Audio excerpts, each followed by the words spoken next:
Hello, dear friends, and welcome to our cozy corner of peace and tranquility. Thank you for choosing to spend your precious time with us tonight. As we embark on another soothing bedtime story, we invite you to gently let go of your worries and embrace this serene moment. If you haven't already, please consider subscribing to our channel for more enchanting tales. With the soft, calming sounds guiding you, this is the perfect time of year to unwind and enjoy these heartwarming stories. Relax and let the magic of the night envelop you. Story 1. Once upon a time, in a cozy little village nestled between rolling hills covered in a patchwork quilt of wildflowers and verdant grass, there lived a young girl named Lily. Her hair, a cascade of chestnut curls, often danced in the gentle breeze that carried the scent of honeysuckle and promise. Lily's eyes mirrored the clear azure sky, reflecting her boundless curiosity and the shimmering dreams she held within. She was a curious child, always eager to explore the world around her and uncover its hidden wonders, her laughter a melody that mingled with the rustling leaves and the babbling brooks.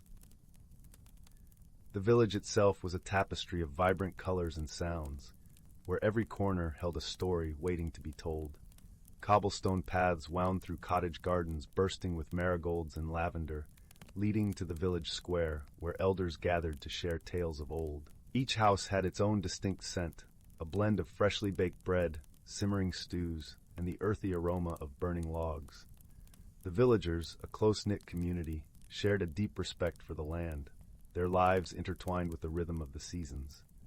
One crisp autumn day, the air was rich with the earthy aroma of fallen leaves and the tang of wood smoke from distant chimneys. Lily set off on her usual adventure through the forest, the crunch of leaves underfoot accompanying her merry tune. Her path was dappled with sunlight that filtered through the canopy, painting her journey with patches of gold. As she wandered along the winding path, something caught her eye, a peculiar-looking twig lying on the ground. It was slightly curved, with intricate patterns etched into its bark, reminiscent of ancient runes. Intrigued, Lily picked it up, the twig surprisingly warm to the touch, and gasped as it began to glow softly, emitting a warm, golden light that suffused the air with a gentle hum. She knew in her heart that this was no ordinary twig. It held a special kind of magic, a promise of adventures untold, and mysteries waiting to be unraveled. Heart racing with excitement, Lily hurried home, clutching her newfound treasure. Her steps were light and quick as she reached the clearing where her best friend, a wise old oak tree named Oakley, stood with his grand, sprawling branches casting a welcoming shade. Oakley had been around for centuries, his bark etched with the stories of time, and he had seen many wondrous things in his time. His voice, deep and resonant, was like the gentle rumble of thunder in the distance. "Ah, my dear Lily," Oakley said, his branches rustling gently as if whispering secrets. "That twig you hold is no ordinary trinket. It is a magical wand, capable of bringing anything you imagine to life." Lily's eyes widened with excitement, her mind racing with possibilities. "Truly? But how does it work?" Oakley chuckled, his leaves swaying in a dance with the wind. "The key lies in your heart and mind. Concentrate on what you desire most, and the wand will make it so." With Oakley's guidance, Lily learned to harness the power of the wand.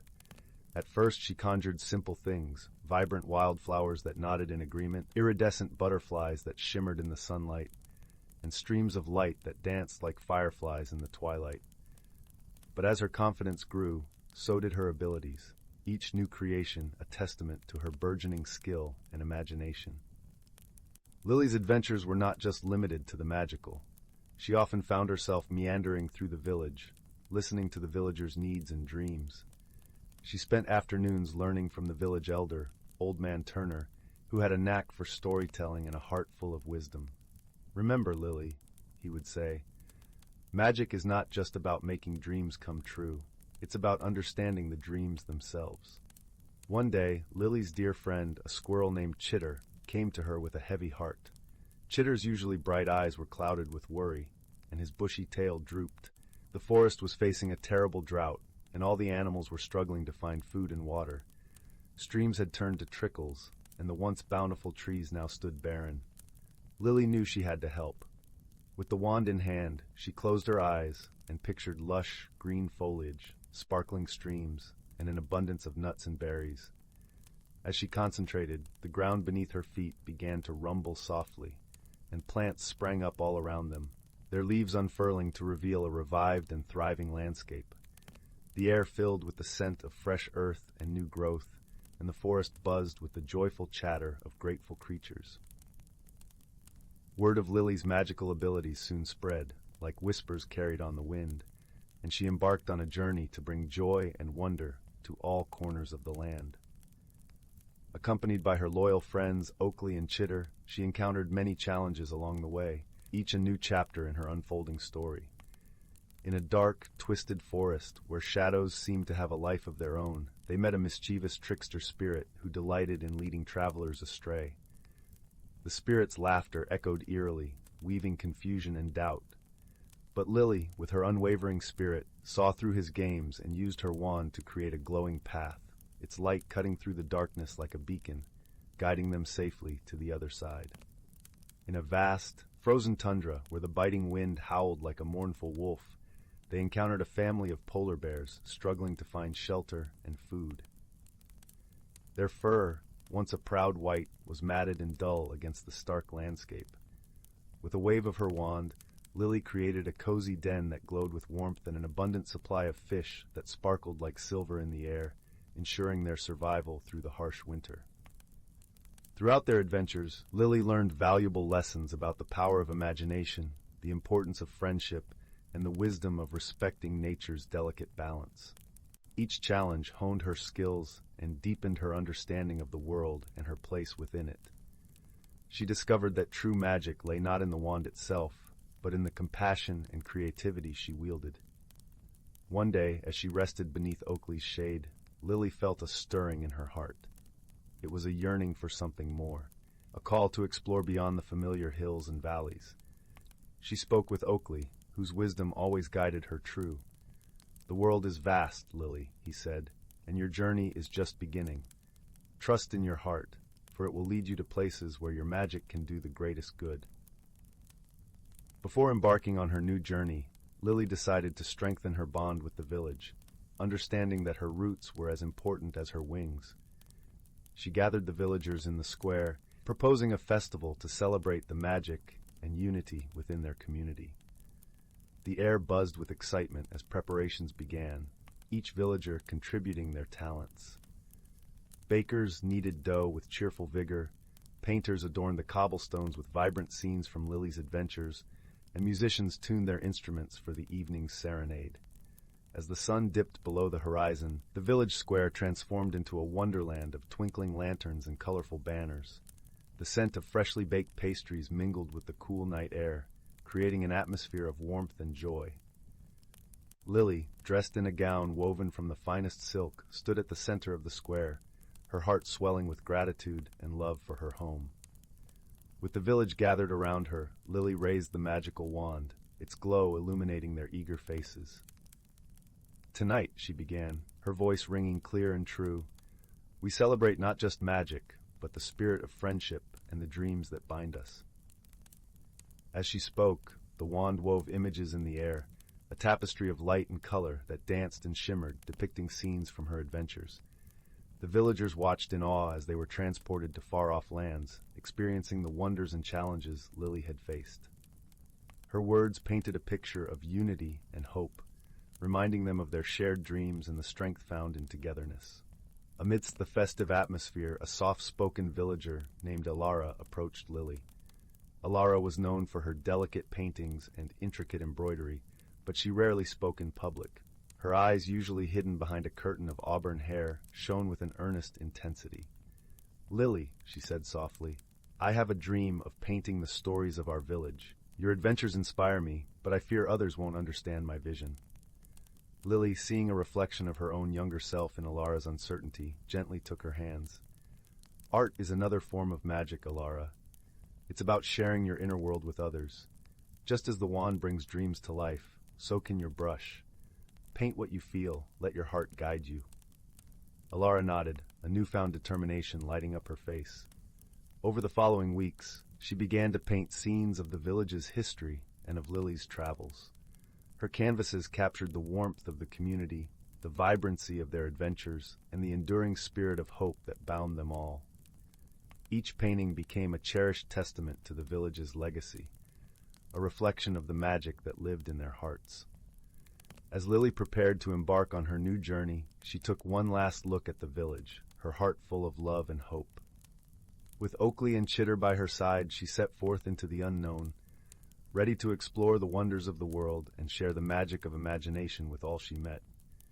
Her steps were light and confident, carrying her toward a future as bright and boundless as the dreams she held within her heart. Story 2.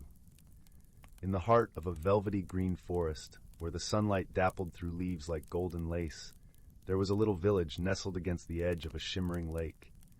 This village, known to its inhabitants as Whispering Pines, was a place where time seemed to trickle by like the gentle flow of honey. Every morning, the air was filled with the sweet scent of dew-kissed flowers, and the soothing songs of warblers echoed through the trees, creating a symphony of nature that gently nudged the villagers awake. In this serene setting lived a kind-hearted young woman named Leora.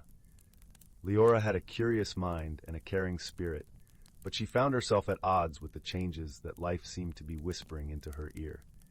Her days were spent tending to her grandmother's herb garden, a place filled with fragrant blooms and healing plants, each leaf and petal meticulously arranged like an artist's palette. Yet, amidst the vibrant colors and mingling scents of rosemary and lavender, she felt a stirring within her, a yearning for something she could not quite name. Leora often found solace in the garden, where the rich, earthy scent of soil mingled with the crisp aroma of herbs. The cool breeze would weave through her hair, carrying with it the distant laughter of children playing by the lake's edge, their joy a reminder of simpler times. As the afternoons stretched into evenings, Leora would pause, her hands resting on the earthy soil, her mind wandering to the stories her grandmother used to tell her about the magic that lay hidden within the forest. Those tales spoke of mystical creatures and ancient secrets, whispering of an unseen world just beyond the veil of the ordinary. One evening, as the sky blushed with the colors of dusk and the stars began to peek out shyly from their celestial blanket, Leora wandered to the edge of the lake. The water was a mirror of the heavens, speckled with starlight and the gentle glow of the moon.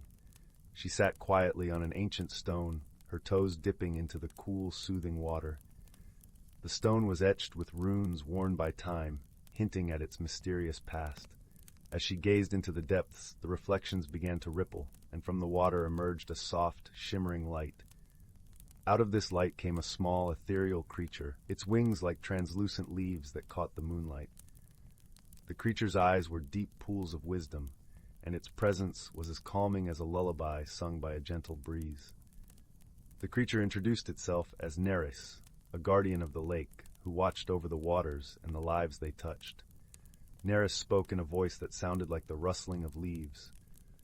"Leora, I have seen the longing in your heart. The forest and the lake are brimming with magic, but the greatest magic lies within you."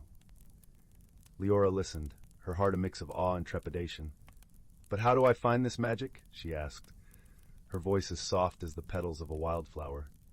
"Change is the essence of magic," Neris replied. "You must learn to embrace it, for it will lead you to discover parts of yourself you never knew existed." The words lingered in the air like the sweet scent of jasmine. Leora pondered them deeply, feeling both elated and anxious. She knew that change was inevitable, yet she feared the unknown paths it might lead her down. The following morning, as the sun cast its first rays over Whispering Pines, Leora awoke with a sense of renewed purpose. She decided to delve deeper into the forest, seeking the guidance of its ancient trees and hidden glades. The forest was a cathedral of towering trunks and rustling leaves, each tree an elder with stories etched into its bark. The scent of pine needles and moss rose around her, a comforting embrace of nature's perfume. As she ventured further, Leora stumbled upon a clearing where a circle of stones stood like sentinels of time. The air here was different, charged with an energy that made her skin tingle. She sat among the stones, closed her eyes, and let the whispers of the forest envelop her senses. The rustle of leaves, the distant call of a woodpecker, the gentle murmur of a stream, all seemed to speak to her in a language she was beginning to understand. One afternoon, as she wandered deeper into the forest than ever before, she encountered an elder tree with a trunk so wide it seemed to embrace the earth itself. Its bark was etched with deep lines like the wrinkles of a wise face, and its branches stretched wide, offering shade and refuge. Leora felt a pull towards it, and placing her hand on the rough bark, she was flooded with visions of the forest's past. The laughter of children who once played there, the quiet contemplation of lovers, and the gentle passing of seasons over centuries. It was as if the tree was sharing its wisdom with her, granting her a glimpse into the interconnectedness of all life. Returning to the village, Leora confided in her dear friend, Cedric, a gentle soul who always had a ready smile and a heart as vast as the sky. Cedric was known for his knowledge of the forest and the old ways, a keeper of stories passed down through generations. His cottage, nestled among wildflowers and ivy, was a haven of warmth and wisdom. He listened intently as she spoke of her encounters with Neris and her fears about the changes she sensed within herself. "Leora," Cedric said, his voice warm and reassuring, "change is like the seasons. It is not to be feared, but embraced. Each season brings its own beauty and lessons. Trust in the journey and the magic within you." Encouraged by Cedric's wisdom, Leora decided to accept the changes and explore her inner magic. She began to spend more time by the lake, allowing its tranquil waters to soothe her worries. She practiced mindfulness, listening to the whispers of the forest and the songs of the birds, finding comfort in their timeless presence. As the days turned into weeks, Leora noticed subtle transformations within herself. She felt more connected to the world around her, her senses attuned to the delicate balance of nature. Her heart, once hesitant, now embraced the flow of life with grace and courage. One day, while tending to the herb garden, Leora discovered a plant she had never seen before. Its leaves shimmered with a silvery hue, and its fragrance was unlike anything she had encountered, a blend of citrus and mint with a hint of something floral. Intrigued, she consulted her grandmother's old journals, searching for clues about this mysterious plant. The journal described a rare herb known as Moonlight's Whisper, believed to bloom only for those who had opened their hearts to change. It was said to possess healing properties that could mend not just the body, but also the spirit. Leora marveled at the plant, realizing it was a gift from the magic she had embraced. That night, as the moon glowed bright in the sky, Leora returned to the lake. Neris appeared once more, her presence a comforting balm. The guardian of the lake smiled, seeing the peace that now radiated from Leora. "You have found the magic within you," Neris said. "It is the courage to embrace change and the wisdom to grow with it." Leora nodded, understanding at last that personal growth was a journey of transformation, not a destination.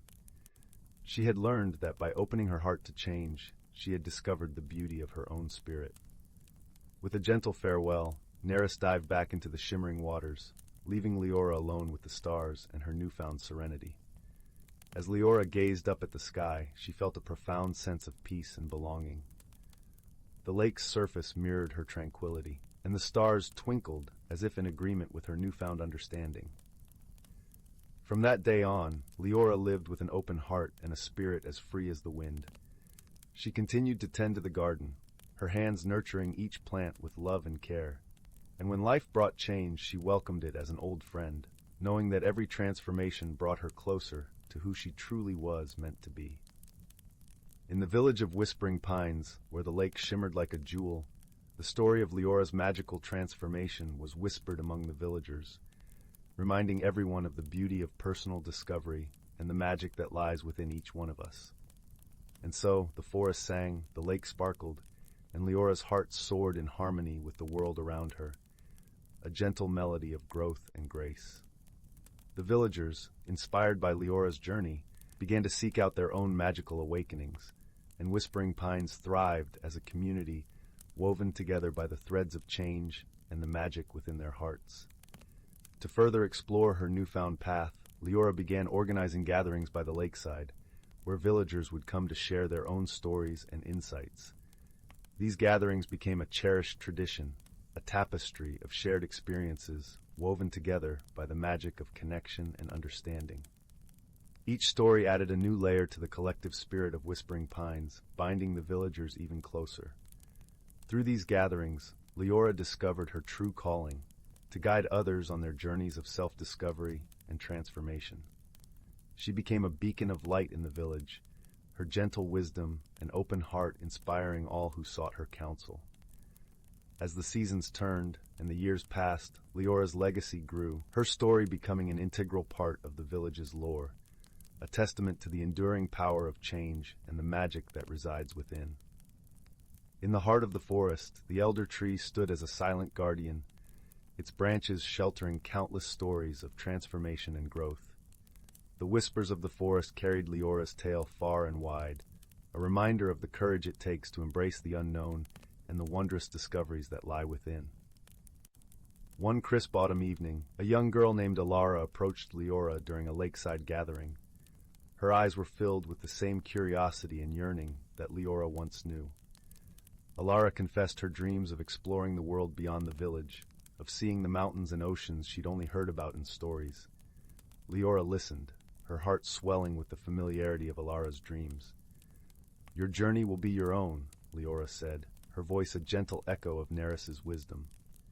"Embrace the change, for it will guide you to the places you are meant to discover."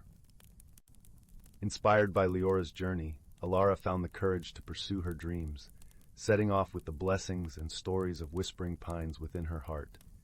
As she disappeared into the horizon, Leora knew that the cycle of discovery and transformation would continue, each new story weaving into the ever-growing tapestry of the village's legacy. And so, the forest continued to whisper its secrets, the lake shimmered with its ancient magic, and Leora, with her open heart, remained a guiding light for all who sought the courage to embrace the magic within themselves. Story 3: The Whispering Woods, an Extended Journey. Once upon a time, nestled beyond the quaint village of Elderglen, lay a forest so thick and ancient that it seemed to breathe with the whispers of bygone eras.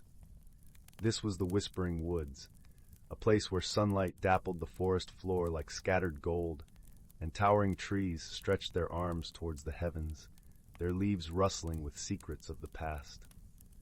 In the heart of this enchanted forest, a gentle brook babbled its way through moss-covered rocks, its waters glistening like liquid crystal under the light of the setting sun. It was said that the brook sang a melody so sweet that it could soothe even the most troubled of souls, though few villagers dared to venture far enough to hear its tune. Elderglen folk were content with the stories told by their ancestors, stories that spoke of magic and mystery deep within those woods. In this village lived a young girl named Leora, who had eyes as bright as a summer sky and a spirit as free as the wind that danced through the fields. Leora was known for her kind heart and adventurous soul, often found wandering the meadows, collecting wildflowers, or listening to the tales spun by Elderglen's eldest, Old Cedric, whose stories of the Whispering Woods were her favorite. "Remember, child," Old Cedric would say, his voice a low rumble like distant thunder, "the woods are alive, and they speak to those who listen with their hearts." Leora cherished these words, and on quiet nights, as the village tucked itself under a blanket of stars, she would dream of the world that lay hidden within the forest's emerald embrace. She imagined trees that told stories, animals that spoke, and a world where magic was as real as the ground beneath her feet. One particularly still evening, a curiosity as gentle and persistent as the summer breeze stirred within Leora's heart. She felt the pull of adventure, an irresistible call from the woods, and decided that she would seek out the secrets that lay within the Whispering Woods. With dawn's first light, Leora set out, her feet barely making a sound on the dew-kissed grass. The village still slept, cradled in the arms of early morning mist, as she slipped away into the forest, a basket slung over her arm filled with bread, cheese, and a small jar of honey, provisions for the journey ahead. As she entered the forest, the world shifted around her. The air was cool and sweet with the scent of pine and earth, and the morning sun painted the leaves in shades of emerald and jade. Birds sang a symphony of dawn, their notes rising and falling like waves upon a gentle sea. Leora walked with a soft tread, her heart open to the forest's whispers. She marveled at the towering trees, each one a sentinel of time, their bark rough against her fingertips. She paused to watch a squirrel, its fur a flash of russet, as it scurried up an oak and smiled at the sight of a family of rabbits nibbling on clover. The brook's melody guided her deeper into the woods, its song a gentle promise of mystery and wonder. As the sun climbed higher, Leora came upon a grove where the trees stood in a circle, their branches entwining overhead like the hands of friends. In the center of this natural cathedral lay a stone, smooth and ancient, etched with symbols that shimmered in the dappled light. Leora approached the stone with reverence, her fingers tracing the engravings that seemed to pulse with a quiet energy. As she stood there, a breeze rustled through the grove, carrying with it a voice as soft as silk, a voice that seemed to come from everywhere and nowhere at once. "Welcome, seeker of wonders," it whispered, each word a note in the brook's melody. "You have come to a place where the world is woven with the threads of magic. Here the forest breathes, and the stones remember." Startled but unafraid, Leora spoke. "Who are you?" she asked, her voice barely above a whisper. "I am the spirit of the woods," the voice replied, "and I have watched over this place since the dawn of time. Few have ventured here with a heart as open as yours. What is it that you seek, child?" Leora thought for a moment, the forest around her alive with possibilities. "I seek to understand the world beyond my village, to learn the stories of the trees and the secrets of the woods. I wish to see the magic that lies hidden from everyday eyes." The spirit chuckled, a sound like leaves rustling in a gentle wind. "Many seek, but few find. To see with the eyes of the heart requires courage and friendship. Will you accept this journey, knowing it will test you in ways you have yet to imagine?" Without hesitation, Leora nodded, her heart buoyed by excitement and wonder. "I will." "Then let us begin," the spirit said, and with those words a soft light enveloped the grove, warm and comforting. When it faded, Leora found herself in a world transformed. The trees now glowed with an inner light, their leaves a kaleidoscope of colors that shimmered like jewels. The animals watched her with eyes full of wisdom and kindness, and the brook's melody was richer, its notes weaving a tapestry of sound that spoke of ancient tales and timeless truths. As Leora stood in awe, a small creature emerged from the underbrush. It was a fox, its fur a brilliant shade of copper, eyes like liquid amber. It approached Leora with a cautious curiosity, its bushy tail flicking softly behind it. "Hello," Leora said, kneeling to meet the fox's gaze. "I'm Leora." The fox tilted its head, its eyes twinkling with mischief. "And I am Fenwick," it replied, its voice smooth and clear. "I have been waiting for you, young seeker." Leora blinked in surprise. "You can talk!" Fenwick chuckled, a sound like the tinkling of bells. "Here, in the heart of the whispering woods, all creatures have a voice, but it is rare to find one who listens." The bond between Leora and Fenwick was forged in that moment, a friendship as unexpected as it was profound. Together they set off, guided by the spirit of the woods, their journey unfolding like the pages of a well-loved book. As they traveled deeper into the forest, Leora and Fenwick encountered wonders that danced at the edges of imagination. They met a wise old owl, whose feathers shimmered with the colors of twilight, and who shared riddles that challenged their minds and sparked their creativity. They came upon a grove of singing flowers, their petals vibrating with harmonies that resonated with the soul. Each encounter taught Leora something new, not just about the world around her, but about herself. She learned the value of patience from the slow-growing moss that carpeted the forest floor, and the importance of adaptability from the chameleon-like leaves that changed color with the light. But it was a meeting with an ancient tortoise named Orin that left the deepest impression. Orin was as old as the stones, his shell etched with the marks of countless years. He spoke slowly, his voice a deep rumble that seemed to echo from the depths of the earth. "You seek knowledge, young one," Orin said, his eyes meeting Leora's with a gaze that held the weight of centuries. "But wisdom is not found in the seeking alone. It is in the understanding of oneself and the world." Leora pondered these words as they continued their journey, the forest around them a living tapestry of light and shadow. She began to see that the magic of the Whispering Woods was not just in the wonders it held, but in the lessons it imparted, the quiet truths that whispered in the rustle of leaves and the babble of the brook. As dusk began to drape the forest in a cloak of indigo, Leora and Fenwick found themselves at the edge of a clearing. In its center stood a tree unlike any other, its branches stretching wide, its bark a deep, rich brown that glowed with warmth. This was the heartwood tree, the oldest and most revered of all the forest's inhabitants. The spirit of the woods spoke once more, its voice a gentle caress in the evening air. Here, at the heartwood tree, your journey reaches its end. You have listened well and learned much, dear Leora, but you must choose what you will take back with you to the world beyond. Leora approached the heartwood tree, her heart full of gratitude and awe. She placed a hand on its bark, feeling the pulse of life that thrummed beneath her fingertips. In that moment, she understood that the magic of the woods was not something to possess, but to cherish and share. I choose to carry the stories and wisdom of the woods in my heart, Leora said softly, and to share them with those who will listen, just as I have listened. The heartwood tree shimmered with approval, its leaves rustling in a symphony of joy. Fenwick nodded, his eyes bright with pride. You have chosen wisely, Leora. The world needs more like you, those who see with their hearts and understand the magic in the everyday. As the first stars began to twinkle in the velvet sky, Leora knew it was time to return to Elderglen. She bid farewell to Fenwick and the friends she had made, promising to visit whenever the woods called to her. With the spirit's blessing, she found her way back through the forest, the path illuminated by the soft glow of moonlight. As she stepped out of the woods and into the fields that bordered her village, she felt a sense of peace and purpose. In the days that followed, Leora shared her tales with the villagers, her stories weaving a tapestry of wonder and wisdom that touched the hearts of all who listened. She spoke of the ancient tortoise and the singing flowers, of the wise owl and the playful fox, and of the heartwood tree, whose branches reached for the stars.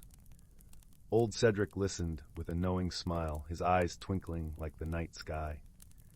You have become a storyteller, dear Leora, he said, and in doing so, you have brought the magic of the Whispering Woods to our village. Leora smiled, her heart full of joy and gratitude. She knew that her journey had changed her in ways she had yet to fully understand, but she also knew that the magic of the woods would always be with her, a gentle whisper in her soul.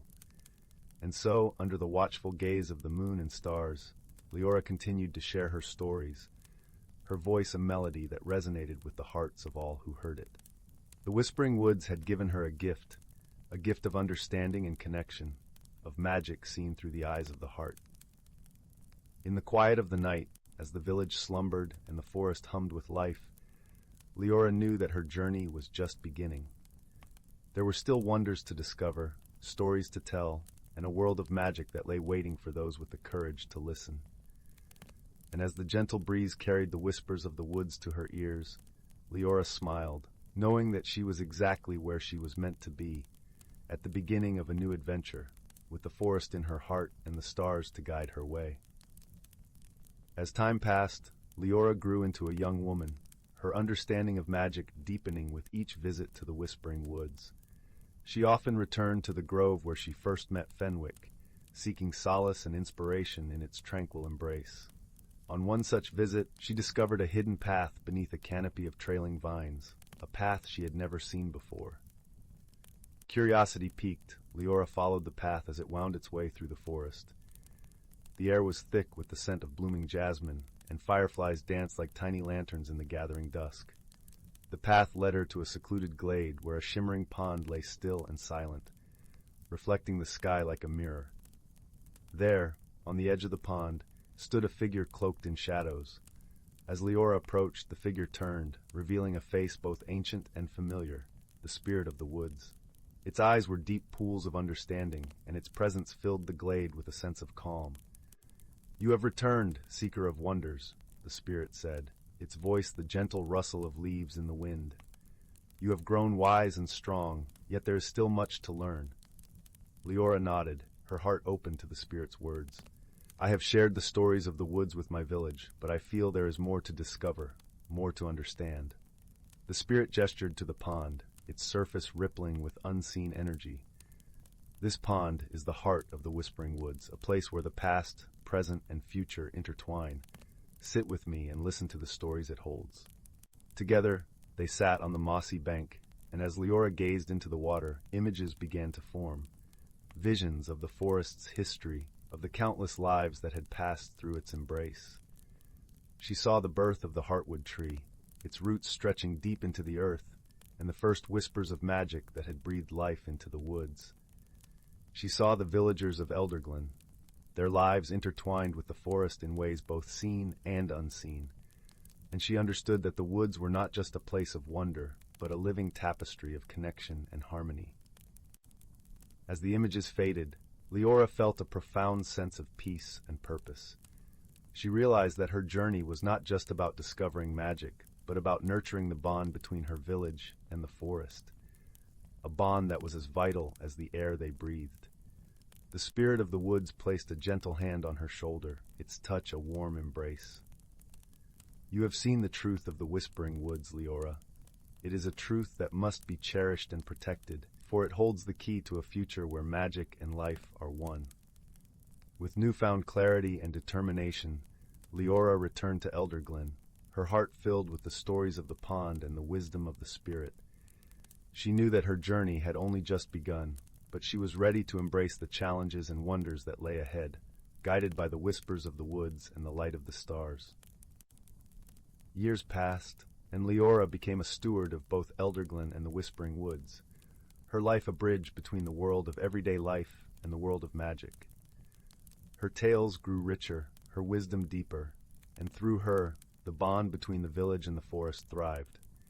Her legacy was not just in the stories she told, but in the harmony she fostered, ensuring that the magic of the Whispering Woods would endure for generations to come. And so, the village of Elderglen flourished, a place where the whispers of the woods were heard in the laughter of children, in the songs of the birds, and in the heart of every villager who dared to listen. Story 4: The Whispering Woods Extended Edition. In the gentle embrace of twilight, where the amber glow of the setting sun kissed the edges of the Whispering Woods, a young squirrel named Willow scurried along the gnarled roots of the ancient trees. Her fur was a soft, tawny hue, and her eyes sparkled with the curiosity of youth. The air was cool and crisp, with the scent of damp earth and wildflowers intermingling as it drifted through the trees. Willow was known throughout the forest for her adventurous spirit and her knack for finding what was hidden from the eyes of most. The Whispering Woods was not an ordinary forest. It was a realm where the mundane and magical intertwined, where the rustle of leaves carried secrets of old, and the babbling brooks sang lullabies to the moon. Every creature that called this place home knew that the woods held mysteries beyond their wildest dreams, and Willow was determined to uncover them. Nestled deep within the heart of the forest was a tree unlike any other. It was known as the Elder Tree, towering above its kin with branches that seemed to touch the heavens. Its bark was a deep, rich mahogany, and its leaves shimmered a silvery green, even in the dimming light. Legend had it that the Elder Tree was the guardian of a hidden world, a world that could only be revealed to those who possessed a heart pure and true. Willow had heard the tales from her grandmother, whose voice was like the soft rustling of autumn leaves. "Listen closely, sweet Willow," she would say, "for within the whispers of the woods lies the path to the hidden world." Willow listened, her heart filled with wonder, and in her dreams she saw glimpses of this enchanted realm, a place where the skies were painted with colors unseen, and the air was filled with the sweet fragrance of blooming stars.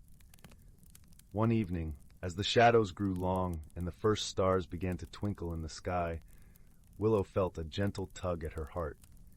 It was as if the very soul of the forest called to her, urging her to seek the hidden world. With a sense of purpose, she gathered her courage and set off towards the Elder Tree, her small paws leaving delicate imprints on the forest floor. The journey to the heart of the Whispering Woods was filled with wonder. As she ventured deeper into the forest, the light of the setting sun filtered through the canopy, casting a mosaic of golden light on the forest floor. The air was alive with the symphony of crickets and frogs, their songs blending into a harmonious lullaby. The cool breeze carried the scent of pine and earth, wrapping around her like a comforting shawl. Each step brought her closer to the Elder Tree, and as she drew nearer, she could feel the magic in the air, a tangible presence that made her fur stand on end. Willow paused to admire the delicate lacework of spider webs glistening with dew, each droplet a tiny prism catching the last light of day. She marveled at the myriad of colors in the sky, the deepening blues and purples of twilight blending seamlessly into the starry expanse. It was a moment of quiet reflection, a reminder of the beauty that surrounded her and the adventure that awaited. As she approached the majestic elder tree, Willow was suddenly aware of a presence beside her. Turning, she saw a fox whose fur was as red as the autumn leaves, his eyes a deep, knowing amber. His name was Finn, a wise and solitary guardian of the woods who spoke rarely but always with purpose. "The woods have chosen you, little one," Finn said, his voice like the gentle rumble of distant thunder. "Your spirit is bright, and your heart unyielding. Remember, the path you seek lies not only in the world, but within yourself." Willow regarded Finn with awe, sensing the depth of his knowledge and the weight of his words. His presence was like a bridge between the worlds, grounding yet ethereal. With a nod of gratitude, she turned back towards the elder tree, feeling the weight of Finn's wisdom settle gently in her heart. When Willow finally reached the elder tree, she stood in awe of its majesty. The tree's immense trunk was covered in a tapestry of moss and lichen, and its roots twisted and turned like ancient serpents. Taking a deep breath, Willow approached the tree, her heart pounding with anticipation. She placed her paw on the bark, feeling the warmth and energy that pulsed beneath its surface. As if in response to her touch, the elder tree began to glow with a soft, ethereal light. The leaves rustled gently, and Willow could hear the whispers of the woods more clearly than ever before. They spoke of courage, friendship, and the power of a kind heart. Willow closed her eyes, letting the whispers guide her, and in that moment, she understood what she needed to do. With a heart full of determination, Willow whispered her wish to the elder tree. "Please," she said softly, "show me the path to the hidden world so that I might learn its secrets and share them with those who seek kindness and hope." As her words faded into the stillness, the ground beneath the elder tree began to tremble ever so slightly. The roots parted, revealing a hidden passageway that glowed with a soft, inviting light. Willow took a deep breath, her heart racing with excitement and a touch of trepidation, and stepped into the passage. The tunnel was cool and dimly lit, with walls that shimmered like moonlit water. As Willow ventured deeper, she found herself surrounded by a kaleidoscope of colors, each hue more vibrant and alive than the last. The air was filled with the harmonious melodies of unseen creatures, their songs echoing through the passage like a gentle lullaby. Finally, Willow emerged into a world beyond her wildest dreams. She stood at the edge of a vast meadow, where flowers of every shade imaginable swayed in the breeze. The sky above was a canvas of swirling pastels, and the air was warm and sweet. In the distance, she could see a river sparkling like liquid silver, and the gentle hum of life filled the air with an indescribable peace. Willow's heart soared with joy, and she couldn't help but let out a small, delighted laugh. She had found the hidden world, a place where the magic of the Whispering Woods was laid bare for all to see. But as she explored this enchanting realm, she realized that the true magic was not in the beauty that surrounded her, but in the friendships she would forge and the lessons she would learn. It wasn't long before Willow encountered her first friend in this magical place. A small, luminescent butterfly fluttered by, its wings shimmering like opal in the sun. The butterfly, who introduced herself as Luna, was a gentle and wise creature, with a heart as warm as a summer's day. She greeted Willow with a soft, melodic voice, and together they wandered through the meadow, sharing stories and laughter. As the days passed, Willow and Luna explored the hidden world, discovering its wonders and secrets. They met a myriad of creatures, each with their own tales to tell and wisdom to share. There was Orion, the wise old owl who could see the future in the stars, and Zephyr, the playful wind spirit who danced through the trees with boundless energy.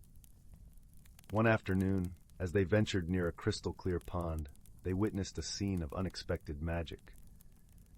The sun's rays struck the water's surface at just the right angle, and a rainbow appeared, arching across the sky with such brilliance that it seemed to paint the heavens themselves. Willow and Luna watched in awe as a family of tiny sparkling fish leaped joyfully through the air, their scales reflecting the rainbow's colors like living jewels. Through her adventures, Willow learned the importance of friendship and the strength that came from working together. She discovered that even the smallest acts of kindness could create ripples of change, touching the hearts of those around her. And she realized that courage was not the absence of fear, but the willingness to face it with an open heart. One afternoon, as Willow and Luna rested beneath the shade of a willow tree, they spoke of the world beyond the hidden realm. Willow's thoughts drifted to her family and friends back in the Whispering Woods, and she felt a pang of homesickness. She wondered if she would ever see them again, if she could share the wonders of this magical place with them. Sensing her friend's longing, Luna spoke softly, her voice as soothing as a gentle breeze. "The hidden world is always with you, Willow," she said. "It resides in your heart, in the kindness you share and the love you give. It is not bound by place or time." With Luna's words echoing in her heart, Willow knew that it was time to return to the Whispering Woods. She had discovered the magic within herself, a magic that could bring light and joy to those she loved. And with that realization, she understood that her journey was far from over. As the sun dipped below the horizon, painting the sky with hues of gold and crimson, Willow bid farewell to the hidden world and her newfound friends. The elder tree's passage awaited her return, and with a grateful heart, she stepped back into the tunnel, carrying the magic of the hidden world within her. When Willow emerged from the passage, the Whispering Woods greeted her with open arms. The forest was alive with the sounds of evening, and the stars twinkled like 1,000 tiny lanterns in the sky. As she made her way home, she knew that the lessons she had learned would guide her, and the friendships she had forged would forever be a part of her. Her return journey through the woods was marked by a newfound awareness of the world around her. The familiar paths seemed to whisper their own secrets, and Willow realized that even in the known, there was much to discover. She paused to help a struggling beetle over a leaf, her small act of kindness a testament to the lessons she had learned in the hidden world.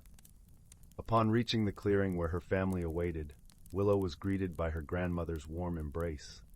Her family's eyes widened with wonder as she recounted her adventure, weaving the tale with vivid descriptions of the hidden world. Each word was a thread in the tapestry of her journey, a story that would inspire generations to come.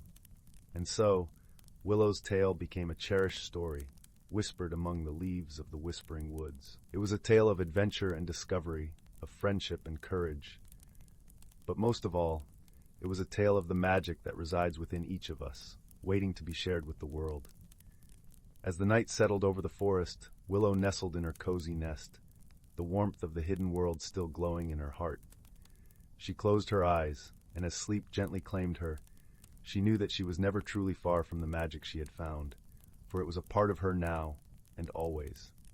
In the stillness of the night, the Whispering Woods sang its lullaby, a melody of love and wonder that cradled Willow in its embrace. And as the stars watched over her, she dreamed of new adventures and the endless possibilities that awaited her in the world she called home.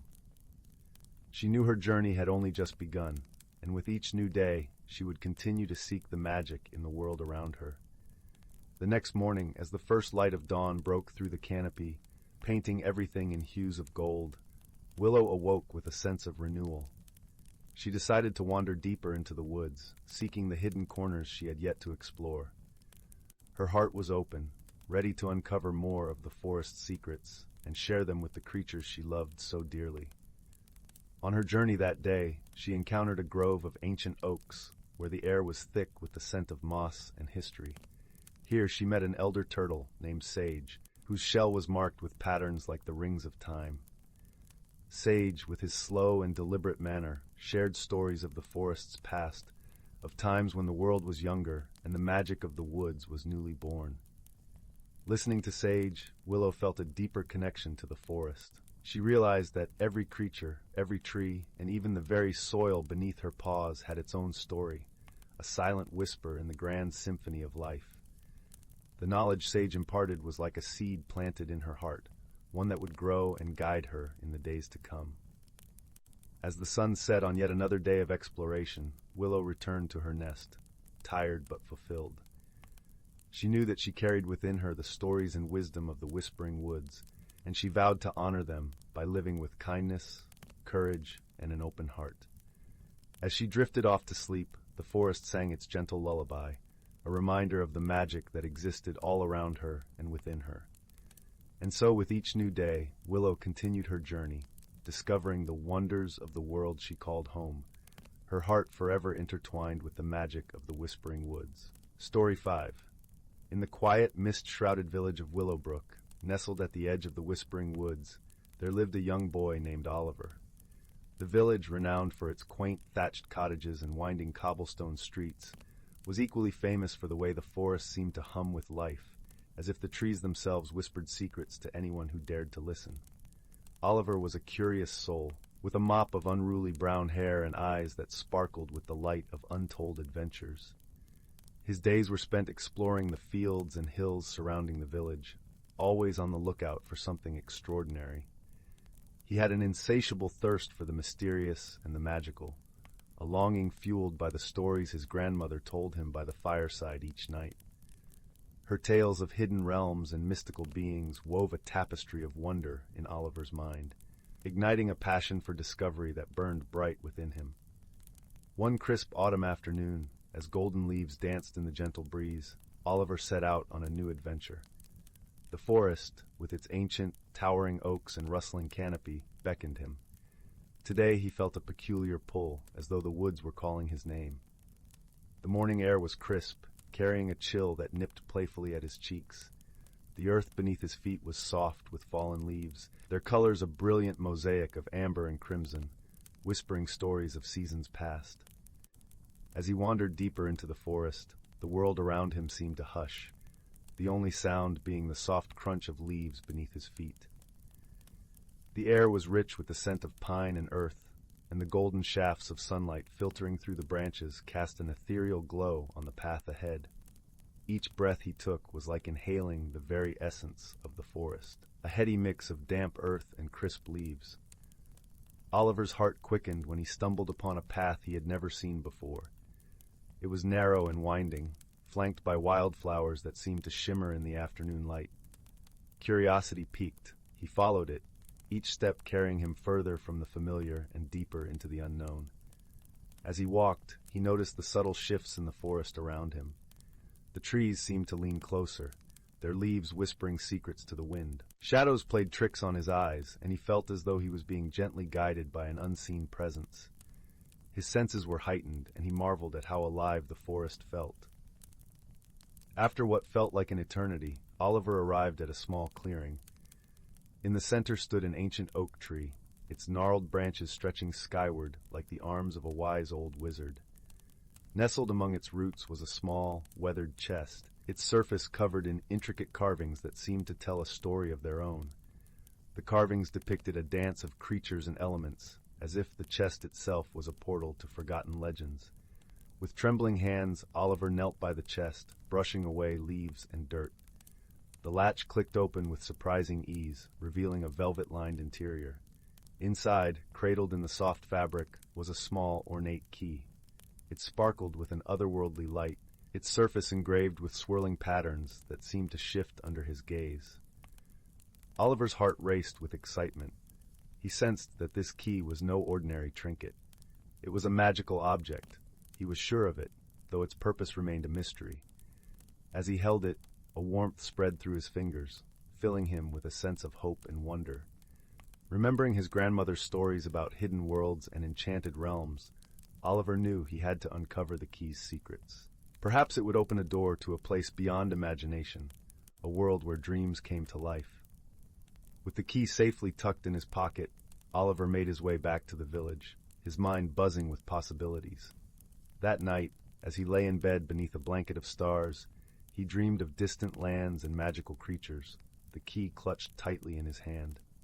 His dreams were vivid and wild, painting scenes of shimmering lakes with silver-winged creatures dancing on their surfaces and towering mountains that touched the heavens. The next morning, as dawn painted the sky with hues of lavender and rose, Oliver set out once more, the key guiding him with an invisible thread.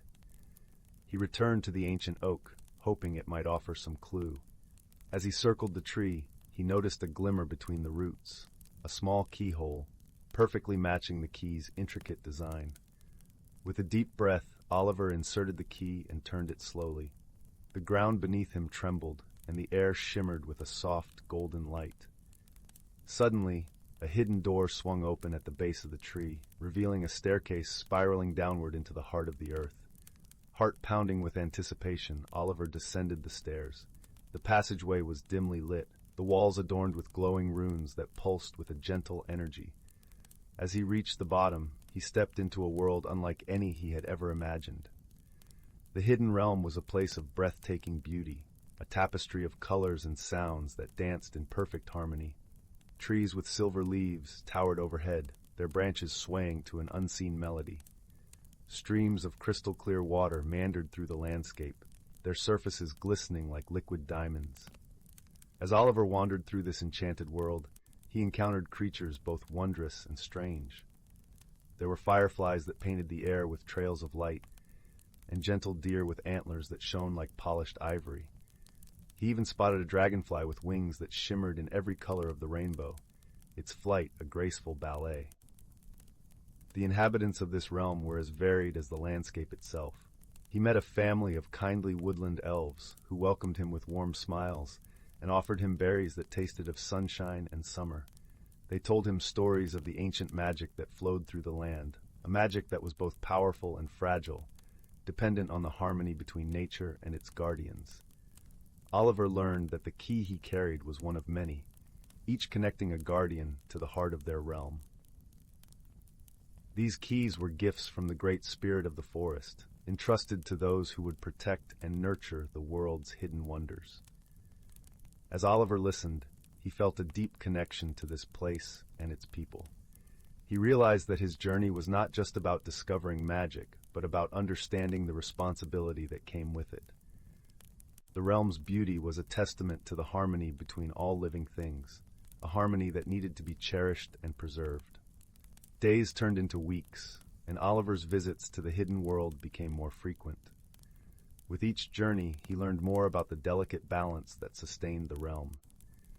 He discovered that even the smallest actions could have profound effects, rippling through the land like a pebble in a pond. The creatures of the realm shared their wisdom freely, teaching Oliver about the cycles of the seasons and the songs of the stars. He saw how the elves tended to the trees, how they whispered to the flowers, and how they listened to the wind. It was a dance of give and take, a symphony of life in perfect equilibrium.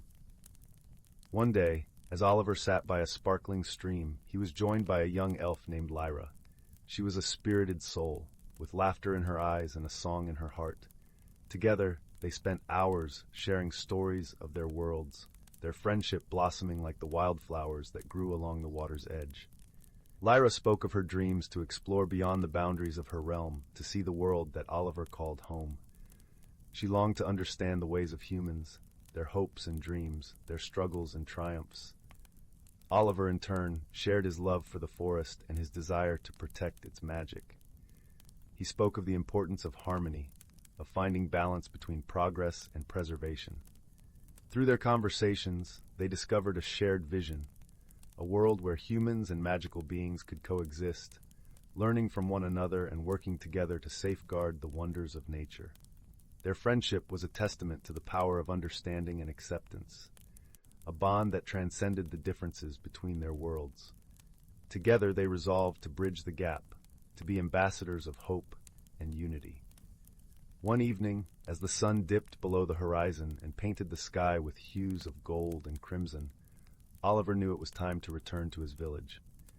He had learned much from his journey, but now he felt a calling to share his newfound wisdom with his own people. With a heavy heart, he bid farewell to Lyra and the magical realm that had become his second home.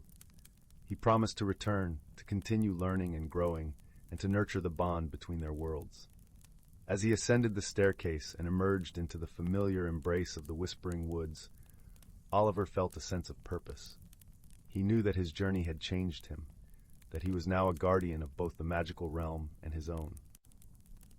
Back in Willowbrook, Oliver began to share his stories, not just with his grandmother, but with the entire village. He spoke of the hidden world within the forest, of the magic that lay just beyond their sight, and of the importance of harmony and respect for all living things.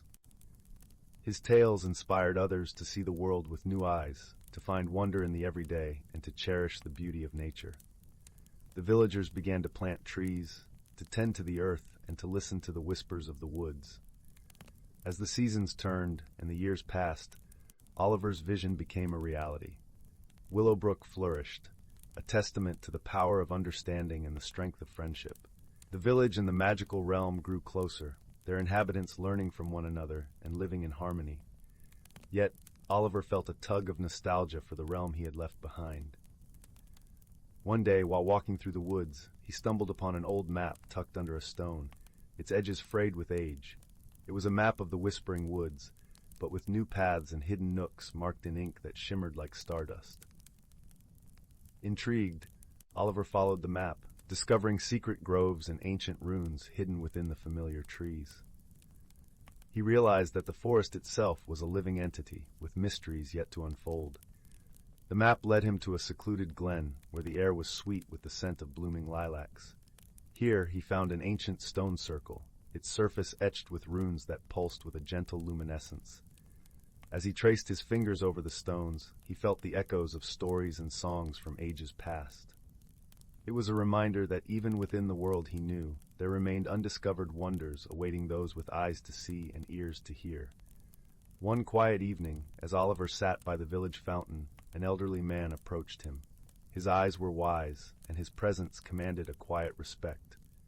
"I've heard your stories, young Oliver," the man said, his voice a gentle rumble. "But tell me, what is it that you truly seek?" Oliver pondered the question, feeling the weight of the man's gaze upon him. "I seek understanding," he replied slowly. "Understanding of the world, of the magic that binds us, and of the connections that define us." The man nodded, a soft smile playing on his lips. "Then you are on the right path. Remember, true magic lies not just in discovering new worlds, but in seeing the magic in the world you already know." With those words, the man turned and disappeared into the evening shadows, leaving Oliver with a newfound clarity. He realized that his journey was far from over, and that there was still much to learn and share. Embracing this new chapter, Oliver continued to explore both realms, forging connections and spreading his message of unity. His heart was full of hope, and his spirit was unyielding, for he knew that the magic he sought was within reach, waiting to be discovered in the simplest of moments and the quietest of whispers. One day, as he wandered through the village, Oliver noticed a gathering by the edge of the forest. The villagers were assembled around a storyteller from a distant land, his voice weaving tales as vibrant and colorful as the sunset. Intrigued, Oliver joined the crowd, eager to hear of adventures beyond Willowbrook. The storyteller spoke of lands where the stars were so close, they seemed to whisper ancient songs, and of seas that shimmered with the light of 1,000 moons. His stories were an invitation to worlds unknown, filled with challenges that tested the heart and friendships that endured the trials of time. Inspired by these tales, Oliver felt a renewed thirst for adventure. Yet, he understood now that his quest was not just for new experiences, but to weave the magic of his own story, one that would inspire others just as he had been inspired. He knew that the true legacy of his adventures lay not in the places he visited, but in the connections he forged and the wisdom he shared. As the storyteller concluded his narrative, Oliver felt a profound sense of gratitude for the journey he had embarked upon, knowing it was only the beginning. Thus, with a heart full of dreams and a spirit eager for discovery, Oliver continued his journey, seeking not just the hidden wonders of the forest, but the magic that lay within each person he met. His story, like the forest itself, was alive and ever-growing, a testament to the enduring power of curiosity and the unyielding pursuit of understanding. Story 6. Once upon a time, in the quaint and colorful village of Whimsywood, where the houses were painted in every shade of the rainbow and the cobblestone streets were lined with twinkling lanterns, there lived a peculiar collection of villagers. Whimsywood was unlike any other place, for it was nestled in the heart of a forest that shimmered with enchantment, where flowers sang sweet melodies and the trees whispered secrets to those who would listen. In this charming village, there lived a plucky young girl named Pippa. Pippa was known for her fiery red hair that seemed to dance like flames, and her penchant for wearing mismatched socks. She had a heart as big as the moon, and a laugh that could chase away the darkest clouds. Pippa's closest friend was a rather unusual creature named Tumble, a small, round puffball with soft lavender fur and eyes like sparkling sapphires. Tumble had the curious ability to bounce higher than the tallest trees and was always eager for an adventure. One bright morning, as the sun rose and painted the sky in hues of pink and gold, Pippa and Tumble set out to visit their dear friend, Mr. Nibbles, the village's resident inventor. Mr. Nibbles was a wise old rabbit with a penchant for creating the most extraordinary contraptions. His workshop was a wonderland of whirring gears, bubbling potions, and curious devices that clicked and clacked in a harmonious symphony. "Good morning, Mr. Nibbles," chirped Pippa, as she and Tumble bounced into the workshop, the scent of fresh lavender wafting in with them. "What marvelous invention are you working on today?" Mr. Nibbles adjusted his spectacles, which were perched precariously on his twitching nose, and beamed at his visitors. "Ah, Pippa, Tumble, just the ones I was hoping to see. I've been working on something quite special indeed." With a flourish, Mr. Nibbles unveiled his latest creation, a glimmering golden contraption that looked like a cross between a teapot and a telescope. "This, my dear friends, is the wishing whirligig," he announced with a twinkle in his eye. "It can grant a single wish, but only if the wisher is pure of heart and filled with kindness." Pippa clapped her hands in delight, and Tumble did a joyful somersault in midair. "A real wish? How exciting!" Pippa exclaimed. "What should we wish for, Tumble?" Tumble bounced in thoughtful circles before coming to a stop. "Let's wish for something that will make everyone in Whimsywood happy." And so, with hearts full of excitement and hope, Pippa and Tumble gently turned the dial on the wishing whirligig and whispered their wish. Suddenly, the contraption began to spin and whir, faster and faster, until it emitted a soft, golden glow. But just as the glow began to fade, a tiny hiccup of magic escaped, causing the whirligig to sputter and cough. A puff of sparkling dust filled the air, and when it cleared, Pippa and Tumble found themselves standing in the middle of Whimsywood's bustling marketplace. To their astonishment, every villager had been transformed into a different creature. The baker was now a jovial panda, the postman a cheerful kangaroo, and the blacksmith a mighty lion, complete with a mane of fiery orange. Laughter and delight filled the air as everyone adjusted to their new forms, each discovering new abilities and quirks. "Oh dear," giggled Pippa, seeing her reflection in a shop window. She had become a sprightly fairy, with wings that shimmered like dragonfly scales. Tumble, on the other hand, was now a miniature dragon, his lavender fluff replaced with iridescent scales. Mr. Nibbles, who had turned into a wise old owl, flapped over to them with a chuckle. It seems the wishing whirligig had a bit of a hiccup, but no matter, magic has a way of working itself out, especially when it's made with good intentions. As the day wore on, the villagers of Whimsywood embraced their new forms with joy and curiosity. The panda baker discovered his newfound talent for creating the fluffiest pastries, while the kangaroo postman delighted in delivering letters with a hop and a skip. Meanwhile, Pippa and Tumble set off on a quest to find a way to return everyone to their original forms. They journeyed through the shimmering forest, where the trees shared secrets in their rustling leaves, until they reached the glade of giggling gnomes, a place known for its wise, albeit mischievous, inhabitants. The glade was a riot of color, with vibrant mushrooms dotting the landscape and a babbling brook that sang a cheerful tune. As Pippa and Tumble approached, the gnomes emerged from behind the flowers, their beards braided with daisies and their eyes twinkling with mischief. "Greetings, travelers," called the leader of the gnomes, his voice as merry as a chime. "What brings you to our glade on such a delightful day?" Pippa curtsied gracefully, her wings fluttering gently. "Oh, wise gnomes, we seek your help. Our village has been transformed, and we wish to return everyone to their true selves." The gnomes huddled together, their voices a soft murmur of giggles and whispers, before nodding in agreement. To reverse the spell, you must gather 3 ingredients: a petal from the laughing lily, a drop of dew from the silver moonflower, and a feather from the rainbow finch. With their quest set, Pippa and Tumble thanked the gnomes and set off once more, their path filled with wonder and adventure. The laughing lily was found deep in the heart of the forest, its petals shimmering with a golden glow. As Pippa gently plucked a petal, the flower let out a melodious giggle, sending a ripple of laughter through the trees. Next, they sought the silver moonflower, which only bloomed at twilight. As the sun dipped below the horizon, the flower unfurled its silvery petals, revealing a single drop of dew that glistened like a star. Tumble carefully captured the dew in a tiny vial, tucking it safely away. Finally, they searched for the rainbow finch, a bird as elusive as it was beautiful. With feathers of every hue, the finch flitted among the branches, leaving a trail of color in its wake. After a playful chase through the trees, the finch gifted them a single iridescent feather, its colors swirling like a living rainbow. With the ingredients gathered, Pippa and Tumble returned to Whimsywood, where they found Mr. Nibbles waiting with the wishing whirligig. As the villagers gathered around, Pippa placed the ingredients into the whirligig, whispering a wish for everything to be as it was before. The contraption hummed to life once more, spinning with a gentle grace until it released a soft golden glow. As the light washed over the village, the transformations began to reverse, each villager returning to their true form with a sense of wonder and gratitude. Laughter and cheers erupted as friends and family embraced, their hearts filled with joy and appreciation for the magical adventure they had shared.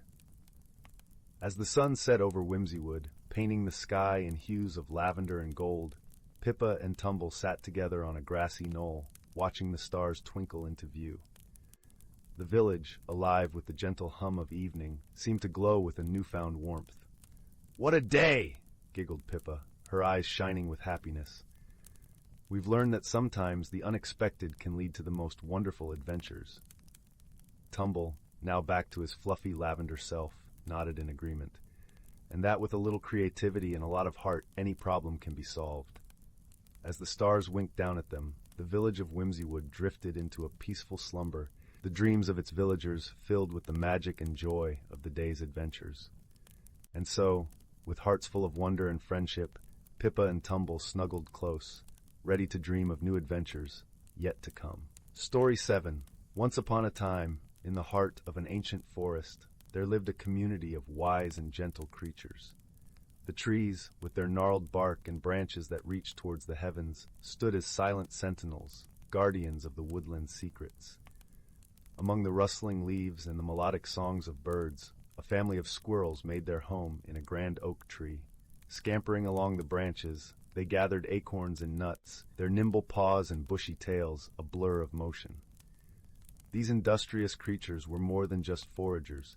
They were the keepers of knowledge, passing down the wisdom of the forest from one generation to the next. As the seasons changed, the forest underwent a magical transformation.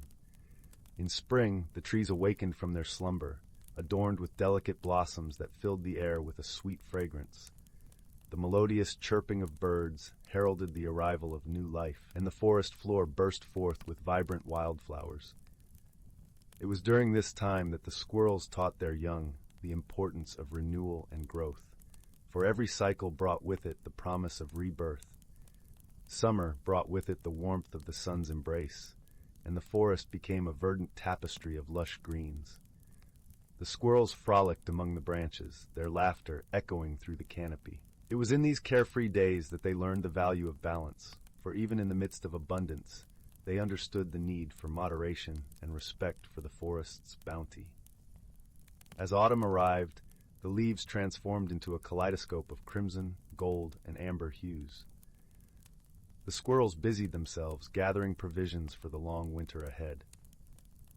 It was during this time that they witnessed the awe-inspiring display of nature's cyclical rhythm, and they taught their young the importance of preparedness and foresight. Winter's icy embrace enveloped the forest, blanketing the ground with a pristine layer of snow. The squirrels huddled together in their cozy nest, sharing tales of seasons past and the wisdom of their ancestors. It was in these quiet moments that they learned the value of patience and perseverance, for even in the depths of winter, the promise of spring lingered, waiting to unfurl its vibrant tapestry once more. Yet, The forest was not merely a place of changing seasons.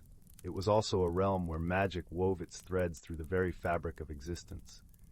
When the first snowflakes fell, the air was filled with the twinkling of enchanted crystals, their radiant glow illuminating the night sky. The squirrels watched in wonder as these ethereal beings danced among the branches, leaving a trail of sparkling frost in their wake. During the summer solstice, the forest was alive with the laughter of mischievous sprites, their gossamer wings fluttering as they played amidst the dappled sunlight. These enchanting beings were the guardians of nature's harmony, ensuring that the delicate balance was maintained and that the forest's inhabitants lived in peaceful coexistence. As the equinoxes arrived, the veil between the physical and the mystic realms thinned, allowing the squirrels to glimpse the ancient spirits that dwelled within the towering trees. These wise and venerable beings whispered secrets of the forest's past, reminding the squirrels of their sacred duty to protect and nurture the land that sustained them. Through the changing seasons and the ebb and flow of magic, the squirrels learned that the forest was a tapestry woven from the threads of life, death, and rebirth. They understood that their existence was intertwined with the very essence of nature, and that their role was to live in harmony, respecting the delicate balance that sustained the forest's vibrant tapestry. And so, as the cycles continued, the squirrels passed down their knowledge to future generations, ensuring that the wisdom of the ancient forest would never be forgotten. For in this enchanted realm, the boundaries between the physical and the mystical blurred, and the hidden lives of nature's creatures danced in perfect harmony with the rhythms of the seasons and the whispers of magic. Story 8. In a small village nestled between the lush rolling hills and ancient forests of elderwood, there was a place where time seemed to slow down. The villagers often spoke in hushed tones of the wonders and mysteries that lay just beyond the familiar paths, hidden in the dense thickets and towering trees that bordered their world. It was a place where tales of magic were whispered with reverence, and the scent of pine mingled with the crisp air, creating an atmosphere of enchanting tranquility. On the outskirts of this village, there lived a gentle-hearted seamstress named Leora. She was known far and wide for her exquisite craftsmanship, weaving threads of vibrant colors into garments that seemed to tell stories of their own. Her small cottage, with its ivy-clad walls and a garden bursting with wildflowers, was a haven of warmth and creativity. Yet, it was not just her skill with a needle that drew people to her. It was her kindness, a light that shone bright and warm, enveloping those around her in a comforting embrace. One crisp autumn morning, as golden leaves danced in the breeze and the world was painted in warm hues of amber and crimson, Leora discovered something unusual while gathering herbs at the forest's edge. Nestled among the roots of an old oak tree was a small, intricately carved wooden box. Its surface was smooth and polished, with a delicate pattern of swirling vines and tiny stars etched into the wood. Curious, Leora gently lifted the box, feeling a strange warmth emanating from it, as if it were alive with a gentle pulse of magic. That evening, by the soft glow of candlelight flickering across her cozy sitting room, Leora carefully opened the box. Inside, she found a spool of thread that shimmered with a spectrum of colors, shifting and changing like a rainbow caught in a sunbeam. As she held it, Leora felt a tingling sensation in her fingertips, a whisper of enchantment that promised something wonderful. She knew, in the depths of her heart, that this thread was no ordinary thread. It was a gift of magic, a tool for creating something extraordinary. The next morning, as the first light of dawn kissed the dewy grass, Leora set to work, her fingers deftly guiding the needle through fabric. With each stitch, she felt the thread's magic weave itself into the cloth, infusing it with a radiant energy that seemed to hum with life. The fabric shimmered under her touch, transforming into a cloak of breathtaking beauty. It was a garment that seemed to capture the essence of a starry night sky, with twinkling lights and deep velvety blues that spoke of dreams and distant realms. Word of Leora's magical cloak soon spread throughout the village and beyond, drawing the attention of travelers and seekers of wonder.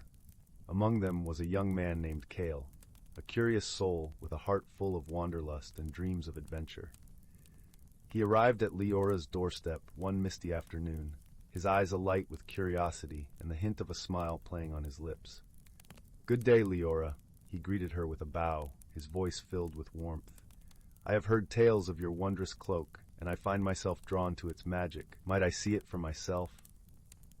Leora, with a gentle smile, welcomed Cale into her home and led him to where the cloak lay draped across a wooden mannequin. As Cale gazed upon it, his breath caught in his throat, for it was even more beautiful than he had imagined. The cloak seemed to glow softly, as if it were woven from starlight itself. "Would you allow me to try it on?" Cale asked, his voice tinged with awe. With a nod, Leora carefully lifted the cloak and draped it around Cale's shoulders. As the fabric settled against him, a wondrous transformation took place. The cloak shimmered and shifted, fitting him perfectly, as if it had been crafted just for him. In that moment, something remarkable happened. Cale felt a rush of energy coursing through him, filling him with a sense of clarity and purpose. It was as if the cloak had awakened something within him, unlocking hidden potential and strength. His eyes widened in surprise and delight, for he realized that this cloak was not merely a garment of beauty, it was a key to discovering his true self. Over the following days, Cale found himself drawn to the forest, guided by an instinct he could not explain. Leora, intrigued by the magic of the cloak and Cale's journey, decided to accompany him. Together, they ventured deeper into the woods, the cloak's gentle glow lighting their path as they explored hidden glades and ancient groves. As they journeyed, they discovered a world within the natural environment that defied anything they had ever imagined. Beneath the canopy of emerald leaves and the whispering winds, they stumbled upon a hidden realm, a place where the ordinary and the magical intertwined like the roots of a great tree. Here, animals spoke in soft voices, their eyes wise and knowing. Streams sang a melody of crystal notes, and flowers bloomed in colors that had no names. In this hidden world, Cale and Leora encountered creatures both wondrous and kind-hearted. They met a wise old owl named Hoot, whose feathers were the color of moonlit snow. Hoot guided them with gentle wisdom, sharing stories of the forest's history and the magic that flowed through its veins. They befriended a playful fox named Fen, whose laughter was like a bubbling brook, infectious and joyful. With each step, Cale and Leora felt their hearts grow lighter, their spirits lifted by the enchantment of the forest and the camaraderie of their newfound friends. They learned that the cloak's magic was not just in its beauty, but in the connections it fostered, the friendships it forged, and the truths it revealed. One evening, as the sun dipped below the horizon and the sky was painted in hues of violet and gold, Cale and Leora gathered with their woodland friends around a crackling fire. The warmth of the flames danced in their eyes as they shared stories and laughter, their hearts full of gratitude for the journey they had embarked upon. In that moment of unity and joy, Cale realized that the cloak had brought him far more than he had ever hoped for. It had led him to a world of wonder and friendship, to a place where he could be his truest self. And it had shown him that the greatest magic of all lay not in the cloak itself, but in the bonds of love and understanding that it had helped create. As the fire burned low and the stars twinkled overhead, Cale turned to Leora, his voice soft with emotion. "Thank you, Leora, for sharing this journey with me. I have found something truly precious here, something that goes beyond magic." Leora smiled, her heart full of warmth and contentment. "And I have found a friend in you, Cale. Together, we have discovered a world of wonder, where the magic of friendship shines brightest of all." With those words, they sat in comfortable silence, the gentle rustle of leaves and the soft calls of night creatures weaving a lullaby around them. And as the night deepened, they knew that their journey was only just beginning, with countless adventures yet to unfold. In the heart of Elderwood, under the watchful gaze of the moon, Cale and Leora found their place, a hidden world of magic and friendship, where the cloak's enchantment would forever light their way. And so, with hearts full of hope and wonder, they embraced the mystery and beauty of the world, knowing that their paths would forever be intertwined by the gentle threads of destiny. Story 9. Once upon a time, in a quaint village nestled among rolling emerald hills, lived a young girl named Lila. Lila had hair the color of autumn leaves and eyes like the morning sky, bright with curiosity. Her days were filled with the familiar rhythm of village life, but her heart yearned for the mysteries that lay beyond the horizon. One crisp morning, as the sun began its gentle ascent, Lila decided to explore the outskirts of her village. She wrapped herself in a cozy cloak, its fabric woven with the warmth of 100 sunrises, and set off with a small wicker basket swinging by her side. Her footsteps led her to the edge of the whispering woods, a forest that villagers spoke of in hushed tones. Its towering trees stood like sentinels, their leaves shimmering with a silvery sheen that sang softly in the breeze. The forest was said to be enchanted, a place where time danced in a curious rhythm, and magic lingered like a forgotten song. Lila took a deep breath, her heart fluttering with excitement and a touch of trepidation. With a determined nod, she stepped into the forest. The air was cool and fragrant, filled with the scent of pine and earth. Sunlight trickled through the canopy, casting playful patterns on the forest floor. As she walked deeper into the woods, Lila marveled at the wonders around her. Delicate flowers bloomed in radiant hues, their petals whispering secrets in the soft afternoon light. Tiny creatures flitted among them, the flitterbugs, with wings like stained glass, leaving trails of sparkling dust in their wake. Lila's path soon led her to a shimmering pond, its surface like liquid glass. She knelt beside it, her reflection gazing back with wide-eyed wonder. Suddenly, the water rippled, and a graceful creature emerged, a moonlit swan with feathers that gleamed like silver in the dappled light. "Greetings, dear traveler," the swan spoke, its voice as gentle as the lapping waves. "I am Seraphina, guardian of this enchanted realm." Lila, awestruck but unafraid, replied, "Hello, Seraphina. I am Lila, a humble girl from the village beyond the hills. I wish to explore and learn the secrets of your wondrous forest." Seraphina nodded, her eyes sparkling with ancient wisdom.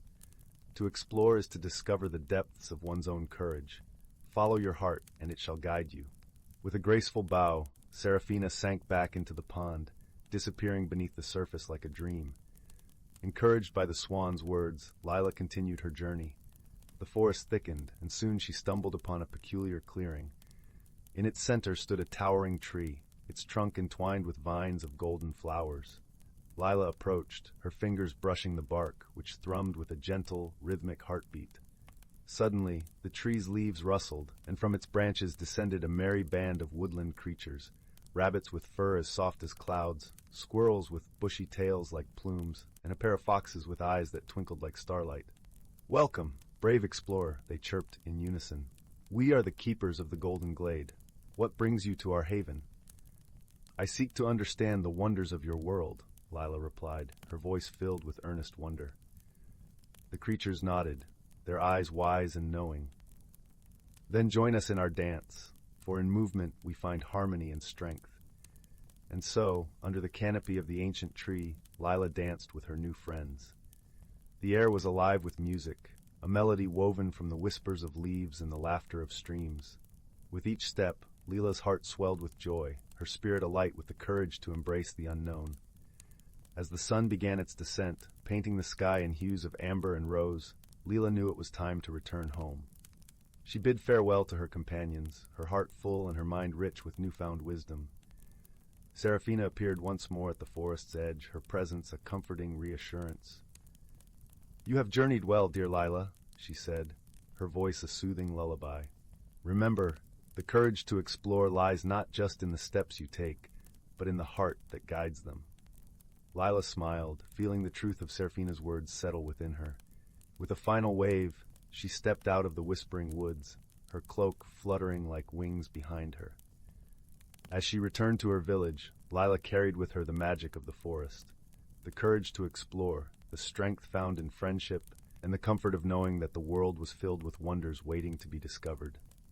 That night, as she nestled beneath her quilt, Lila closed her eyes and listened to the whispers of the forest, a gentle reminder that the world was vast and beautiful, and that her heart was brave enough to embrace it all. And so, with dreams woven from moonbeams and starlight, Lila drifted into a peaceful slumber, knowing that her journey had only just begun. Story 10. Once upon a time, in the quaint little village of Winding Brook, where cobblestone paths crisscrossed between cozy cottages, there lived a young boy named Oliver. Oliver was a curious soul, with eyes the color of a summer sky and a heart as warm as freshly baked bread. His days were filled with the joy of exploring the woods and fields that surrounded his home, always in search of something new and wonderful. One crisp autumn afternoon, as the leaves whispered secrets to the wind, Oliver stumbled upon a peculiar object half buried beneath a tangle of golden leaves. It was a small, intricately carved wooden box, its surface etched with swirling patterns of leaves and stars. The box seemed to hum softly, a melody that only Oliver could hear, inviting him to discover its mystery. With a gentle touch, Oliver opened the box, revealing a shimmering feather nestled inside. It was unlike any feather he had ever seen, glowing with hues of azure and emerald, as if it held the light of 1,000 dawns. As his fingers brushed the feather, a warm breeze swirled around him, and he felt a gentle tug in his heart, as if the feather wished to show him something extraordinary.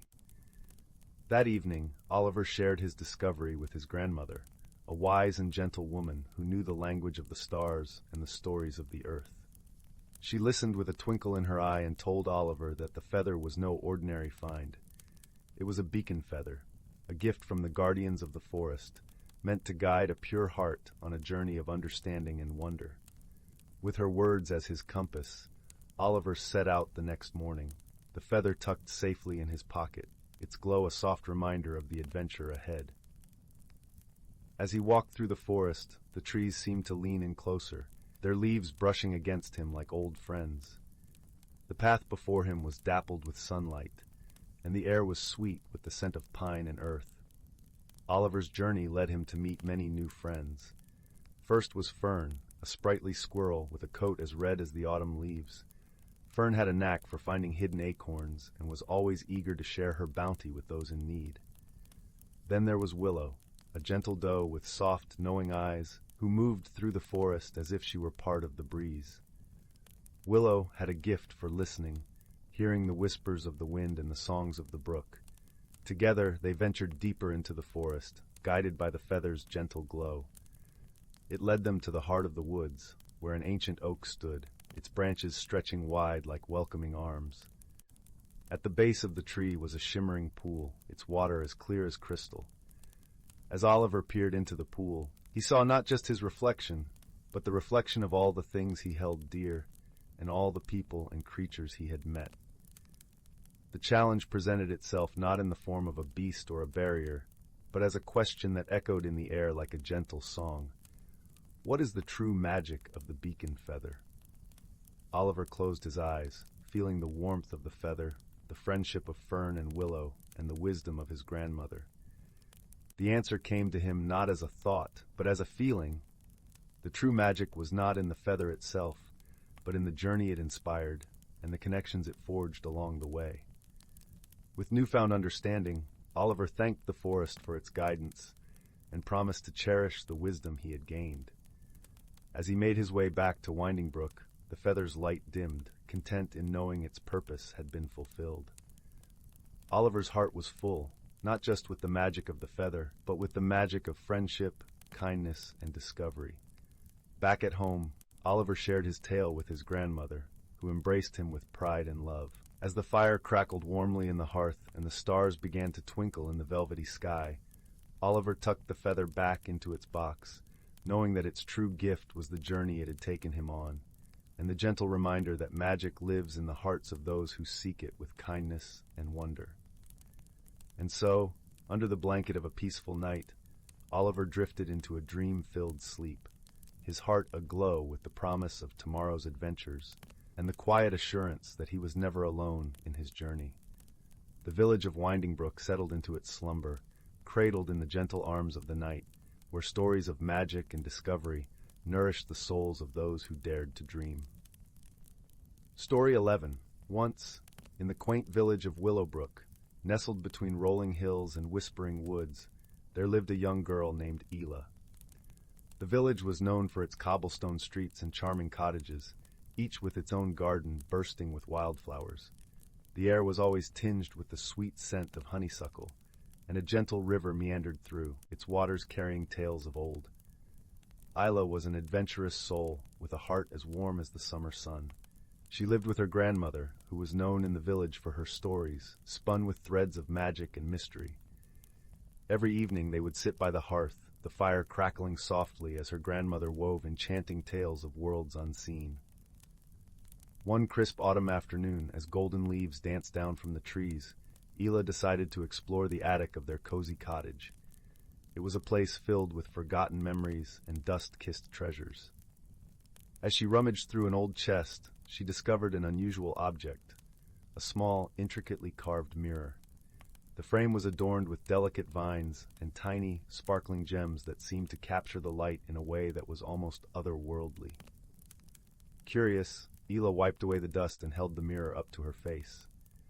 As she peered into the glass, a soft, shimmering glow enveloped her, and she found herself standing not in the dusty attic, but in a vibrant meadow bathed in the gentle glow of twilight. The sky above was a tapestry of purples and pinks, and the air was filled with the sweet melody of crickets and the soft rustle of leaves. Startled but intrigued, Ela looked around.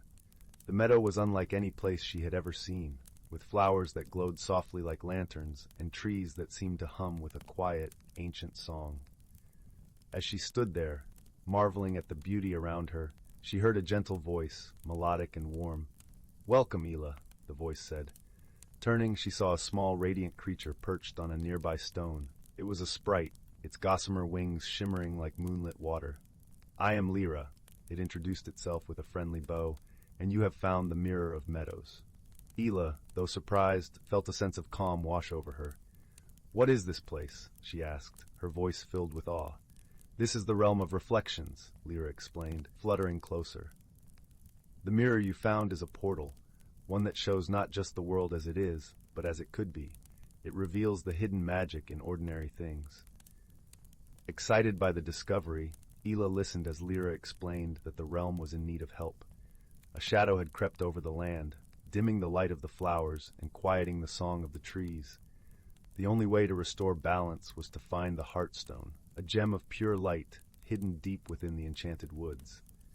Determined to help, Ela set off on her journey, with Lyra guiding her through the meadow. Along the way, they met various creatures, a wise old owl named Eldrin, who offered Ela his knowledge of the woods, and a playful fox called Finn, whose keen senses would help them navigate the winding trails. As they ventured deeper into the woods, Ela learned more about her companions. Eldrin, with his vast knowledge, had once been the guardian of the Heartstone, but age had made the task too great for him alone. Finn, though mischievous, had a heart of gold and a sense of loyalty that ran deep. Their journey was fraught with challenges, not of physical might, but of the heart and mind. They encountered a river that whispered riddles, a bridge that could only be crossed by those who truly believed in themselves, and a grove of trees that required them to listen and understand their ancient stories. With each challenge, Ela found herself growing, her heart and mind opening to the wisdom around her. She learned the value of patience and the power of belief. She understood that true strength lay not in force, but in kindness and understanding. Finally, they reached the Heartstone, nestled within a grove of glowing trees. It was a gem of such brilliance that it seemed to hold the light of 1,000 stars. As Ela approached, she realized that the stone resonated with the same gentle warmth she felt in her heart. With a deep breath, she reached out and touched the Heartstone. A wave of light spread through the woods, dispelling the shadows and restoring the vibrant colors. The flowers began to glow brightly once more, and the trees resumed their harmonious song. As the realm returned to its former glory, Ela found herself back in the attic, the mirror still in her hands, its surface now clear and unassuming. Yet she knew that the magic was real, and the lessons she learned would stay with her forever. That evening, as she sat by the fire with her grandmother, Ela shared her adventure, her eyes shining with wonder. Her grandmother smiled, her heart swelling with pride and love. "Magic is everywhere, my dear," she said softly, "in the world and in the hearts of those who believe." And so, with a heart full of warmth and newfound wisdom, Ela drifted into a peaceful sleep, knowing that the world was filled with extraordinary wonders waiting to be discovered by those who dared to look beyond the ordinary. Story 12. In a quiet village nestled between rolling hills and a shimmering, meandering river, there lived a curious young girl named Lila. With eyes the color of twilight and a heart full of wonder, Lila often found herself dreaming of places beyond the familiar fields and woods of her home. Her days were filled with the warmth of her family's laughter and the gentle hum of the village life, but her nights were where her imagination truly soared. One evening, as the sun dipped below the horizon and painted the sky in shades of lavender and gold, Lila sat by her window, gazing at the twinkling stars. It was then she noticed a faint silvery glow emanating from the edge of the forest, a place she had always been told was enchanted. Her heart fluttered with a mix of excitement and trepidation. Whispering a silent goodbye to the comfort of her room, she slipped on her cloak and quietly ventured into the night. The air was crisp and carried the scent of pine and earth as Lila stepped into the forest. With each step the glow grew brighter, illuminating a path lined with soft, luminescent moss. The forest was alive with gentle sounds, a soft rustling of leaves, the distant hoot of an owl, and the whisper of the wind weaving through the branches. It was as if the forest itself was welcoming her with open arms. As Lila followed the glowing path, she came upon a clearing where the moonlight danced upon a small, crystal-clear pond. Surrounding the pond were flowers unlike any she had ever seen, their petals shimmering in hues of blue and violet, as if kissed by the stars themselves. Kneeling by the water's edge, Lila marveled at her reflection, which seemed to smile back at her with a knowing twinkle. Suddenly, a soft giggle fluttered through the air, and Lila turned to see a group of tiny, delicate creatures flitting among the flowers. They were no bigger than her hand, with wings that glimmered like rainbows in the moonlight. "Welcome, dear traveler," one of the creatures chimed, her voice like the tinkling of bells. "We are the Luminous, guardians of this enchanted glade. What brings you to our realm?" Lila, who had always believed in the magic of stories but never expected to live one, took a deep breath and replied, "I was drawn here by the light. I've always dreamed of exploring the unknown." The Luminous exchanged glances and nodded in approval. "You have the heart of an explorer," another creature said, her eyes twinkling with admiration, "and it is courage that lights the path for those who dare to dream." Encouraged by their warmth, Lila shared her dreams of adventure and her longing to see the world beyond her village. As she spoke, the Luminous listened intently, their wings shimmering with each word.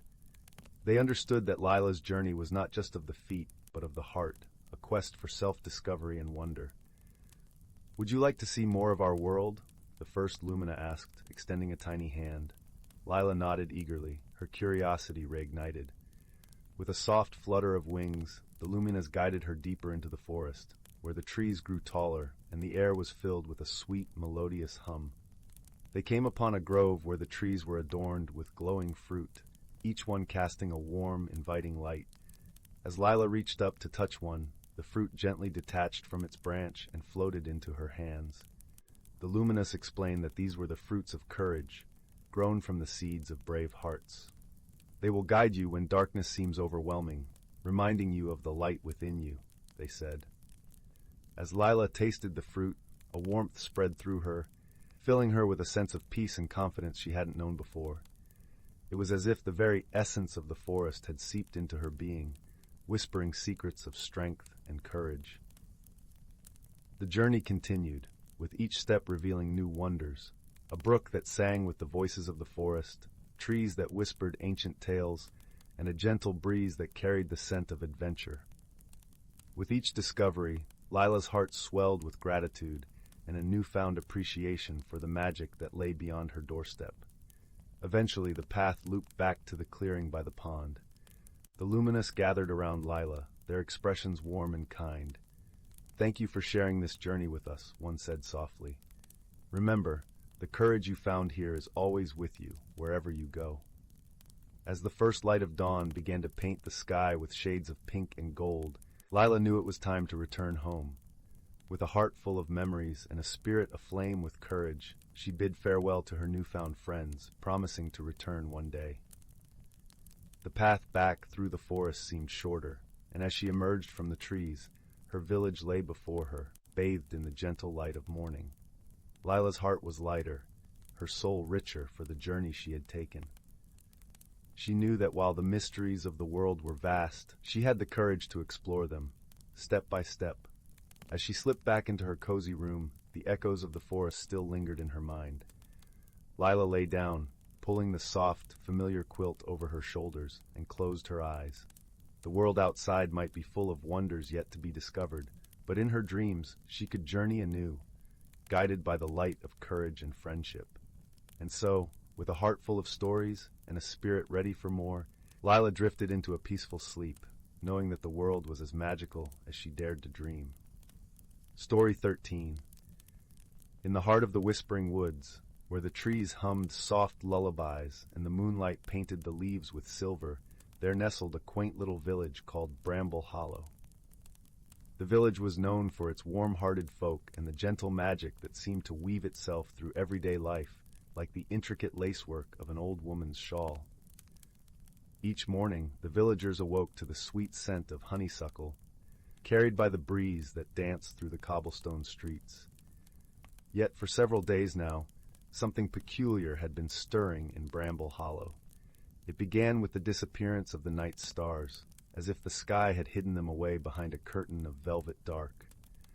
The villagers found it curious and a little unsettling, for the stars were part of their nightly comfort, twinkling like guardian spirits above their homes. Mira, a young girl with a heart full of wonder and eyes that sparkled like the missing stars, decided that she would unravel the mystery. She was known in the village for her keen observation and a curious mind that never rested. Mira had a special friend, a wise old owl named Orin, who lived in the ancient oak tree at the edge of the village. Orin's feathers were a patchwork of earthy browns and pristine whites, and his eyes, large and knowing, seemed to hold the secrets of the forest. One crisp evening, as the sky began to deepen into twilight, Mira made her way to Orin's tree. The air was perfumed with the earthy scent of fallen leaves and the distant promise of rain. She found Orin perched on a low branch, preening his feathers with meticulous care. "Orin," Mira called gently, "have you noticed the missing stars? It's as if the sky has hidden them away." Orin paused, his eyes glimmering with a light of their own. "Indeed, child," he replied in a voice as smooth as rippling water. "The stars have fallen silent, but I have heard whispers in the wind, tales of a shadow that sweeps the sky." Intrigued, Mira asked, "What sort of shadow?" "The kind that doesn't belong," Orin replied, his tone thoughtful. "Perhaps we should visit the Meadow of Echoes. It is said that if you listen closely, the meadow will share its secrets." With the moon casting a gentle glow upon the path, Mira and Orin set off toward the meadow. The journey was a symphony of night sounds, the rustling of leaves, the soft hoot of distant owls, and the gentle murmur of a brook that lazily wound its way through the forest. The Meadow of Echoes was a place of magic and serenity, where wildflowers swayed in a dance to the music of the night. Mira knelt among the blooms, closing her eyes and opening her heart to the whispers of the meadow. Orin perched nearby, silent and watchful. As the wind caressed her face, Mira heard it, a faint whisper, like a melody carried from afar. It spoke of a creature, a gentle giant of the sky, who had lost its way in the world above. This creature, a celestial wind sprite named Zephyr, had become tangled in a web of clouds, unable to find its way back to its home among the stars. Understanding dawned upon Mira. "Orin," she whispered, "the stars are not gone. Zephyr is lost and needs our help to find his way back." Orin nodded, a twinkle in his wise eyes. "Then let us guide him home," he said. "But we must hurry, for the clouds grow thicker with each passing night." Together, they devised a plan. Mira would craft a lantern of starlight, using the glowberries that grew by the forest brook. These berries, when crushed, released a light as bright and pure as the stars themselves. Under Orin's guidance, Mira gathered the glowberries, their soft luminescence lighting her path. With careful hands, she wove a lantern from willow branches, filling it with the glowberry essence until it shone like a beacon. Holding the lantern high, Mira called out to the night, "Zephyr, noble sprite of the skies, follow the light and find your way home." The meadow held its breath, and for a moment all was still. Then, from the horizon, a soft wind began to stir, carrying with it a gentle rustling that spoke of hope and freedom. The clouds parted, revealing a sky that shimmered with tiny points of light, and there among them was Zephyr, a great, shimmering form that danced with the stars. With a grateful sigh, Zephyr swirled around Mira and Orin, his presence a caress of cool, refreshing air. The stars twinkled brighter, and the sky seemed to sing with joy as the celestial sprite ascended, returning to his rightful place among the constellations. The mystery resolved. Mira and Orin watched as the night sky once again became a tapestry of dreams and light. As they made their way back to Bramble Hollow, the village lay peacefully beneath the star-strewn heavens, unaware of the adventure that had unfolded.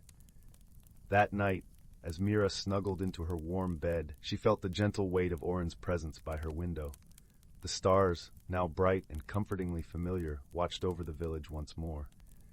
With a heart full of contentment, Mira whispered, "Good night, Orin." "Good night, Myra," Orin replied softly, his voice a lullaby to her ears. And as the whispering woods hummed its gentle songs, the village of Bramble Hollow slept soundly, cradled in the warm embrace of friendship and the enduring magic of the stars. Story 14. In the heart of the whispering woods, where the leaves seemed to murmur secrets with the passing breeze, there lay a quaint little village called Moon Hollow. This village was unlike any other, for it was nestled in a world where magic danced through the air like a gentle, ever-present melody. The villagers lived in harmony with the enchantments that surrounded them, and the days passed with a serene rhythm. One crisp autumn evening, as the golden sun dipped below the horizon, painting the sky with hues of lavender and rose, a peculiar event stirred the tranquility of Moon Hollow. The village's bountiful harvest, usually gathered in neat rows in the village square, had mysteriously vanished overnight. The villagers awoke to find the square empty, the air tinged with the scent of freshly turned earth and the faintest trace of something sweet and unfamiliar. The villagers gathered in the square, their faces etched with concern. Among them was a thoughtful young girl named Clara. Clara had always been known for her keen eye and gentle heart. She stood quietly, observing the scene, her mind weaving through the puzzle laid before them. The villagers murmured in low tones, contemplating the strange disappearance of their precious harvest. As the sun climbed higher in the sky, casting warm beams that danced across the cobblestones, Clara decided it was time to seek out some guidance. She made her way to the edge of the village, where the whispering woods began, a place where the trees stood tall and ancient, their branches weaving a canopy of emerald leaves. In the heart of these woods lived a wise old owl named Alder. Alder was known far and wide for his wisdom and his ability to see what others could not. As Clara approached the towering oak where Alder made his home, she heard the gentle rustle of wings and the soft hoot of welcome. "Good morning, Clara," Alder greeted, his voice a soothing balm in the crisp morning air. "What brings you to the woods today?" Clara explained the mysterious disappearance of the harvest, her voice steady but tinged with curiosity. Alder listened intently, his large amber eyes gleaming with understanding. "Ah, I see," Alder mused, his feathers ruffling thoughtfully. "It seems you have a mystery in your midst, but fear not, for sometimes the answers lie in the most unexpected places. Have you spoken with the wind sprites?" Clara's eyes widened at the suggestion. The wind sprites were elusive creatures, known for weaving through the treetops with the lightness of a whisper. They were playful and a bit mischievous, but they had a knack for knowing things that others did not. With Alder's advice in mind, Clara ventured deeper into the woods, her footsteps barely making a sound on the soft bed of fallen leaves. She reached a clearing where the sunlight streamed down in golden shafts, and there, dancing upon the breeze, were the wind sprites. Tiny and ethereal, the sprites flitted about, leaving trails of shimmering light in their wake. Clara approached them with a gentle smile, her heart open and earnest. "Dear sprites," Clara called softly, "I seek your help. Our village's harvest has vanished, and we do not know why. Can you share what you've seen?" The sprites paused in their dance, their eyes twinkling with curiosity. One sprite, with wings like silver gossamer, fluttered closer to Clara. "We saw the harvest dance away in the moonlight," the sprite chimed, her voice as delicate as the breeze. It was led by a trail of sweet-scented magic, pulling it gently through the air. Clara listened, her mind painting a picture of the scene the sprite described. "Thank you, kind sprite," she said, her voice filled with gratitude. You've given us a clue to unravel this mystery. With a newfound sense of direction, Clara returned to Moon Hollow, her heart alight with hope. She gathered the villagers once more and shared the tale of the wind sprites.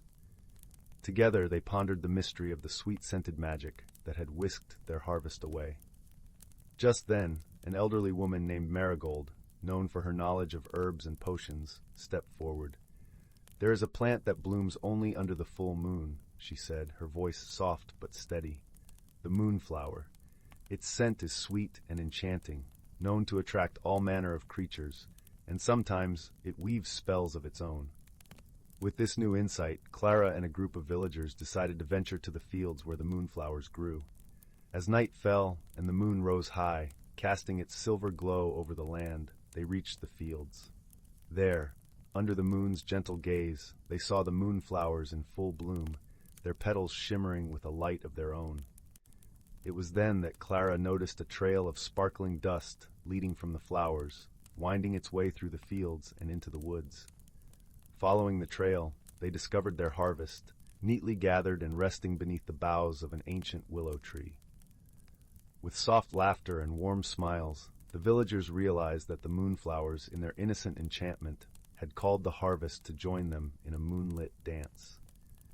Gently, they gathered their harvest once more, whispering words of thanks to the moonflowers for their unintentional mischief. As they returned to the village, the air was filled with a sense of contentment and camaraderie. Clara walked beside Alder, who had joined them in the woods, his eyes shining with pride at the young girl's cleverness and kindness. "Sometimes," Alder said, his voice a gentle murmur, "the answers we seek are right beneath our noses, hidden in the ordinary magic of the world." With the mystery resolved and the harvest safely returned, the villagers of Moon Hollow gathered in the square once more. They celebrated under the stars, sharing stories and laughter, their hearts light and joyful. And as the night deepened and the stars watched over them with a gentle twinkle, Clara sat beside the crackling fire, her heart warmed by the knowledge that friendship and wisdom could light the way through even the most enchanting of mysteries. And so, surrounded by the cozy comfort of the whispering woods, the village of Moon Hollow drifted into a peaceful slumber, dreaming of moonlit dances and the magic that wove their lives together. Story 15. In the heart of an ancient forest, where sunlight filtered through a verdant canopy to dapple the forest floor with golden light, there lived a community of creatures whose lives were woven with the very fabric of magic. This forest, known to few as the Glimmerwood, was a sanctuary where nature's whispers could be heard by those who listened closely, and where the boundaries between reality and enchantment blurred like the gentle mists that often curled through its undergrowth. As the seasons turned, each brought its own kind of wonder to the Glimmerwood. The forest was alive with the vibrant hues of autumn, the crisp air carrying the scent of earth and fallen leaves. Tiny creatures, from the smallest of mice to the wisest of owls, played their roles in the grand tapestry of life, each aware of the delicate balance that sustained their world. One such creature was a young fox named Bramble. With fur as russet as the autumn leaves and eyes like glistening amber, Bramble was known for his curious nature and gentle heart. He lived with his family in a cozy den nestled beneath the roots of an ancient oak, where the earth was soft and the air was filled with the musky scent of the woods. Bramble loved the forest deeply, and he was never more at peace than when he was exploring its hidden nooks and crannies, accompanied by the soft symphony of rustling leaves and birdsong. One day, as the sun dipped low in the sky, painting the world in shades of gold and pink, Bramble set out on one of his exploratory rambles. The forest was alive with the sounds of creatures preparing for the coming night. As he trotted along a path lined with ferns and wildflowers, Bramble noticed something peculiar. A warm, glowing light flickered in the distance, something he had never seen before. Curiosity piqued, Bramble followed the light, which seemed to dance just beyond his reach. It led him deeper into the forest, to a place where the trees grew taller and the air felt thick with magic. Here the light finally settled, revealing itself to be a cluster of luminescent mushrooms, their soft glow casting an ethereal light over the clearing. In the center of this clearing stood an elder tree, its bark silver and smooth, its branches stretching high into the sky. As Bramble approached, he felt a gentle warmth emanating from the tree, as if it were embracing him with an invisible hug. He sat down at its base, feeling a sense of peace and wonder wash over him. It was then that he noticed a figure emerging from the shadow of the tree. It was an owl, her feathers shimmering like moonlight, her eyes wise and kind. "Greetings, young Bramble," the owl said, her voice as soothing as a lullaby. "I am Luna, keeper of the forest's ancient wisdom." Bramble, though surprised that the owl knew his name, felt no fear. Instead, he was filled with a sense of awe and respect. "Hello, Luna," he replied, his voice barely above a whisper. "What is this place?" "This is the heart of the Glimmerwood," Luna explained, her eyes twinkling. "It is where the magic of our forest is strongest, and where the balance of nature is maintained." Luna explained that the mushrooms, known as mooncaps, glowed with the light of the moon, helping to guide lost creatures and protect the forest from harm. The elder tree, she said, was the oldest in the forest, its roots entwined with the land itself, ensuring that the magic and life of the Glimmerwood remained in harmony. Bramble listened intently, his heart swelling with a newfound understanding of his home. He realized that he, too, was a part of this intricate balance, and that he had a role to play in its preservation. As the night deepened, Luna shared stories of the forest's past, tales of creatures who had lived in harmony with the land and of the magic that had always protected them. She spoke of the changing seasons, each bringing its own kind of magic: the blossoming of spring, the warmth of summer, the harvest of autumn, and the quiet rest of winter. "Remember, Bramble," Luna said as she prepared to take flight, "our forest thrives when all its inhabitants work together, respecting the gifts of nature and each other. Share this wisdom with those around you, and the Glimmerwood will continue to flourish for generations to come." With those words, Luna soared into the night sky, her wings gliding silently through the cool air. Bramble watched her go, feeling a sense of responsibility and purpose settle within him. The young fox returned to his den, the path illuminated by the gentle glow of the mooncaps. As he curled up in his warm nest, surrounded by the comforting sense of home, he resolved to cherish and protect the Glimmerwood, to share its stories and wisdom with others, and to always remember the lessons of balance and harmony. From that day forward, Bramble became a guardian of the forest, his heart forever linked to the magic of the Glimmerwood. And under the watchful eyes of the ancient trees and the glowing mooncaps, the forest thrived, a haven of peace and enchantment, where the natural world and the magical lived in perfect harmony. Story 16, title: The Whispering Woods. In the heart of the evergreen valley, nestled between towering pine trees and a babbling brook, lay a quaint village known simply as Nettlewood. The village was known for its vibrant gardens and the hearty laughter of its inhabitants, who lived in harmony with the land. The air was often filled with the scent of wildflowers, and the gentle hum of bees was a constant, soothing presence. Among the villagers lived a young girl named Leora. Her eyes sparkled with curiosity, and her heart beat with the rhythm of adventure. Leora had always been drawn to the forest that bordered the village, a place the villagers called the Whispering Woods. Tales of the woods were woven into the fabric of village life, stories of hidden secrets and magical beings that danced under the moonlight. Yet it was not fear but fascination that pulled Leora toward the trees. One crisp autumn morning, with the leaves painting the ground in shades of amber and gold, Leora set off into the Whispering Woods. The air was cool, carrying the earthy scent of fallen leaves and the distant promise of rain. Her boots crunched softly against the forest floor, and the gentle rustle of the trees seemed to guide her deeper into the heart of the woods. Leora's journey took her to a clearing bathed in dappled sunlight. At its center stood an ancient oak tree, its gnarled branches stretching skyward like arms in prayer. There, nestled amongst the roots, Leora discovered a small, intricately carved wooden box. It was adorned with swirling patterns that seemed to shift and change with the light, and a delicate latch that gleamed invitingly. Curiosity piqued, Leora gently lifted the latch and opened the box. Inside, she found a small, shimmering stone, unlike anything she had ever seen.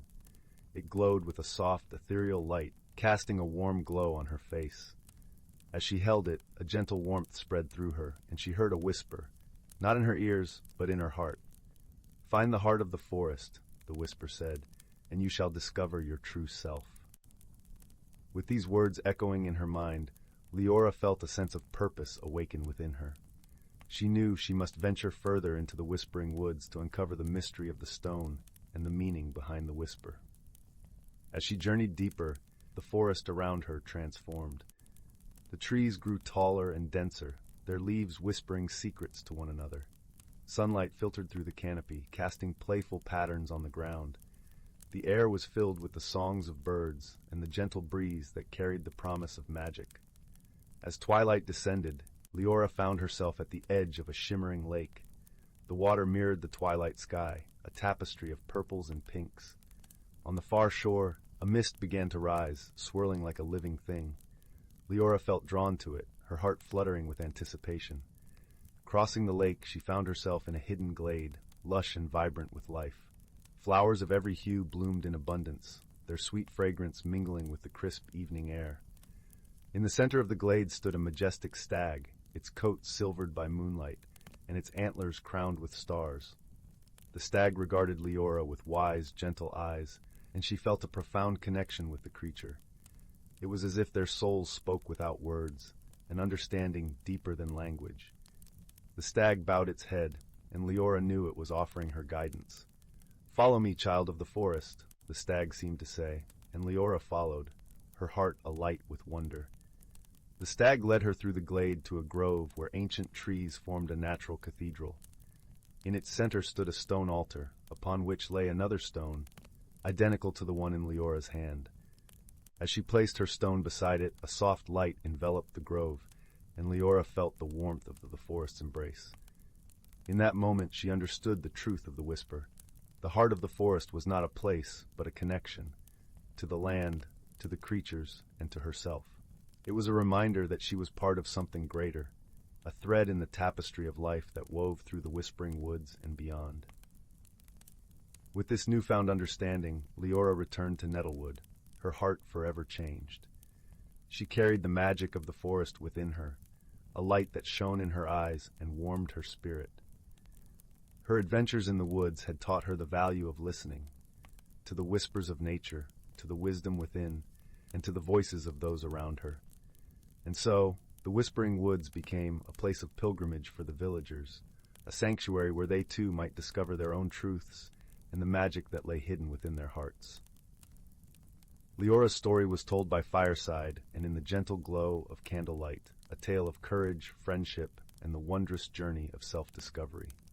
As the years passed, Leora grew and thrived, her life a testament to the power of the forest's magic. And though she often returned to the Whispering Woods, she knew she carried its heart with her always, a beacon of light guiding her through the ever-unfolding story of her life. Story 17. Once upon a time, in a cozy village nestled deep within an enchanted forest, there lived a young deer named Willow. With her delicate white fur and gentle eyes, Willow was known for her kind heart and unwavering spirit. However, she often found herself feeling lost and uncertain, struggling to embrace the changes life brought her way. One crisp autumn morning, as Willow grazed peacefully in a sunlit meadow, she heard a faint rustling in the nearby bushes. To her surprise, a tiny glowing sprite emerged, its gossamer wings fluttering with each movement. The sprite introduced herself as Arya and explained that she had been sent to guide Willow on a journey of self-discovery. At first, Willow was hesitant, for she had always found comfort in the familiar. But Arya's warm presence and reassuring words slowly melted away her doubts, and she agreed to embark on this magical adventure. Their first stop was the Whispering Woods, a place where the trees seemed to whisper ancient secrets to those willing to listen. As they wandered through the dappled sunlight, Willow felt a profound sense of peace wash over her. Arya taught her to quiet her mind and truly embrace the present moment, letting go of the fears and worries that had held her back. Next, they ventured to the misty marshlands, where a wise old turtle named Sage lived among the reeds. Sage imparted valuable lessons on the importance of patience and adaptability, reminding Willow that change was a natural part of life and that growth often arose from unexpected places. Throughout their journey, Willow encountered other friendly creatures who offered their support and wisdom. There was Flicka, a playful firefly who taught her to find joy in even the darkest of moments, and Breezy, a gentle wind spirit who showed her how to gracefully navigate life's twists and turns. With each new lesson and experience, Willow felt a magical transformation taking place within her. The once timid deer was blossoming into a confident, resilient being, embracing the beauty of change and personal growth. Finally, they arrived at the Crystal Cove, where the waters sparkled like a million diamonds. As Willow gazed into the shimmering depths, she saw her reflection transformed. Her eyes shone with a newfound wisdom, and her movements carried a sense of purpose and grace. Arya smiled warmly, for she knew that Willow had discovered the greatest magic of all, the power to shape her own destiny and find strength within herself. With a grateful heart, Willow thanked her guides for their kindness and set off to share her newfound knowledge with others, spreading the message of self-acceptance and growth wherever she went. From that day forward, Willow embraced each season of her life with open arms, understanding that true beauty lies not in remaining the same, but in the courage to blossom and transform. And whenever she felt the winds of change whisper through the forest, she would remember the lessons of her magical journey and welcome them with a smile. Story 18. In a village nestled beneath the whispering boughs of the enchanted willow, where the air was always sweet with the scent of lavender and honey, lay the quaint hamlet of Willowbrook. It was a place where magic flowed as gently as the brook that wound through its heart. The villagers lived in harmony with nature, and mysterious, gentle creatures peeked out from beneath leaves and behind rocks, lending their magic to the land. Each evening, as the sun dipped below the horizon and painted the skies in hues of coral and gold, the villagers gathered around the central hearth of the village square. There, tales both old and new would be spun by the village storyteller, a kind-hearted sage known as Grandmother Leora. Her stories were woven with threads of wisdom and wonder, captivating young and old alike. One particular evening, however, a soft murmur of concern rippled through the villagers. For days, peculiar occurrences had been unfolding in Willowbrook. The village's beloved glimmerbugs, tiny creatures whose gentle luminescence lit up the night, had begun to vanish one by one. Without their glow, the pathways through the village were shadowy and uncertain, and the villagers missed the tiny, twinkling lights that guided them home. The villagers turned to Grandmother Leora, hoping her wisdom might shed light on this gentle mystery. She listened carefully, her eyes twinkling like the stars above, and spoke in her soothing, melodic voice. Sometimes the answers we seek are found in the quiet places, if only we listen closely, she advised. Perhaps this mystery requires curious hearts and keen eyes. Among the villagers sat a young girl named Clara, whose heart brimmed with curiosity and kindness. She was known for her sharp eyes and her gentle way with the creatures of the forest. Inspired by Grandmother Leora's words, Clara resolved to uncover the mystery of the missing glimmerbugs. As the moon rose high and bathed the world in silvery light, Clara set out on her quest, her path illuminated by a small lantern. She padded softly along the village's winding paths, listening to the night sounds, the rustle of leaves, the soft croak of frogs by the brook, and the distant hoot of an owl. As Clara ventured deeper into the forest, she noticed something peculiar. Here and there, the ground was sprinkled with tiny, shimmering scales that glinted like the stars. Kneeling down, she examined them closely. They seemed familiar, yet she could not place them immediately. Carefully, she collected a few in a small pouch, determined to solve the puzzle. As she continued her search, Clara felt a gentle tug at her sleeve. She turned to find a tiny creature peering up at her, a periwinkle blue sprite with wings as delicate as gossamer. It was Zephyr, a sprite known for his playful nature and kind heart. He had often accompanied Clara on her explorations, offering his wisdom and guidance. "Good evening, Zephyr," Clara greeted, her voice soft as a whisper. "Have you seen what has become of the glimmerbugs?" Zephyr flitted around her, his wings shimmering in the moonlight. "I've heard whispers among the trees," he chimed in a voice like tinkling bells. "The glimmerbugs are being drawn away, but I cannot say by whom or why." Clara pondered his words, her brow furrowed in thought. "Do you think the scales might be a clue?" she asked, showing Zephyr the tiny glimmering pieces she had collected. Zephyr examined the scales with his keen sprite eyes, then nodded. "These belong to the moonfish," he declared. "They are creatures of the night, drawn to light and mystery." The moonfish were seldom seen, their silvery forms gliding silently through the air, leaving trails of sparkling scales in their wake. They were known to be gentle, but their presence was a rare and wondrous sight. "Perhaps they are playing a game," Zephyr suggested. "Or maybe they are in need of help." Clara nodded, her heart set on finding the truth. Then we shall find the moonfish and discover what they seek. Together, Clara and Zephyr followed the trail of scales, their journey taking them deeper into the heart of the forest. The trees stood tall and silent, their leaves whispering secrets to the night breeze, as if encouraging the pair on their quest. As they walked, Clara noticed a faint, ethereal glow ahead. As they approached, the glow grew stronger, revealing a clearing bathed in the soft light of the moon. There, dancing above the grass, were the moonfish. Their scales shimmered with an otherworldly luminescence, and among them, flitting joyfully, were the missing glimmerbugs. Clara watched in awe, her heart swelling with wonder. The glimmerbugs and moonfish were weaving a dance of light, creating patterns that shimmered and shifted like the surface of a rippling pond. It was a sight so beautiful, it took her breath away. But Clara also understood the concern of her fellow villagers. Without the glimmerbugs to light their way, the village was plunged into darkness. She approached the moonfish with gentle steps, her voice as soothing as the night breeze. "Moonfish, guardians of the night," she called softly, "your dance is a marvel to behold. But our village misses the light of the glimmerbugs. Can you tell us why they have joined you?" The moonfish paused in their dance, their luminous eyes meeting Clara's with a gaze as deep as the midnight sky. One moonfish, larger than the rest, swam forward, its voice a soft echo in the night.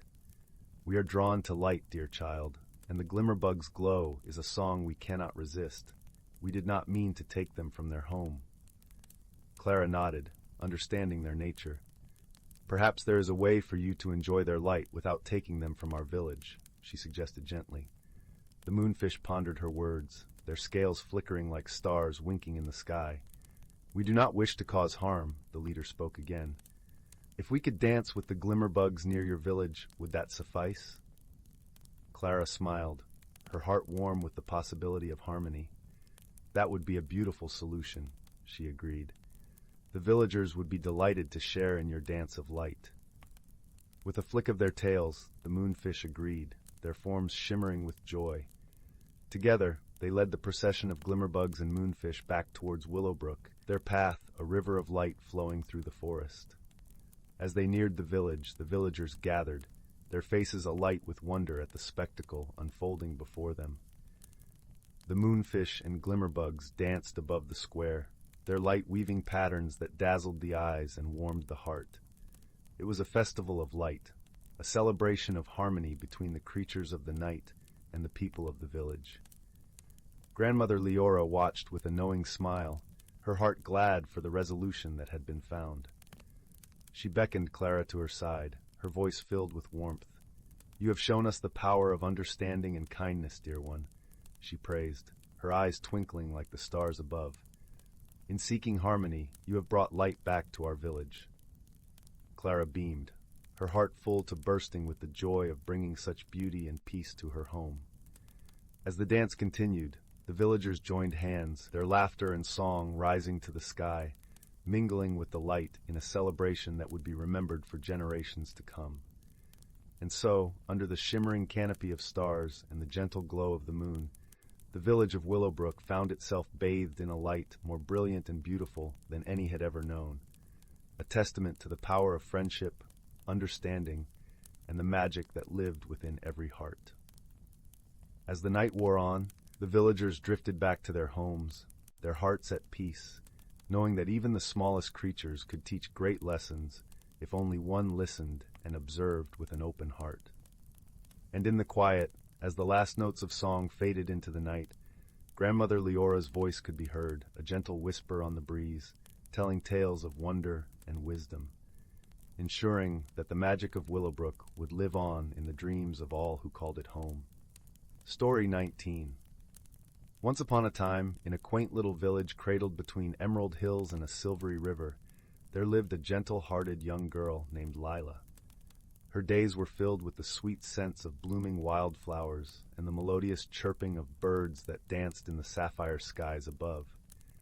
Yet despite the beauty that surrounded her, Lila's heart longed for adventure, something beyond the familiar paths and comforting whispers of the wind through the trees. One golden afternoon, as the sun dipped low, casting long, warm shadows across the land, Lila found herself drawn to the edge of the whispering woods. It was a place of mystery, where ancient trees stood like wise sentinels, their leaves rustling secrets that only the wind could understand. Though many in the village spoke of the woods with a mix of awe and caution, Lila felt a gentle tug at her heart, urging her to venture into their enchanting embrace. With a deep breath, Lila stepped onto the moss-covered path that led into the depths of the forest. The air was cool and fragrant, carrying the scent of pine and earth. As she walked, the sunlight filtered through the canopy above, painting the forest floor with dappled patterns of light. It was as if the woods themselves were welcoming her with open arms, each step echoing softly in the tranquil hush. As Lila ventured further, she came upon a small clearing where the trees parted to reveal a most extraordinary sight. A gentle brook meandered through the glade, its waters shimmering like liquid crystal under the waning light. And there, perched upon a flat, sun-warmed stone, was a creature unlike any she had ever seen. It was a small, plump frog with skin that glistened in hues of emerald and gold. Its eyes sparkled with an ancient wisdom that belied its size. "Welcome, young traveler," croaked the frog in a voice as smooth as velvet. "I am Ribble, guardian of these woods. What brings you to our realm?" Lila, taken aback by the talking frog, found her voice and replied, "I've always wondered what lies beyond the world I know. I wish to explore and learn about the wonders hidden in these woods." Ribble nodded sagely, his eyes twinkling. "Courage lies not in the absence of fear, but in embracing it. Follow your heart, and the path will reveal itself." Encouraged by Ribble's words, Lila continued her journey, her senses alive with the wonders of the forest. She marveled at delicate butterflies that flitted like living jewels, their wings whispering tales of faraway lands. She listened to the gentle crooning of the wind through the boughs, carrying melodies of times long past. As twilight descended, casting the woods in a silvery glow, Lila stumbled upon a ring of mushrooms nestled beneath a grand oak. Intrigued, she stepped inside and was met with a soft, musical hum. Suddenly the air shimmered, and before her appeared a cluster of tiny, luminescent figures, fairies with wings like gossamer and laughter like tinkling chimes. "Welcome, brave heart," chimed the fairies, their voices blending into a harmonious chorus. "You have ventured far, and for that we shall share our light." With a wave of their delicate hands, the fairies conjured glowing orbs that floated around Lila, casting a gentle light upon her path. Feeling both humbled and honored, Lila thanked the fairies and continued her journey, her heart buoyed by their ethereal gift. As the moon rose high, bathing the forest in silver light, Lila reached the heart of the woods, a tranquil pond surrounded by weeping willows whose branches swayed like gentle dancers. The water was still, reflecting the star-studded sky above. It was a place of peace and serenity, where time seemed to pause and breathe. Kneeling by the pond, Lila gazed into its depths, and there she saw her own reflection, not as she expected, but as a girl who had grown in courage and understanding. In that moment, she realized the true essence of her journey, not merely to explore the unknown, but to discover the strength and beauty within herself. With a heart full of gratitude and newfound wisdom, Lila turned to make her way home, the path now illuminated by the fairies' light and the gentle glow of the moon. As she retraced her steps, she was greeted by the familiar sound of Ribble's croak, a comforting reminder of the friends she had made along the way. When Lila finally emerged from the woods, the village was bathed in the soft glow of dawn.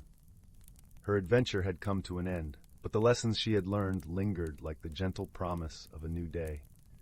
She knew that courage and exploration were not just about venturing into unknown lands, but about opening one's heart to the possibilities that lie beyond the horizon. And so, with a heart full of stories and dreams, Lila settled into her cozy bed, the warmth of her journey wrapping around her like a comforting embrace. As she drifted into slumber, the stars twinkled brightly above, whispering promises of future adventures and the endless wonders that awaited her curious soul. And thus, in the gentle embrace of the night, Lila's dreams danced with the magic of the whispering woods, reminding her always that the world is full of beauty for those who dare to seek it with an open heart. Story 20. In a quaint village nestled between the whispering woods and a shimmering lake, a gentle breeze carried the scent of blooming wildflowers through the air. The village, known as Willow Haven, was a place where time seemed to move at its own leisurely pace. Cobblestone paths wound their way between thatched roof cottages, each surrounded by gardens bursting with color. It was the kind of place where stories were spun like the webs of the spiders that hung from the eaves, and where magic lingered in the spaces between the sunbeams. Our tale begins with a young girl named Isla, who lived in a cottage on the edge of the village. Her hair was the color of chestnuts, and her eyes sparkled with the curiosity of 1,000 questions yet unasked. Isla was known for her gentle heart and her love of exploring the hidden nooks and crannies of Willow Haven. Her dearest companion was a small, fluffy rabbit named Thistle, who hopped alongside her wherever she went. One sunny afternoon, as the golden light filtered through the leaves, Isla and Thistle set out on another of their adventures. They wandered along the path that led to the edge of the woods, where the trees stood like ancient sentinels guarding secrets untold. There was a particular tree that Isla loved most, a grand old oak with a hollow trunk where she often sat to think and dream. As they approached the oak, Isla noticed something unusual. The air around the tree shimmered as if it were draped in a veil of starlight. Thistle's nose twitched, and he hopped closer, his ears perked with interest. Isla reached out a tentative hand to touch the shimmering air, and as her fingers brushed through it, she felt a gentle warmth spread through her. Suddenly, the world around Isla and Thistle transformed. The familiar surroundings of the woods faded away, and they found themselves standing in a glade bathed in a soft, ethereal glow. Flowers of every hue carpeted the ground, their petals glistening like dew-kissed jewels. The air was filled with the soothing sound of a distant melody, a symphony played by unseen musicians. In the center of the glade stood a fountain, its waters sparkling like liquid crystal. Isla and Thistle approached it with awe, and as they peered into its depths, they saw their reflections not as they were, but as they could be. Isla saw herself standing tall and confident, her heart brimming with courage. Thistle appeared as a magnificent rabbit with fur that glowed like moonlight. While they gazed into the fountain, a gentle voice spoke from behind them. Isla turned to see a woman with hair as silver as moonbeams and eyes that held the wisdom of countless ages. She wore a gown woven from the morning mist and adorned with tiny stars that twinkled as she moved. "Welcome, Isla and Thistle," the woman said, her voice as soothing as a lullaby. "I am Celestia, the guardian of this hidden realm. You have found the glade of reflection, a place where souls are shown their true potential." Isla felt a warmth spread through her chest. "It's beautiful here," she said softly, her eyes wide with wonder. Celestia smiled, a gentle curve of her lips. "This place reveals the magic within each heart, but it also presents a choice, to embrace the journey of becoming your best self or to turn away and remain unchanged." Isla glanced at Thistle, who gave her a reassuring nod. She felt a flutter of excitement mixed with uncertainty. "What must we do?" she asked. Celestia extended her hand, and from her palm appeared a small, intricately carved box. "This is the box of becoming," she explained. "Inside you will find a gift that will guide you on your journey. But remember, the path will not always be easy. It will require bravery and wisdom." With trembling fingers, Isla accepted the box. It was warm to the touch, as if it held a tiny sun within. She opened the lid, and inside lay a delicate, silver key, its surface etched with swirling patterns that seemed to dance in the light. "This key will unlock the doors within your heart and mind," Celestia said. "It will help you see past the illusions of fear and doubt. Keep it close and trust in its guidance." Isla nodded, feeling the weight of the key settle into her hand. "Thank you, Celestia," she said, her voice filled with gratitude. "Remember," Celestia said, her form beginning to shimmer like the air around them, The journey is yours to take, and you are never alone." With those words, the glade began to fade, and Isla found herself once more standing before the ancient oak. The shimmer in the air was gone, but the warmth of the key remained in her hand. Thistle nudged her gently, his eyes bright with encouragement. As they returned to Willowhaven, Isla felt a newfound sense of purpose. She knew that the journey ahead would be one of discovery and transformation, a chance to unlock the magic within her own heart. The days passed like pages turning in a well-loved book, each one bringing new challenges and lessons. Isla carried the silver key with her everywhere, drawing strength from its presence. She learned to listen to the whispers of the wind and the songs of the birds, finding wisdom in the natural world around her. One afternoon, as she and Thistle wandered through the village, they came upon a small group of children gathered by the edge of the lake. The children were gazing longingly at a beautiful, brightly colored kite that had become tangled in the branches of a tall tree. "Look, Isla," one of the children called. "Our kite is stuck and we can't reach it." Isla felt a pang of sympathy. She remembered the joy of flying kites and the disappointment of seeing them trapped beyond reach. She glanced at Thistle, who gave her an encouraging nod. "We can help," Isla said, stepping forward. She studied the tree, noting the way its branches intertwined like a puzzle waiting to be solved. With the silver key clutched tightly in her hand, Isla approached the tree. She took a deep breath and closed her eyes, allowing herself to feel the connection between the key and the world around her. The patterns on the key seemed to pulse with a gentle rhythm, guiding her thoughts and actions. Slowly, Isla reached out and began to climb the tree, her movements guided by an inner knowing she couldn't quite explain. The children watched in awe as she ascended, her hands and feet finding the perfect holds as if she were dancing with the tree itself. Finally, she reached the branch where the kite was ensnared. With careful precision, Isla untangled the string and freed the kite, holding it triumphantly in her hand. As she descended, the children cheered, their faces alight with joy. "Thank you, Isla," they exclaimed, rushing to greet her as she touched the ground. "You're welcome," Isla replied, her heart swelling with happiness. She handed the kite back to the children, who immediately set about flying it once more. As she watched the kite soar into the sky, Isla felt a sense of contentment. She realized that the journey of becoming was not just about finding her own strength, but about using it to help others and bring joy to those around her. In the weeks that followed, Isla continued to embrace the lessons of the key. She discovered that its magic was not only in its ability to unlock challenges, but in its power to open her eyes to the beauty and potential in every moment. One evening, as the sun dipped below the horizon and painted the sky in hues of pink and gold, Isla sat by the lake with Thistle by her side. The water lapped gently against the shore, a lullaby of nature's making. Isla held the silver key in her hand, its surface glinting in the fading light. She thought of Celestia and the glade of reflection, and of the journey she had embarked upon. She realized that the key had unlocked something far greater than she had ever imagined. It had unlocked her own heart. As she sat there, contentment wrapping around her like a soft blanket, Isla understood that the true magic lay not in the key, but in the choices she made and the love she shared. The journey of becoming was one of infinite possibilities, and she was ready to embrace them all. With a peaceful smile, Isla tucked the key into her pocket and leaned back against the grass, watching as the first stars began to twinkle in the night sky. Thistle snuggled close, his warmth a comforting presence by her side. And so, in the heart of Willowhaven, under the watchful gaze of the stars, Isla found her place in the world, a place where magic and possibility intertwined, and where the journey of becoming was a never-ending adventure. Story 21. In the heart of Whispering Woods, where the trees swayed like gentle dancers and the air was filled with the sweet scent of blooming moonflowers, there was a little village known as Lumina Glade. The villagers of Lumina Glade were known for their kind hearts and joyful spirits.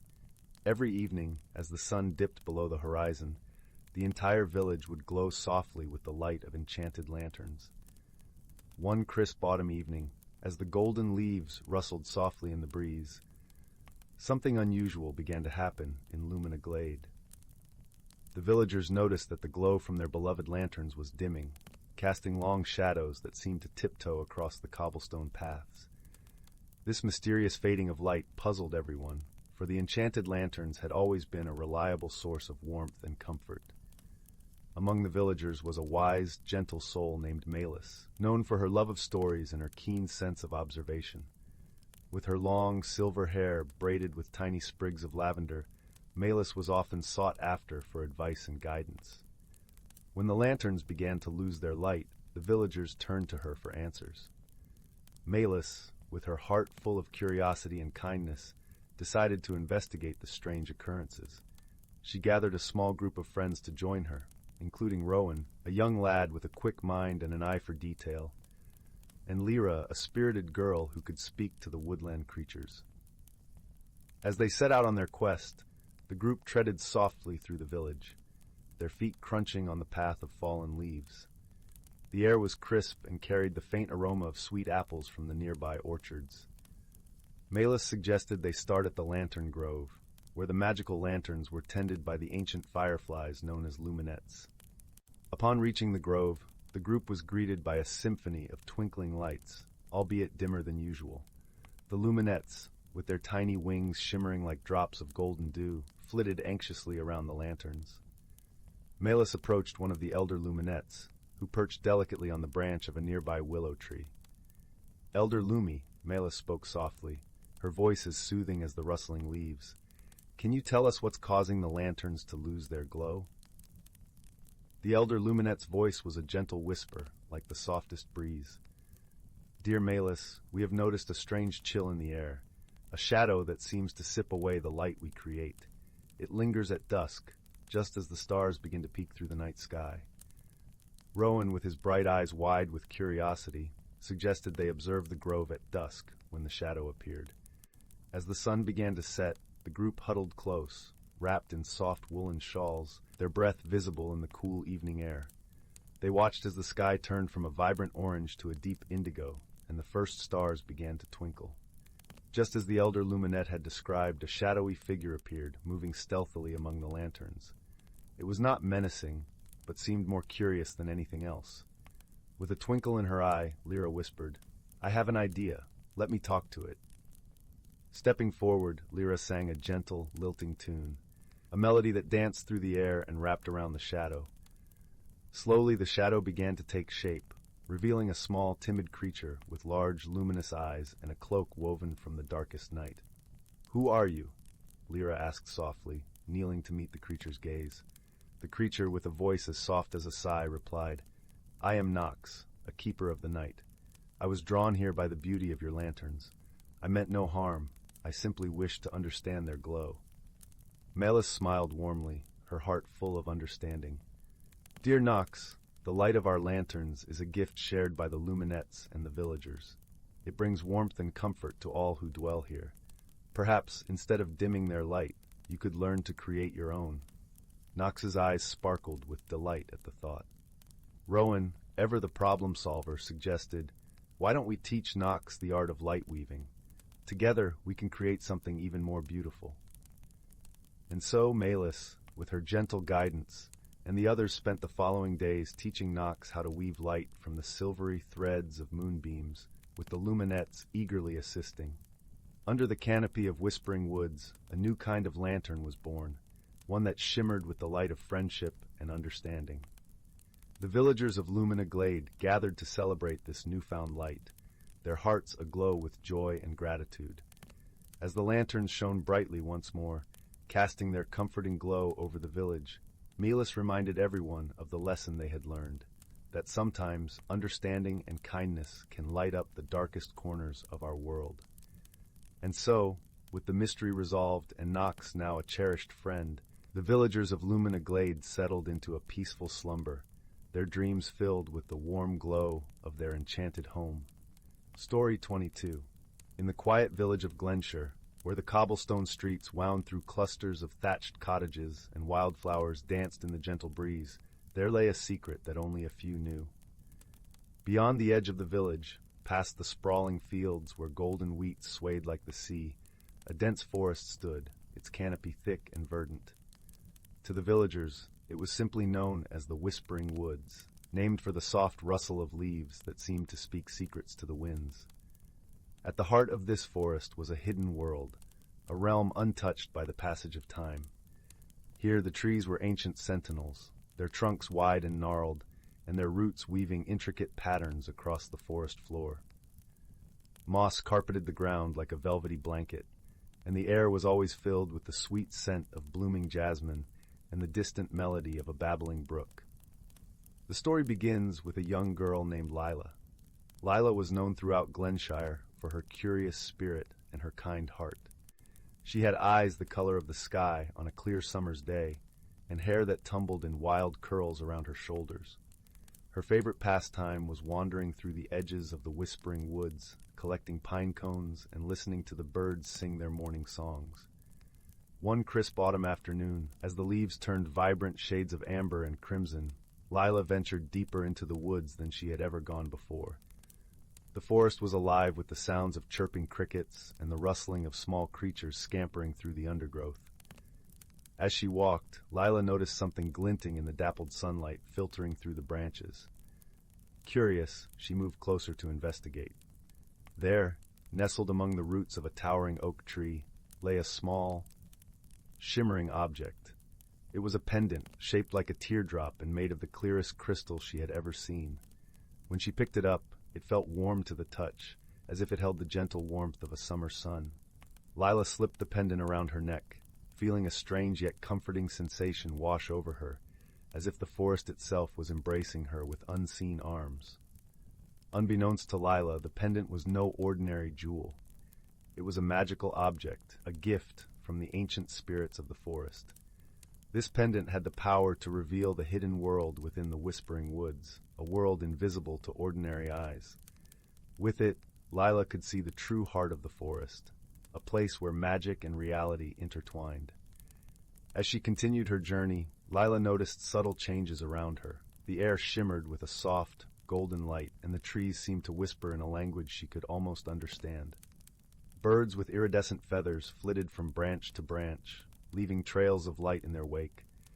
And there, in a clearing bathed in sunlight, stood a figure unlike any she had seen before. It was a creature of grace and beauty, with skin as pale as moonlight and eyes like deep pools of emerald. Its long, flowing hair shimmered with hues of silver and gold, and delicate wings, translucent and sparkling, extended from its back. This was Eliana, the guardian of the hidden world. "Welcome, Lila," the creature spoke, its voice melodic and soothing, like a gentle lullaby carried on the wind. "You have found the heart of the forest." Lila, though surprised, felt no fear. "What is this place?" she asked, her voice filled with awe.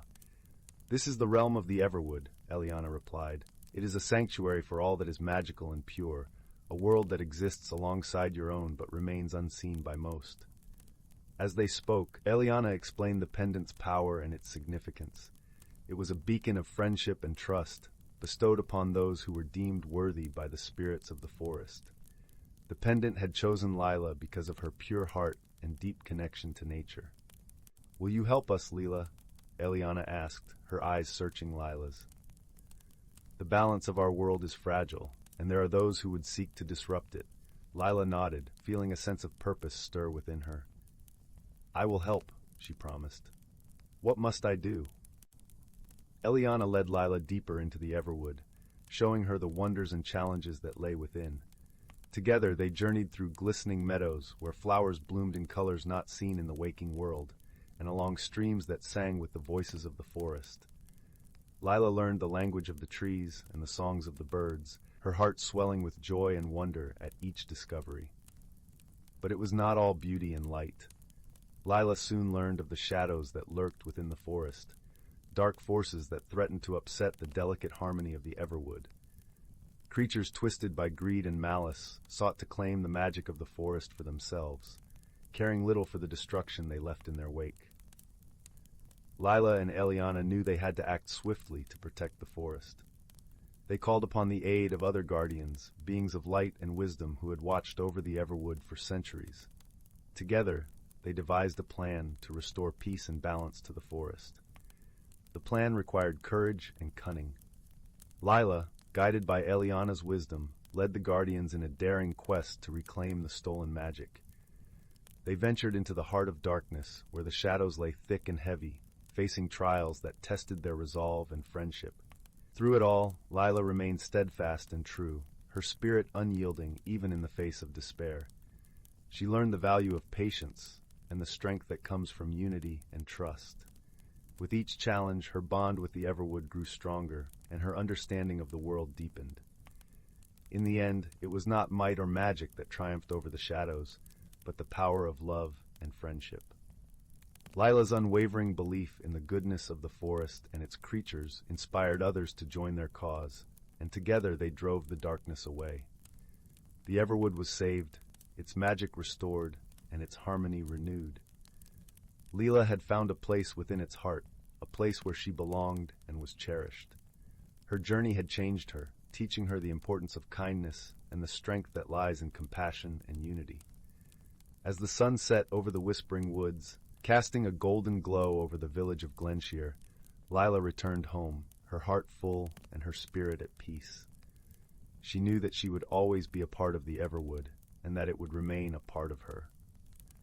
That night, as she lay in bed, the pendant glinting softly in the moonlight, Lila dreamed of the forest and its wonders. She knew that her journey had only just begun, and that the magic of the Everwood would always be with her, guiding her steps and lighting her path. And so, with the whisper of the forest echoing in her heart, Lila drifted into a peaceful sleep, surrounded by the warmth of friendship and the gentle embrace of dreams. Story 23. Once upon a time, in a cozy little cottage nestled deep in an enchanted forest, there lived a young girl named Lily. Though her days were filled with the simple joys of tending to her garden and exploring the winding paths that meandered through the trees, Lily always felt a yearning for something more, a sense of magic lingering just beyond her reach. One crisp autumn morning, as Lily was gathering wildflowers by a babbling brook, she noticed a peculiar object half buried in the mud. It was a small, unassuming wooden box, its surface worn and weathered. Curiosity piqued, Lily gently pried it open, and to her amazement, the box seemed to contain the very essence of nature itself. As she peered inside, tiny sparks of light danced before her eyes, swirling and shimmering like fireflies on a summer evening. Lily gasped in delight, for she realized these were not mere specks of dust, but miniature woodland sprites, guardians of the forest, imbued with the power to breathe life into the world around them. From that moment on, Lily's life was forever changed. With the wooden box and its magical inhabitants in her care, she embarked on a wondrous journey, discovering the secrets of the forest and the incredible abilities of her newfound friends. Along the way, she encountered a vibrant cast of helpers, each with their own unique personality. There was Oakley, a wise and sturdy oak tree nymph, whose bark was etched with centuries of knowledge. Skitter, a mischievous squirrel with a penchant for acorn hoarding, often provided comic relief with his antics. And Zephyr, a gentle breeze spirit, guided Lily with his whispers, carrying the scents and sounds of the forest on his ethereal wings. Together they faced challenges that tested their resolve and ingenuity. When a cruel drought threatened to wither the once lush greenery, it was Lily's compassion and the sprite's magic that coaxed the rains back to the thirsty land. And when a pair of lost hikers found themselves hopelessly turned around, Oakley's ancient wisdom and Zephyr's keen sense of direction led them safely home. Through each adventure, Lily learned valuable lessons about patience, kindness, and the interconnectedness of all living things. She discovered that true magic did not come from wielding power over nature, but from working in harmony with it, nurturing and protecting the delicate balance that sustained the forest. As the seasons turned and Lily grew into a young woman, the wooden box remained her constant companion, a reminder of the wonders that lie hidden in the most unexpected places. And though she knew her journey was far from over, she embraced each new challenge with open arms, secure in the knowledge that the magic of the forest and the friendship of her extraordinary helpers would forever guide her way. In the end, Lily's story was one of transformation, of a young girl who found her place in the world by unlocking the secrets of an enchanted wooden box.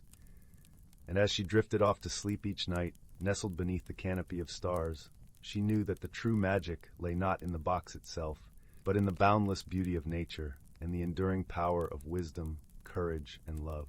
Story 24. In the heart of the tranquil village of Willowbrook, nestled between gentle hills and sprawling meadows, lived a young woman named Anya.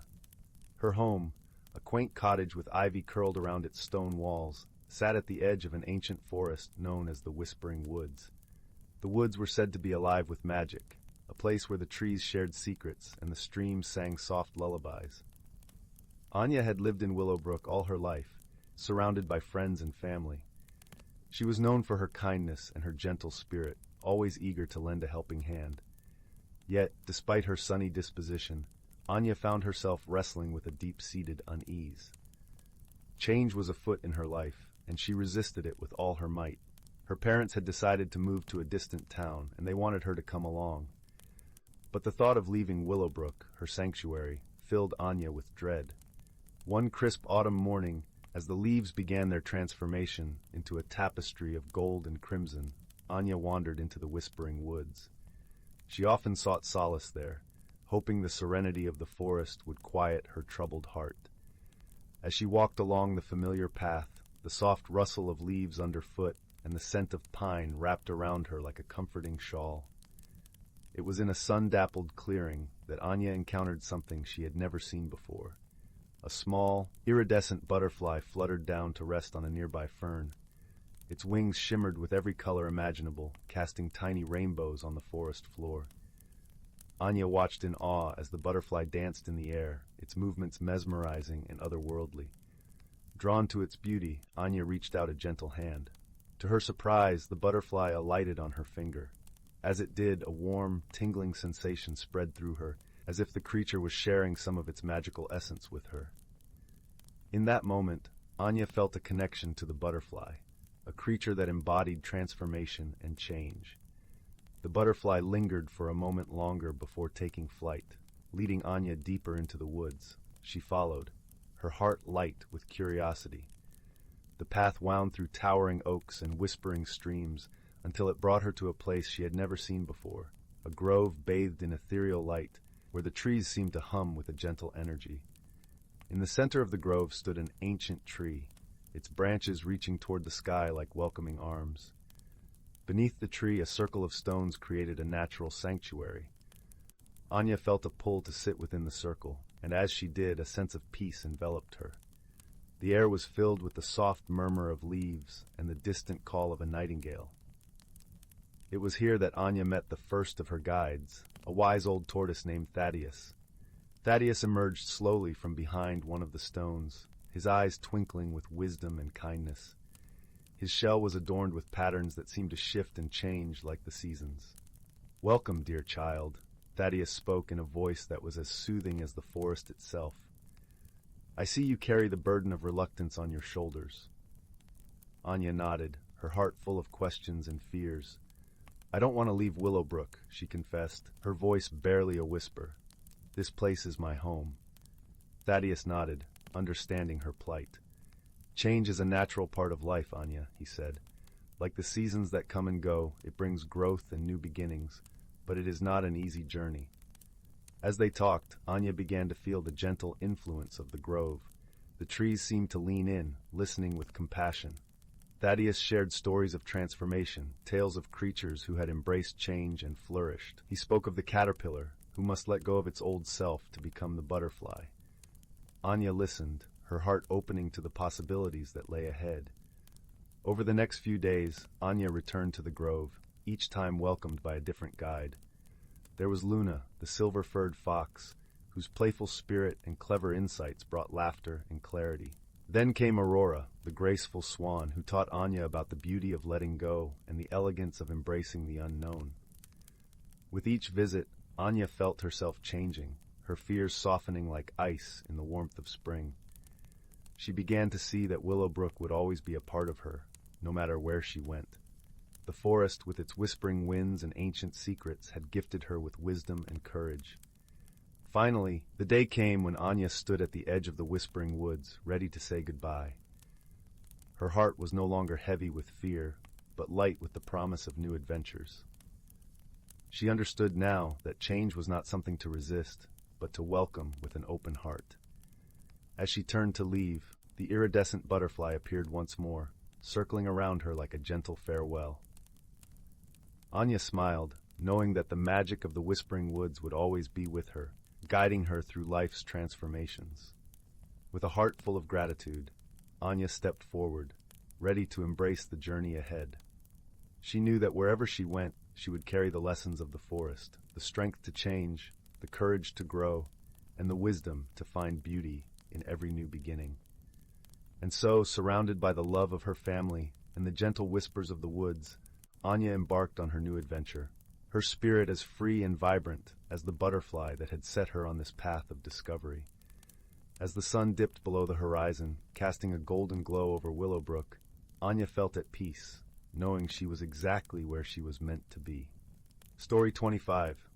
Once upon a time, in the quaint little village of Willowbrook, nestled between rolling hills and sprawling meadows, there was a small cobblestone house with a garden full of vibrant wildflowers and a low moss-covered stone wall.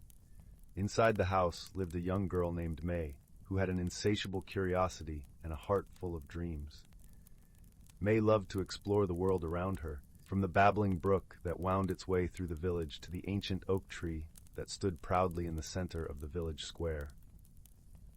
Her grandmother, a wise and gentle soul, often told her stories of the magic hidden in the world if only one knew where to look.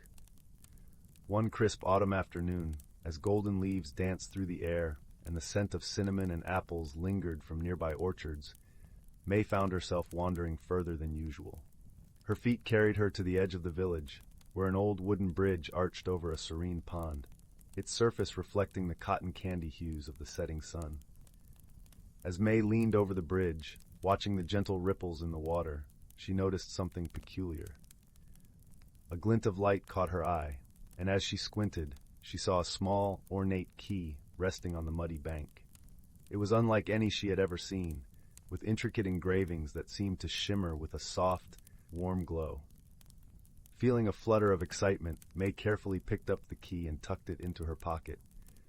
She had a feeling it was special, though she couldn't quite explain why. With her heart racing in anticipation, May decided to visit her grandmother, who might know more about this mysterious find.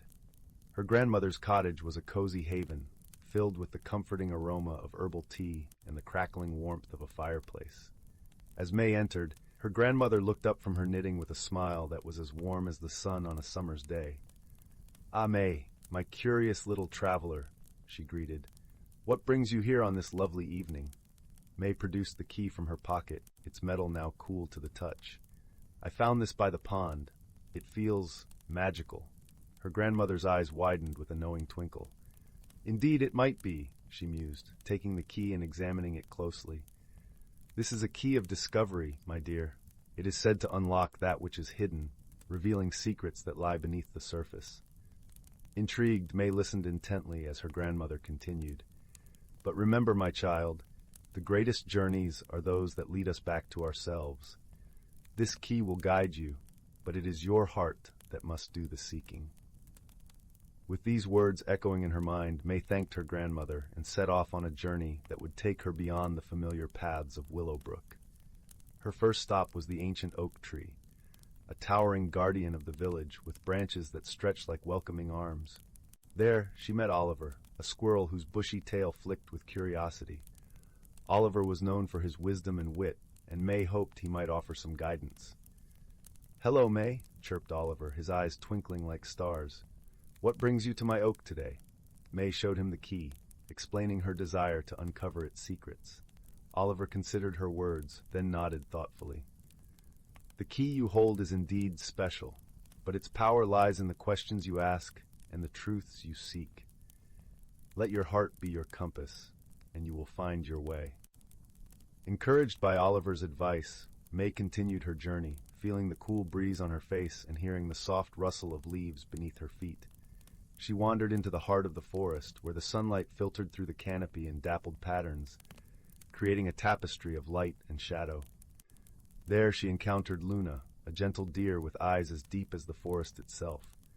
Luna moved with a grace that seemed to echo the rhythm of the earth, and May felt a sense of calm in her presence. "Hello, May," Luna greeted in a voice as soft as a whispering breeze. What brings you to this quiet corner of the world? May shared her story with Luna, who listened with patient understanding. The key you hold, said Luna, is not just for unlocking doors, but for opening your mind and heart to the wonders around you. Trust in your journey, and it shall reveal itself. With renewed determination, May pressed on, feeling a growing connection to the world around her. Each step seemed to bring her closer to something she couldn't quite name, a truth that was just beyond her grasp. As twilight descended, painting the sky in hues of lavender and indigo, May found herself at the foot of a gentle hill. At its crest stood an old, weathered door set into the hillside, ivy creeping along its wooden frame. It was a door she had never seen before, and her heart skipped with anticipation. Taking a deep breath, May approached the door and inserted the key into the lock. With a soft click, it turned, and the door swung open, revealing a hidden garden bathed in the soft glow of moonlight. Flowers of every color bloomed in abundance, their petals shimmering like jewels. In the center of the garden stood a stone table, and upon it was a mirror. May approached the mirror, her reflection gazing back at her with a gentle smile. As she looked deeper, she realized the mirror showed not just her outward appearance, but the journey she had taken, the wisdom she had gained, and the kindness she had shared. In that moment, May understood the true magic of the key. It had led her on a journey of self-discovery, teaching her to see beyond the surface and to appreciate the beauty of the world and herself. With a heart full of gratitude, May returned to Willowbrook, carrying the lessons she had learned like cherished treasures. She knew that the greatest magic lay not in the key, but in the journey it inspired and the love and understanding it fostered. And so, as the stars twinkled like diamonds in the night sky, May snuggled into her cozy bed, a contented smile on her face. She drifted into a peaceful sleep, knowing that her adventures had only just begun, and that the world was full of endless wonders waiting to be discovered.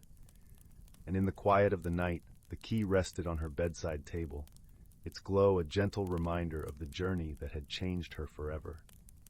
As the fire in the hearth crackled softly, May's dreams were filled with vibrant colors, friendly faces, and the comforting knowledge that she was exactly where she was meant to be.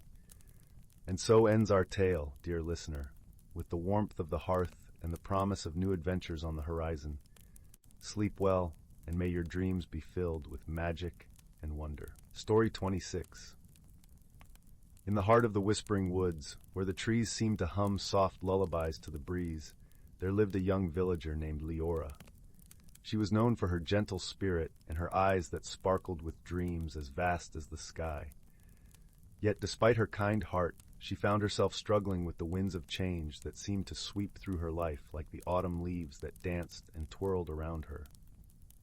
Leora had always felt a deep connection to the forest.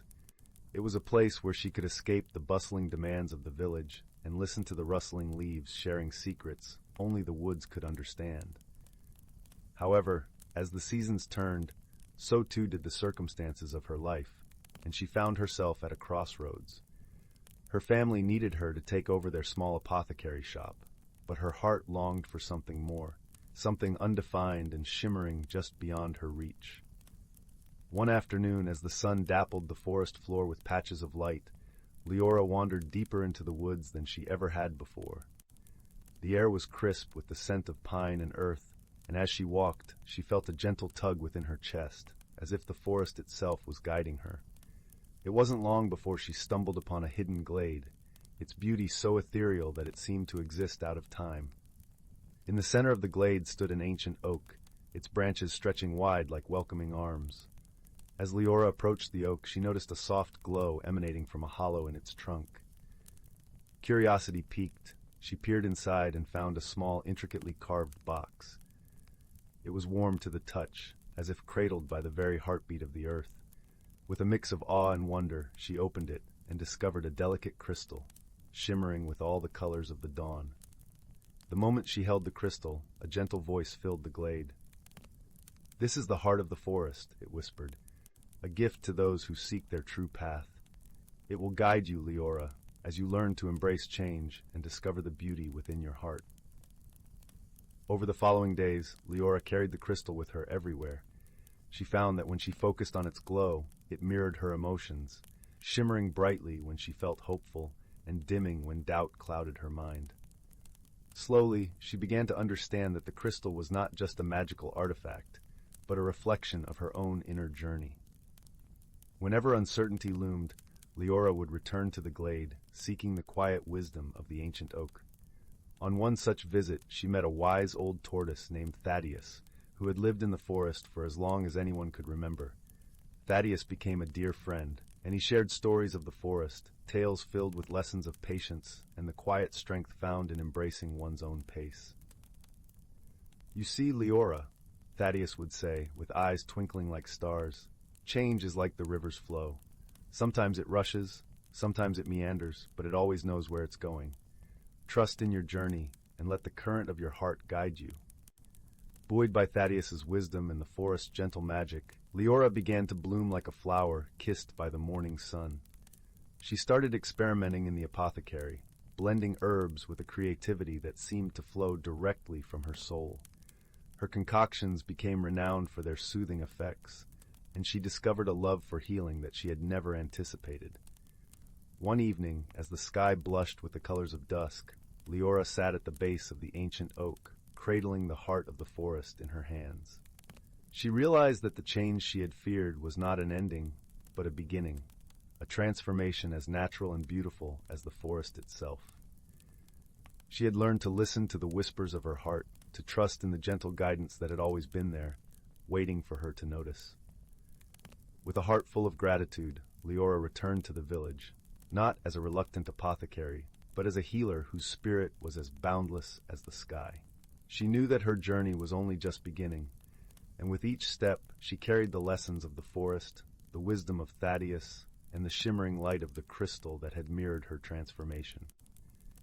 And so, under the watchful eyes of the whispering woods, Leora embraced her path with courage and joy, knowing that the magic of personal discovery would always be with her, as enduring as the ancient oak that had granted her its blessing. As she lay down to sleep each night, the gentle hum of the forest would lull her into dreams filled with stars and possibilities, reminding her that true magic lies within the heart. Story 27. In a quaint little village nestled among rolling emerald hills and sparkling streams, there lived a peculiar bunch of characters who thrived on the magical whims of their lively home. This village, known as Willow Whimsy, was unlike any other, for it was a place where the ordinary and the extraordinary danced in perfect harmony.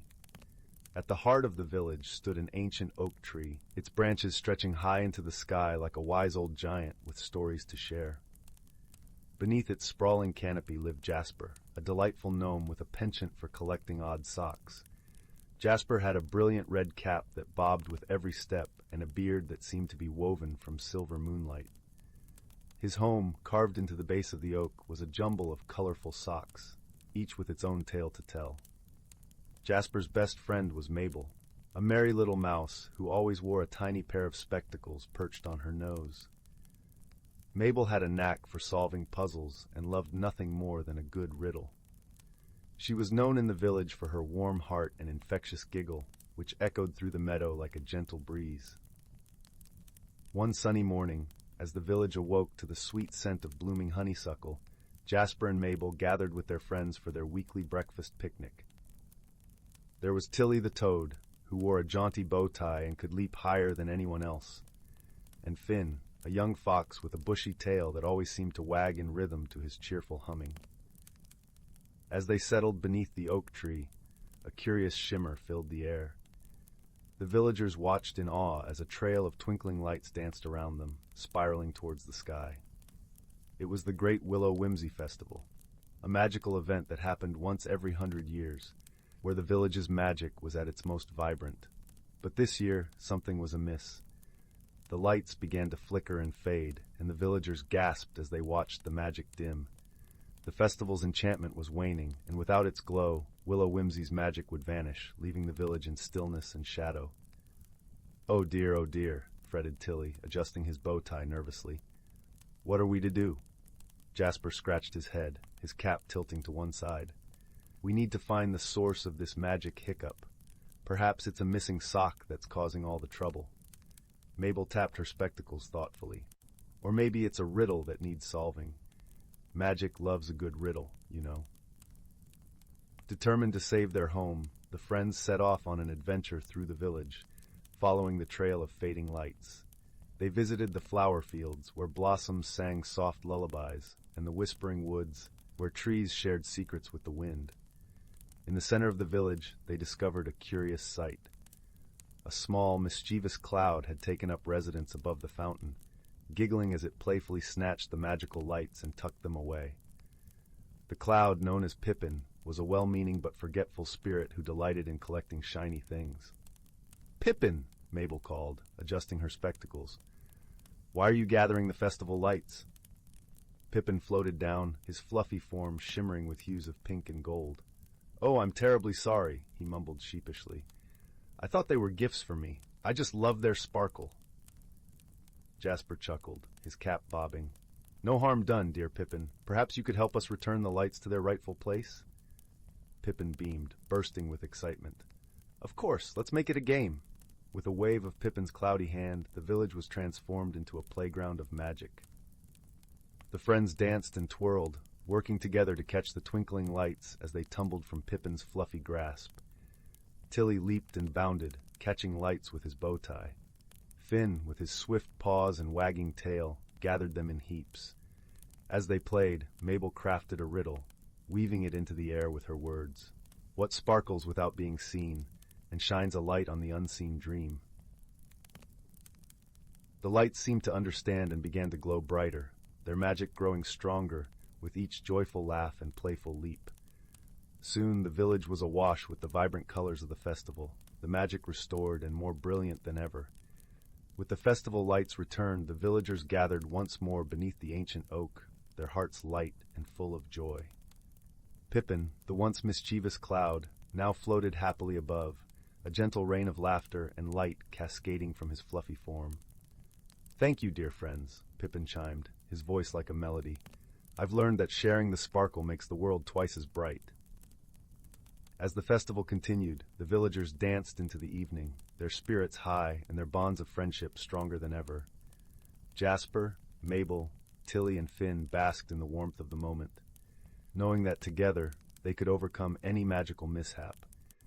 And so, beneath the twinkling lights and the watchful branches of the ancient oak, Willow Whimsy thrived, a place where magic and friendship danced hand in hand, lighting the way to countless happy dreams. Story 28, in the heart of the whispering wood, where the ancient oak sighed with every breeze and the brook sang its timeless lullaby, there was a small, quaint village named Meadow's End. Here, nestled between rolling hills and fields of wildflowers, lived a gentle soul named Lyra. She was known for her kind heart and wistful eyes, always gazing beyond the horizon as if seeking something more. Lyra, with her hair like spun gold and eyes the color of spring leaves, often felt a stirring within her, a quiet discontent, a yearning for change. Yet the thought of transformation frightened her, much like the unpredictable winds that sometimes swept through the village. She was comfortable in her routine, tending her garden and gathering herbs, her days a tapestry of simple, serene patterns. The villagers adored Lyra, often visiting her cozy cottage for remedies and advice, but they sensed her restlessness. Among them was an elderly woman named Malus, whose wisdom was as deep as the roots of the great trees. Malus had seen many seasons and understood the ebbs and flows of life better than anyone. With her, Lyra shared her fears and hopes, her words falling like soft rain upon the earth. "Change is the dance of life," Malus would say, her voice as soothing as a lullaby. "Just as the seasons turn, so too must we." One clear, moonlit night, when the stars hung like lanterns in the sky, Lyra wandered into the whispering wood. She was drawn to a place she had never dared to explore, a glen where the trees parted to reveal a pool of shimmering water. It was said to be enchanted, a place where dreams and reality intertwined. Curiosity, gentle yet insistent, tugged at her heart. She approached the water's edge, her reflection rippling on the surface. As she gazed, the moon's light wove a tapestry of silver across the pool, and from its depths arose a soft, melodic voice.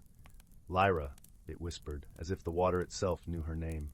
"Do not fear the change you seek, for within you lies the magic of transformation." Startled yet entranced, Lyra knelt by the pool, its glow enveloping her like a warm embrace. As she watched, the water swirled, forming shapes and images, a butterfly emerging from its chrysalis, a seedling reaching for the sun. Each vision mirrored the potential within her, the beauty of growth. Inspired and comforted, Lyra allowed the magic of the pool to seep into her soul. She felt a gentle shift, a subtle opening like the petals of a flower unfurling at dawn. Her fear began to dissolve, replaced by a sense of wonder and possibility. Over the following days, Lyra embraced the changes she once resisted. She ventured beyond the village, exploring new paths and meeting travelers who shared stories of far-off lands. With each step, her confidence grew, her spirit blossoming like the wildflowers she so dearly loved. Her friends in Meadow's End noticed the transformation. Lyra's laughter became more frequent, her eyes brighter, her presence a balm to those around her.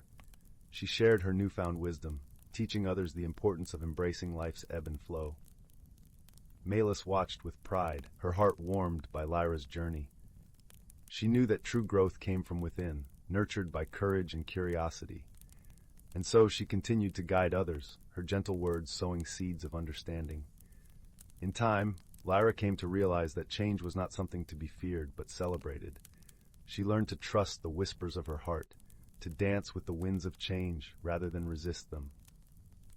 The magic of the whispering wood had shown her the way, but it was her own spirit that had transformed. And so, beneath the starlit sky, by the shimmering pool that mirrored her own soul, Lyra found peace. The village of Meadow's End continued to thrive, its people united by the gentle wisdom of a young woman who had learned to embrace the beauty of personal discovery. In the end, Lyra understood that transformation was not an end, but a beginning, a journey of endless possibilities and boundless love. And as the seasons turned, she danced with life, her heart ever open to the magic within and around her. Story 29. In a tranquil village, nestled between lush, rolling hills and the gentle curve of a sea, there lived a young girl named Mira. The village was a place where the whispers of the wind seemed to sing ancient songs, and the colors of the sunset painted stories across the sky. Mira grew up amidst the harmony of the land and sea, the scent of salt mingling with the fragrance of wildflowers that adorned the fields like a vibrant tapestry. Mira was known for her curiosity and her love for tales of old. Her grandmother, a wise woman with eyes that sparkled like the stars, often shared stories of their ancestors. These stories spoke of a time when the village was a hub of ancient wisdom, where people lived in harmony with the land and revered a sacred artifact known as the Heartstone, a crystal said to hold the essence of their people's spirit. One quiet evening, as the sky blushed with the soft hues of twilight, Mira's grandmother called her to the hearthside. The fire crackled warmly, casting a glow that danced across the room. "Mira," she began, her voice carrying the weight of many winters, "it is time you learned of the Heartstone." Mira leaned closer, her eyes wide with anticipation. Her grandmother recounted how the Heartstone was a gift from their ancestors, a symbol of unity and strength. It was believed that the stone could only be found by one who truly understood the spirit of their heritage, one who could listen to the whispers of the past and see with the eyes of the heart.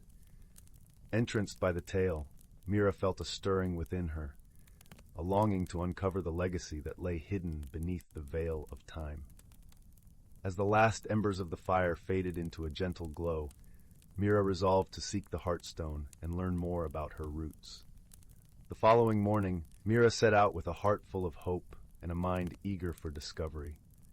The path led her through the village and into the surrounding countryside, where the land unfolded in serene beauty. She walked through whispering groves of ancient trees, their leaves shimmering like emeralds in the dappled sunlight. The air was filled with the sweet notes of birdsong, and the earth beneath her feet resonated with a comforting rhythm. As she journeyed, Mira met various villagers who each shared bits of their wisdom, tales passed down through generations. An elder by the river spoke of listening to the water's song, while a shepherd on the hill taught her to find strength in the quiet of the stars. Each encounter left Mira with a piece of the puzzle, a deeper understanding of the values her ancestors cherished. Days turned into weeks, and Mira's journey took her to the edge of a mystical forest that seemed to hum with life. As she ventured deeper, the air grew crisp and cool, and the forest floor was carpeted with moss as soft as velvet beneath her feet. Here, she felt the presence of the past more keenly than ever, a gentle guiding force that seemed to draw her onward. One afternoon, as the sun wove golden threads through the canopy above, Mira stumbled upon a clearing bathed in light. At its center stood an ancient stone altar, entwined with vines and flowers. Her heart quickened with recognition. This was the place her grandmother's stories had described.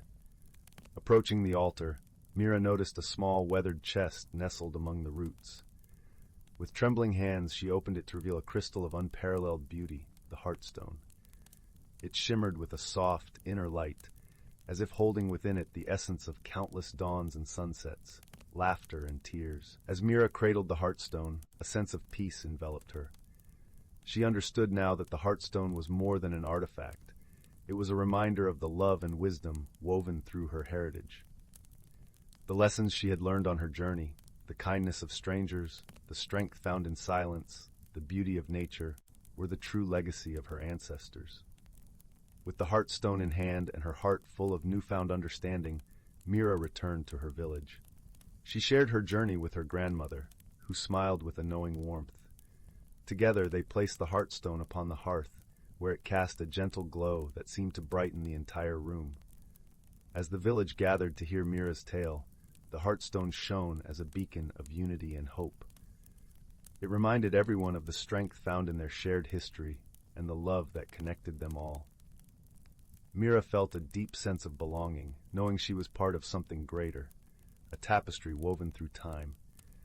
And so as the stars twinkled above and the village settled into the calm embrace of night, Mira lay in bed, her heart full of gratitude and peace. The legacy of her ancestors was not just in the heartstone, but in the love and wisdom she carried within her, a gift that would guide her and generations to come under the watchful gaze of the stars. Story 30. The Enchanted Lantern. Once upon a time, in a village cradled by the gentle arms of an evergreen forest, there lived a young girl named Mira. Her home was a quaint cottage nestled at the edge of the woods, where the scent of pine mingled with the aroma of her grandmother's herbal teas. Mira's world was filled with the whispers of the trees and the songs of the river that flowed, like silk, through the heart of the forest. Every evening, as twilight painted the sky with hues of lavender and rose, Mira would sit on the wooden steps of her home, watching the fireflies dance in the cool, caressing breeze. The old tales whispered by the villagers spoke of a magical lantern hidden deep within the forest, a lantern that could light the path to a world unseen by human eyes.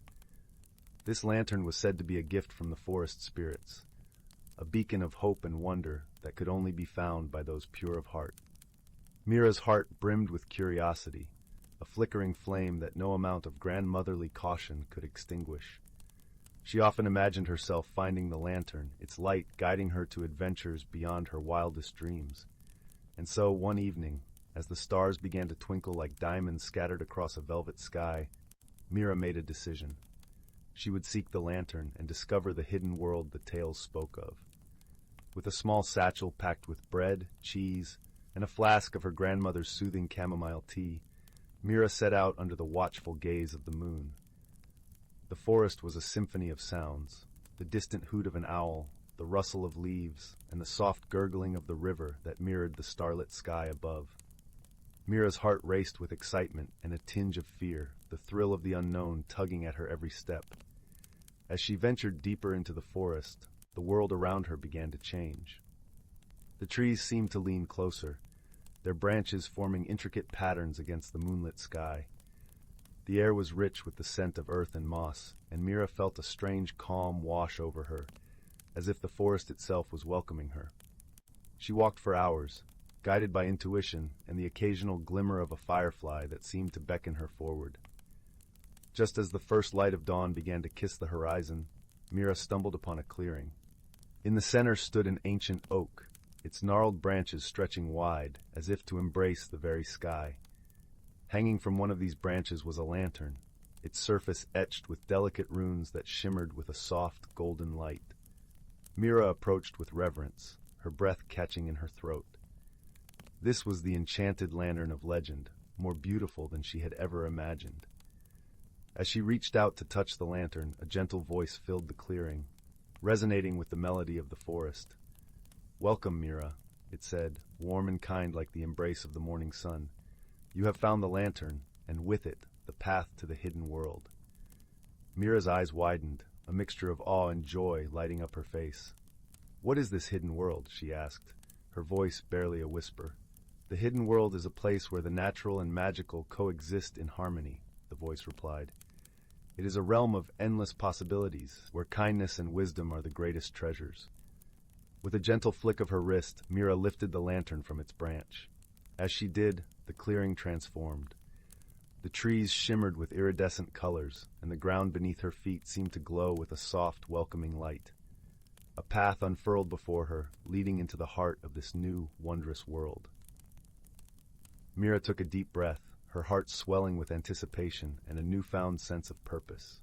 She stepped onto the path, the lantern's light guiding her way. The forest around her was alive with magic. Flowers bloomed in vibrant hues, their petals whispering secrets of the ages, while creatures of all shapes and sizes watched her passage with eyes full of curiosity and warmth. As Mira journeyed deeper into the hidden world, she encountered many wonders. She met a family of talking foxes who shared tales of the forest's history, and a wise old turtle who spoke of the stars and the wisdom they held. Each encounter taught Mira something new, a lesson wrapped in friendship and understanding. Days turned into weeks as Mira explored this magical realm, her heart growing with each new experience. She learned to listen to the whispers of the wind, to dance with the fluttering leaves, and to see the beauty in every living thing.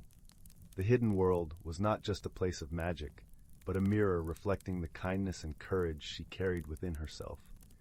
One day, as Mira sat by the river, watching the play of sunlight on the water, she realized how much she had changed. The girl who had set out from her village was now a young woman, her heart filled with the wisdom of the forest and the friendships she had forged. She knew it was time to return home, to share the light of the enchanted lantern with those she loved. With a heart full of gratitude, Mira took the path back to the ancient oak. The lantern's light had become a part of her, a beacon of hope and wonder that would guide her always. As she reached the clearing, the gentle voice spoke once more. "You have journeyed far and learned much, Mira. Remember, the magic of the hidden world lives within you. Share it with those who seek the light." Mira nodded, her heart brimming with a sense of fulfillment and joy. She thanked the voice and the forest for their gifts, promising to honor them always. With the lantern in hand, she stepped through the veil, returning to her village as the first light of dawn kissed the earth. Back in her village, Mira's presence was like a breath of fresh air. Her stories of the hidden world inspired those around her, igniting a spark of curiosity and wonder in their hearts. She became a beacon of hope and kindness, her wisdom guiding others to see the beauty in the world and in themselves. And so, the enchanted lantern, once hidden deep within the forest, became a symbol of friendship and transformation, a reminder that the greatest magic lives within us all. As the years passed, Mira's tale was woven into the fabric of village lore, a story shared by the warmth of the hearth on a cold winter night. And though the enchanted lantern remained a part of her, its light continued to shine brightly, illuminating the path for all who dared to dream. In the end, Mira's journey was a testament to the power of courage, friendship, and the endless wonders that await those who are willing to seek them. And as the sun set on her story, the village knew that the light of the enchanted lantern would never fade, for it lived on in the hearts of all who listened. And so, dear listener, as you close your eyes and drift into dreams, remember that the magic of the hidden world is never far. It waits for those who dare to seek, those who carry the light of kindness and wonder within their hearts. Sleep well, and let your dreams be filled with the enchantment of the lantern's glow. Story 31. In the quaint village of Willowbrook, nestled between rolling emerald hills and sapphire skies, life moved with a gentle rhythm. The village was known for its tapestry of flowers that wove through the cobblestone paths, and the whispers of the ancient forest that bordered its edges. In this idyllic setting lived a young woman named Leora, whose heart was as restless as the wind that danced through the meadows. Leora had always felt a peculiar sensation, like a song playing just beyond hearing. While the villagers reveled in their simple joys, Leora yearned for something more, though she could never quite articulate what that might be. Her days were filled with helping her mother weave baskets from willow branches, and her nights spent beneath the stars, dreaming of places she had never seen. One crisp autumn evening, as the leaves painted the world in hues of amber and gold, Leora wandered into the forest that stood like a guardian around the village. The air was cool and carried the scent of pine and damp earth, and as she walked, the forest seemed to hum with a life of its own. She felt drawn to a particular grove where a stream babbled softly over smooth stones, its surface glistening like a river of stars. As she gazed into the water, she saw not just her reflection, but a vision of herself surrounded by light and change. In that moment, the stream bubbled with a laughter that was both ancient and childlike, and from the depths of the water a small, radiant creature emerged. It was a sprite, no larger than Leora's hand, with wings that shimmered with all the colors of dawn. "Greetings, Leora," chimed the sprite, its voice a melody that danced through the trees. "I am Aster, keeper of change and transformation. You have been heard, and I am here to guide you." Leora blinked in surprise. "Guide me? But how? I don't know where I'm meant to go or what I'm meant to do." Aster twirled in the air, leaving trails of sparkling light. "Change begins not with knowing the path, but with the courage to step forward. Come, let us walk together and discover what lies within and beyond." Over the following days, Leora returned to the grove, each time feeling more at ease and curious. Aster would flutter alongside her, sharing stories of the forest and its magic, tales of growth and transformation that unfolded in the quiet moments of life. The sprite taught her to listen to the whispers of the trees and the songs of the wind, to see the world with eyes unclouded by fear or doubt. As autumn deepened, the forest seemed to mirror Leora's inner journey. The trees shed their leaves, creating a vibrant carpet that crunched softly beneath her feet, while the air became brisker, urging all creatures to prepare for the winter's embrace.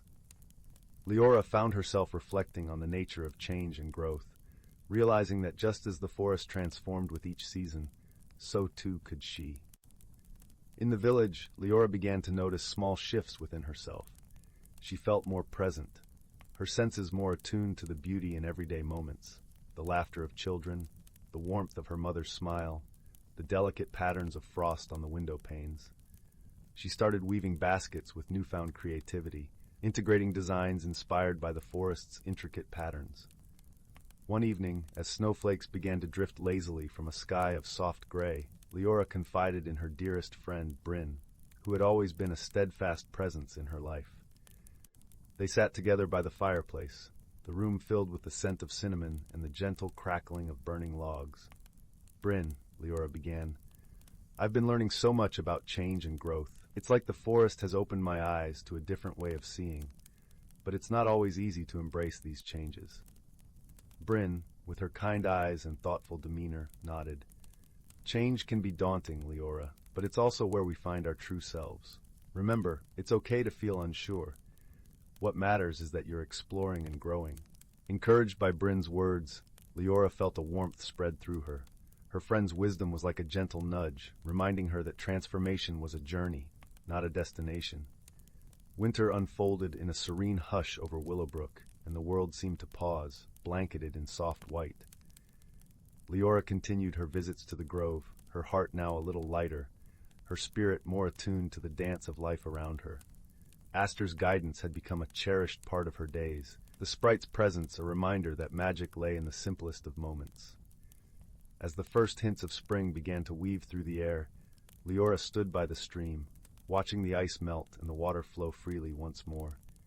Aster alighted on her shoulder, its wings shimmering like the dawn. "You have grown, dear Leora," the sprite said, its voice tender with pride. "Do you see how the forest mirrors your own journey? Just as the earth awakens and blooms, so too have you found your own rhythm." Leora smiled, feeling a deep sense of peace and belonging. "Thank you, Aster. I understand now that I don't need to have all the answers. I just need to be open to the journey, to embrace both the beauty and the challenges it brings. With a final twirl, Aster vanished into a burst of light, leaving behind a trail of sparkling magic that lingered in the air. Leora watched the light fade, her heart full of gratitude and newfound strength. She returned to the village, her steps light and assured. The lessons she had learned in the forest were now woven into the fabric of her being, like the intricate patterns she wove into her baskets. Leora knew that change was a constant companion, sometimes gentle, sometimes fierce, but always a part of life's wondrous tapestry. As she settled by her own hearth that evening, the fire casting a warm glow around her, Leora felt a quiet joy. She understood that her journey of transformation was just beginning, and she welcomed it with open arms, ready to embrace the endless possibilities that lay ahead. In the heart of Willowbrook, where the forest sang songs of old and new, Leora had found her place, and in doing so, discovered the magic within herself, a magic that would guide her through all the seasons of life. Story 32. Once upon a time, in a quaint village nestled among the rolling meadows, there lived a young girl named Willow. She was a curious child, always drawn to the wonders of the natural world that surrounded her. Little did she know that the forest held a hidden world, a realm of magic waiting to be discovered. One crisp autumn morning, Willow ventured into the woods, as she often did, to explore the vibrant tapestry of colors painted by the changing leaves. As she wandered deeper, her eyes caught a glimpse of something shimmering beneath a fallen log. Intrigued, she knelt down and carefully brushed away the leaves to reveal a peculiar object, a golden acorn, glowing with an otherworldly radiance. Willow's heart raced with excitement as she cradled the acorn in her palms. Its warmth seemed to pulse with an ancient energy, beckoning her to unlock its secrets. Without hesitation, she slipped the acorn into her pocket and continued her journey, unaware of the remarkable adventure that awaited her. As the sun began to dip below the treetops, Willow realized she had strayed farther than ever before. The familiar paths had disappeared, and the forest seemed to have taken on a dreamlike quality. Undeterred, she pressed on, her curiosity guiding her steps. Suddenly, a rustling sound caught her attention, and from behind a towering oak tree emerged a peculiar creature, a tiny, winged being no larger than her hand. Its delicate features were illuminated by a soft, pulsing glow, and its gossamer wings fluttered gracefully. "Greetings, young one," the creature spoke in a voice as sweet as a tinkling bell.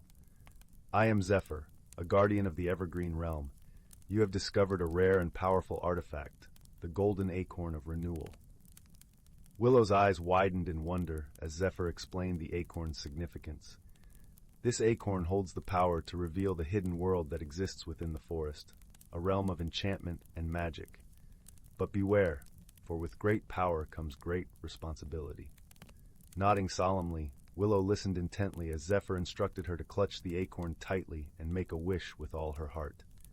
Closing her eyes, Willow focused her thoughts on the desire to see the wonders of the evergreen realm. In an instant, a warm breeze enveloped her, and when she opened her eyes, she found herself transported to a world unlike anything she had ever imagined. Towering trees reached skyward, their branches adorned with shimmering leaves that danced in the gentle wind.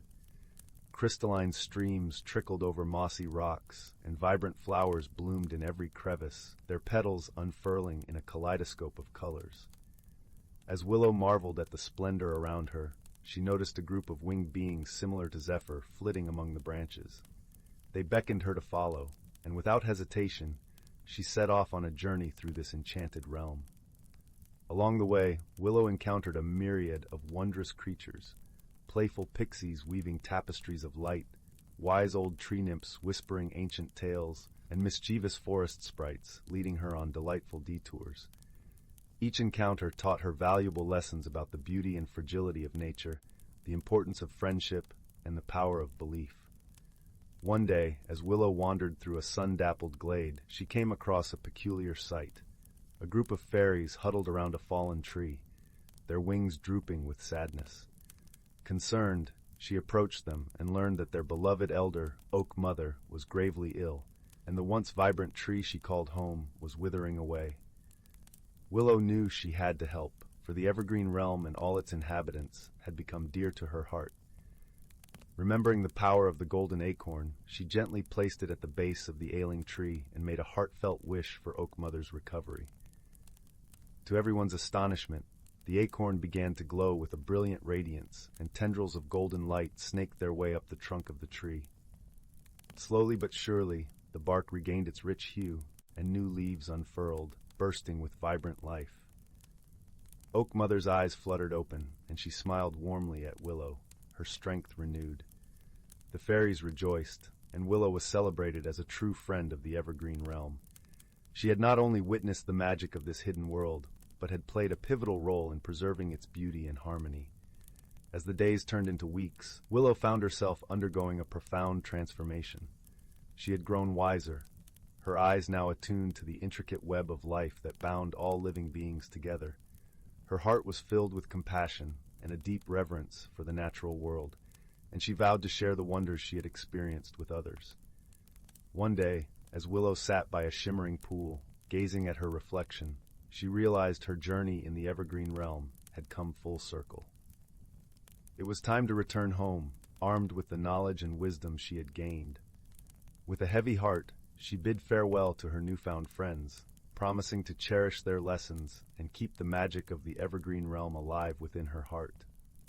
As she clutched the golden acorn one last time, she made a wish to the familiar paths of the forest she knew and loved.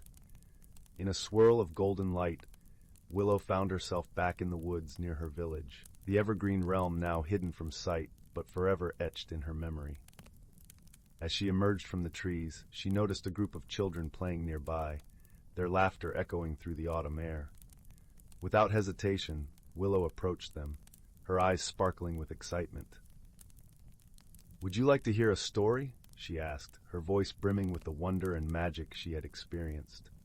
A story about a hidden world within the forest, where fairies dance among the trees and ancient wisdom whispers on the breeze. The children gathered around, their faces alight with curiosity, and Willow began to weave her tale, sharing the enchanting secrets of the evergreen realm. As she spoke, she could almost feel the magic pulsing through her veins, a reminder that the wonders of nature were always within reach, waiting to be discovered by those with open hearts and curious minds. From that day forward, Willow became a storyteller extraordinaire, traveling from village to village, spreading the message of love, friendship, and respect for the natural world. Her tales inspired others to seek out the hidden magic that surrounded them, and her legacy lived on in the hearts of all who heard her captivating stories.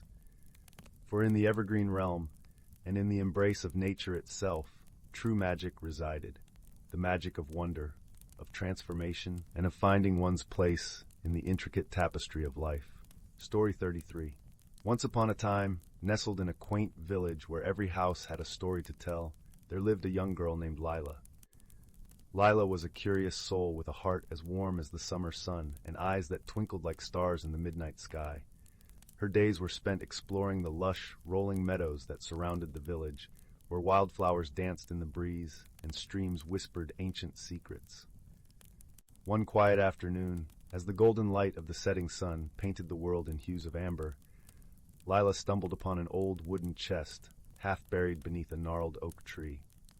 The chest was adorned with intricate carvings of vines and stars, and though it was small, it seemed to hum with a gentle energy. Intrigued, Lila brushed away the fallen leaves and opened the chest, revealing a delicate silver mirror that fit perfectly in her hand. As Lila gazed into the mirror, she noticed something rather peculiar. Her reflection shimmered for a brief moment, and the world around her seemed to slow. The mirror, she soon discovered, was no ordinary trinket.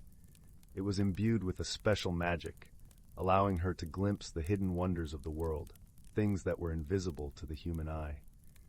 Delighted by this newfound ability, Lila set off on a journey through the village and beyond, eager to uncover the secrets that lay hidden in plain sight. She was soon joined by a delightful pair of companions, a sprightly squirrel named Jasper, whose bushy tail twitched with excitement, and a wise old turtle named Marlowe, who moved slowly but always had a story to share. Together, the trio embarked on a series of gentle adventures. They discovered that the whispering streams were home to tiny water sprites who painted the pebbles in vibrant colors. In the meadows, they found that the wildflowers sang a soft, harmonious tune that only those with kind hearts could hear. And on moonlit nights, they watched as the stars wove luminous patterns in the sky, each telling a tale of its own. As they journeyed, Lila learned that the mirror's magic was not just about seeing the unseen, but about understanding the beauty and wonder of the world around her. With Jasper's playful spirit and Marlowe's sage advice, Lila came to appreciate the small, everyday miracles that she had once overlooked. But one day the village faced a dilemma that tested their newfound wisdom. A dense fog had descended upon the village, obscuring the paths and causing the villagers to lose their way. Many were worried and unsure of how they would find their way home. Lila, with Jasper perched on her shoulder and Marlowe ambling alongside her, held the mirror aloft. As she peered into its depths, she saw not just the fog, but the gentle glow of each villager's heart, pulsing like a beacon through the mist. With a deep breath and a calm determination, she realized that the answer lay not in trying to disperse the fog, but in guiding the villagers by the light of their own warmth and kindness. Calling upon the villagers to form a line, hand in hand, Leela led them through the fog, following the glow that only she could see. As they moved, the fog began to lift, revealing the familiar sights of the village. The villagers, grateful for Lila's guidance, realized that the bond of community and kindness was their true guiding light. With the challenge overcome, Leela returned the mirror to its chest beneath the oak tree, understanding that its magic had served its purpose. She had learned to see with her heart, and not just her eyes, and she knew that the world was filled with wonders that required no magic to behold. And so, in the cozy embrace of her village, with Jasper and Marlowe by her side, Lila lived her days with a newfound appreciation for the beauty of her world, her heart forever open to the whispers of the unseen. As the stars twinkled above, she drifted to sleep, comforted by the knowledge that she was part of something much greater, a tapestry of kindness and wonder woven through every corner of her world. Story 34. In a quaint little town nestled between rolling hills and whispering forests, there stood a small, charming shop called Timeless Treasures. The shop was filled to the brim with every kind of trinket and curio one could imagine. The scent of lavender and aged wood filled the air, wrapping every visitor in a warm embrace as soon as they stepped inside. The shop belonged to a gentle soul named Miriam, known for her twinkling eyes and a knack for uncovering the hidden stories within ordinary objects. Miriam had a heart as wide as the sky and a patience that flowed like a serene river. Her shop was more than a place to purchase things. It was a haven where stories came to life and whispered their secrets to those who listened. One calm autumn afternoon, as golden leaves danced in the crisp breeze outside, a young girl named Lila wandered into Timeless Treasures. Lila was curious by nature, her eyes always sparkling with wonder and possibilities. She had a habit of finding joy in the smallest things, a butterfly resting on her finger, the way sunlight painted patterns on the ground, or the sound of raindrops on her window. Lila was drawn to an unassuming, dusty corner of the shop where an old, intricately carved mirror stood. It was framed in dark mahogany, with tiny engravings of vines and flowers that seemed almost alive. The mirror's glass was tinged with a peculiar glow, as if it held secrets just waiting to be discovered. As Lila reached out to touch the mirror, she felt a gentle warmth spread through her fingertips, as if the mirror itself was greeting her.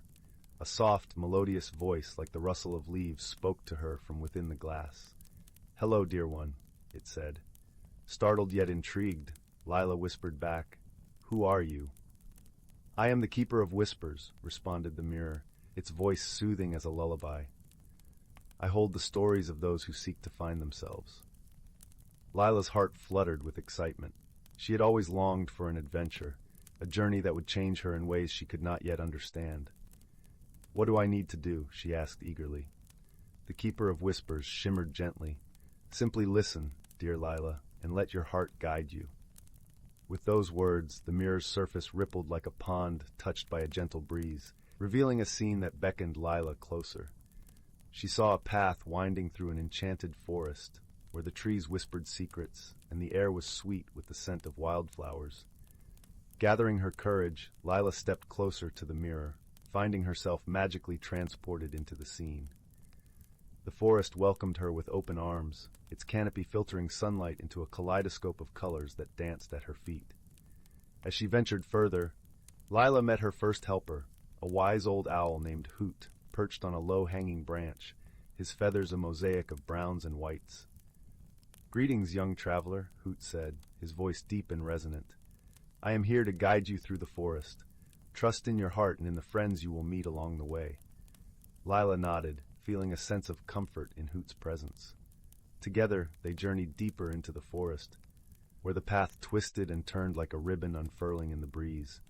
Along the way, they encountered a gentle fox named Fennel, whose eyes gleamed with kindness and mischief. "Welcome, Lila," Fennel said with a playful bow. "I am here to remind you of the joy in every step you take." As the trio continued their journey, Lila discovered a meadow filled with luminous flowers that glowed softly in the twilight. In the center of the meadow stood a wise old tortoise named Sage, who carried a shell adorned with intricate patterns that seemed to shift and change with every glance. "Ah, Lila," Sage greeted her with a slow, deliberate nod. "You seek answers, but remember, sometimes the questions are more important." Lila pondered Sage's words as they sat together under the stars, surrounded by the gentle symphony of the night. She realized that each of her new friends had offered her a piece of wisdom, a puzzle to solve with her heart rather than her mind. Her journey, however, was not yet complete. At the edge of the forest stood a shimmering lake, its surface a mirror of the starlit sky. On the far side of the lake was a door made of light, the final part of her journey beckoning. To reach the door, Lila needed to solve a riddle, one that would require all the wisdom she had gathered. The riddle was whispered to her by the gentle breeze. What is the most important thing you can give, which costs nothing and yet is priceless? Lila closed her eyes, feeling the warmth of her companions around her, their silent support like a comforting blanket. She thought of Hoot's guidance, Fennel's joy, and Sage's wisdom. The answer blossomed in her heart like a flower opening to the sun. "Love," Lila whispered softly. "The answer is love." With her answer, the door of light opened, bathing her in its glow.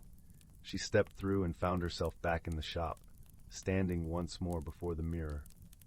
The Keeper of Whispers spoke again, its voice a gentle caress. "You have listened well, dear Lila. The journey of the heart is the greatest adventure of all." Filled with a newfound understanding and a heart brimming with love, Lila smiled and whispered her thanks.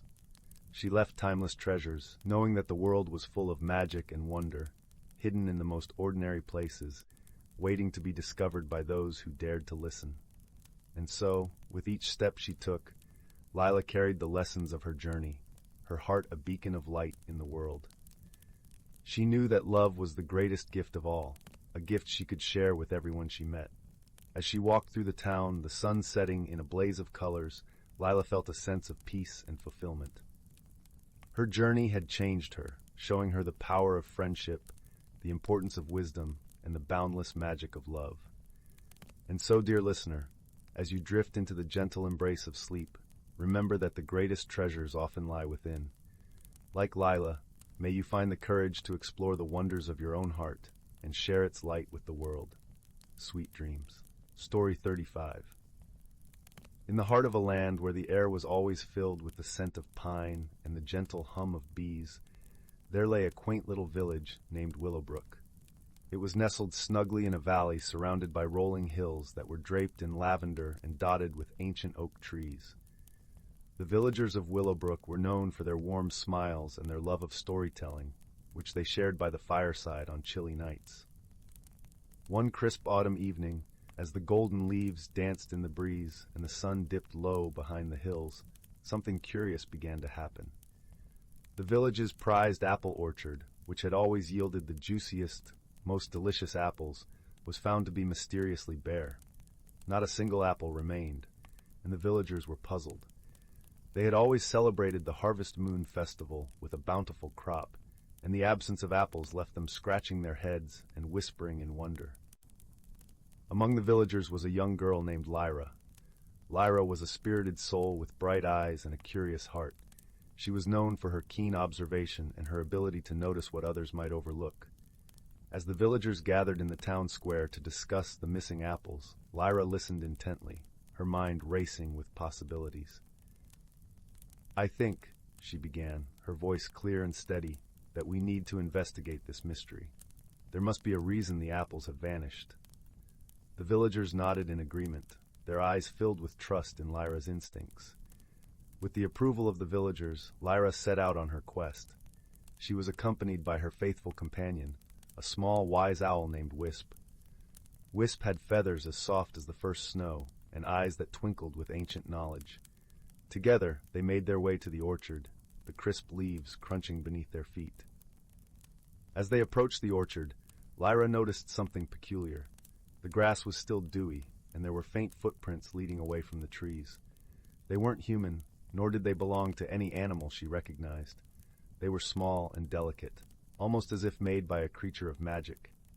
"Wisp," Lyra whispered, her eyes wide with wonder. "Do you see these tracks? They're unlike anything I've ever seen." Wisp hooted softly, nodding his head. "Indeed, they are unusual. We must follow them to see where they lead." The pair followed the footprints, which wound their way through the orchard and into the forest beyond. The forest was a place of enchantment, where sunlight dappled the ground and the air was rich with the scent of moss and wildflowers. As they ventured deeper, the tracks became more pronounced, leading them to a clearing bathed in moonlight. In the center of the clearing was a shimmering, translucent creature, its body aglow with a soft, silvery light. It was a moon sprite, a rare and gentle being known to dwell in secluded places. The sprite was holding one of the apples, polishing it with great care. Lyra approached slowly, her heart pounding with excitement. "Hello," she called softly, not wanting to startle the creature. "I'm Lyra, and this is Wisp. We've come to find out what happened to our apples." The moon sprite looked up, its eyes like pools of liquid silver. "Greetings, Lyra and Wisp." It spoke in a voice that was both melodious and calming. "I apologize for taking the apples. I meant no harm. You see, I have been preparing for a gathering of sprites, and the apples are a cherished treat among us." Understanding dawned on Lyra's face. "Ah, I see. You needed the apples for your gathering, but perhaps we can find a way for both of us to have what we need." The moon sprite nodded, intrigued by Lyra's suggestion. "What do you propose, wise Lyra?" Lyra thought for a moment, her mind whirring with ideas. "What if we shared the apples? We could hold our Harvest Moon Festival here in the clearing, with you and your fellow sprites as our honored guests. It would be a celebration of both our worlds."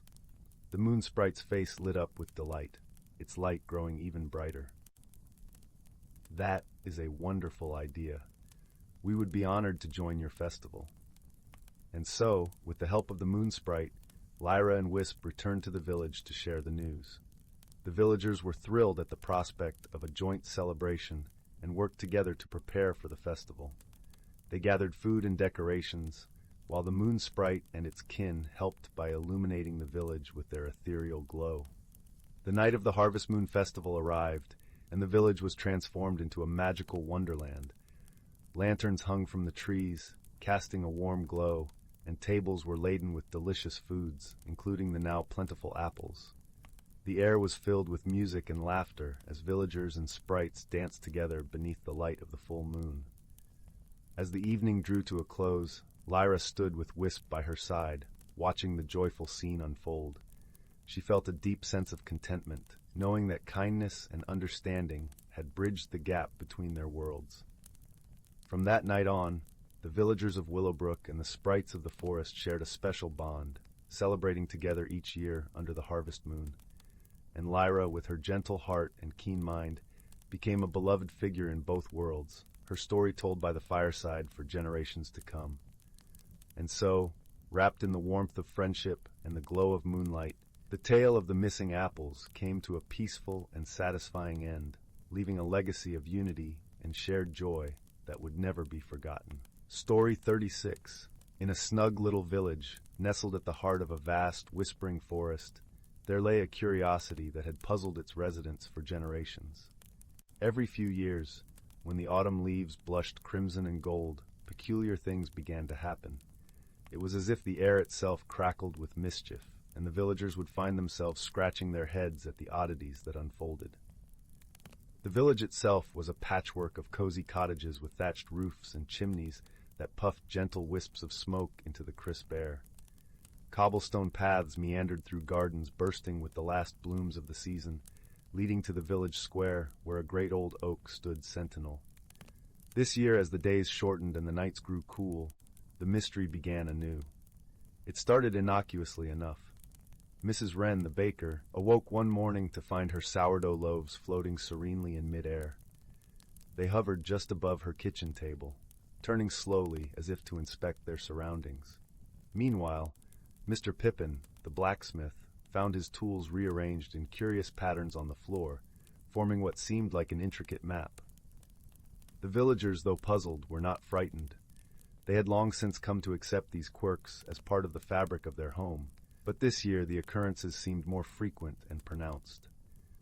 It was decided that someone should look into the matter, and so they turned to young Finn, a bright lad with an inquisitive mind and a heart full of adventure. Finn was well loved in the village, known for his gentle nature and keen observation. He lived in a quaint cottage at the edge of the forest with his grandmother, who was a wise woman with a twinkle in her eye and stories that could weave magic into even the darkest night. Taking up the task with great enthusiasm, Finn decided to seek counsel from the forest itself. The woods were a place of mystery and wonder, home to creatures that were as ancient as the trees and as wise as the stars. Finn knew that if anyone could shed light on the happenings, it would be the forest's inhabitants. As he ventured deeper into the woods, the familiar sounds of village life faded away, replaced by the symphony of rustling leaves and bird calls. The air was tinged with the earthy scent of moss and the sweetness of late-blooming honeysuckle. Finn walked with purpose, his feet finding the well-worn paths that glowed with a soft, golden light. Before long, he reached a clearing where an old, gnarled tree stood, a tree known to all as the Whispering Elm. Beneath its sprawling branches, the forest's creatures often gathered, and it was here that Finn hoped to find guidance. "Good day, young Finn," came a voice as soft as a breeze. It was Pippin, the forest sprite, who appeared at a glance of sunlight. His eyes twinkled like dewdrops in the morning light. "Good day, Pippin," replied Finn, smiling warmly. "I come seeking your wisdom. The village is abuzz with strange happenings, and I wonder if you might know their cause." Pippin nodded thoughtfully, his tiny wings fluttering as he floated closer. "The forest has whispered of these things, and I believe I know who might assist you further. Seek the counsel of Luna, the wise owl. She sees much from her perch high above and knows the secrets of both night and day." Thanking Pippin, Finn continued on his journey, feeling a sense of anticipation. It wasn't long before he arrived at the edge of the forest, where the great oak trees gave way to a clearing bathed in moonlight. There, perched on an ancient stone, was Luna, her feathers gleaming silver under the moon's gentle gaze. "Greetings, Finn," Luna hooted, her voice deep and soothing. "I have been expecting you." "Luna, wise one," Finn began, "strange things are afoot in the village. Loaves levitate, tools rearrange themselves. What might be the reason for such occurrences?" Luna blinked slowly, considering his words. "These signs are familiar, young Finn. They are the handiwork of the forest spirits. Every few years they awaken to play, to test the bonds of nature and magic, to ensure balance is maintained. They mean no harm, but they can be mischievous." Finn listened intently, his curiosity piqued. Is there a way to communicate with them, to understand their games, and perhaps guide them gently back to their slumber? Luna nodded, her eyes wise and kind. "To reach the spirits, you must first show them respect and understanding.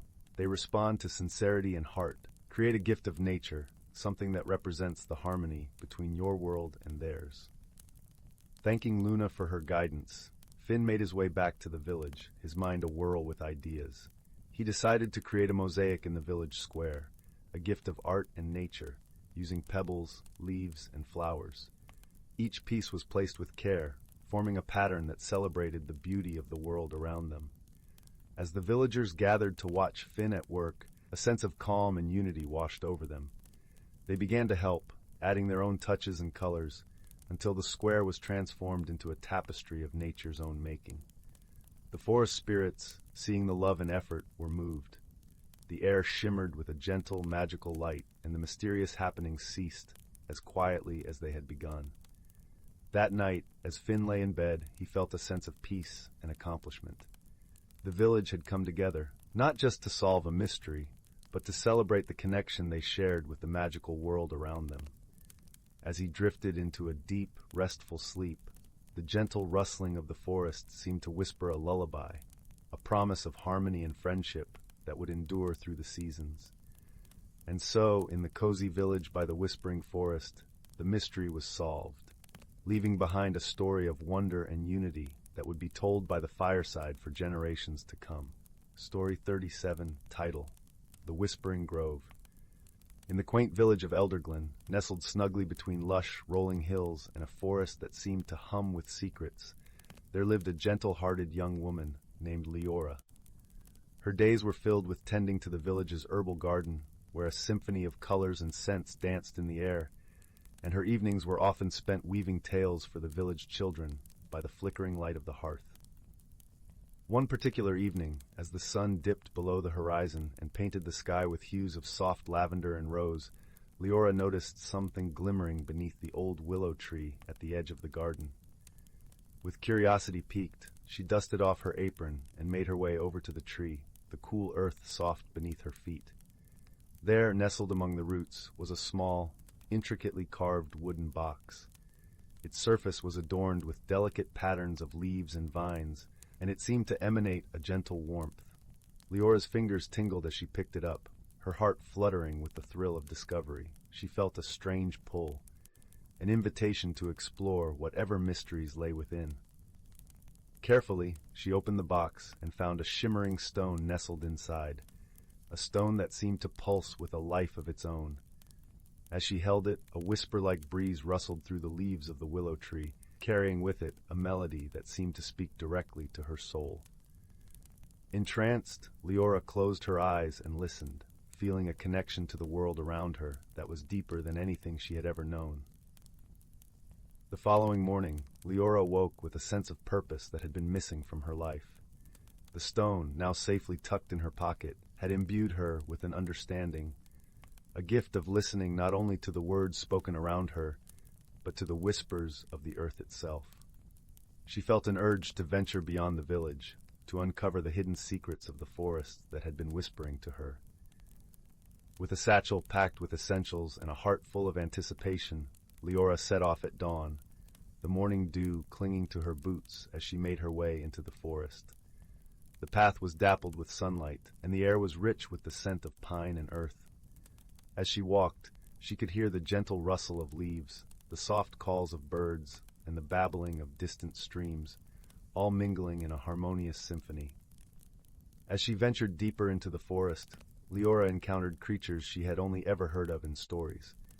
A family of foxes watched her curiously from a thicket, their eyes glinting like amber gems in the shadows, while a pair of deer grazed peacefully in a sunlit clearing. Each encounter filled her with wonder and a profound sense of belonging. Leora's journey led her to a hidden grove, a place where the trees stood taller and the air seemed to shimmer with an otherworldly light. In the center of the grove stood an ancient oak, its gnarled branches reaching out like welcoming arms. At its base, a circle of stones formed a natural seat, and Leora knew instinctively that this was the heart of the forest, the source of the whispers she had heard. Sitting down, she placed the stone from the box on her lap and closed her eyes, allowing the sounds and sensations of the grove to wash over her. In that moment, she felt a deep sense of peace, as if she were a part of something much greater than herself. The stone began to glow softly, and Leora felt a warmth spreading through her body, a gentle assurance that she was exactly where she needed to be. Hours, or perhaps mere moments, passed in a blissful blur, and when Leora finally opened her eyes, she found herself surrounded by an unexpected gathering. Creatures of all kinds had come to the grove, birds with feathers like rainbows, squirrels with twitching tails, and even a wise old owl perched solemnly on a branch above her. From among the creatures stepped a small, delicate fawn, its eyes wide with innocence and curiosity. It approached Leora with a tentative grace, and she felt an unspoken bond form between them. The fawn seemed to understand the connection Leora felt to the forest, and together they shared a silent promise of friendship and guardianship over this hidden haven. As the sun began to set, painting the grove in golden light, Leora realized it was time to return to the village. But she knew she would not be leaving the forest behind. Rather, she carried its spirit within her, a newfound understanding and respect for the world and its many secrets. Back in Elderglen, Leora found herself changed in ways she couldn't quite put into words. Her senses were heightened, and her connection to the natural world had deepened. She continued to tend to the herbal garden, but now she did so with a reverence for the plants and the wisdom they held. Her stories, too, took on a new depth, woven with the truths she had learned from the forest. The villagers noticed the change in Leora, drawn to her warmth and the quiet strength that seemed to emanate from her very being. They gathered more eagerly to hear her tales, sensing the magic and wisdom in her words. Leora's journey had opened her eyes to the hidden worlds that lay just beyond the surface of everyday life. She understood now that true magic was not in the fantastical, but in the quiet wonders of nature and the genuine connections between living beings. And so, as the years passed, Leora continued to live her life with gentle purpose, always listening for the whispers of the earth, and guided by the light of the stone she kept close. Her friendship with the fawn and the creatures of the grove remained strong, a testament to the bonds that could be formed when one truly opened their heart to the world. In the end, Leora's story became a legend in Elderglen, a tale passed down through generations of villagers who learned to listen to the whispers of the forest and to cherish the gentle magic of friendship and understanding. And every evening, as the sun dipped below the horizon, the village children would gather by the hearth, eyes wide with wonder, eager to hear the enchanting tales of Leora and the Whispering Grove. Though she was no longer there to tell them herself, her spirit lived on in the stories, a comforting presence that reminded all who listened of the beauty and wisdom to be found in the world around them. Story 38.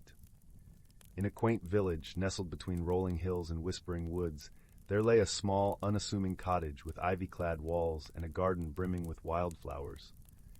Within this cozy abode lived a young girl named Mia, whose eyes sparkled with the curiosity of 1,000 adventures. Though her days were filled with the cheerful routines of village life, Mia longed for something more, a whisper of magic, a glimmer of the extraordinary in her ordinary world. One crisp autumn morning, as golden leaves danced down from the trees, Mia decided to explore the forgotten corners of her attic. She clambered up the creaky ladder, brushing cobwebs aside with a heart full of anticipation. Sunlight streamed through a dusty window, illuminating an array of forgotten treasures, old books, worn-out toys, and a peculiar, dusty mirror leaning against the wall.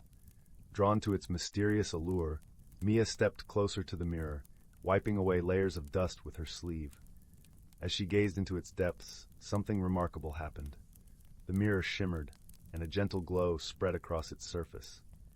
In that moment, Mia realized that this was no ordinary mirror. It was a portal to another world. Without a second thought, Mia reached out and touched the mirror's surface. It was cool and smooth under her fingertips, and she felt a gentle tug as if the mirror itself was inviting her to step through. With a deep breath, Mia closed her eyes and took a step forward. When she opened them again, she found herself standing in a wondrous forest bathed in ethereal light. The air was filled with the sweet scent of blooming flowers and the melodious songs of unseen birds. Everything around her seemed to shimmer with a magic all its own. As Mia marveled at her new surroundings, a soft rustling in the underbrush caught her attention. Out stepped a small, round creature with fur as white as snow and eyes as bright as polished amber. It was a rabbit, but unlike any Mia had ever seen, for it stood on 2 legs and wore a tiny vest stitched with intricate patterns. "Hello there," the rabbit said in a voice as gentle as a lullaby. "I am Thistle, keeper of the enchanted forest. Welcome to our world, dear traveler." Mia, taken aback by the rabbit's ability to speak, could only manage a shy hello in return. Thistle, sensing her awe, smiled kindly and beckoned her to follow. "You see, Mia," Thistle explained as they walked along a path lined with glowing mushrooms, This forest holds many secrets, and it is my duty to guide those who seek its wonders. But there is a challenge that awaits you, a challenge that requires not strength but wisdom and friendship." Intrigued, Mia nodded and continued alongside Thistle. They journeyed deeper into the forest, where trees stood tall and majestic, their leaves whispering secrets carried on the breeze. Soon, they reached a clearing where a great oak tree stood, its roots entwined with the earth like ancient guardians. At the base of the tree, a stone slab lay embedded in the ground, inscribed with curious symbols. "This," Thistle said, gesturing to the slab, "is the puzzle of the forest. To return home, you must solve it. But fear not, for you are not alone." Just then, two more creatures emerged from the shadows. The first was a fox with a coat red as autumn leaves, and a pair of glasses perched upon its snout. "I am Viridian," the fox announced with a scholarly air. "I possess the knowledge of the forest's lore." The second creature was a tiny, sprightly bird with feathers of shimmering blue. "And I am Lark," the bird chirped, her voice like a gentle breeze. "I bring the songs of the forest to guide and inspire." Mia smiled warmly, her heart swelling with gratitude for her newfound friends. Together, they gathered around the stone slab, examining the symbols that danced across its surface. Viridian adjusted his glasses, his eyes narrowing in concentration. "These symbols tell a story," he mused, "a story of balance and harmony. We must decipher their meaning." Lark fluttered to Mia's shoulder, her feathers tickling Mia's cheek. "Listen to the whispers of the forest," she encouraged. "They will guide your thoughts." Mia closed her eyes, letting the symphony of the forest wash over her. She could feel the gentle thrum of life all around, each creature and plant connected in a delicate dance. Slowly, the symbols began to reveal their secrets, a tale of unity where each element played its part in the grand design. With Thistle, Viridian, and Lark by her side, Mia pieced together the puzzle, her mind alight with understanding. And when the final piece clicked into place, the stone slab shimmered, transforming into a pool of crystal-clear water. "You have done it, Mia," Thistle said, his voice filled with pride. "The forest recognizes your wisdom and grants you passage home." Mia gazed at the pool, her reflection rippling across its surface. She felt a pang of reluctance, for she had grown fond of this enchanted world and her new friends. But she knew her journey had changed her, filling her heart with a magic that would never fade. With a bittersweet smile, Mia stepped into the pool, the cool water enveloping her like a gentle embrace. In an instant, she found herself back in her attic, the mirror before her once more. Though the adventure had ended, Mia knew it was only the beginning. She carried the lessons of the forest within her, a reminder that wisdom and friendship could light the way through even the darkest woods. As Mia lay in bed that night, she closed her eyes and listened to the whispers of the world outside her window. The stars twinkled like 1,000 guiding lights, and she drifted into a peaceful sleep, her dreams filled with the promise of new wonders yet to come. Story 39. In a quaint village nestled between rolling hills and shimmering streams, where the air was always fragrant with the scent of blooming lavender, lived a gentle soul named Rowan. Rowan was known throughout the village for his kindness and his knack for nurturing the most delicate of plants. His garden was a symphony of colors and fragrances, a testament to his dedication and care. Yet, despite his talent with plants, Rowan struggled with change. He was comfortable in the predictable rhythm of his days, waking with the sun, tending to his garden, and sharing tea with the villagers in the evening. The thought of anything altering his routine filled him with unease. One evening, as the sun dipped below the horizon, painting the sky in hues of orange and purple, Rowan sat by his garden. He noticed a peculiar plant he had never seen before, its petals shimmering with an otherworldly glow. Curious, he leaned closer. As his fingers brushed the petals, a gentle warmth spread through him. He heard a whisper on the breeze, faint yet clear. "Embrace the change, and you shall find your true self." Startled yet intrigued, Rowan decided to nurture this mysterious plant. Each day he noticed subtle transformations within it. New leaves unfurled, each more vibrant and intricate than the last, mirroring the seasons in their colors. As the plant grew, so did Rowan's curiosity about the whispers it seemed to carry. Feeling a need to understand, Rowan sought the wisdom of Sage, an elder who lived on the outskirts of the village. Sage was a kindly figure with eyes that twinkled like stars and a smile that warmed even the chilliest of nights. Rowan shared his discovery and his discomfort with change. Sage listened patiently, nodding slowly as Rowan spoke. "Ah, Rowan," Sage said, his voice as soothing as a lullaby. "The plant you found is no ordinary flora. It is a reflection blossom, rare and magical. It mirrors the growth within you. As you care for it, it reveals the changes you fear but are destined to embrace." Rowan furrowed his brow, pondering the elder's words. "But how can I change when I am so comfortable as I am?" Sage chuckled softly. "Comfort is a cozy blanket, but it can sometimes smother the growth that leads us to our true selves. Embrace change not as a threat, but as an opportunity for discovery." With these words echoing in his heart, Rowan returned to his garden more determined than ever. Each morning, as he tended the reflection blossom, he began to notice subtle shifts within himself. He found courage to try new things, like learning the art of weaving from his friend Lila, a master of the craft known for her intricate tapestries that seemed to capture the essence of dreams. Lila, seeing Rowan's interest, welcomed him warmly into her studio filled with colors and textures. As Rowan learned to weave, he discovered the joy in creating something new, the thrill of seeing unexpected patterns emerge. The act of weaving, much like tending to his garden, became a meditative practice, one that taught him patience and the beauty of gradual transformation. The villagers, too, noticed the subtle changes in Rowan. He was more vibrant, more open to spontaneous adventures. When summer's warmth gave way to autumn's cool embrace, Rowan organized a harvest festival, something he had never dared to do before. The festival was a celebration of community, filled with laughter, music, and the sharing of stories beneath the starlit sky. That night, as Rowan sat by the reflection blossom, it bloomed fully, its petals now a dazzling array of colors that seemed to pulse with life. The whispers returned, clearer this time.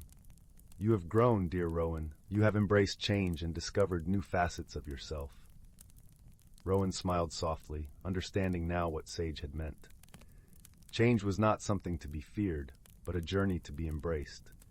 He had discovered new passions, forged deeper friendships, and learned that within the unknown lay the seeds of his true self. As winter's first snow dusted the village, Rowan felt a warmth within him, a contentment that came from knowing he had grown and would continue to do so. The reflection blossom remained a cherished part of his garden, a reminder of the magical transformation that mirrored his own.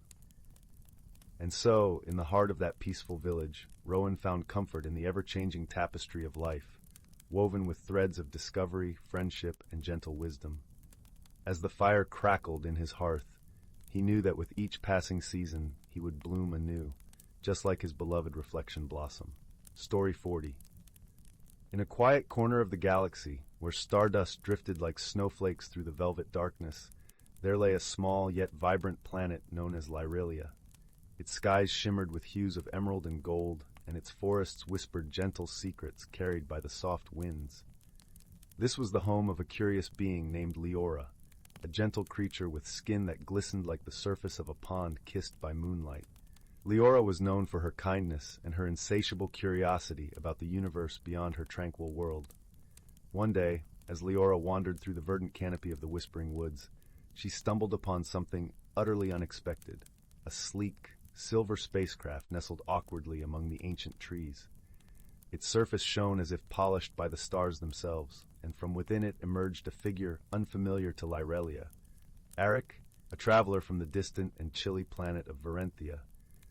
Eric was a being of striking contrast to Leora, with a form that seemed woven from the icy winds of his home. His eyes were sharp and bright, like twin sapphires set against the midnight sky, and he carried himself with a sense of quiet resilience. The two regarded each other with a mixture of wonder and caution, their differences as stark as the landscapes from which they hailed. At first, Leora and Eric found it difficult to understand one another. Leora spoke in lilting tones that mirrored the musical cadences of her world, while Eric's words were clipped and precise, like the crisp crackle of frozen leaves underfoot. Misunderstandings were frequent, and their initial interactions were tinged with hesitation. Yet as they spent more time together exploring the beauty of Lyrelia, something began to shift. Leora, with her gentle persistence, taught Eric the language of her heart, the language of warmth and openness. In return, Eric shared stories of his cold but breathtaking world, painting pictures with his words that sparkled like frost in the morning light. One afternoon, as the sun dipped low in the sky, casting long shadows through the forest, Leora and Eric encountered a challenge that would test the bonds of their burgeoning friendship. A sudden tremor shook the ground, and a deep rumbling resonated through the earth. Rocks tumbled from the cliffs above, creating a cascade of debris that blocked the path they had been following. Panic flickered briefly in Leora's eyes, but Eric, with his experience of surviving the harsh conditions of Varenthia, remained calm. "We can find a way through," he assured her, his voice steady and reassuring like the first light of dawn. Together, they worked side by side.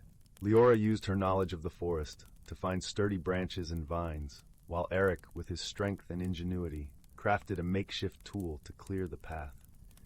As they toiled, they spoke of their fears and hopes, their words weaving a tapestry of understanding that grew ever richer with each shared challenge. In those moments, as the sun set and stars began to twinkle above, Leora and Eric discovered something profound. Friendship was not defined by similarities, but by the willingness to bridge the gaps between differences. They learned that misunderstandings could be stepping stones to deeper connections, and that the warmth of companionship could be felt even across vast expanses of space and culture. By the time they had cleared the path and stood side by side in the clearing, the bond between them had transformed. No longer were they just two beings from distant worlds. They were friends, bound by the experiences they had shared and the understanding they had cultivated. As the night enveloped the forest, Leora and Eric looked up at the stars, their hearts full of gratitude. They knew that the universe was vast and filled with wonders yet to be discovered, but they also knew that the true treasure lay in the friendships formed along the way. And so, under the gentle glow of Lyrelia's celestial canopy, Leora and Eric rested, their spirits as intertwined as the constellations above, comforted by the warmth of their newfound friendship that would illuminate their paths for all the days to come. Story 41. Once upon a time, in the heart of a sun-dappled forest, there existed a whimsical village known as Bramblebrook. This was no ordinary village, for it was inhabited by the most charming creatures you could ever imagine. The village was a vibrant tapestry of crooked cottages, each adorned with brightly colored roofs and surrounded by gardens overflowing with flowers that sang softly in the breeze. In this delightful place lived a peculiar young gnome named Pippin. Pippin was known for his oversized spectacles that often slipped down his tiny nose, his penchant for mismatched socks, and his extraordinary talent for making the best raspberry fizz in all of Bramblebrook.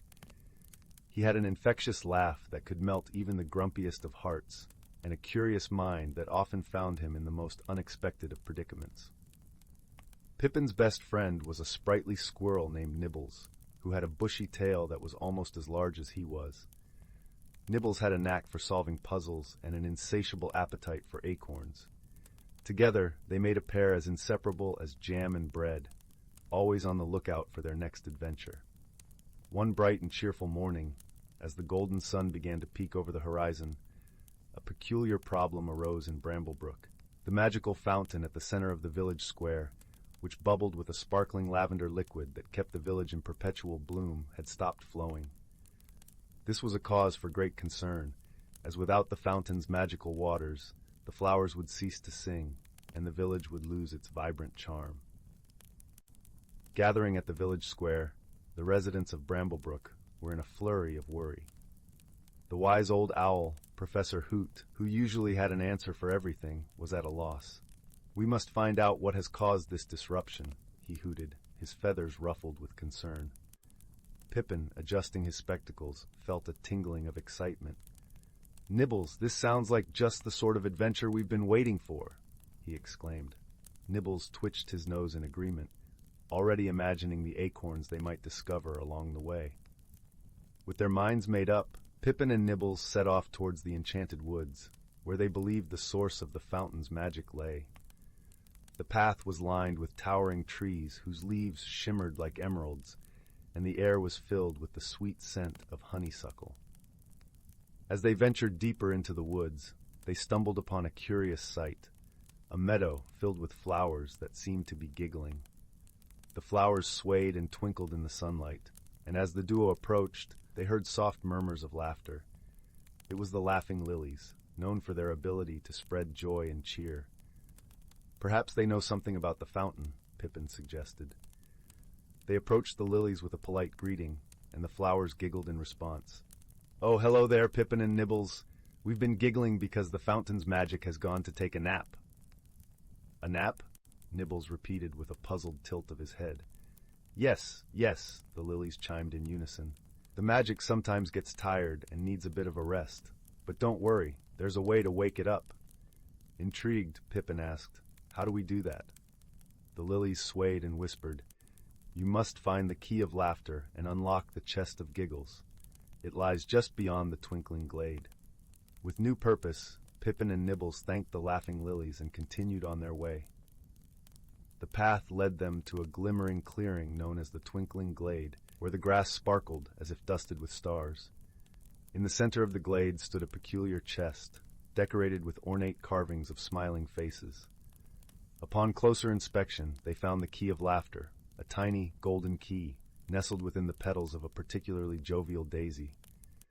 With a triumphant grin, Pippin retrieved the key and carefully inserted it into the chest's lock. As the lid creaked open, a delightful burst of tinkling laughter filled the air, and a cascade of shimmering light poured forth. The magical laughter danced across the glade, weaving its way back towards Bramblebrook. With a sense of accomplishment and joy, Pippin and Nibbles followed the trail of light back to the village. As they returned to the village square, they were greeted with cheers and applause. The fountain had resumed its bubbling flow, and the flowers sang with renewed vigor. The villagers clapped and cheered for Pippin and Nibbles, who had saved the day with their clever thinking and a little help from the laughing lilies. That evening, as the sun dipped below the horizon and the stars began to twinkle in the night sky, Bramblebrook celebrated with a feast of raspberry fizz and acorn pie. Pippin and Nibbles, surrounded by their friends and neighbors, felt a warm glow of happiness. And so, in the cozy village of Bramblebrook, laughter reigned supreme, and the magic of friendship and joy continued to bloom. Pippin and Nibbles, content and a little bit sleepy, knew that as long as they had each other, every problem would turn into an adventure, and every adventure would end with laughter and a happy heart. And as the gentle breeze carried the sound of giggles into the night, the villagers of Bramblebrook drifted into happy dreams, knowing that their magical village was safe and sound, at least until the next adventure called. Story 42. Once upon a time, in a cozy cottage nestled deep within an enchanted forest, there lived a young girl named Willow. With eyes that sparkled like dewdrops and hair the color of autumn leaves, she possessed a rare gift, the ability to communicate with the trees and plants around her. One crisp autumn morning, as Willow tended to her beloved garden, she noticed a peculiar sight. A tiny sapling, no taller than her knee, stood apart from the others, its leaves shimmering with a soft golden glow. Intrigued, Willow knelt beside it and gently placed her palm upon its slender trunk. Instantly a warmth spread through her body, and she heard the sapling's gentle voice whisper in her mind. "Willow, dear child, I am no ordinary tree. I am the guardian seedling, keeper of the ancient knowledge of the forest. A great journey awaits you, one that will test your courage and unveil the hidden wonders of our world." Willow's heart raced with excitement and trepidation. She had always been content in her secluded cottage, tending to her garden and sharing secrets with the trees. But now, a newfound sense of purpose stirred within her. The guardian seedling continued. "Deep within the heart of the Whispering Woods lies a secret realm, a place of unimaginable beauty and magic. It is there that the great tree, the oldest and wisest of our kind, resides. You must seek it out, for only its ancient wisdom can guide us in our time of need." Willow listened intently, her eyes wide with wonder. "What is this need you speak of?" The seedling's voice grew solemn. "A dark force has awakened, one that seeks to rob the forest of its life-giving essence. If left unchecked, it will consume all in its path, leaving naught but barren wasteland. You, dear Willow, are the only one who can prevent this calamity.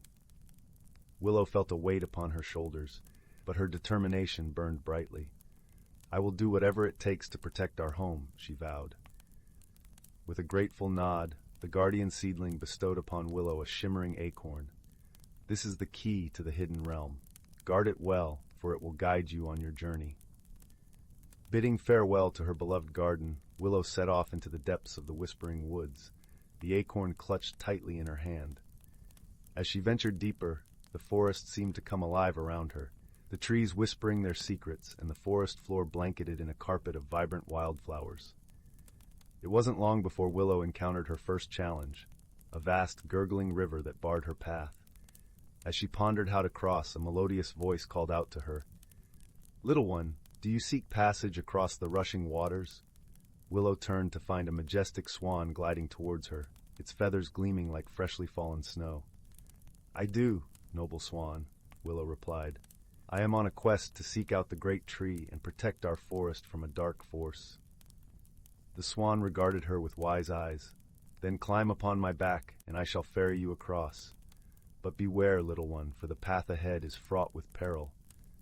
Willow climbed atop the swan's strong back, and together they glided across the turbulent river. As they reached the opposite bank, the swan turned to her once more. "Remember, Willow, the true strength lies not in your physical prowess, but in the bonds of friendship and the purity of your heart." With a grateful curtsy, Willow continued on her way, the swan's words etched into her memory. As the days passed, Willow encountered wondrous sights and bewildering obstacles. She befriended a family of playful sprites who guided her through a labyrinth of twisted vines. She outwitted a cunning trickster fox who sought to lead her astray.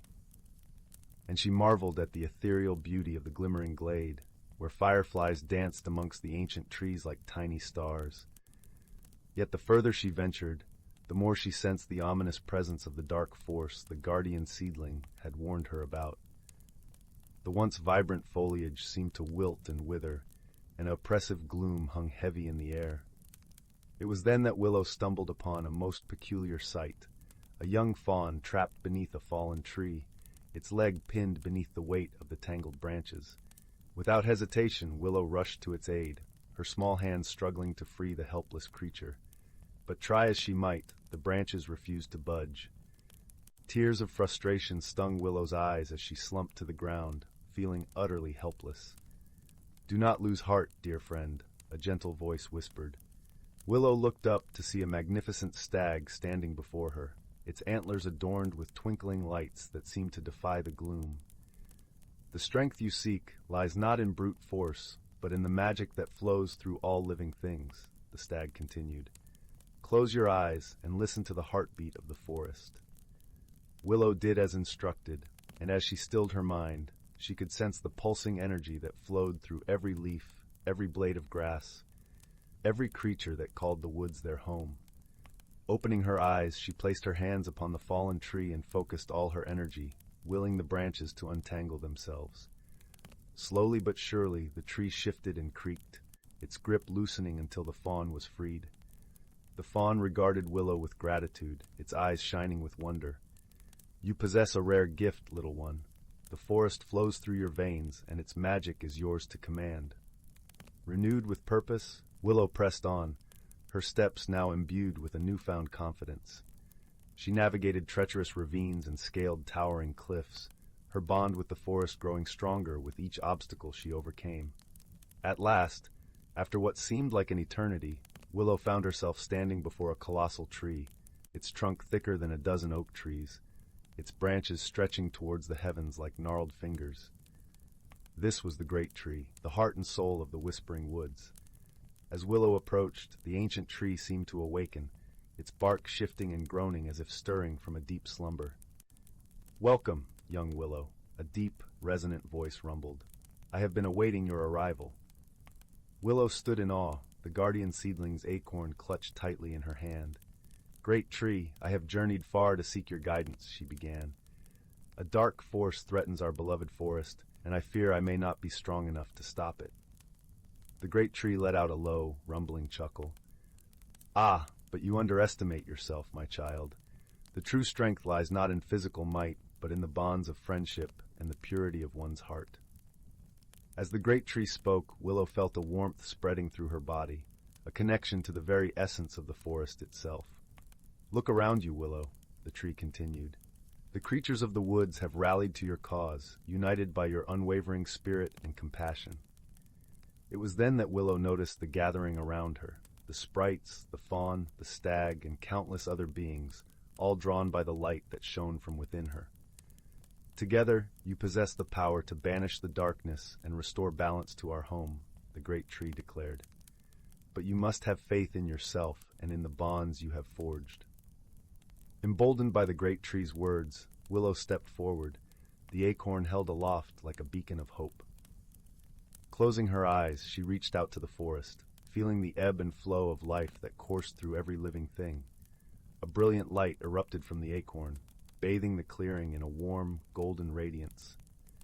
Willow felt the energy of the forest flowing through her, a torrent of life and love and magic. With a mighty exhale, she unleashed that energy, a shock wave of pure, brilliant light that rippled outwards, banishing the creeping darkness and restoring vibrant life to the once withered foliage. As the light faded, Willow found herself surrounded by her newfound friends, their eyes shining with wonder and gratitude. The dark force had been vanquished, and the whispering woods had been restored to its former glory. The great tree's voice rumbled with pride. "Well done, young Willow. You have proven yourself a true guardian of these ancient woods, and your courage and compassion shall be remembered for ages to come." From that day forward, Willow remained in the Whispering Woods, serving as a protector and caretaker of the enchanted realm. Her bond with the forest grew ever stronger, and she continued to forge friendships with the myriad creatures that called it home.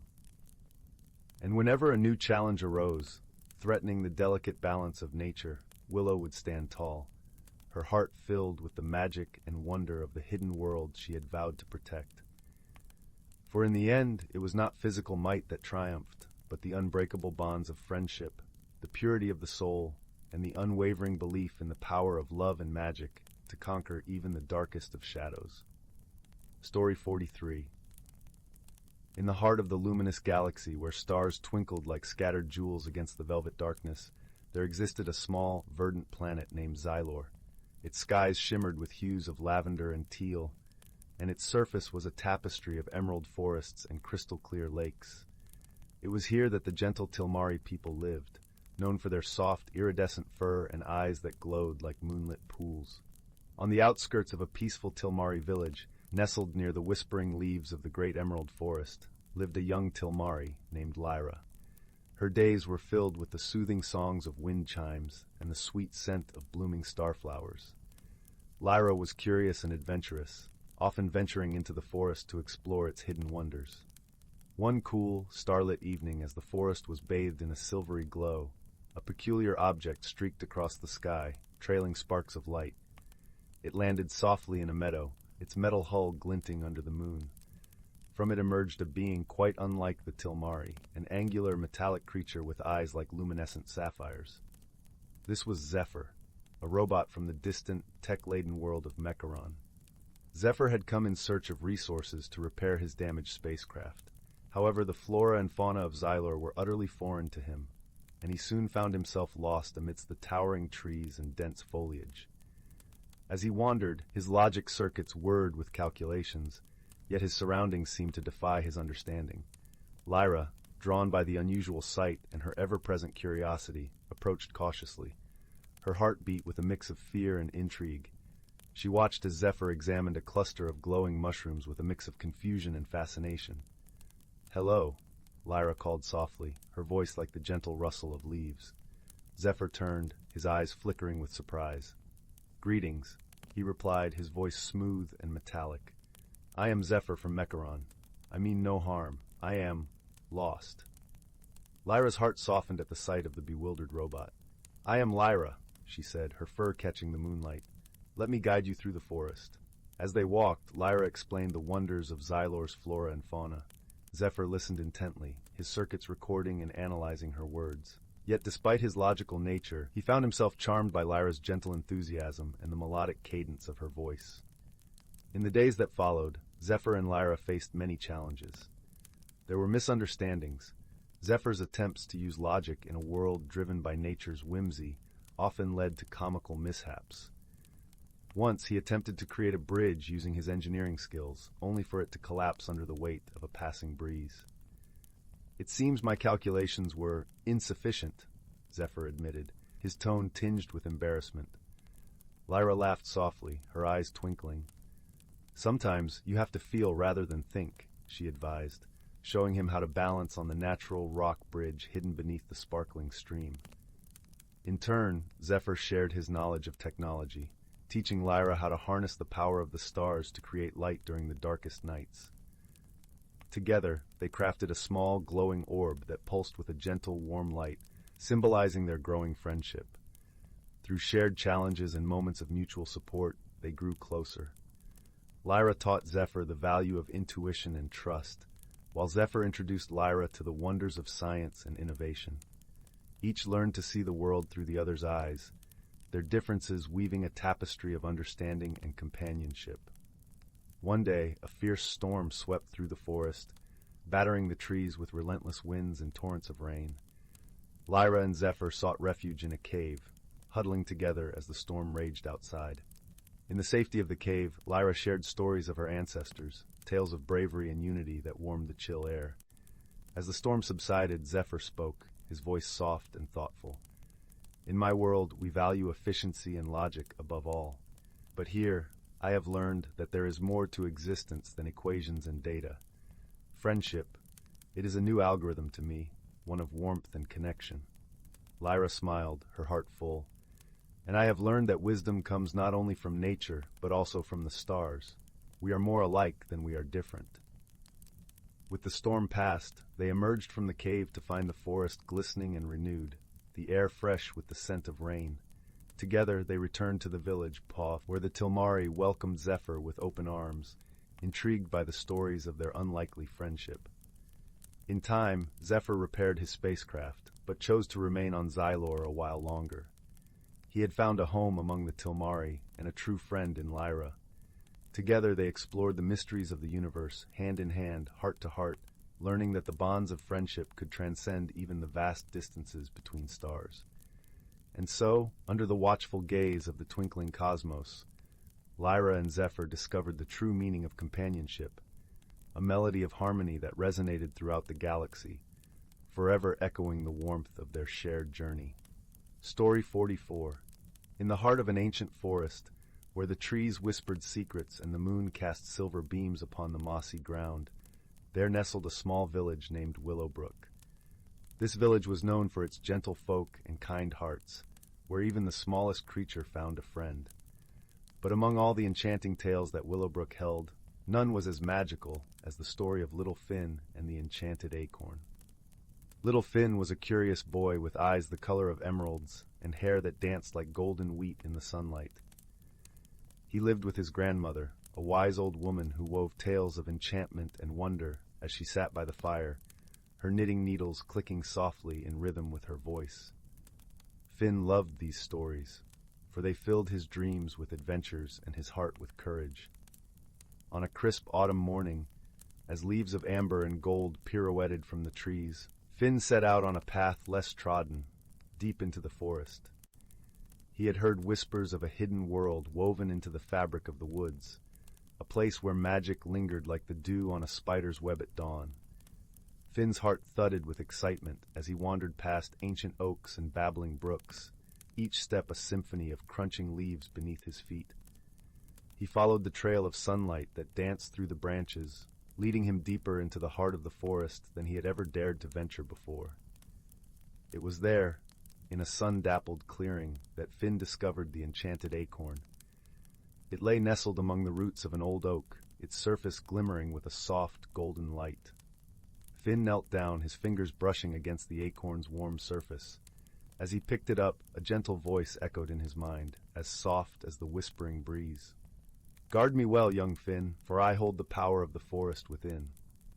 Finn's eyes widened with wonder. He knew at once that this acorn was special, a treasure beyond any he had ever imagined. Tucking it safely into his pocket, he continued his journey, feeling as though he had been chosen for something extraordinary. As Finn ventured further, the forest seemed to come alive around him. The leaves rustled with secrets, and the birds sang melodies that danced on the wind. He felt a connection to the woods that he had never known before, as if the acorn in his pocket had opened a door to a hidden world woven into the very fabric of nature. In the heart of this magical world, Finn met a peculiar creature named Thistle. She was no larger than Finn's hand, with wings like a dragonfly and a gown woven from petals and leaves. Her eyes sparkled with mischief and kindness, and her laughter was like the tinkling of bells. "Hello, young traveler," Thistle greeted, fluttering close to Finn's face. "I see you have found the acorn of the forest. It is a rare gift indeed." Finn gazed at Thistle in awe. "What does it do?" he asked, his voice filled with wonder. Thistle smiled, her wings shimmering in the dappled sunlight. "The acorn holds the magic of the forest, young one. It can heal, protect, and even bring forth new life. But it chooses its bearer wisely, for with such power comes great responsibility." Finn nodded, feeling the weight of the acorn in his pocket. It was a warm, comforting presence, like a promise of hope and wonder. As the days passed, Finn and Thistle became fast friends, exploring the hidden nooks and crannies of the forest together. Finn learned to listen to the whispers of the trees, to understand the language of the wind, and to see the beauty in every leaf and petal. But not all was peaceful in the forest. A shadow had crept into its heart, a darkness that threatened to unravel the magic that wove the world together. The creatures of the forest were growing restless, their songs tinged with fear. One evening, as the sun dipped below the horizon and the stars began to twinkle in the velvet sky, Thistle turned to Finn, her eyes filled with worry. "The forest is in danger," she said, her voice a whisper of leaves rustling in the wind. "A great storm is coming, one that could wash away the magic and leave only shadows in its wake." Finn's heart ached at the thought of losing the forest he had come to love. He knew he had to do something, but he also knew he couldn't do it alone. The acorn in his pocket pulsed with warmth, a reminder of the power he held. Together, Finn and Thistle set out to gather allies. They called upon the creatures of the forest, from the tiniest ant to the mightiest stag, and together they formed a plan. The acorn's magic would be their shield, its light their guide, but they needed the strength of many to stand against the storm. The night of the storm arrived, the sky a churning sea of dark clouds. The wind howled through the trees, bending their ancient trunks and shaking their leaves like 1,000 tiny tambourines. But Finn stood firm, the acorn glowing like a beacon in his hand. With Thistle by his side, Finn called upon the magic of the forest. The ground trembled beneath his feet as the acorn's power surged through him, a river of light and warmth that flowed into the very earth. The trees stood tall and proud, their branches intertwining to form a barrier against the storm. The creatures of the forest joined in, their voices rising in a chorus that echoed above the roar of the wind. Together, they created a wall of magic and friendship, a testament to the strength of their bond. As the storm raged on, Finn felt the acorn's power weaving through him, binding him to the forest in a way he had never imagined. He was no longer just a boy with an enchanted acorn. He was a guardian of the forest, a protector of its magic. Slowly, the storm began to abate, its fury spent against the wall of magic and friendship. The clouds parted, revealing a tapestry of stars in the night sky, and a gentle breeze whispered through the trees, carrying with it a sense of peace and renewal. The forest had been saved, its magic intact, and Finn knew in his heart that he had found his place among the trees and creatures he had come to love. As he stood beneath the starlit sky, the acorn in his hand glowed with a soft, warm light, a reminder of the journey he had embarked upon and the friends he had made. With dawn breaking on the horizon, Finn returned to Willowbrook, his heart full of the forest's magic and the promise of new adventures to come. He knew that he would always carry the forest with him, its whispers and wonders woven into the very fabric of his being.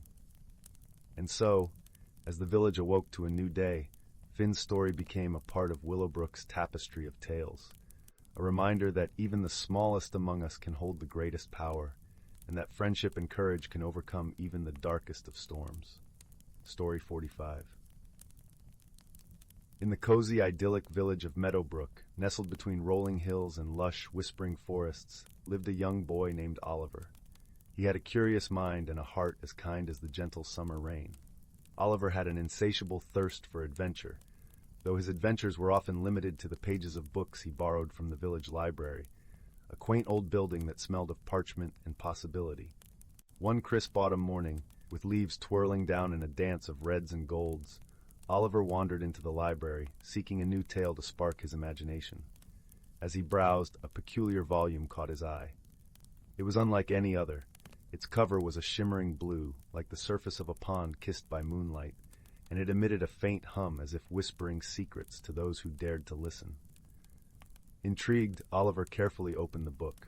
Instead of words, the pages held a series of intricate, swirling patterns that seemed to move and shift under his gaze. As his fingers brushed against them, he felt a gentle warmth spreading through his hand and up his arm, filling him with an unfamiliar yet comforting sensation. Suddenly, the world around him faded, and Oliver found himself standing in a meadow unlike any he had ever seen. The grass was a vibrant emerald, soft underfoot, and the air was filled with the sweet scent of blooming wildflowers. Above, the sky was a brilliant azure, dotted with fluffy clouds that drifted lazily by. Before long, Oliver's attention was drawn to a soft, melodic chirping.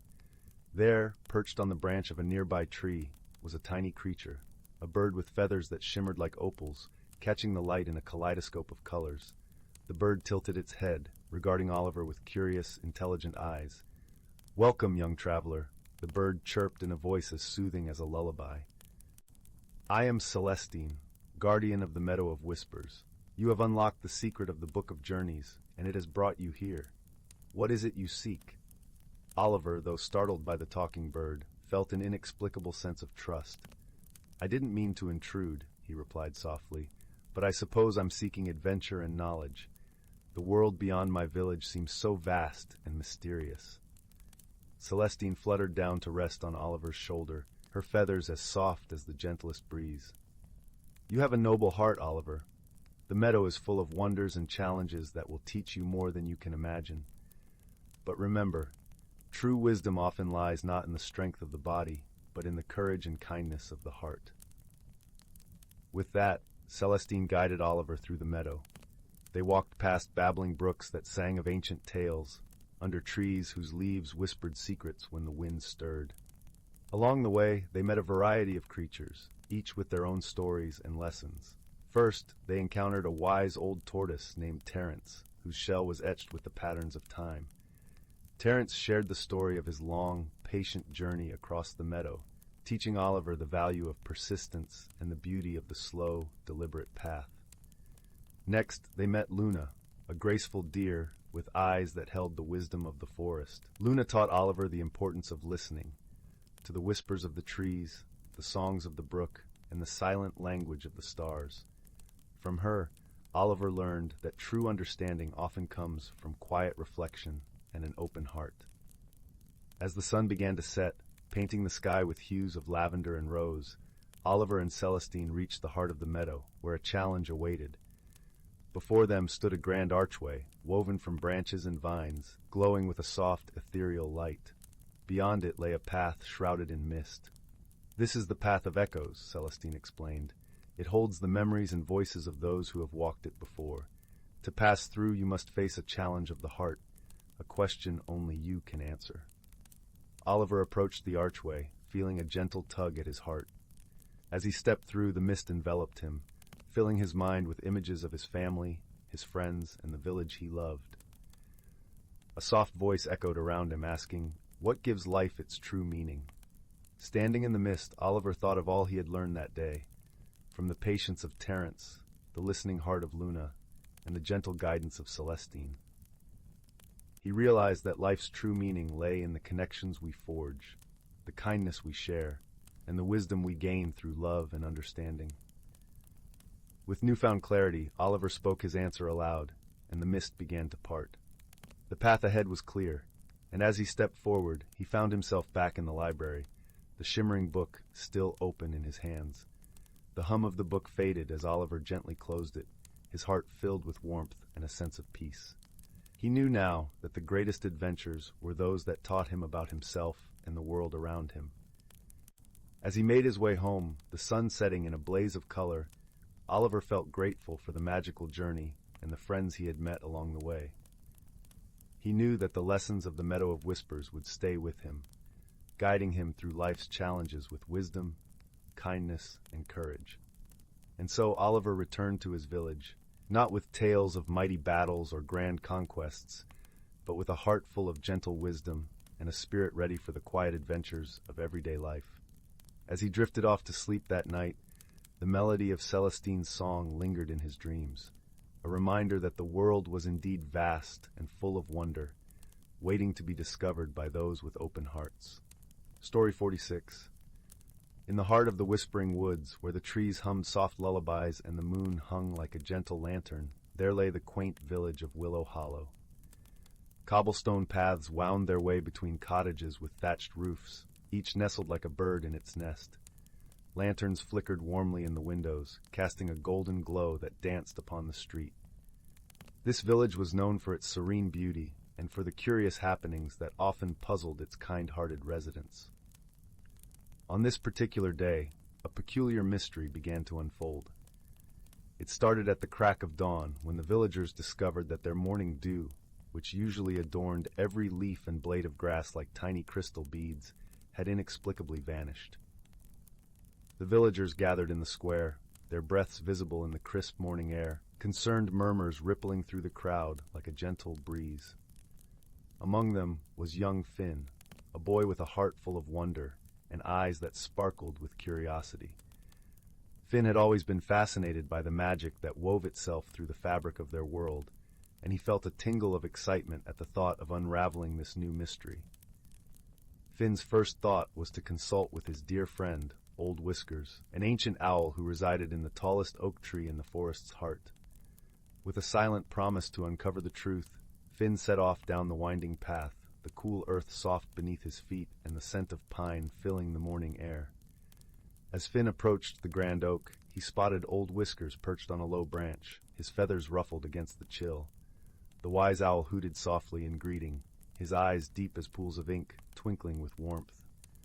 "Ah, young Finn," Old Whiskers intoned, his voice as smooth as velvet. "I sense you have a question that needs answering." Finn nodded, explaining the mystery of the missing dew.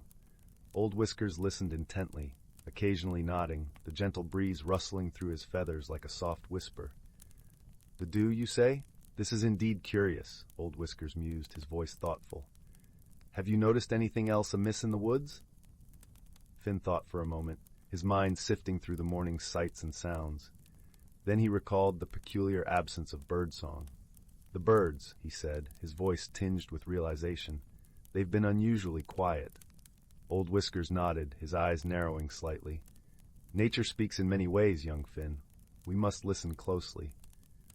Finn thanked Old Whiskers and continued his journey through the woods, his senses heightened, seeking clues in the hush of the forest. As he wandered deeper, he noticed something odd, a series of small, glowing footprints leading off the path, glistening faintly like stars scattered across the forest floor. Intrigued, Finn followed the trail, the air around him growing warmer as he ventured further. The footprints led him to a clearing bathed in soft, golden light, where he found a gathering of tiny creatures with wings like spun sugar and eyes bright as morning dew. They were the dew sprites, known to tend to the forest's magical balance. Their leader, a sprite named Lyra, fluttered forward, her wings shimmering in the light. "Welcome, Finn," she chimed, her voice like a gentle bell. "We have been expecting you." Finn bowed slightly, respectful of their presence. "I've come to solve the mystery of the missing dew," he explained, "and it seems the forest has led me to you." Lyra smiled, her expression warm and kind. "Indeed," she said, "the dew has not vanished, dear Finn. It has been borrowed by our kin, the night glimmers. They needed it to mend the starlight threads in the sky, which had begun to fray." Finn listened, captivated by the tale. He had heard of the night glimmers, elusive creatures tasked with maintaining the night's sparkle. "But what of the birdsong?" he asked, remembering the forest's unusual silence. Lyra's eyes twinkled with understanding. "The birds have offered their voices to accompany the glimmer's work," she explained. a symphony to weave the night anew. Finn felt a warmth spreading in his chest, a sense of awe at the interconnectedness of their world. "Is there anything I can do to help?" he offered, eager to be part of this wondrous task. Lyra nodded appreciatively. "Your presence here, your awareness, has already aided us. But if you wish, you may share the story of this night with the village, so they too might understand and appreciate the magic that surrounds them." With a promise to do just that, Finn bid farewell to the dew sprites and retraced his steps back to Willow Hollow, the morning sun casting long, gentle shadows on the path. As he walked, he thought about the lesson he'd learned. Sometimes, what we perceive as a problem is simply a part of a greater harmony, a balance that sustains the world. Back in the village, Finn gathered the villagers and shared the story of the night glimmers and the dew sprites. The villagers listened with rapt attention, their initial concern melting away into a sense of wonder and appreciation for the unseen magic that enveloped their lives. As the day turned to dusk, a gentle peace settled over Willow Hollow. The villagers retired to their homes, their hearts lighter, their dreams filled with the enchantment of the forest. And as Finn lay in his bed, the moon casting its silver glow through his window, he felt the warmth of the village's newfound understanding, a comforting reminder that they were all part of something beautiful. And so, with the mystery unraveled and harmony restored, the village of Willow Hollow slept under a blanket of starlight, each soul cradled in the gentle embrace of the whispering woods. Story 47. In the heart of a sprawling forest, where ancient trees whispered secrets to the wind and sunlight danced through leaves in playful tendrils, there existed a secluded glade. This was no ordinary clearing, for it was home to the Enchanted Pool, a body of water that shimmered with all the colors of a forgotten rainbow. It was said that the pool contained the power to reveal truths and grant wisdom to those pure of heart who dared to look upon its surface. Living near this magical place was a young girl named Leora. She had hair the color of autumn leaves and eyes like the summer sky, always filled with curiosity and dreams. Leora lived in a cozy cottage with her grandmother, a wise woman known throughout the forest for her herbal remedies and gentle spirit. Their home was a haven, with a garden that overflowed with herbs and flowers, and a hearth that always glowed with warmth. Leora's days were filled with wonder and exploration. She knew every path and hidden nook of the forest and had befriended many of its creatures. Yet, despite her adventures, she often found herself drawn to the enchanted pool, captivated by the mysteries it promised to unveil. Her grandmother had told her stories of its power, tales of those who had gazed into its depths and emerged with newfound understanding. One golden afternoon, as the sun began its descent and painted the sky with hues of lavender and rose, Leora set out towards the pool. The air was cool and sweet, filled with the scent of pine and earth. The forest hummed with life, a symphony of rustling leaves and birdsong. She walked with a light step, her heart eager for the journey ahead. As she reached the glade, Leora paused at the edge, taking in the serene beauty of the pool. The water was still and clear, reflecting the sky above like a mirror. She knelt by its side, her reflection gazing back at her, a girl on the brink of discovering something extraordinary. Taking a deep breath, Leora leaned closer, allowing her eyes to meet the water's gaze. At first she saw only her reflection, but slowly the surface began to ripple and change. Colors swirled and danced, forming images that flickered and faded like dreams. She saw a young boy with eyes like emeralds, standing alone in a shadowy wood. His face was etched with sadness, and Leora felt a pang of empathy for this stranger. Before she could ponder further, the image shifted, revealing a path through the forest, lit by a soft silvery glow. Leora knew at once that she was meant to find this path, to seek out the boy who needed her help. It was as if the pool had whispered a secret just for her, a call to adventure she could not ignore. Determined, Leora rose to her feet and began her quest. The forest seemed to guide her steps, parting gently to reveal the way. The path was lined with ancient oaks and birches, their leaves rustling like a lullaby. As she walked, the air grew cooler, and a mist began to weave through the trees, lending an air of mystery to her journey. After some time, Leora heard the soft sound of running water. She followed the melody and soon came upon a small, bubbling brook. Sitting by its edge was the boy from the vision, his eyes fixed on the water as if seeking answers. He was dressed in simple clothes, his hair tousled by the wind. As Leora approached, he looked up, surprise and hope mingling in his gaze. "Hello," Leora said gently, her voice as soothing as the brook. "My name is Leora. I saw you in the enchanted pool, and I knew I had to find you." The boy blinked, as if trying to understand this unexpected encounter. "You saw me, in the pool?" he asked, his voice soft and uncertain. "My name is Finn. I've been lost for what feels like forever." Leora nodded, sensing the weight of his words. "I think the pool wanted us to meet. Perhaps together we can find a way home for you."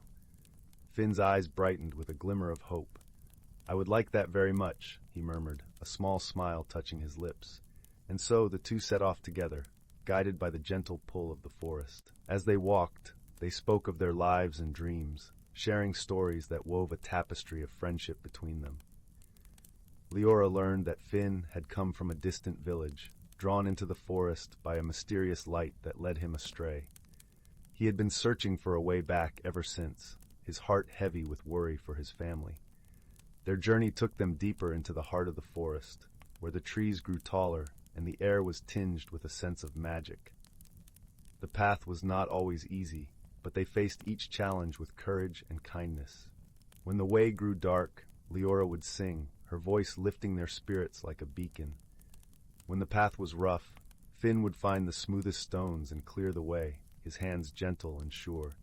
It was during one such moment, as they rested beneath a great oak, that they noticed a flutter of wings. A small, delicate bird, its feathers a brilliant blue, had landed nearby. It chirped softly, its eyes bright with intelligence and warmth. "Hello there," Leora said, reaching out a hand in friendship. The bird hopped closer, as if eager to join their company. Finn watched with fascination. "Do you think it wants to help us?" he asked, his voice filled with wonder. Leora nodded, feeling a sense of kinship with the little creature. "Perhaps it knows the way," she suggested. "Let's follow it and see where it leads." With a joyful chirp, the bird took flight, flitting from branch to branch with a grace that seemed almost magical.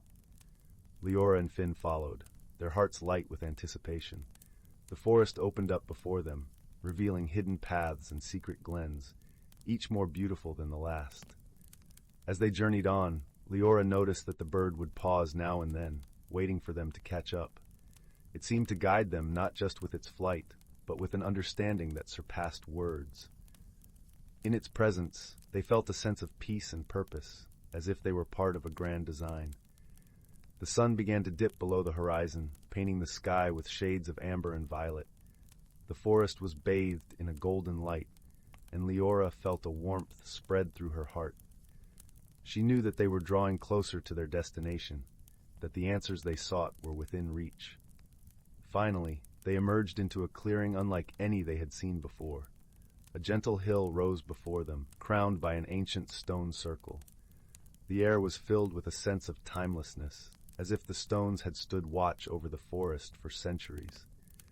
In the center of the circle, a single stone glowed with an ethereal light, casting a soft radiance over the clearing. The bird alighted on one of the stones, its eyes meeting Leora's with a look of encouragement. She felt a thrill of recognition, as if she had stepped into the heart of a great mystery. "What is this place?" Finn whispered, his voice hushed with awe. Leora took a step forward, her eyes fixed on the glowing stone. "I think this is where we're meant to be," she replied, her voice steady and filled with certainty. Together, they approached the stone, its light embracing them like a warm embrace. As they stood before it, the forest seemed to hold its breath, waiting for the moment to unfold. Leora reached out, her fingers brushing the surface of the stone. It was cool and smooth, yet alive with energy. She felt a gentle pulse, a rhythm that matched the beating of her heart. As if in response, the stone's light intensified, enveloping them in a cocoon of brilliance. In that moment, Leora understood the truth that the pool had wished to reveal. She saw the interconnectedness of all things, the threads of life that wove through the world like a tapestry. She saw that she and Finn were part of a story much larger than themselves, a story of friendship and courage that transcended boundaries. Beside her, Finn's eyes widened with wonder. He, too, felt the stone's gift of understanding, the realization that he was not lost, but found. He saw the path that would lead him home, a path illuminated by the light of friendship and hope. As the light began to fade, the bird chirped once more, a sound like laughter and song. It took to the air, its wings a blur of blue against the twilight sky, leaving behind a sense of joy and fulfillment. Leora and Finn stood together, their hearts full, the bond between them stronger than ever. They knew that their journey had changed them, that they were part of a world filled with wonder and possibility. With a shared smile, they turned to leave the clearing, the path before them clear and welcoming. The forest seemed to embrace them, its whispers a lullaby that spoke of dreams and new beginnings. As they walked, the stars began to appear, twinkling like diamonds in the velvet sky. The moon cast a gentle glow over the world, and Leora felt a sense of peace settle over her like a warm blanket. She knew that this was not the end, but a new chapter in the story of her life. She and Finn would continue to journey together, exploring the wonders of the forest and beyond, guided by the light of friendship and the wisdom of the enchanted pool. And in the quiet of the night, as the world settled into slumber, the forest held their secrets close, a guardian of dreams and hopes that would endure through the ages. As they neared the edge of the forest, Leora and Finn paused to look back at the path they had traveled. The forest, with its ancient trees and hidden wonders, seemed to watch them with a benevolent gaze, a silent promise that it would always be there for those who sought its wisdom and beauty. "Thank you," Finn said softly, his voice carrying a depth of gratitude that resonated in the stillness. "For everything." Leora smiled, her heart swelling with warmth. "We found each other," she replied, her words a gentle echo of his sentiment. "And that's a gift I will always cherish." With that, they stepped beyond the forest's embrace, their feet finding the familiar path that led to Leora's cottage. The night air was crisp and fragrant, filled with the scent of wildflowers and earth. The stars shone brightly overhead, guiding them home. As they approached the cottage, they were greeted by the soft glow of the hearth, a beacon of warmth and welcome. Leora's grandmother stood at the door, her eyes twinkling with a knowing smile. "Welcome home, my dear," she said, enveloping Leora in a gentle hug. "And who is this you bring with you?" "This is Finn," Leora introduced, her voice filled with affection. "He was lost in the forest, but now he's found." Finn bowed his head respectfully. "Thank you for welcoming me," he said, his voice sincere. "Your granddaughter has been a true friend." The grandmother nodded, her gaze full of understanding. "The forest has a way of bringing people together," she mused, as if speaking from a place of deep wisdom. "Come in, both of you. There's hot cocoa by the fire and stories to share." Inside the cottage, the hearth crackled merrily, casting a warm glow over the room. The scent of cocoa and spices filled the air, wrapping around them like a comforting embrace. Leora and Finn settled by the fire, mugs in hand, their hearts light with the joy of companionship. As they sipped the rich, velvety cocoa, they shared tales of their adventure, the words weaving a tapestry of laughter and camaraderie. The grandmother listened with rapt attention, her eyes reflecting the flickering flames. "You've both learned much," she said once they had finished, her voice gentle and wise. "The forest has shown you the power of friendship and the strength that comes from understanding. These are gifts that will guide you in all your journeys." Leora nodded, feeling the truth of her grandmother's words resonate within her. She glanced at Finn, her heart alight with gratitude for the bond they had forged. Together, they had discovered a world of magic and meaning, a world that would always be a part of them. The night deepened, and the stars outside twinkled like 1,000 tiny lanterns, illuminating the path of dreams. As the fire crackled softly, Leora and Finn knew that they were exactly where they were meant to be, in a world of wonder, where friendship was the greatest magic of all. And so, surrounded by love and warmth, they drifted into a gentle slumber, their dreams filled with the promise of new adventures and the enduring light of the enchanted pool. Story 48. On the edge of a quiet village, where the cobblestone streets whispered stories of old beneath the feet of wandering travelers, there stood a quaint little shop known as the Whimsical Curio. Its windows were a kaleidoscope of colors, casting a warm, gentle glow onto the street as the evening sun dipped below the horizon. Inside, the air was thick with the scent of aged wood and the faint sweetness of lavender. Objects of every sort filled the shelves: delicate porcelain figures, maps of lands both real and imagined, and a peculiar assortment of dusty tomes, each promising tales of adventure and mystery. The shop was lovingly tended by a gentle soul named Marigold, whose heart was as warm as the hearth in a winter cottage. Marigold had an uncanny knack for finding the extraordinary in the mundane. Her days were spent lovingly arranging the curiosities that seemed to hum with life, as if each held a secret waiting to be whispered. One chilly autumn afternoon, as leaves danced whimsically to the ground outside, a young girl named Clara stepped into the shop. Clara was a curious soul, with eyes like a pair of inquisitive amber lights. She was drawn to the shop by the stories she had heard, stories of a magical item hidden within its walls, an item that chose its owner through an unspoken bond. As Clara wandered through the labyrinth of treasures, her fingers brushed against a peculiar object, a small, intricately carved wooden box. It was unassuming at first glance, but as her hand lingered upon it, she felt a gentle warmth radiating from within. A soft, almost musical hum resonated from the box, echoing in her heart like a familiar lullaby. Intrigued, Clara turned to Marigold, who watched her with eyes that twinkled like the stars scattered across a velvety night sky. "This box," Clara began, her voice barely above a whisper, "it's calling to me." "Ah," Marigold replied with a knowing smile, "you have found the box of whispers. It holds the dreams and wishes of those who came before us, waiting to share their wisdom with those who truly listen." With Marigold's encouragement, Clara carefully opened the box. To her amazement, a soft golden glow emerged, wrapping around her like a gentle embrace. In that glow, Clara saw images and heard voices, snippets of dreams, fragments of desires, and echoes of wisdom from lives once lived. The journey that followed was not one of physical distance, but of the heart and mind. Clara found herself in a world woven from whispers, where the air was filled with the scent of blooming jasmine and the sky shimmered with hues of lavender and rose. She met beings of light and shadow, each a keeper of a story, each a guide in this realm of dreams. Her first companion was Luna, a delicate creature with wings made of silver threads that glimmered like moonlight on a tranquil sea. Luna spoke in soft, melodious tones, revealing tales of courage in the face of fear and kindness that mended hearts. As Clara journeyed deeper into this enchanting world, she encountered Oliver, a wise old tortoise whose shell was adorned with patterns that shifted like the sands of time. Oliver taught her the art of patience and the power of listening, reminding her that wisdom often lay in the spaces between words. Yet the most profound lesson came from the whispers themselves. They spoke of a challenge, a stone bridge shrouded in mist, where many had stumbled not from lack of strength, but from overlooking the simplest truth.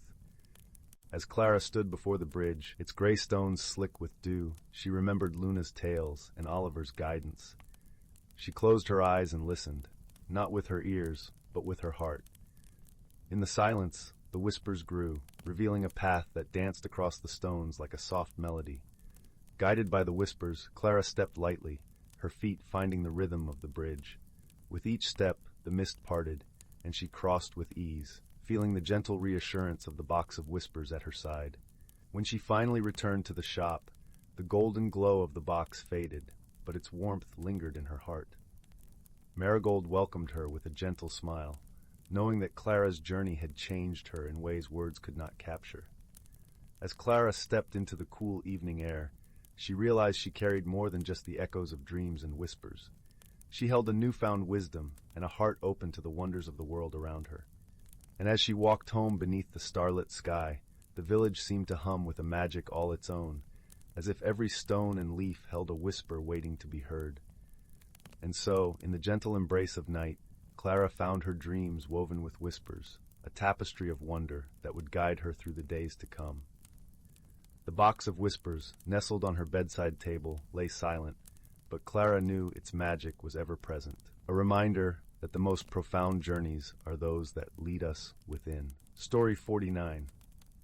In a tranquil village nestled within the embrace of the whispering woods, where the trees seemed to hum lullabies to the stars, there lived a young girl named Lyra.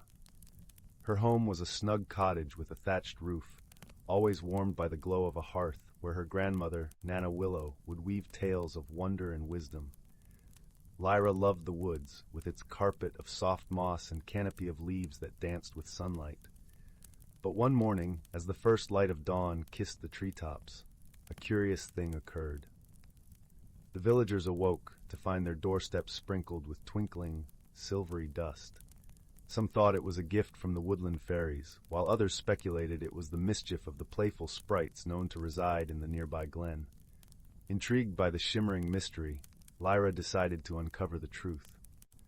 She packed a small bag with a fresh loaf of bread, a flask of warm tea, and her trusty notebook. With a gentle kiss on Nana Willow's cheek, she set off into the woods, her senses alive with the scent of morning dew and the sweet melody of birdsong. As she wandered deeper into the forest, Lyra noticed something peculiar. The silvery dust formed a faint trail, glistening under the sun's embrace. She followed the trail, her footsteps soft and careful, until she reached a clearing she had never seen before. In the center stood a grand oak tree, its trunk gnarled with age and wisdom.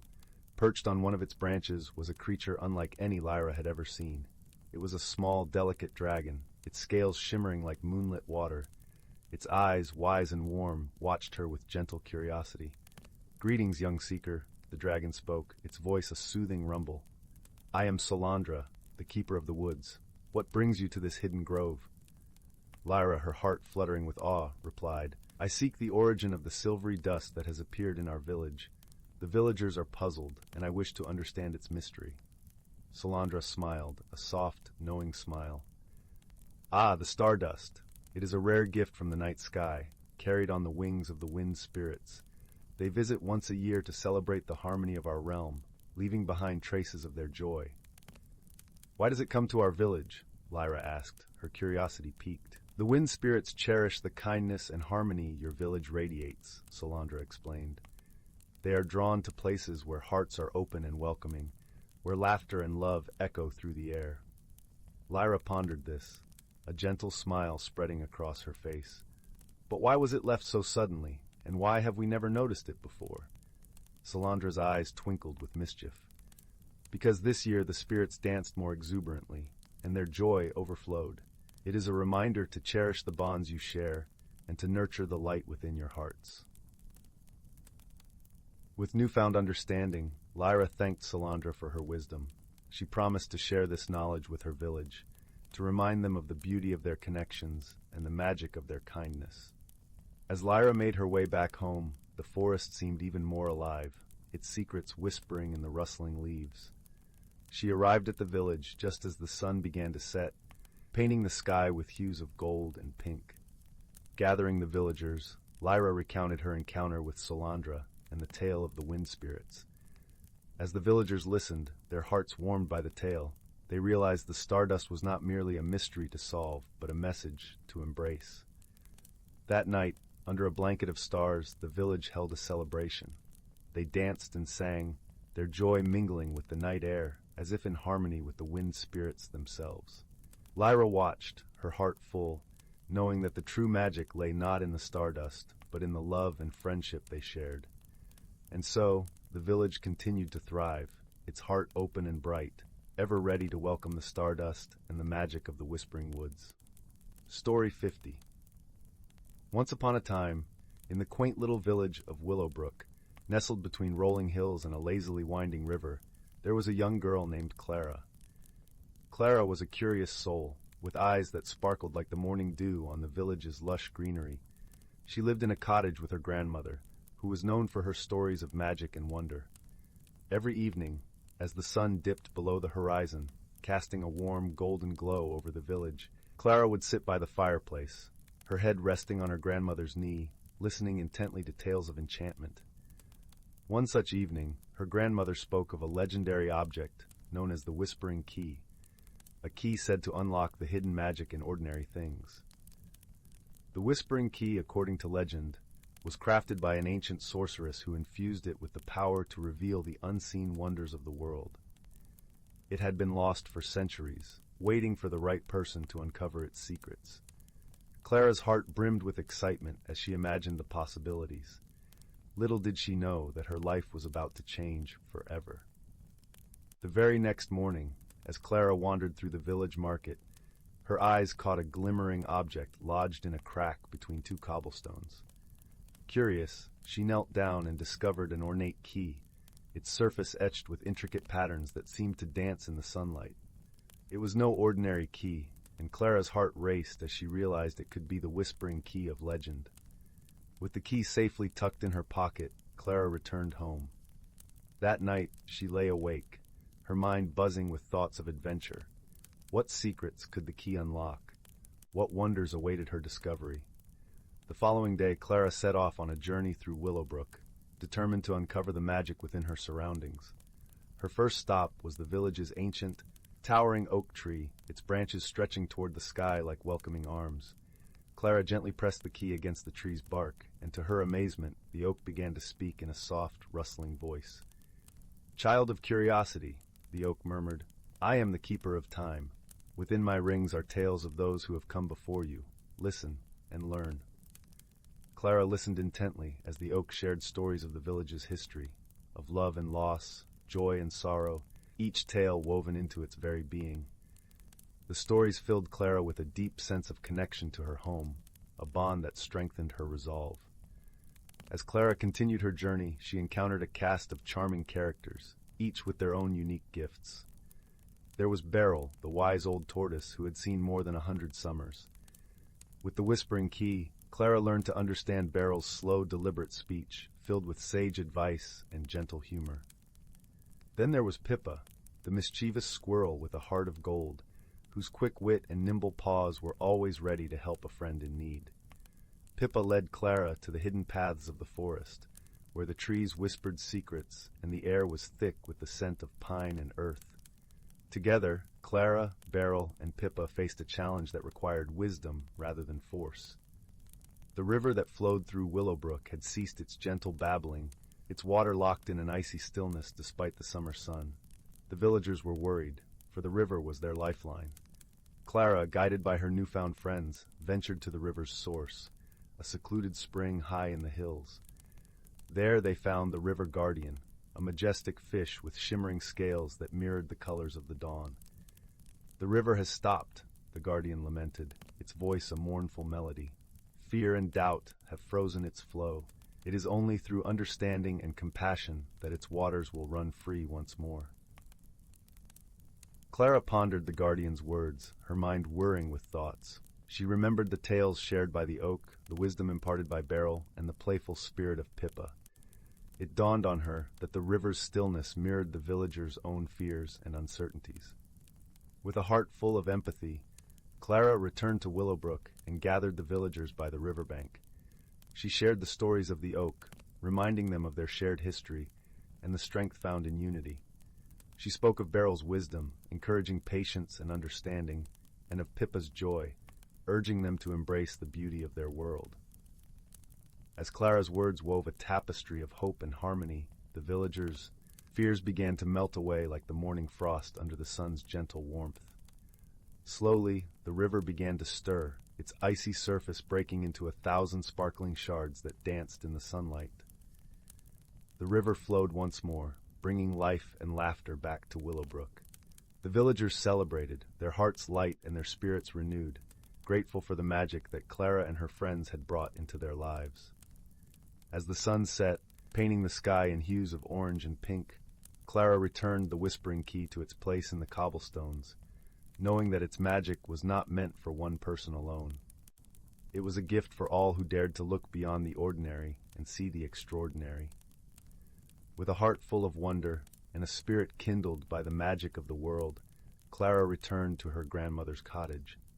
That night, as the stars twinkled overhead, she drifted into a peaceful slumber, dreaming of the adventures yet to come. And so, in the gentle embrace of night, Willowbrook slept, its dreams filled with whispers of magic and the promise of new beginnings. Story 51. Once upon a time, in a quaint village nestled deep within an enchanted forest, there lived a young girl named Willow. Willow's hair shone like strands of spun gold, and her eyes sparkled with a curiosity that knew no bounds. She often found herself wandering the winding paths of the forest, captivated by the secrets that seemed to whisper from every tree and bush. One crisp autumn morning, as Willow skipped along her favorite trail, she stumbled upon a peculiar sight.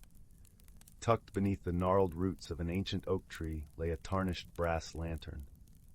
Willow's heart raced with excitement as she reached down to pick it up, for she knew that strange and wondrous things often lurked within the forest's embrace. As her fingers grazed the cool metal, the lantern suddenly flickered to life, bathing the surrounding area in a warm, golden glow. Willow gasped, her eyes wide with wonder, for she had never encountered such magic before.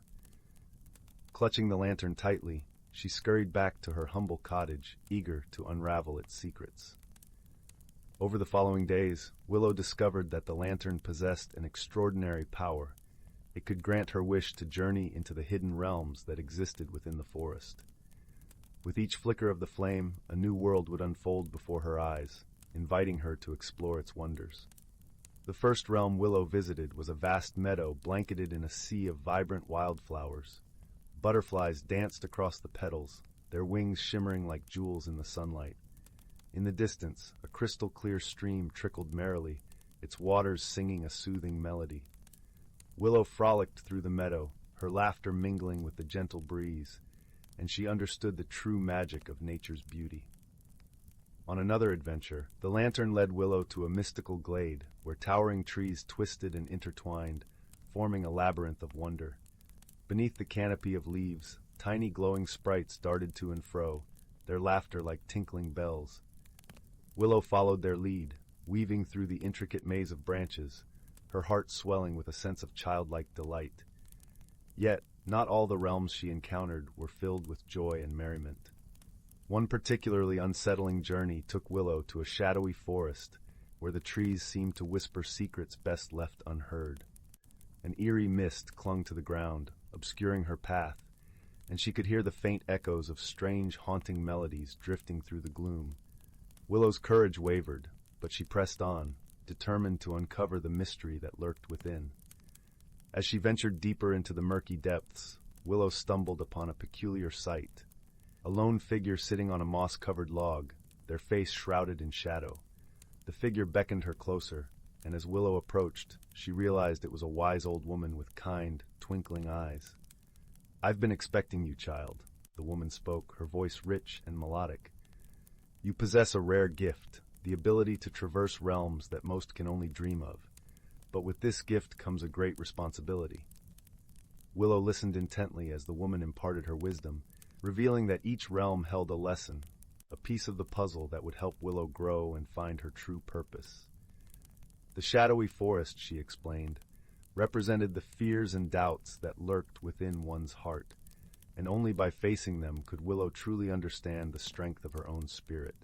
With newfound determination, Willow embraced the challenges that lay ahead, her journey taking her to realms both wondrous and perilous. She learned the value of patience from a colony of industrious ants, witnessed the resilience of a mighty oak tree that had weathered countless storms, and discovered the power of forgiveness when she befriended a mischievous fox who had once led her astray. Through each adventure, Willow's bond with the forest deepened, and she came to understand that the true magic lay not in the realms themselves, but in the lessons they imparted and the way they shaped her character. One fateful night, as Willow sat by the crackling hearth, the lantern flickered to life once more, beckoning her to embark on a final journey. This time, she found herself in a realm unlike any she had encountered before, a vast, starry expanse that stretched out endlessly in every direction. As she gazed up at the twinkling celestial tapestry, a voice echoed from the depths of the cosmos, warm and comforting like an embrace. "Willow, my dear child, you have proven yourself worthy of the greatest gift of all, the ability to create your own realms, to shape the world around you with the power of your imagination and the purity of your heart." In that moment, Willow felt a profound shift within her, as if a door had been unlocked, revealing a boundless world of possibilities. She closed her eyes, and with a mere whisper of her breath, a new realm began to take shape.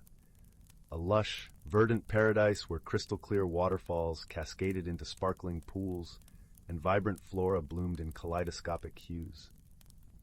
Willow spent countless hours in this realm, sculpting and refining every detail, infusing it with the lessons she had learned and the dreams she held dear. And as she wandered through her own creation, she realized that the true magic had been within her all along. The ability to shape her world, to find beauty in the most unexpected places, and to never lose sight of the wonder that lay at the heart of every adventure. From that day forward, Willow became a storyteller extraordinaire, weaving tales of her extraordinary journeys and sharing the wisdom she had gained with all who would listen. Her stories inspired others to seek out the magic that resided within their own hearts, to embrace the challenges that life presented, and to never stop exploring the boundless realms of possibility. And whenever someone asked her where she found the inspiration for her enchanting tales, Willow would simply smile, her eyes twinkling with the same childlike wonder that had sparked her adventures long ago. She would reach into her pocket, pull out the tarnished brass lantern and whisper, "The true magic lies in the journey itself and in the lessons we learn along the way." Story 52. In a quaint village nestled at the edge of an ancient forest, where the air always smelled faintly of pine and fresh rain, there lived a young boy named Oliver.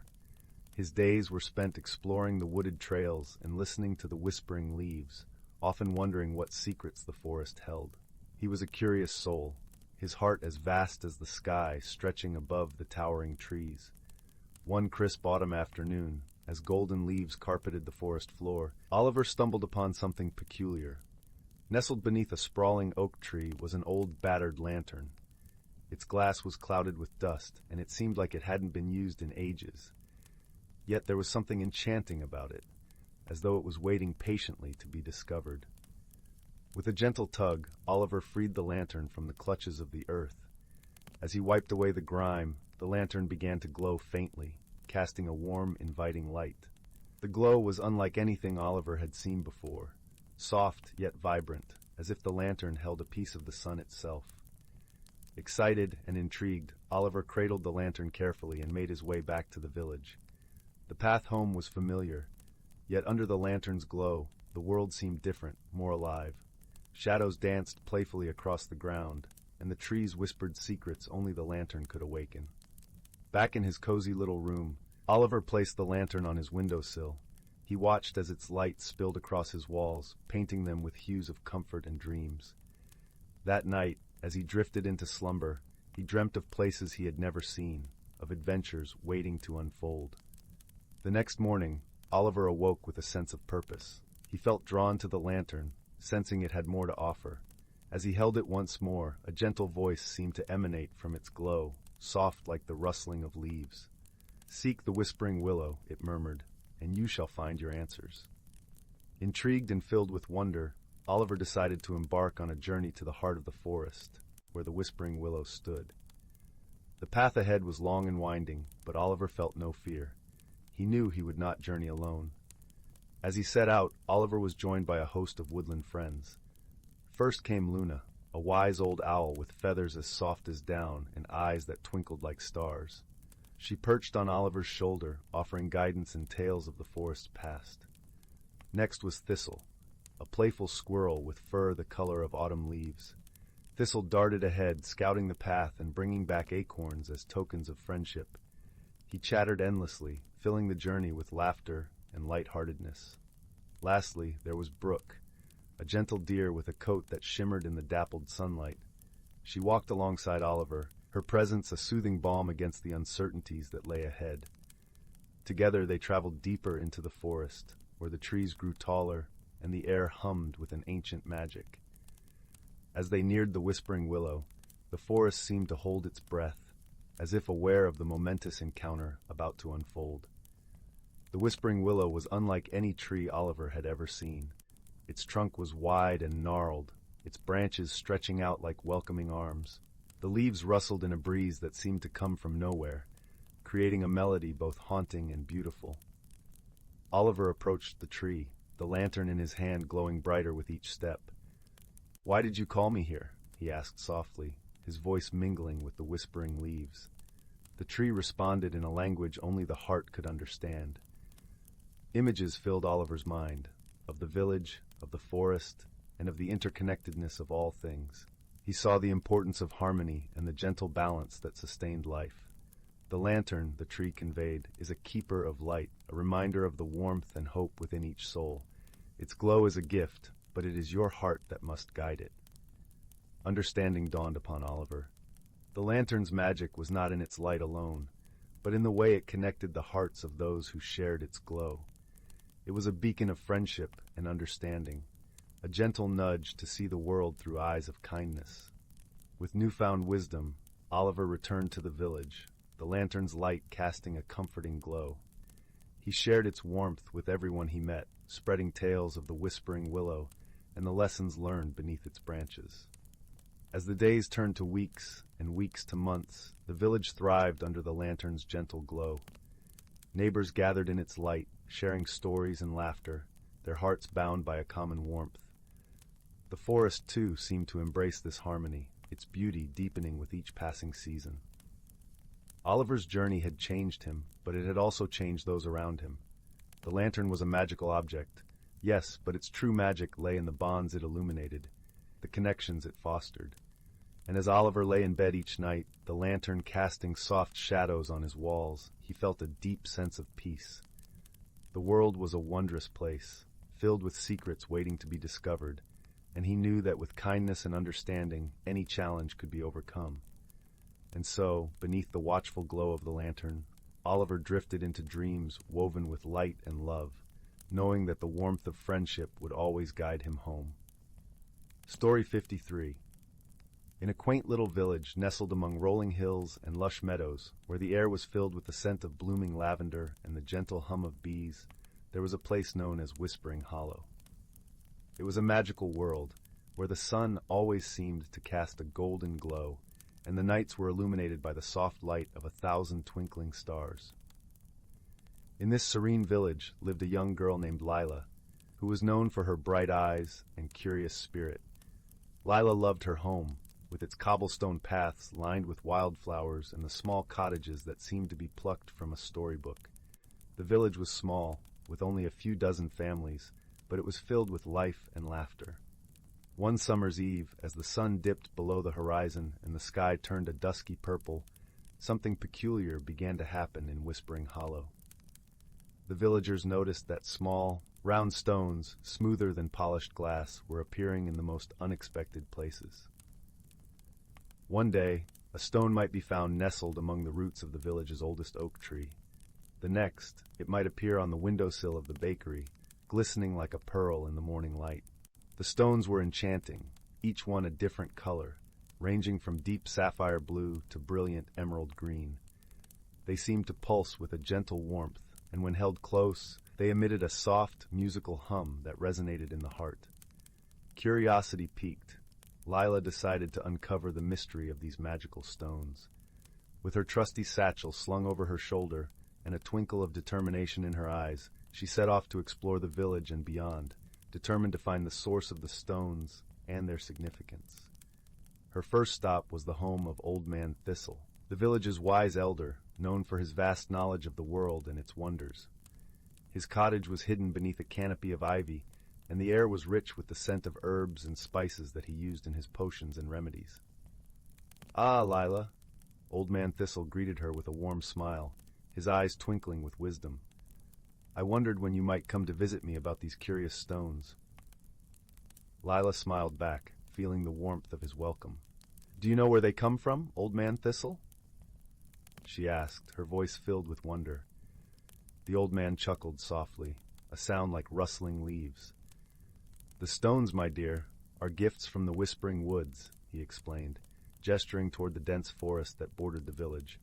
"They are sent by the woodland guardians, the gentle spirits who watch over the forest and its creatures." Lila listened intently, her heart fluttering with excitement.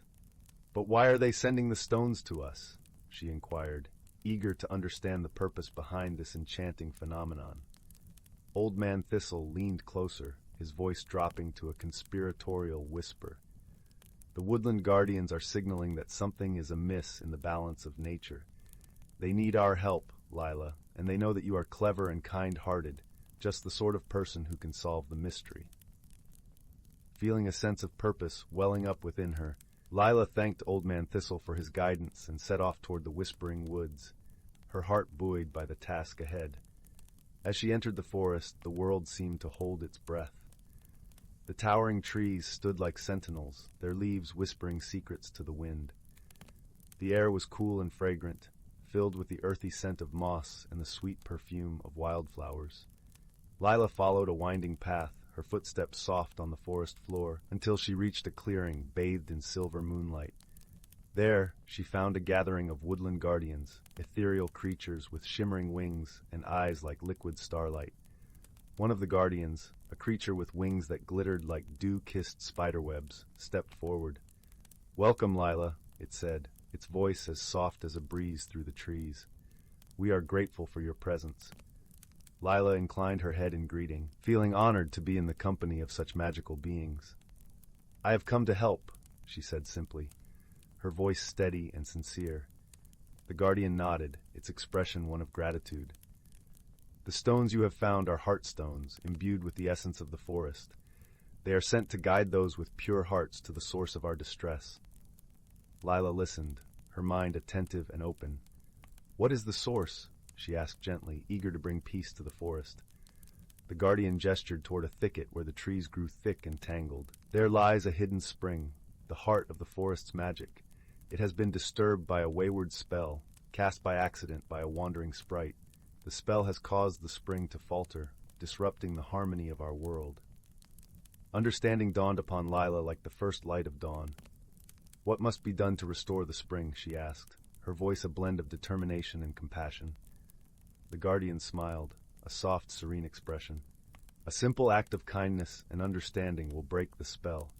You must listen to the sprite's tale and offer your friendship, for the spell was cast in loneliness and fear." Lila nodded, feeling a deep sense of purpose. With the guidance of the woodland guardians, she ventured into the thicket, where she found the sprite, a small, trembling creature with eyes as wide as saucers and wings that fluttered like autumn leaves. "Hello," Lila said softly, kneeling to meet the sprite's gaze. "I am Lila. Can you tell me what troubles you?" The sprite hesitated, its tiny voice barely a whisper. "I didn't mean to cause harm," it confessed, tears glistening in its eyes like morning dew. "I was trying to make a friend, but my magic went awry." Lila's heart swelled with empathy. "It's okay," she reassured the sprite, offering her hand in friendship. "We all make mistakes. Let's work together to set things right." As she spoke, a gentle warmth spread through the air, and the sprite's tears transformed into a smile. Together, they returned to the spring, where Lila's kindness and the sprite's joy mingled, restoring the magic with a soft, radiant glow. The woodland guardians surrounded them, their wings shimmering with gratitude. "Thank you, Lila," they chorused, their voices a harmonious blend of joy. "You have restored the balance and brought peace to our world." With the mystery resolved and the spring's magic renewed, Lila returned to Whispering Hollow, her heart light with the satisfaction of a challenge met and a friendship forged. As she lay in bed that night, the gentle hum of the heartstone by her side, she knew that the world was a little brighter for the kindness she had shared. And as she drifted into a peaceful sleep, the stars above whispered their own lullaby, a song of harmony and hope. Story 54. In a distant corner of the galaxy, where stars shimmered like a sea of diamonds against the velvet night, two worlds orbited a blazing sun. One was the lush, verdant planet of Luminara, home to the Luminarians, a gentle, ethereal race known for their luminescent skin and a deep connection to the natural energies of their world. The other was the stark, metallic realm of Phyrexia, inhabited by the Phyroxi, a hardy, resilient species with skin as tough as the metals they mined from their iron-rich soil. Though these planets shared the same sun, their inhabitants rarely crossed paths, each absorbed in their own ways of life. But as the universe often does, it conspired to bring together the most unlikely of companions. On Luminara, amidst a forest where the trees glowed softly with an inner light, lived a young luminarian named Keelan. Kellen was known for his curiosity, always venturing farther into the woods than any of his kin, seeking out the whispers of the ancient trees and the secrets they held. His skin glowed a gentle blue, reflecting his calm and thoughtful nature. One day, while exploring the outer reaches of his beloved forest, he stumbled upon a shimmering anomaly, a portal, pulsating with unknown energy. On the other side of the galaxy, on the rugged landscape of Phyrexia, there was a young Phyroxy named Tyra. Tyra possessed a quick mind and an even quicker wit, her metallic skin gleaming in the harsh light of her planet's twin moons. She worked tirelessly in the mines, but her mind often wandered beyond the confines of her rocky world, dreaming of what lay beyond the stars. It was during one of her solitary excursions to the surface that she discovered an oddity, a swirling portal, unlike anything she had ever seen. Drawn by an inexplicable force, both Callan and Tyra stepped through their respective portals, finding themselves face to face in a realm of swirling mist and soft luminescence. At first, neither knew what to make of the other. Kalen's glow was unfamiliar to Tyra, and her metallic sheen was equally puzzling to him. But there was no time for hesitation, as the portal behind them flickered and closed, leaving them stranded in this new place. Their initial interactions were fraught with misunderstandings. Keelan, who thrived on the gentle energies of his forest, was overwhelmed by Tyra's brash, straightforward demeanor. Tyra, in turn, found Keelan's quiet introspection and reliance on intuition perplexing. Yet, they both understood they needed to work together to find a way home. Their journey began with a tentative alliance, each learning about the other's world through stories shared around a makeshift campfire. Kellen spoke of the whispering trees and the serene glow of Luminara's night, while Tyra described the rugged beauty of Phyrexia with its towering metal spires and expansive mines.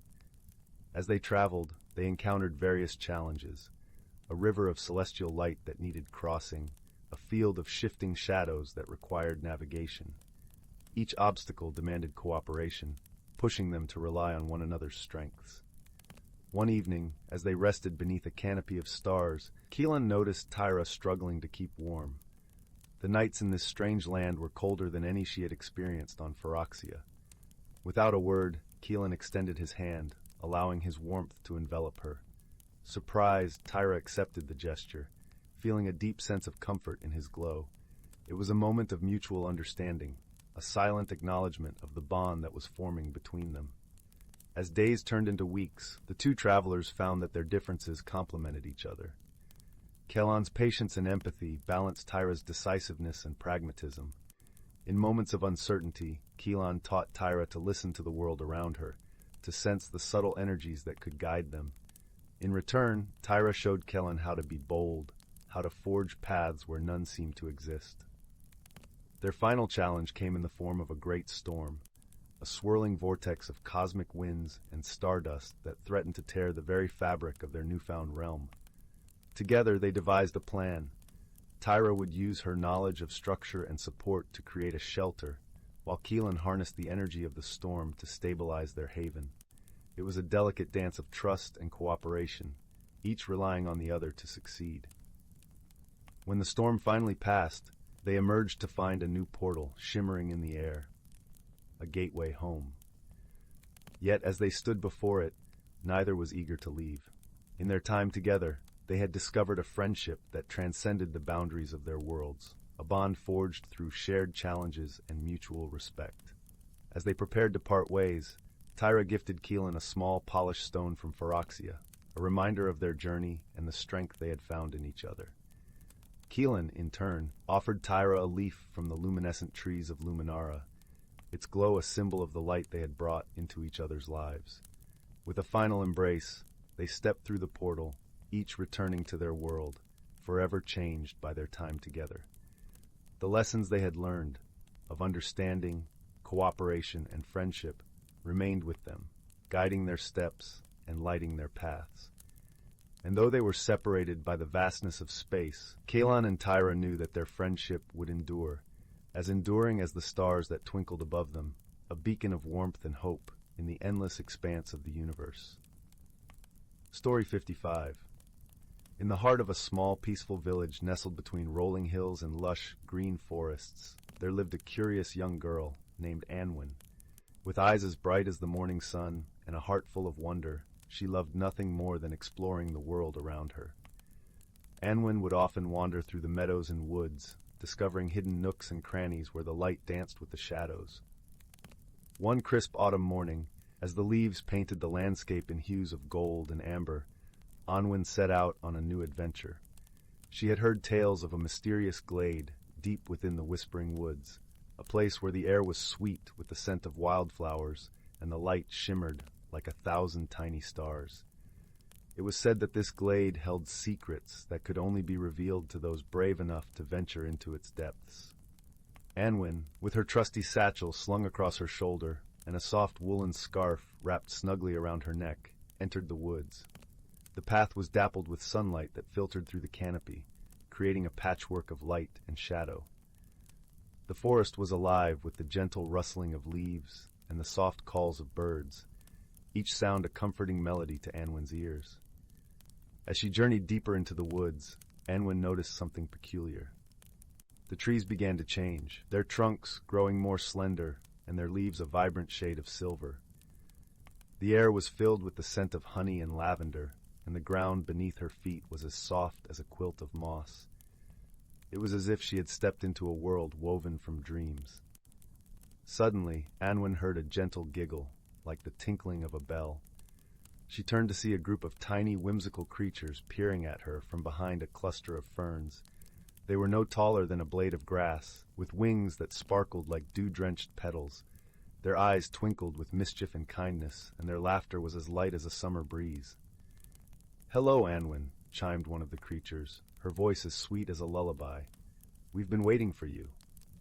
Anwen, though surprised, felt a warmth spreading through her heart. She knelt down to greet the tiny beings. "Who are you?" she asked, her voice filled with awe. "We are the keepers of the glade," replied another, his voice like a gentle stream. "We guide those who seek the secrets of this place." Anwen felt a rush of excitement. "I would love to learn your secrets," she said eagerly. The keepers fluttered around her, their wings creating a soft, harmonious hum. "To uncover our secrets," they explained, "you must first pass through the circle of whispers." Intrigued, Anwen followed the keepers as they led her to a clearing where ancient stones formed a perfect circle. Each stone was etched with symbols that glowed faintly in the dappled light. "To enter the circle, you must share a piece of your heart," said the first keeper, her eyes kind and knowing. Anwen thought for a moment, then spoke softly. "I have always dreamed of exploring beyond the horizon, to see the world in all its wonder and beauty." The stones began to hum with a gentle energy, and the air around Anwen shimmered like the surface of a sunlit pond. She stepped into the circle, feeling a sense of peace wash over her. As she stood within the circle, images began to form around her, visions of far-off lands, towering mountains, and endless seas.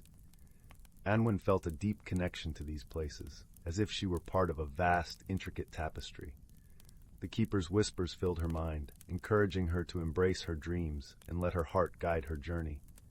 With a newfound courage swelling within her, Anwen emerged from the circle, her spirit alight with wonder. The keepers hovered around her, their tiny hands clapping in delight. "You have passed the test," they declared, their voices a chorus of joy. "The secrets of the glade are yours to hold." Anwen smiled, her heart brimming with gratitude. She knew that the real secret was not just in the glade, but in the courage she had found within herself, the courage to explore the unknown and embrace all the beauty the world had to offer. As the sun began to set, casting a warm, golden glow over the forest, Anwen bid farewell to the keepers. She retraced her steps through the whispering woods, her heart light and her mind filled with dreams of new adventures. When Anwen finally returned to her village, the stars were twinkling in the night sky, and the village was quiet and serene. She felt a sense of peace, knowing that her journey into the glade had only been the beginning. There were countless wonders yet to discover, and with courage as her guide, she was ready to embrace them all. As Anwen lay in her bed that night, the gentle sound of the forest still whispering in her ears, she closed her eyes with a contented sigh.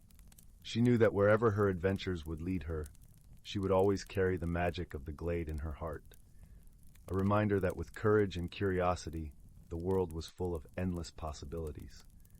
And so Anwen drifted into a deep, peaceful sleep, her dreams filled with the promise of new horizons and the warmth of friendship, the glow of the glade forever lighting her way. Story 56, The Whispering Willow and the Secret of the Starry Meadow. Once upon a time, in a village cradled by rolling hills and ancient woods, there was a small cottage where a young girl named May lived with her grandmother, whom everyone called Granny Wren. May's world was one of gentle whispers from the wind and the soft glow of twilight, for their cottage stood at the edge of the starry meadow, a place of wonder and mystery. The meadow was named so because, at night, its flowers glimmered like stars fallen from the sky, bathing the fields in a silvery light. May loved the meadow and often wandered there, feeling the grass tickle her feet and listening to the songs of the crickets. Her favorite spot was beneath the towering whispering willow, a majestic tree with branches that swayed like gentle arms, cradling her in its shade. The willow was said to be as old as the forest itself, its roots entwining with the very heart of the earth. One evening, as the sun dipped below the horizon, coloring the sky with hues of pink and orange, May sat beneath the tree. She noticed something unusual, a soft pulsing glow emanating from the bark. Curious, she placed her hand against it and felt a warm tingle travel up her arm. To her astonishment, the tree began to murmur in a language she hadn't heard before, yet somehow understood. "May," it whispered, "within me lies the key to a hidden world, a place where dreams and reality dance as one. Would you seek its secrets?" May's eyes widened with wonder. She had always believed there was more to the meadow than met the eye, and now the whispering willow had confirmed her suspicions. With a heart full of curiosity and a spirit eager for adventure, she nodded, her voice soft yet resolute. "Yes, I would like to see this hidden world." The willow's branches rustled in approval, and from one of its boughs, a small, ornate locket fell into May's hands. It was shaped like a leaf, with intricate patterns carved into its surface that glowed faintly in the encroaching darkness. "This is the locket of Lumina," the tree explained. "It will guide you on your journey. But remember, the true magic lies not just in the object, but in the heart that wields it." May gazed at the locket, feeling its gentle warmth seep into her fingertips. She slipped it around her neck, the chain cool against her skin, and felt a surge of determination. With the willow's guidance, she set off across the meadow, the flowers shimmering beneath her feet like a sea of stars. As May walked, the air around her seemed to hum with life, each breath filling her with a sense of wonder and anticipation. She followed a path that twisted and turned like a ribbon through the meadow, leading her to places she had never seen before. The night was alive with the songs of nocturnal creatures, their calls echoing like a symphony in the starlit sky.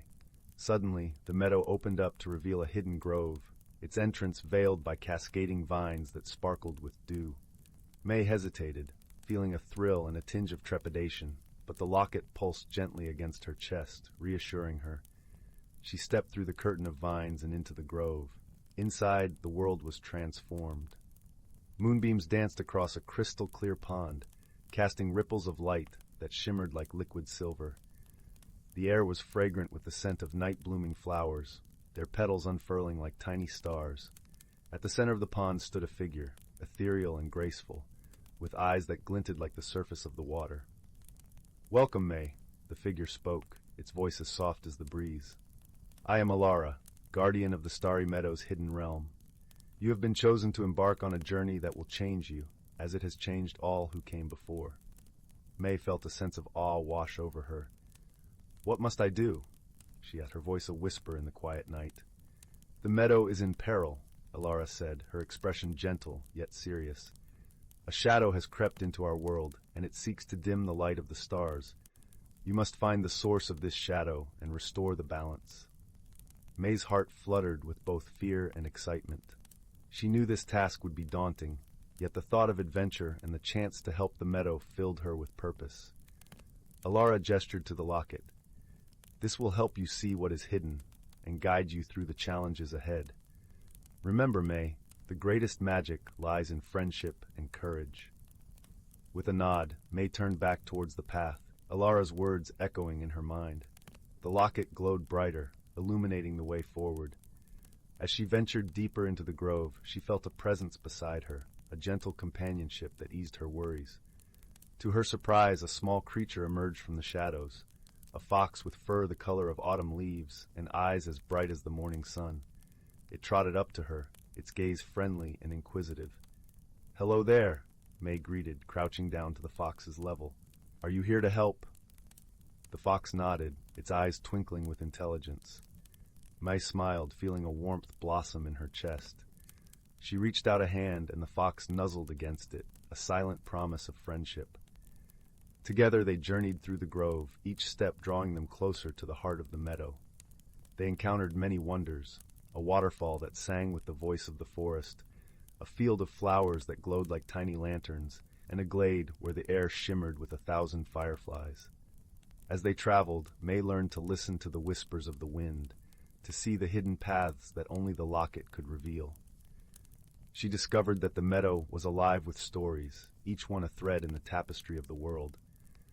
But as they continued, the shadows grew longer, and a chill crept into the air. May felt a heaviness settle in her heart, a reminder of the task that lay ahead. They soon reached a place where the grass grew sparse and the trees stood twisted and gnarled, their bark as dark as the night sky. The fox paused, its ears pricked with alertness. May followed its gaze and saw a figure standing at the edge of the clearing, cloaked in shadow. Her heart pounded in her chest, but she took a deep breath, drawing strength from the warmth of the locket and the presence of her new friend. "Who are you?" May called, her voice steady despite her nerves. The figure turned, revealing a face that seemed both familiar and strange. Its eyes glinted like the stars, yet its expression was one of sorrow. "I am the Keeper of Shadows," it replied, its voice echoing with the rustle of leaves. May stepped forward, her resolve unwavering. "Why do you seek to dim the light of the meadow?" The keeper sighed, its form shimmering like mist in the moonlight. "Once I was a guardian of this realm, as you are now, but I became lost in my own doubts and fears, and the shadows grew within me. I did not mean to cause harm, but my presence has cast a pall over the meadow." May felt a pang of understanding. She knew what it was like to feel lost, to be consumed by uncertainty. "There is light within you still," she said gently, "and it can guide you back." The keeper looked at her, its gaze softening. "Will you help me find the way?" May nodded, her heart swelling with compassion. "Together, we can restore the balance."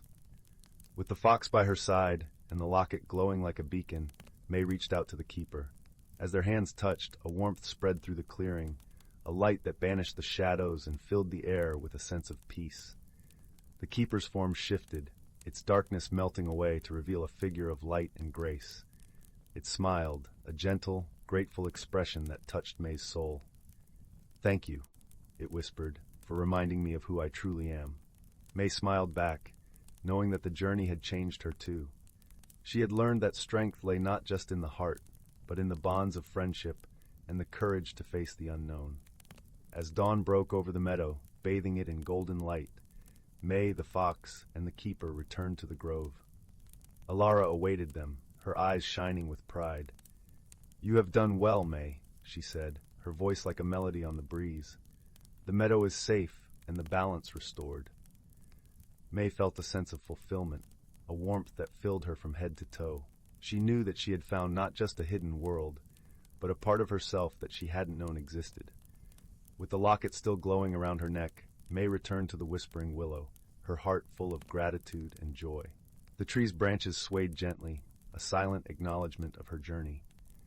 That night, as she lay beneath the stars, May closed her eyes, cradled by the soft whispers of the wind and the gentle glow of the meadow. She knew that whatever the future held, she would face it with courage and the knowledge that she was never truly alone. And so, with the stars as her witness and the meadow as her guide, May drifted into a peaceful sleep. Her dreams filled with the magic of the hidden world she had discovered, a world of wonder, friendship, and light. Story 57. Once upon a time, nestled in the heart of an ancient forest, there lay a quaint little village named Willowbrook. The village was surrounded by towering trees, whose leaves whispered secrets of olden days in the gentle breeze.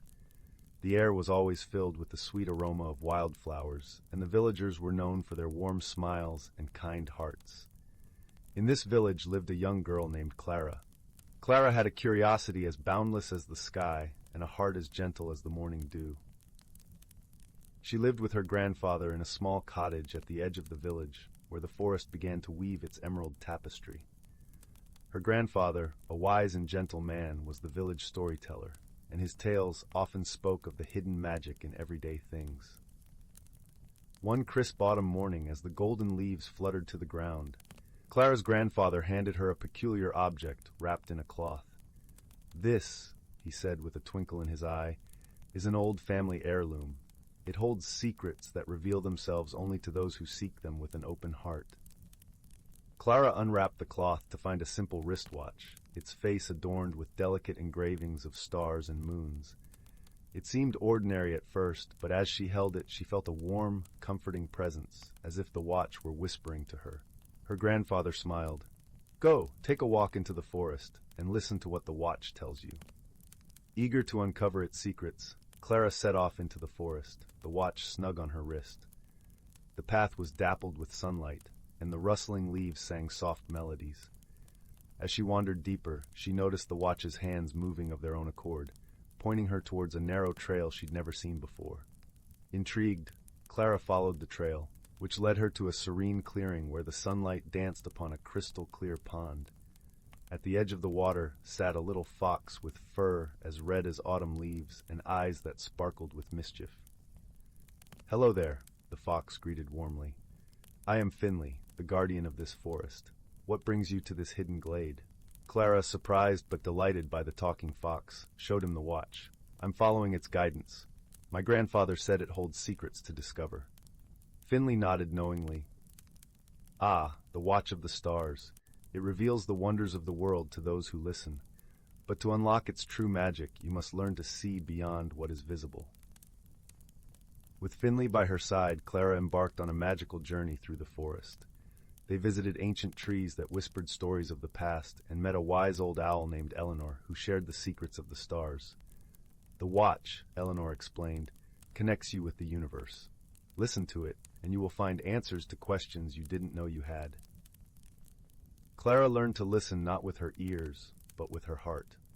She discovered that the watch could pause time in moments of great beauty, allowing her to savor the world around her. She watched sunsets linger longer, stars twinkle brighter, and laughter echo through the forest. One day, as they journeyed through a dense thicket, Clara and her companions stumbled upon a dilemma. A bridge, the only way across a wide rushing river, had collapsed.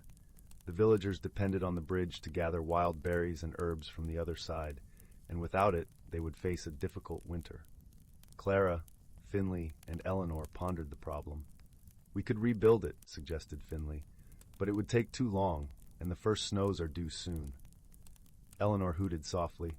"Perhaps there's a way that doesn't require rebuilding." Clara thought deeply, remembering the tales her grandfather told of the forest's magic. She closed her eyes and listened to the watch's steady ticking, feeling the rhythm of the forest around her. Suddenly, an idea blossomed in her mind. "We can ask the trees for help," Clara said finally. "If we listen to them, they might offer a solution." With her heart synced to the forest's pulse, Clara approached the towering trees along the riverbank. She placed her hand on the rough bark, feeling its ancient strength. "Dear trees," she whispered, "we seek your help to bridge this river and bring harmony back to the village." To her amazement, the trees responded, creaking and groaning as they bent gracefully over the river, their branches intertwining to form a living bridge. The villagers could now cross safely, and all it took was understanding and respect for the world around them. With the challenge overcome, Clara realized that the true magic of the watch was not in bending time or finding hidden paths, but in teaching her to see the beauty and wisdom in the world. She had learned that solutions often lay in harmony and understanding rather than force. As the first snow began to dust the forest in shimmering white, Clara returned to the village with a heart full of gratitude. She had discovered that the extraordinary often lay in the ordinary, waiting to be seen by those with open hearts. The villagers celebrated with a feast, their spirits high and their hearts warm. Clara's grandfather beamed with pride, knowing that his granddaughter had embraced the lessons of the watch. As the fire crackled in the hearth and the village settled into a peaceful slumber, Clara lay in her cozy bed, the watch ticking softly beside her. She smiled, knowing that she carried within her the true magic of the world, a magic woven from the threads of friendship, understanding, and love. And so, under the watchful eyes of the stars, Willowbrook dreamed sweetly, cradled in the gentle embrace of the ancient forest, where magic lingered in every leaf and every heart. Story 58. In a quaint village nestled between rolling hills and shimmering streams, there lived a gentle-hearted girl named Amara. The village was a tapestry of cobblestone paths and quaint cottages, their rooftops dusted with the soft glow of moonlight. The air was always fragrant with the scent of blooming jasmine, and the gentle hum of evening crickets provided a soothing symphony for those who wandered under the starlit sky. Amara had grown up listening to tales of her ancestors, whispered to her by the warm voice of her grandmother as they sat by the fireplace. The hearth crackled softly, casting flickering shadows that danced across the walls, and the stories of old seemed to float on the very embers that sparked and faded into the night. One chilly autumn evening, as amber leaves rustled and twirled in the crisp breeze, Amara decided to explore the attic of her family's cottage. She climbed the narrow staircase, each step creaking underfoot, until she reached the small wooden door at the top. Inside, the attic was filled with relics of the past, dusty trunks, faded photographs, and a myriad of forgotten treasures. It was there, tucked away in a corner beneath a woven tapestry, that Amara discovered an ornate wooden box. Its surface was intricately carved with swirling patterns that seemed to tell a story of their own, and embedded within the wood were tiny gemstones that sparkled like stars. With careful fingers, she opened the box to reveal a collection of artifacts, each one more enchanting than the last. There was a small, polished mirror framed with delicate silver leaves, a ring set with a deep blue stone that shimmered like the evening sky, and a faded parchment covered in elegant script. Amara felt a strange, comforting warmth as she touched each item, as if they were whispering secrets of her lineage. Her grandmother had often spoken of a legacy, an ancient tradition passed down through generations, though the details had always been shrouded in mystery. As she examined the parchment, Amara realized it was a map, leading to a place she had only heard of in hushed tones, a hidden glade in the heart of the forest, where the roots of her heritage lay entwined with the earth itself. Determined to uncover the secrets of her ancestry, Amara set out the next morning, the map clutched tightly in her hand. The forest was alive with the sounds of chirping birds and the gentle rustle of leaves. Sunlight filtered through the canopy, casting dappled patterns on the forest floor, and the scent of pine mingled with the fresh morning air. Guided by the map, Amara followed a narrow path that wound through towering trees and over babbling brooks. The journey was serene, a quiet meditation of nature and time. As she walked, she felt a deep connection to the land, as if each step was a part of a story that had begun long before her. At last she arrived at the glade. It was a place of breathtaking beauty. Wildflowers swayed gently in the breeze, and a crystal-clear spring bubbled softly at its center. In the heart of the glade stood an ancient oak, its gnarled branches reaching toward the sky, as if embracing the heavens. Amara approached the tree, her heart full of wonder and anticipation. As she did, she noticed a small, hollowed space in the trunk, just large enough to hold the artifacts she had brought with her. She placed the mirror, the ring, and the parchment inside, and as she did, a gentle glow emanated from the tree, enveloping the glade in a warm, golden light. In that moment, Amara understood the legacy of her ancestors. It was not just about the artifacts or the stories told by the fire.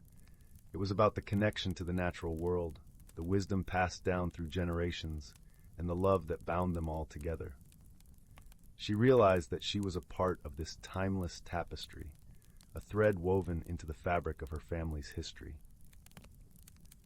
With a heart full of peace, Amara returned to the village, carrying with her not just the artifacts, but a newfound understanding of who she was and where she came from. She shared her journey with her grandmother by the fireside, their laughter mingling with the crackle of the flames, and together they wove new stories into the night. As the moon rose high in the sky, casting its gentle glow over the village, Amara drifted into a peaceful slumber, comforted by the knowledge that she would always be a part of something greater, a legacy that would continue to blossom with the dawn of each new day. And in the quiet of the night, The village slept, wrapped in the warmth of dreams and the promise of tomorrow. Story 59.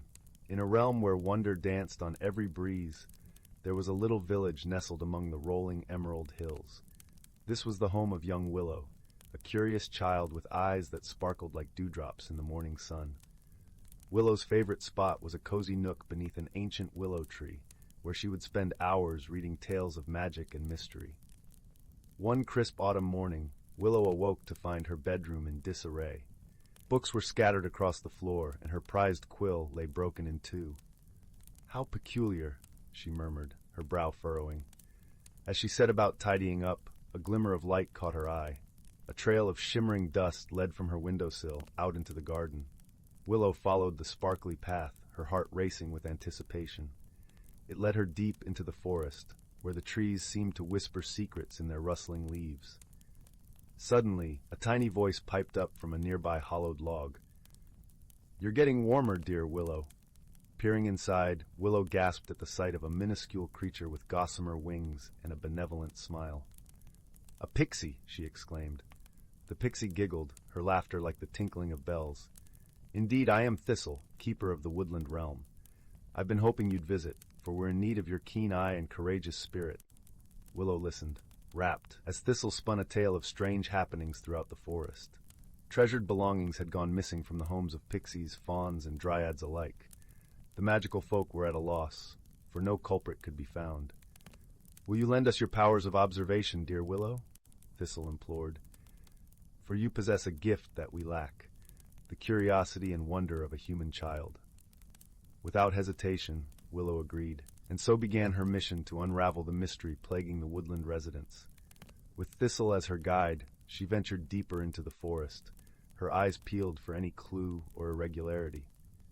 In a sunlit meadow, they happened upon a trail of scattered wildflowers, a fawn's prized collection, now strewn about. Yet the trail seemed to end abruptly, as if the culprit had simply vanished into thin air. Willow furrowed her brow, deep in thought, then let out a triumphant cry. "The flowers! They've been partially crushed, but only on one side." Thistle's eyes widened with realization. Of course. Whatever took these treasures must have a singular entrance and exit, one that allows it to pass through tight spaces. Reinvigorated, the pair traced the flower trail to a dense thicket. There, nestled among the brambles, was a tunnel just large enough for a small creature to wriggle through. Willow grinned. "I'll bet that's our culprit's hideaway." With bated breath, they crept into the dim burrow, Thistle's glowing aura lighting their way. The tunnel opened into a vast cavern, and there, amidst a staggering pile of odds and ends, sat a solitary badger. The creature looked up at them with doleful eyes. "You poor dear, were you so lonely that you felt the need to take all these treasures?" Willow asked gently. The badger nodded, letting out a mournful snuffle. Thistle stepped forward, her luminous wings casting a warm glow. "We'll make you a promise, friend. Return these belongings, and we'll build you a cozy den right here, where we can visit and keep you company." Tears of gratitude glistened in the badger's eyes as it began carrying the pilfered goods back through the tunnel, one by one. Willow and the forest folk worked tirelessly, crafting a snug burrow complete with a window that let in streams of dappled sunlight. From that day on, Willow's bond with the woodland residents only grew stronger. She would spend hours in the badger's den, reading aloud from her books or listening to the wise old creature's rumbly chuckles. And whenever something seemed amiss in the forest, Willow was never far away, her curiosity and compassion guiding her toward the heart of the mystery. For in that enchanted realm, every puzzle was an opportunity to bring more light and friendship into the world. As Willow drifted off to sleep each night, she knew the magic of resolve lived on in every dream. Story 60. In the heart of the Andromeda Galaxy, where stars shimmered like scattered diamonds on a velvet tapestry, lay the bustling interstellar marketplace known as Starhaven. Here, amidst the hum of engines and the chatter of countless alien tongues, two unlikely souls crossed paths, drawn together by fate, perhaps, or the whimsical dance of the cosmos. First was Leora, a being from the lush, verdant world of Arboris. Her skin was a gentle shade of emerald, her eyes the deep brown of ancient forest wood. She moved with the grace of a willow swaying in the breeze, her presence exuding a serene calm. Leora was a botanist, drawn to Starhaven by rumors of rare seeds from distant galaxies. Then there was Quill, a mechanical tinkerer from the metallic planet of Ferrum. His form was angular, his surface a patchwork of polished metals that glinted under the many suns of Starhaven. Though his appearance was rigid, his heart thrummed with a warmth and curiosity that belied his exterior. Quill was searching for components to repair a neglected spacecraft, hoping to rediscover parts of the universe long forgotten. Their meeting was not a gentle one. In the bustling crowd, a jostle of excitement caused Leora's satchel to spill open, scattering precious seeds across the market's cobblestone path. In his haste to assist, Quill accidentally crushed one underfoot, its vibrant green husk cracking with a mournful crunch. "Oh no!" Leora exclaimed, her voice a soft melody tinged with distress. She knelt, cradling the broken seed in her palm. "I'm terribly sorry," Quill murmured, his voice a metallic hum filled with genuine regret. "I didn't mean to harm it." Leora's initial frustration melted as she looked into Quill's earnest, gleaming eyes. "It's all right," she sighed, offering a small, forgiving smile. "Accidents happen."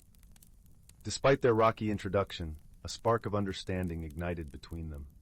Quill, eager to make amends, offered to help Leora collect the scattered seeds. As they worked side by side, a gentle conversation bloomed, each word bridging the gap between their worlds. Their shared endeavor led to an unexpected friendship, one nurtured by curiosity and mutual respect. Leora introduced Quill to the beauty of the seeds, explaining the mysteries each one held: flora that could purify air, blooms that sang with the dawn, and vines that wove themselves into intricate patterns of art.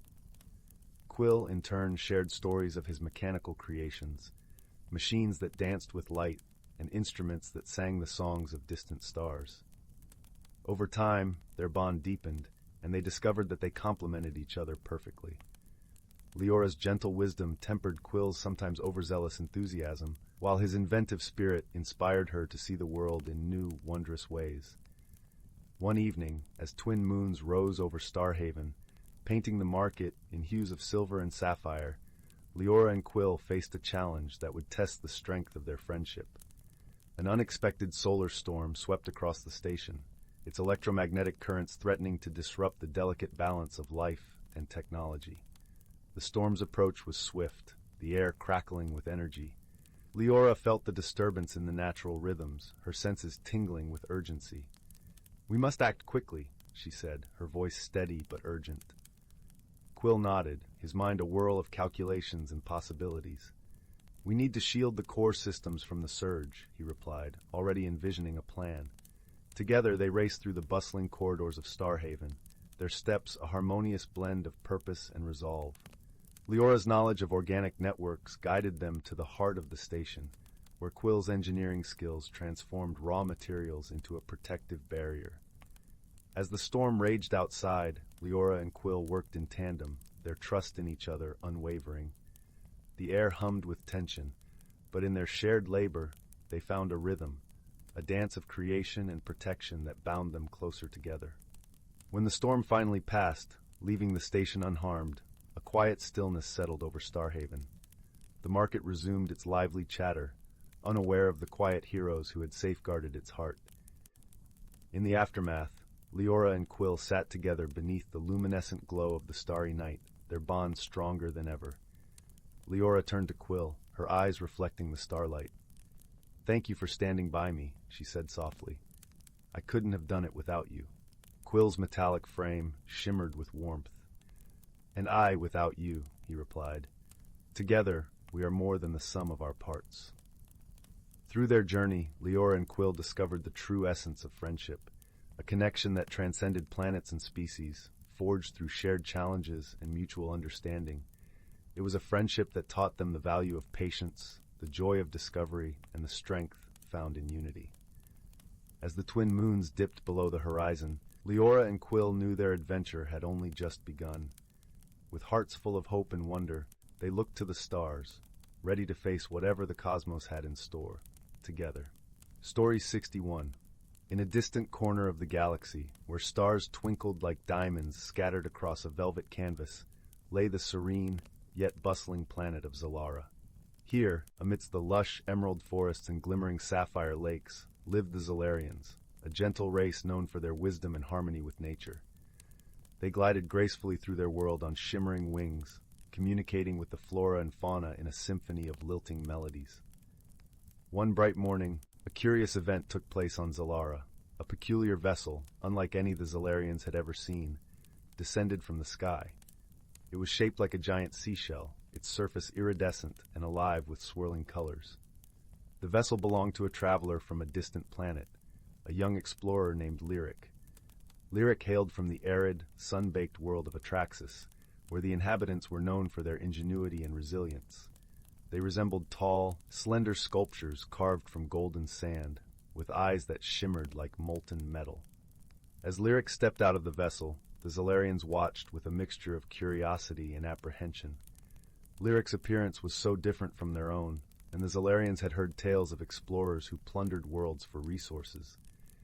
However, Lyric's heart was as warm as a summer breeze, filled with a longing to understand the diverse wonders of the galaxy. Amidst the onlookers was a Zolarian named Leora. She was a gentle soul with wings that shimmered like the morning dew and eyes that reflected the deep wisdom of her kind. Leora, unlike some of her kin, was intrigued rather than fearful. She approached Lyric with a song in her heart, a melody of welcome that resonated through the air. "Greetings, traveler from afar," Leora sang, her voice a gentle caress. "What brings you to our world?" Lyric, though unable to sing in the Zolarian way, had a knack for understanding the language of hearts. "I come seeking knowledge and friendship," they replied, their voice revealing a mixture of hope and trepidation. Despite the initial warmth, misunderstandings soon arose. The Zolarians, deeply connected to their environment, were startled by Lyric's technology. The device they used to record observations emitted a low hum that disrupted the delicate balance of nature, causing the gentle fluttering of wings to fall silent in its presence. "Your device alarms our world," Leora expressed, her wings fluttering with unease. Lyric, realizing the impact of their actions, felt a pang of remorse. "I did not intend any harm," they assured, quickly deactivating the device. "I wish to learn, not disturb." Through patient conversation and shared experiences, Leora and Lyric began to understand each other. They explored the forests together, Leora teaching Lyric to listen to the whispers of the leaves and the songs of the streams. In return, Lyric shared stories of their home, painting vivid pictures of the golden sands and endless skies of Atraxis. One day, as they wandered through a meadow ablaze with vibrant flowers, a shadow fell over the land. A storm, rare and fierce, brewed on the horizon. The winds howled, and the sky darkened, threatening to unleash its fury upon the peaceful planet. "We must seek shelter," Leora urged, her voice steady despite the rising gale.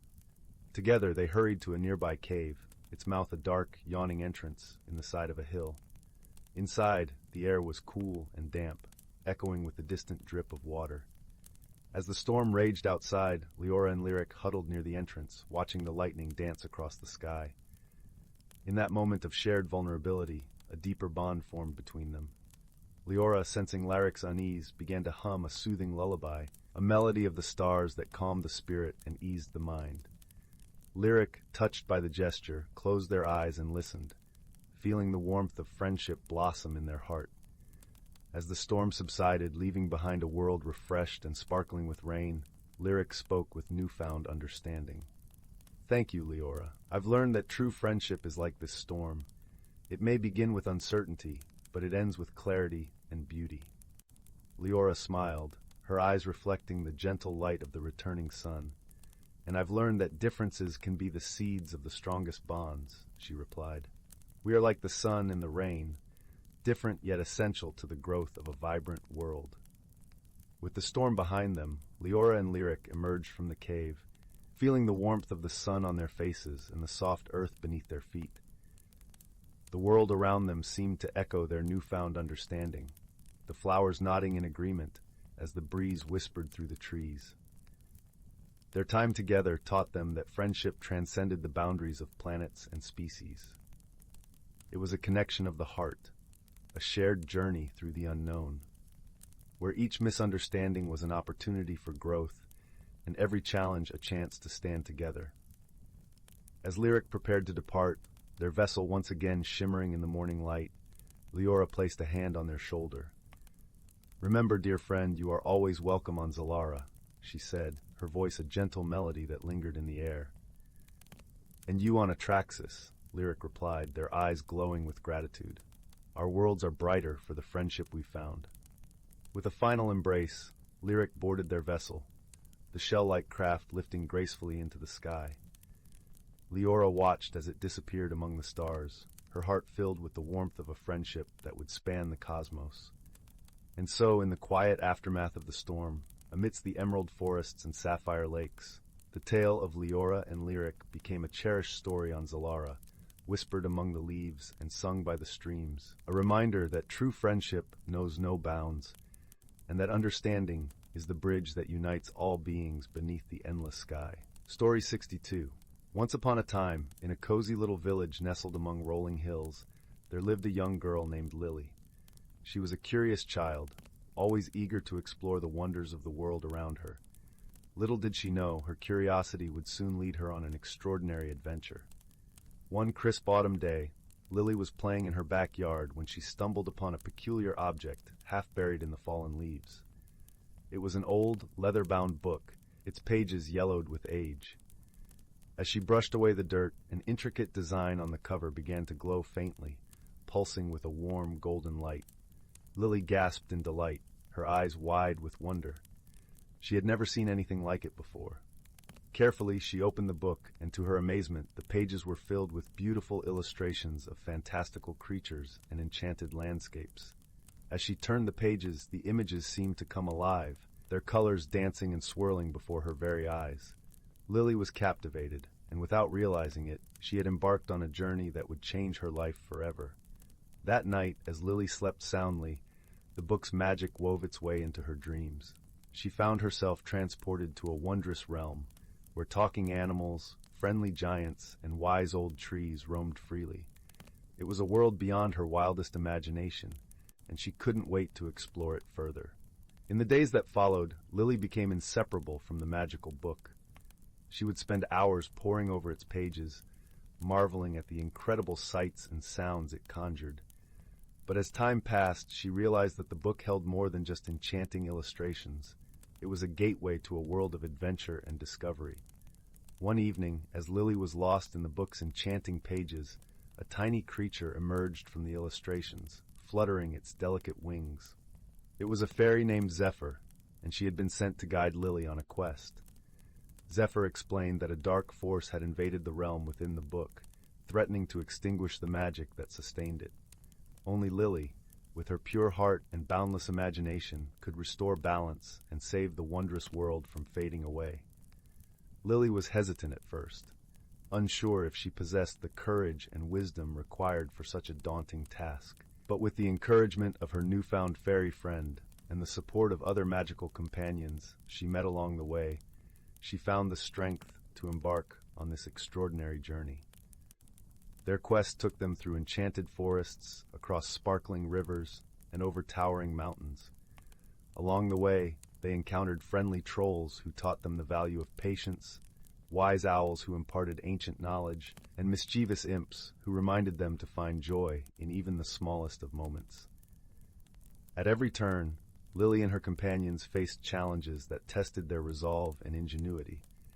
But they soon learned that the true power lay not in physical strength, but in the bonds of friendship, the clarity of wisdom, and the boundless depths of imagination. Finally, after many trials and tribulations, they confronted the dark force that had threatened to consume the realm. It was a towering, shadowy figure that fed on fear and doubt. But Lily, with the unwavering support of her friends, faced it without hesitation. Drawing upon the magic of the book and the power of her own imagination, she wove a tapestry of light and hope that pierced through the darkness. The shadowy figure dissipated, and the world within the book was restored to its former glory, its vibrant colors and enchanting melodies once again filling the air. As Lily emerged from her extraordinary journey, she realized that she had not only saved a magical realm, but had also undergone a profound transformation herself. She had discovered the true power of friendship, courage, and the boundless potential of her own imagination.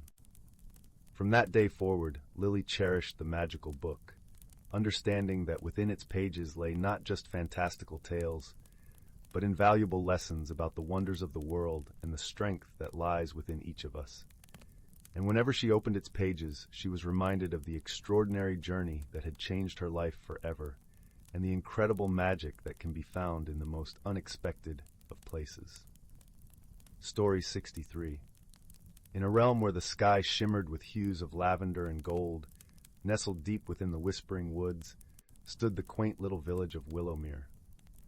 Willowmere was a place where magic wove itself into the very fabric of everyday life, from the tinkling bells of the flower fairies in the gardens to the gentle, guiding winds that swept through the cobblestone streets. Each morning, the villagers awoke to the sweet song of the dawn chorus, a symphony performed by the winged creatures of the forest. And as the sun dipped below the horizon, the village glowed softly under the watchful gaze of the moon, its light casting a silvery sheen over the thatched rooftops and winding lanes. In this village lived a young girl named Lyra, known for her bright eyes and curious nature.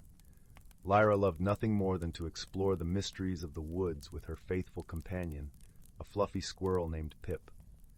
Together, they had uncovered many secrets of the forest, from the hidden glens where the dew fairies danced at dawn, to the ancient stone circles that hummed with the power of the earth. One crisp autumn morning, as the air was filled with the scent of cinnamon and fallen leaves, Lyra awoke to find something peculiar happening in Willowmere. The villagers were gathered in the town square, their faces etched with confusion and mild concern. Overnight, the village's beloved fountain, a grand stone structure that burbled with crystal-clear water, had stopped flowing. The fountain, carved with images of mythical creatures and ancient runes, was more than just a source of water. It was the heart of Willowmere, a symbol of their unity and magic. Lyra, with Pip perched on her shoulder, approached the fountain. She noticed that the small carvings of water nymphs that usually danced along its edge had grown still and silent. The absence of the fountain's gentle music left the square eerily quiet. "We must find out what happened," Lyra declared, her eyes bright with determination. The villagers nodded in agreement, trusting in her keen sense of observation and kindness. As the sun climbed higher in the sky, casting warm rays that melted the morning frost, Lyra and Pip set off toward the whispering woods. The forest was a kaleidoscope of colors, with leaves in shades of amber, crimson, and gold fluttering down like confetti. The path was soft underfoot, blanketed in a tapestry of fallen leaves that crunched gently with each step. As they ventured deeper into the woods, Lyra noticed something unusual. The normally babbling brook that meandered through the forest had also grown quiet, its waters stilled to a mirror-like calm. Beside the brook stood an ancient willow tree, its branches swaying gently as if whispering secrets to the wind. At its base, a small, wizened creature with mossy green skin and twinkling eyes sat thoughtfully. It was Thistle, the forest sprite, known for his wisdom and kindness. "Thistle, do you know what has happened to the waters?" Lyra asked, kneeling beside him. The sprite looked up, his eyes twinkling with ancient knowledge. "Ah, young Lyra, the waters are slumbering," he said in a voice as soft as the rustle of leaves. "Something has disturbed the balance of the forest, and the heart of the fountain is affected. You must listen to the whispers of the woods to find the answer." Lyra pondered Thistle's words, her thoughts swirling like the autumn winds. She thanked the sprite and continued her journey, Pip chattering softly in encouragement. As they walked, Lyra attuned her senses to the forest, listening to the gentle rustle of leaves and the distant calls of creatures hidden in the undergrowth. Just as the sun began its descent, painting the sky with strokes of pink and orange, Lyra and Pip stumbled upon a peculiar sight. In a secluded glen, hidden beneath a canopy of golden leaves, stood a circle of stones. Each stone was etched with intricate runes that pulsed faintly with a blue glow, like the heartbeat of the earth. In the center of the circle lay a small, shimmering pool of water. Lyra approached the pool, her heart beating with a mix of excitement and trepidation. As she knelt beside it, she noticed something glimmering beneath the water's surface, a delicate silver key. Gently, Lyra reached in and retrieved the key, feeling a warm, gentle energy coursing through her fingers. She studied it closely, noticing the same runes that adorned the stones engraved on its surface. Pip chirped excitedly, sensing they had found something important. With the key in hand, Lyra hurried back to Willowmere, her heart filled with hope. As she approached the fountain under the soft glow of the moon, she noticed a small, hidden keyhole at its base, previously unnoticed amidst the intricate carvings. With a deep breath, Lyra inserted the key into the lock. As she turned it, a soft hum resonated through the air, growing into a gentle melody that filled the square. Water began to flow once more, cascading down the fountain in sparkling streams, catching the moonlight and scattering it like diamonds. The carvings of the water nymphs sprang to life, their stone forms seeming to dance joyfully along the fountain's edge. The villagers, drawn by the sound, gathered around the fountain, their faces alight with joy and relief. They cheered and clapped, grateful for the return of their beloved fountain. Thistle appeared at the edge of the square, his eyes twinkling with pride. "You have restored the balance, dear Lyra," he said, his voice carrying a warmth that enveloped the village like a comforting embrace. The key was hidden by the forest, a reminder that sometimes the answers we seek are hidden in the most unexpected places. Lyra smiled, her heart swelling with happiness at the thought of her village restored. The key, now safely tucked in her pocket, would be a reminder of the adventure and the lessons learned about listening and understanding the whispers of the world around her. As the night deepened, the villagers returned to their homes, their hearts light and their spirits lifted. Lyra, with Pip nestled in her arms, made her way back to her cozy cottage, the crackling of the hearth welcoming her home. That night, as she lay beneath her warm quilt, Lyra closed her eyes and drifted into a peaceful sleep, lulled by the gentle song of the fountain and the comforting knowledge that the magic of Willowmere was safe and sound. And so, under the watchful eyes of the stars, the village of Willowmere slumbered peacefully, its heart beating in harmony with the magic of the world. Story 64. Once upon a time, nestled between the whispering fields of lavender and the gentle murmur of a winding brook, lay the quaint village of Willowmoss. The village was a tapestry of cobblestone streets lined with thatched-roof cottages, each adorned with window boxes overflowing with daisies and marigolds. The air was perpetually infused with the sweet scent of honey and wildflowers, coaxing the villagers into a state of perpetual contentment. But beneath this serene surface, an enigma shimmered, a legend as old as the village itself. In the heart of Willowmoss, where the brook widened into a placid pond, there stood a majestic willow, its branches draped like a gown of green lace, trailing in the water, creating ripples that danced with the sunlight. The villagers called it the Whispering Willow, for on nights when the moon was full and the stars twinkled like scattered jewels, it was said that one could hear the whispers of the past, present, and future. In a modest cottage near the pond lived a young lad named Finn. Finn was known throughout Willowmoss for his insatiable curiosity and kind heart. His eyes, the color of storm-tossed seas, sparkled with the wonder of 1,000 untold stories. Though he was content with his life of tending sheep and helping his mother in the garden, he often found himself drawn to the Whispering Willow, as if it held secrets he was meant to uncover. One balmy summer evening, as the sun dipped below the horizon, painting the sky in hues of pink and gold, Finn sat beneath the willow, his fingers idly tracing patterns in the cool earth. The village was quiet, save for the occasional trill of a nightingale. As the first stars appeared, a soft breeze rustled through the willow's leaves, carrying with it a whisper that tickled Finn's ears. "Seek the stone, and let your heart be your guide," the voice murmured, as gentle as a mother's lullaby. Finn sat bolt upright, his heart skipping a beat. He glanced around, but there was no one in sight. The whisper had come from the willow itself. He leaned back against the tree, closing his eyes, and listened intently. The whisper came again, clearer this time. "Seek the stone, and let your heart be your guide." Intrigued yet bewildered, Finn couldn't shake the feeling that this was an invitation, a call to adventure. He resolved to return the next evening, hoping to hear more. The following day, as the village bustled with life, Finn's mind was elsewhere, weaving through the mysteries of the Whispering Willow. He went about his chores in a daze, the echo of the willow's voice thrumming in his veins like a forgotten song. That night, under a canopy of stars, he sat by the willow once more. "Why do you call to me?" Finn asked softly, his voice barely above a whisper. The willow rustled, its leaves shimmering like silver in the moonlight. The stone seeks a guardian, one with a heart as pure as the brook's waters and as steadfast as the mountains, the voice replied, as gentle as the night breeze. A stone, Finn echoed, his curiosity piqued. Where can I find it? Beyond the veil of the known, where the hidden world awaits, the willow whispered. Follow the brook to the land where shadows dance and light sings. Finn's heart fluttered with a mix of excitement and trepidation. He felt a pull, as if an unseen thread were guiding him toward a destiny he could not yet fathom. He returned to his cottage, his mind awhirl with possibilities, and as sleep claimed him, he dreamed of a world where shadows danced to a melody only he could hear. The next morning, Finn awoke with a sense of purpose. He packed a small satchel with provisions, fresh bread, cheese, apples, and a flask of cool water.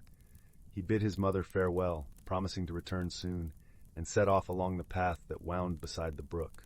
The sun rose higher, casting a warm glow over the landscape as Finn journeyed deeper into the forest. The brook babbled beside him, its waters clear and inviting.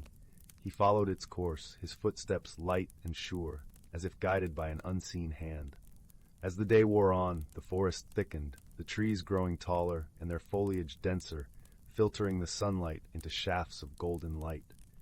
The air was filled with the earthy scent of moss and the sweet fragrance of pine. Finn paused by a cluster of wild strawberries, their ripe red fruit glistening like tiny rubies, and enjoyed their sweetness as he rested. He continued onward, the brook his constant companion, until the light began to wane and the shadows lengthened. Just as he began to wonder if he had misunderstood the willow's whispers, he reached a clearing. In its center stood a circle of ancient stones, their surfaces etched with runes that seemed to pulse with a life of their own. Finn felt a tingling at the nape of his neck, a sensation both familiar and strange. The air was charged with magic, a shimmering veil between worlds. He stepped into the circle, his heart beating a steady rhythm of anticipation. The moment his foot touched the ground within the circle, a soft melodic hum filled the air, resonating with his very soul. Light danced across the stones, weaving patterns of luminescent beauty. The brook's waters mirrored the glow, creating a symphony of light and sound. Finn stood entranced, his senses alive with wonder. The hum grew louder, more insistent, and the air shimmered with an ethereal glow.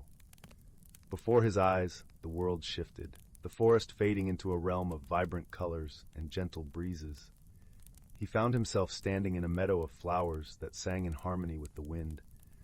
The sky was a brilliant azure, dotted with clouds that floated like drifting dreams. Creatures of whimsical design flitted about, their wings a blur of iridescent hues. In the center of the meadow stood a stone of remarkable beauty. It was unlike any Finn had ever seen, its surface smooth and shimmering with a kaleidoscope of colors. It pulsed with a gentle, rhythmic glow, as if alive with the very essence of the world around it. Finn approached the stone, his heart filled with awe. As he reached out to touch it, a voice, warm and melodic, spoke from within. "Welcome, Finn, seeker of the stone," it intoned.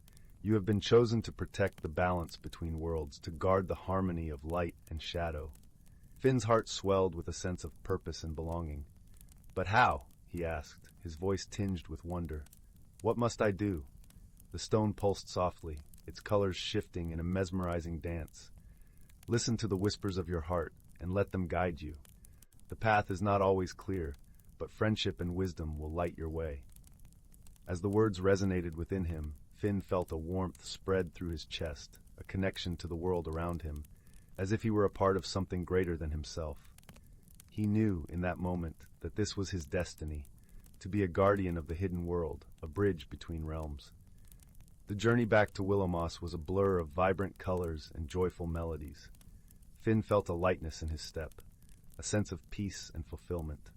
The brook sang its familiar tune, guiding him homeward, where the villagers awaited, their hearts open to the wonders he would share. As he stepped once more into the circle of stones, the world shifted, the hidden realm fading like a dream upon waking. He found himself once again in the forest clearing, the evening shadows stretching long and deep. With the stone's warmth still pulsing in his hand, Finn made his way back to the village. his heart aglow with the knowledge that he was part of something magical, a world where light and shadow danced in harmony. The villagers welcomed him with open arms, their faces alight with curiosity and wonder. Finn shared his tale, the whispers of the willow, the journey to the hidden realm, and the calling that now resided within him. They listened, enraptured, their hearts touched by the magic of his words. In the days that followed, Finn found himself drawn to the whispering willow more than ever, its presence a constant reassurance. He knew that his journey had only just begun, that there were mysteries yet to unravel and wonders yet to behold. But he also knew that he was not alone, that friendship and wisdom would guide him, lighting the path ahead. And so, beneath the boughs of the whispering willow, as the stars began to twinkle and the moon cast its silver glow, Finn sat with the villagers, sharing stories of light and shadow, of friendship and magic. The air was filled with laughter and the soft murmur of the brook, a symphony of peace and contentment. And as the night unfolded, a gentle breeze rustled through the willow's leaves, carrying with it the promise of new beginnings and the whispers of a world where dreams and reality danced hand in hand. And thus, in the heart of Willow Moss, where the brook sang its timeless tune and the willow stood sentinel, the village thrived, a beacon of harmony and hope, where the whispers of the past, present, and future intertwined in a tapestry of endless wonder. Story 65. In a distant galaxy where stars twinkled like scattered diamonds across the endless velvet sky, two planets orbited a brilliant blue sun. One was Sarandia, a lush world of emerald forests and sapphire seas, inhabited by the gentle Sarandians, tall, willowy beings with skin that shimmered like the wings of a dragonfly. The other was Zintar, a rocky landscape of crimson and gold, home to the sturdy Zintrians, whose skin was as tough and warm as the planet's sun-baked stones. Our story begins on the bustling trade port of Luminos, an enormous space station floating in the quiet void between these two divergent worlds. Luminos was a place of commerce and curiosity, where beings from all corners of the galaxy came to exchange goods, ideas, and stories. Among the throng of various species, two individuals found themselves navigating the crowded market. Lyra from Sarandia and Groth from Zintar. Lyra, with her long, flowing robes that mirrored the ever-changing hues of Sarandian sunsets, moved gracefully through the market, her eyes wide with wonder at the array of goods displayed on the stalls. Her heart was set on finding a rare Lumina blossom, a flower known for its ethereal glow that was said to bring peace to any who beheld it. Groth, on the other hand, was a being of practicality. His rugged frame and no-nonsense demeanor reflected the harsh yet beautiful landscape of his home planet. He was searching for refined metal ore essential for strengthening the foundations of his community's homes against the fierce Zintarian storms. As fate would have it, their paths crossed at a small stall run by a jovial merchant named Tink, whose reputation for having the most eclectic collection of goods was well known. The stall was an explosion of colors and textures, with items stacked precariously on top of one another. Lyra reached for a Lumina blossom just as Groth extended his hand toward a piece of metal ore. Their fingers brushed briefly, and both recoiled, an awkward silence enveloping them amidst the chatter of the market. I didn't see you there," Lyra stammered, her silvery eyes reflecting the light like a pair of twin moons. Groth grunted, more out of habit than rudeness. "No harm done," he replied in his gravelly voice, his piercing gaze softening when he noticed the delicate flower in Lyra's hand. "Is this what you're looking for?" he asked, surprising himself with the question. Lyra nodded, cradling the blossom as if it were a fragile piece of her world. "Yes, it's said to bring tranquility," she explained, her voice as gentle as a Sarandian breeze. Groth considered this, then nodded. "I need this ore for my village. The storms have been fierce this season," he said, gesturing to the silvery metal in his hand. They stood there for a moment, two strangers from different worlds, both holding items of personal significance. Yet, beneath the surface of their initial awkwardness, a spark of understanding flickered. As they turned to leave, a sudden commotion erupted nearby. A small, furry creature had escaped from its cage, darting through the stalls, causing chaos in its wake. Lyra and Groth exchanged a glance, a silent agreement passing between them. Together, they pursued the creature, weaving through the crowd, their differences momentarily forgotten. Lyra's agile movements and Groth's strength made them an unexpectedly effective team. Lyra's soft words calmed the creature, while Groth's firm grip gently captured it. They returned the creature to its cage, earning appreciative nods from the merchant and amused smiles from the onlookers. "Thank you," Lyra said, brushing a lock of hair behind her ear as they stood in the aftermath of the excitement. Groth shrugged, a hint of a smile tugging at the corners of his mouth. "We make a good team," he admitted, the warmth of camaraderie blossoming in his chest. From that moment on, something had shifted. The two found themselves naturally drawn to one another's company. Their initial meeting, a catalyst for a bond that would transcend the vast distances of their home worlds.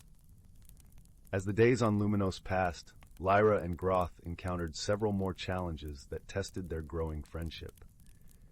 They discovered a shared love for the luminescent art installations that adorned the station's inner corridors, where vivid colors danced across the walls like living paintings. These quiet moments spent in awe of beauty transcended words and deepened their connection. Yet misunderstandings were inevitable, given their disparate backgrounds. One afternoon, as they dined on a meal that combined Sarandian fruits and Zintrian spices, a disagreement arose. Groth, with his straightforward nature, had criticized the dish, finding the combination too strange for his palate. Lyra, whose heart was open and sensitive, felt the sting of his words. "It's a symbol of how different things can come together to create something beautiful," she said, her voice tinged with hurt. Groth paused, recognizing the unintended slight. "I meant no offense," he said earnestly. "I'm just not used to such flavors." Lyra's expression softened, and she nodded, understanding the unspoken apology. "It's all right," she replied gently. "Perhaps we can teach each other to appreciate our differences." And so they did. Each misunderstanding became an opportunity for growth, each challenge a stepping stone to a deeper understanding. They learned to see the world through each other's eyes, discovering the beauty in diversity and the strength in unity. Their friendship blossomed, much like the lumina flower that Lyra cherished, casting a warm glow over their shared experiences. They supported one another, Groth's steadfast presence grounding Lyra's ethereal nature, while Lyra's compassion and insight softened Groth's rugged exterior. As their time on Luminos drew to a close, Lyra and Groth stood together on the observation deck, gazing out at the vast expanse of space. The stars shimmered like a million tiny lanterns, illuminating the path ahead. "I'll miss this place," Lyra said softly, her voice barely audible over the gentle hum of the station. Groth nodded, his gaze fixed on the distant glow of their respective planets. "And I'll miss our adventures." Lyra turned to him, her eyes reflecting the myriad stars. "But our friendship will always be a part of us, no matter where we are." Groth met her gaze, his heart full of gratitude for the unexpected bond they had forged. "Yes, it will," he agreed, his voice carrying the warmth of 1,000 suns. And so, with the promise of future reunions, they parted ways, each returning to their own world, forever changed by their time together. They carried with them the lessons of friendship and understanding, their hearts bound by a shared journey that transcended the stars. In the end, it was not the lumina blossom or the metal ore that held the greatest value, but the enduring friendship that grew between two unlikely companions who discovered the true meaning of friendship amidst the swirling galaxies of the universe. Story 66, The Whispering Woods and the Lantern of Echoes. In the quaint village of Willowbrook, nestled between the rolling hills and a vast expanse of verdant forest, lived a young girl named Clara. The village was a place where the sun always seemed to cast a golden glow on the cobblestone streets, and the scent of blooming flowers mingled with the fresh aroma of baked bread from the market square. Willowbrook was a village of stories, passed down from generation to generation, each more enchanting than the last. But among them all, one tale stood out, the legend of the Whispering Woods and the Lantern of Echoes. Clara had heard the story from her grandmother many times, sitting by the fireplace with the comforting crackle of burning logs in the background. The Whispering Woods were said to be home to a hidden world, a place where the trees whispered secrets of the past and the future. At the heart of the woods, it was said, lay the Lantern of Echoes, a magical object capable of revealing the truth hidden in one's heart.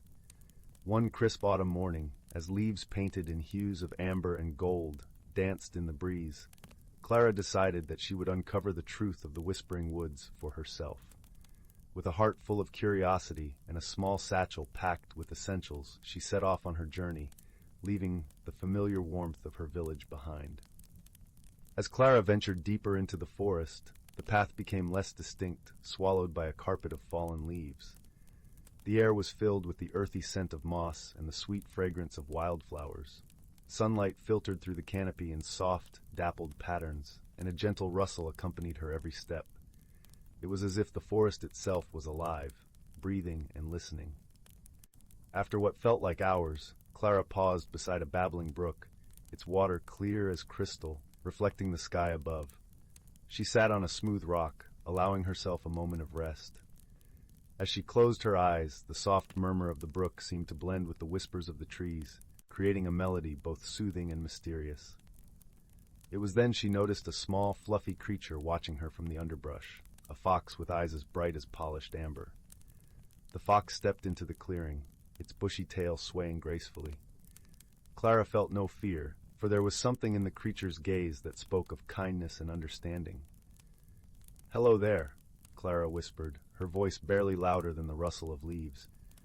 To her amazement, the fox nodded, as if acknowledging her greeting. It approached cautiously, nudging her satchel with its nose. Clara opened the bag and took out a piece of bread, offering it to the fox. With delicate movements, it accepted the treat, eyes twinkling with gratitude. "Are you from the Whispering Woods?" Clara asked, the question hanging in the crisp air. The fox tilted its head, then turned, beckoning Clara to follow. Intrigued, she rose and walked after her newfound companion, the forest parting around them like a curtain revealing a hidden stage. They traveled along winding trails, past towering oaks and clusters of mushrooms that glowed faintly in the shadows. As they journeyed deeper, Clara noticed changes around her. The air grew cooler, and the light took on a shimmering quality, as if infused with magic. The trees whispered more clearly now, their voices a gentle chorus that spoke of ancient times and forgotten dreams. It was a language Clara could not understand, yet it resonated within her, filling her with a sense of wonder and peace. Finally, they arrived at a secluded glade, where the forest opened up to reveal a small tranquil pond encircled by willows. In the center of the pond stood a stone pedestal, and upon it rested the object of legend, the Lantern of Echoes.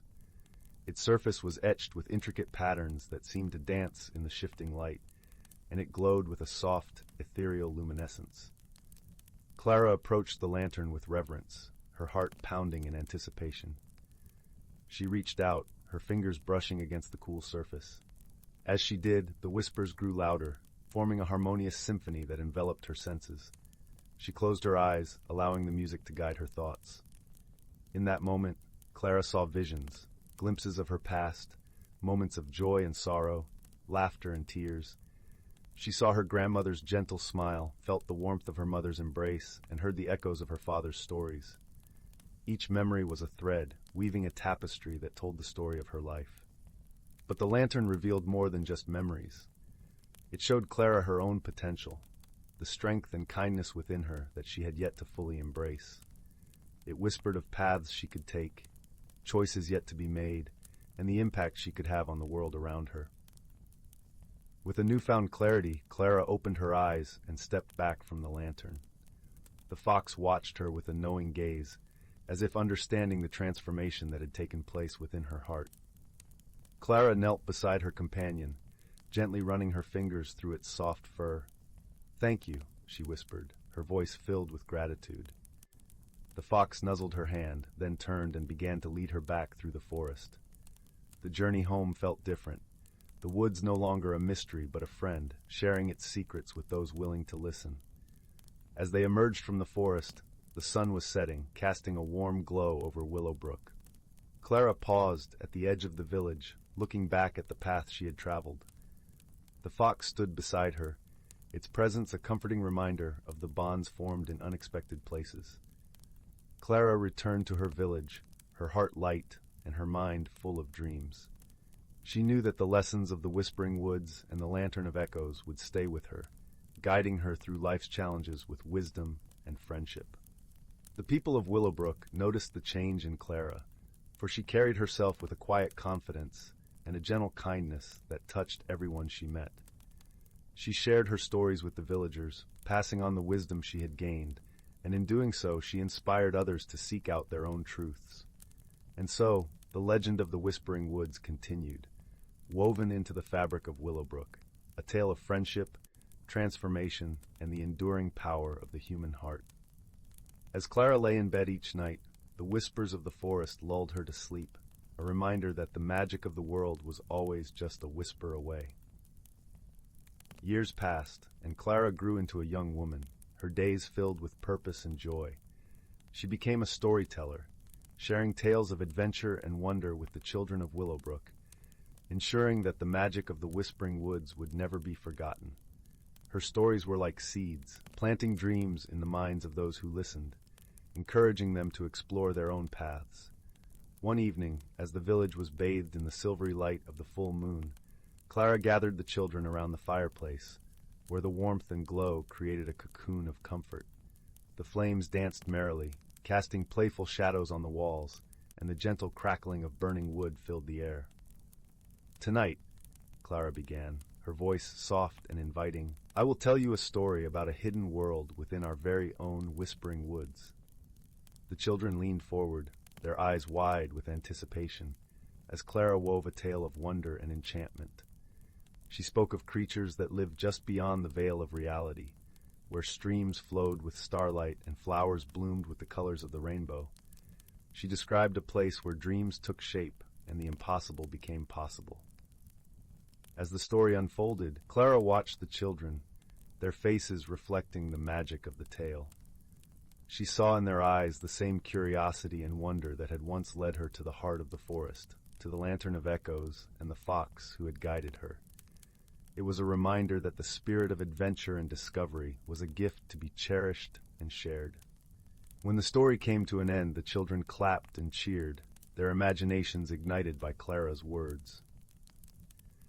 They thanked her with sleepy smiles and hugs before heading off to their homes, their hearts full of dreams and possibilities. As the last child left, Clara remained by the fireplace, the warmth of the flames comforting against the cool night air. She reflected on her journey, the lessons learned, and the friendships forged. Her thoughts drifted to the fox, her companion and guide, whose presence had been a beacon of light in the forest. In her heart, Clara knew that the bond she had formed with the fox and the Whispering Woods was eternal, a connection that transcended time and space. It was a reminder that the magic of the world was not just confined to the forest, but was present in every act of kindness, in every story shared, and in every dream pursued. And so, as the moon cast its gentle light over Willowbrook, Clara closed her eyes and listened to the whispers of the forest, a melody of hope and love that lulled her into a peaceful sleep. The world was vast and full of mysteries, but Clara knew that with wisdom, friendship, and a heart open to the magic around her, there was nothing she could not overcome. Thus, the story of Clara and the Whispering Woods became a cherished legend in Willowbrook, a tale passed down through the generations, inspiring countless others to seek out the magic within themselves and the world around them. And in the quiet moments of the night, when the village was still and the stars twinkled like diamonds in the sky, the whispers of the forest could still be heard, a gentle reminder of the wonders that lay just beyond the horizon. Story 67. In the heart of the ancient Whisperwood forest, where sunlight filtered through a canopy of emerald leaves and painted the forest floor with dapples of gold, a secret world thrived, a world where the natural and the magical intertwined like vines on a towering oak. This was a place where harmony hummed in every rustle of the leaves and every whisper of the wind. The forest was home to creatures both ordinary and extraordinary. Among them was a wise old owl named Brindle, whose feathers were the color of moonlit silver and whose eyes held the wisdom of countless seasons. Brindle lived high in the branches of an ancient yew tree, its bark gnarled and twisted with age. From there, he watched over the forest, a silent sentinel of peace and balance.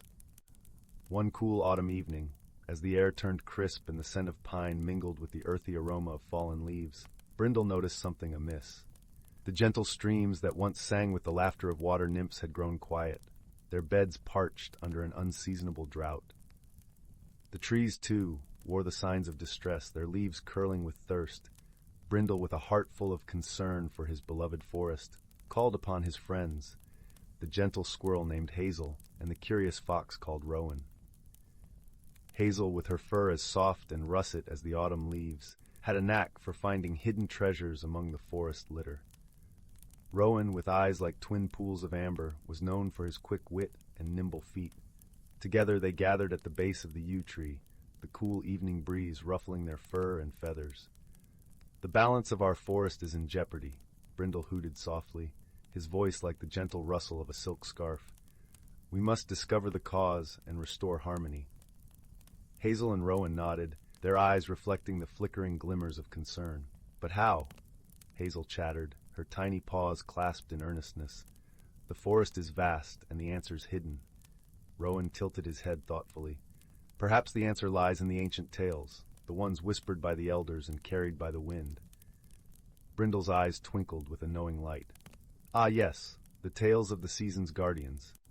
Long ago, it was said, 4 ethereal beings, guardians of the seasons, had woven the threads of nature's cycle, ensuring that each season flowed into the next with grace and purpose.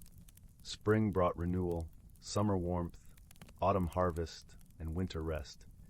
But as time passed, the guardians' presence faded into legend, their wisdom buried beneath layers of time. Determined to seek out the truth of the guardians, Brindle, Hazel, and Rowan set forth on their journey. They traveled through the forest, their path lit by the soft glow of twilight fireflies. The air was cool and filled with the sweet fragrance of honeysuckle, an aroma that seemed to spur them onward. Their journey led them to the heart of the forest, a place where time itself seemed to pause. Here the trees stood in a sacred circle, their trunks entwined like dancers frozen in a timeless embrace. In the center of the circle was a small pond, its surface as still and reflective as a polished mirror, catching the last rays of the setting sun. Brindle fluttered to the ground, his eyes fixed on the pond. "The tales speak of this place," he murmured reverently. "It is said that the guardians' voices can be heard in the whispers of the water." As they approached the pond, a gentle breeze rustled the leaves, and the water shimmered with an ethereal light. From its depths, a soft melodic voice rose, like the chiming of distant bells. "Seek ye the balance, wise creatures of the forest." Startled but unafraid, Hazel and Rowan nodded, while Brindle replied, "Yes, we seek to restore the harmony of our forest." The voice continued, its tone as soothing as a lullaby. "Look within, for the answers lie not beyond, but in the heart of harmony itself. Each of you holds a piece of the balance." With that, the water stilled, and the voice faded into a gentle sigh. The trio sat in quiet contemplation, the lesson beginning to take root in their hearts. Hazel, ever perceptive, spoke first. "Perhaps it's as the voice said. We must look within ourselves and understand our own part in the balance." Rowan nodded thoughtfully. "And if each creature plays its part, the forest will heal." Brindle, with eyes full of pride, gazed at his young friends. "Indeed, it is the interconnectedness of all things that sustains us. Let us spread this wisdom and act with care and kindness." With newfound understanding, they returned to their forest home, sharing their insights with all who would listen. Slowly the forest responded.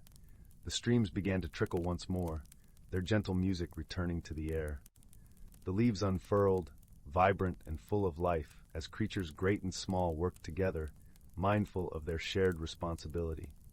Seasons came and went, each one a reminder of the lessons learned by the light of the pond. And though the guardians remained unseen, their legacy lived on in the hearts of those who cherished the balance of nature. As the forest settled into the quiet hush of winter, Brindle, Hazel, and Rowan gathered once more beneath the ancient yew. The air was crisp, and the first snowflakes danced gracefully through the air, blanketing the forest in a soft embrace. Brindle tucked his wings close, his eyes watching the gentle descent of snowflakes. "Though we may not see them, the guardians are with us, in every breath of wind and every rustle of leaves." Hazel nodded, her eyes bright with understanding. "And our story will be told, passed down like the whispers of the wind." Rowan, with a playful spark, flicked his tail. "Together, we are the keepers of harmony." And so, under the watchful eye of the ancient yew, the forest found its balance once more. The creatures lived in peace, guided by the wisdom of the seasons and the strength of their friendship, a story whispered through the ages, a testament to the enduring power of harmony and the gentle magic of nature. As the snow continued to fall, blanketing the whisperwood forest in tranquility, the ancient tales of the guardians became a part of the land itself, woven into the very fabric of its existence. The creatures of the forest, both timid and brave, took to heart the lessons of balance and unity, nurturing their home with care and respect. As time passed, the forest flourished, a living testament to the wisdom imparted by Brindle, Hazel, and Rowan. The streams bubbled with joyous abandon, their waters clear and pure, teeming with the vibrant life that had once been threatened. The trees stood tall and proud, their branches stretching skyward in a silent hymn of gratitude.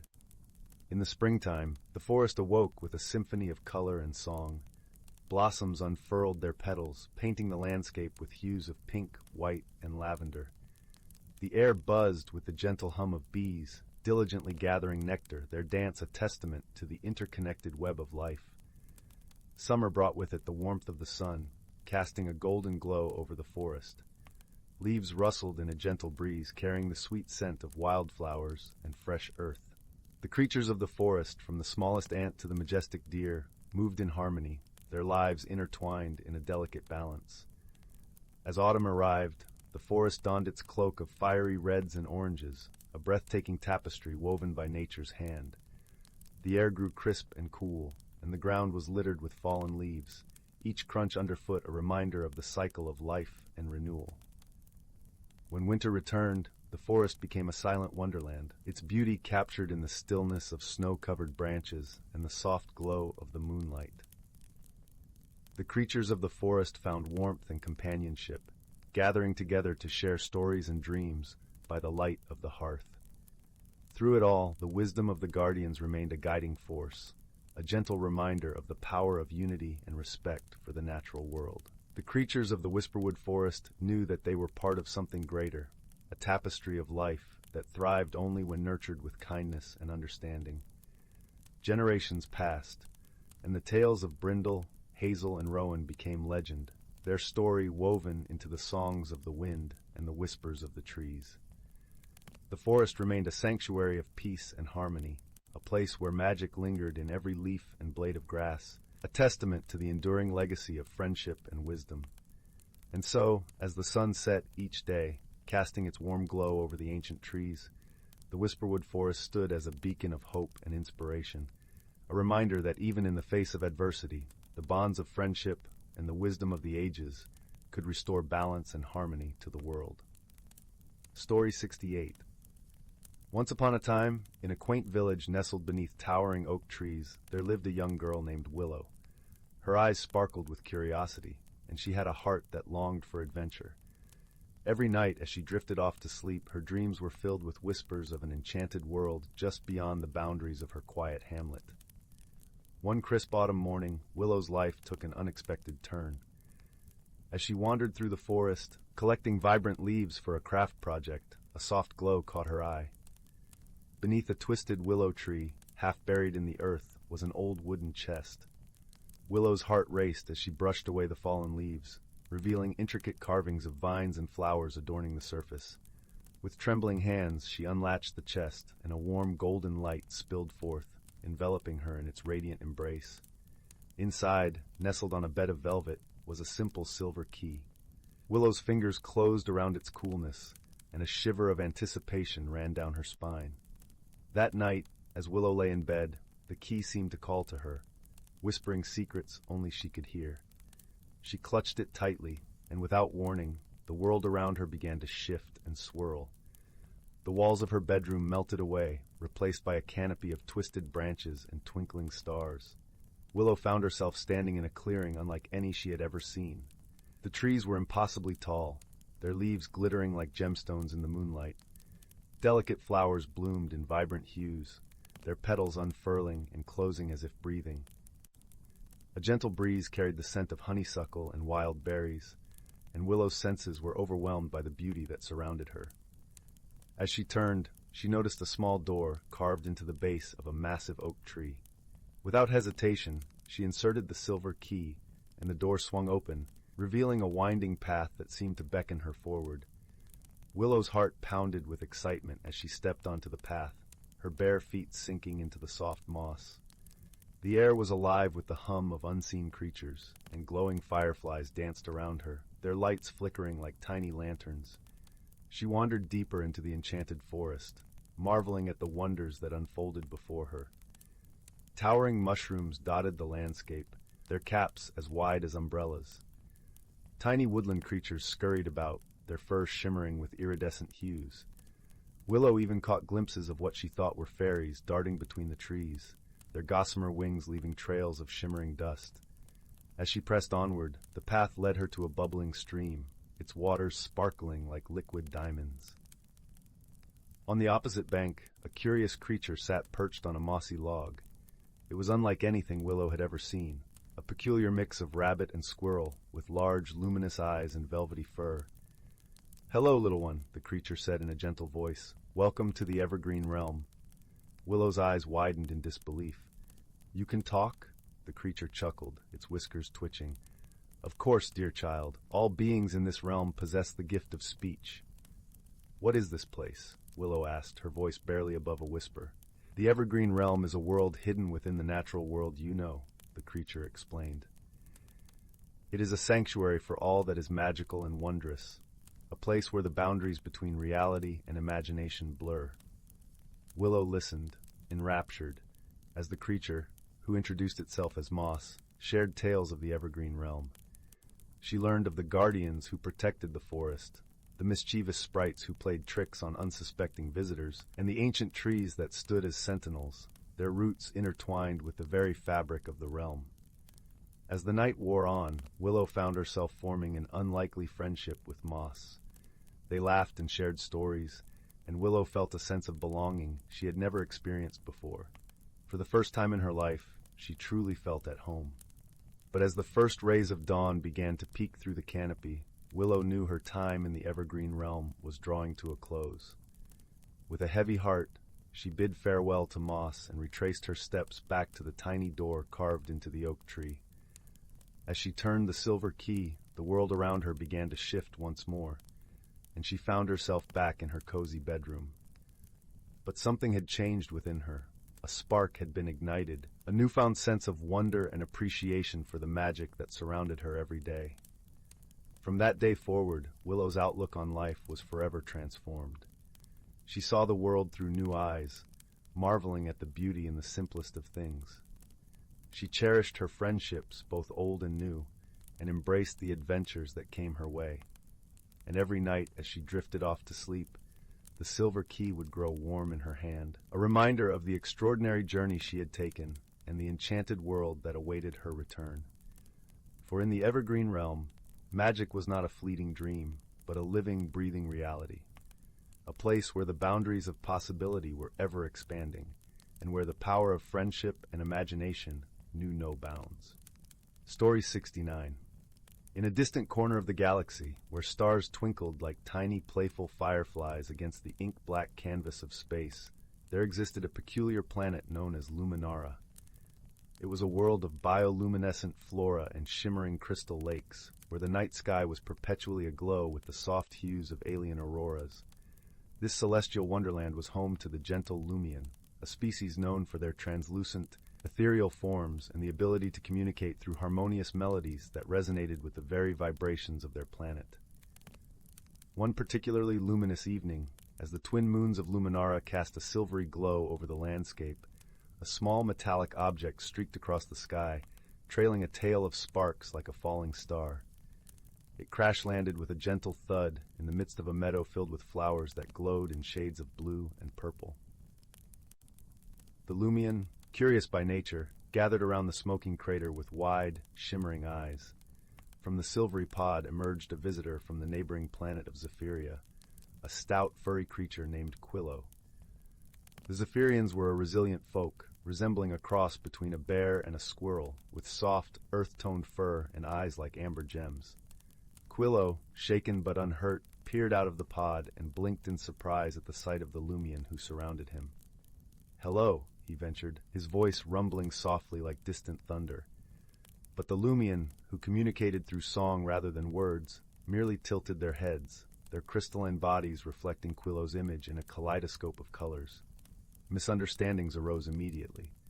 Quillo, in his earnestness, attempted to speak louder, thinking his voice might not be heard. The Lumion, interpreting his raised voice as aggression, responded with a discordant melody of concern. Quillo, realizing his mistake, sat down on the soft, glowing grass, his furry face crumpling with frustration. He had come on a mission of peace and exploration, not to frighten or offend.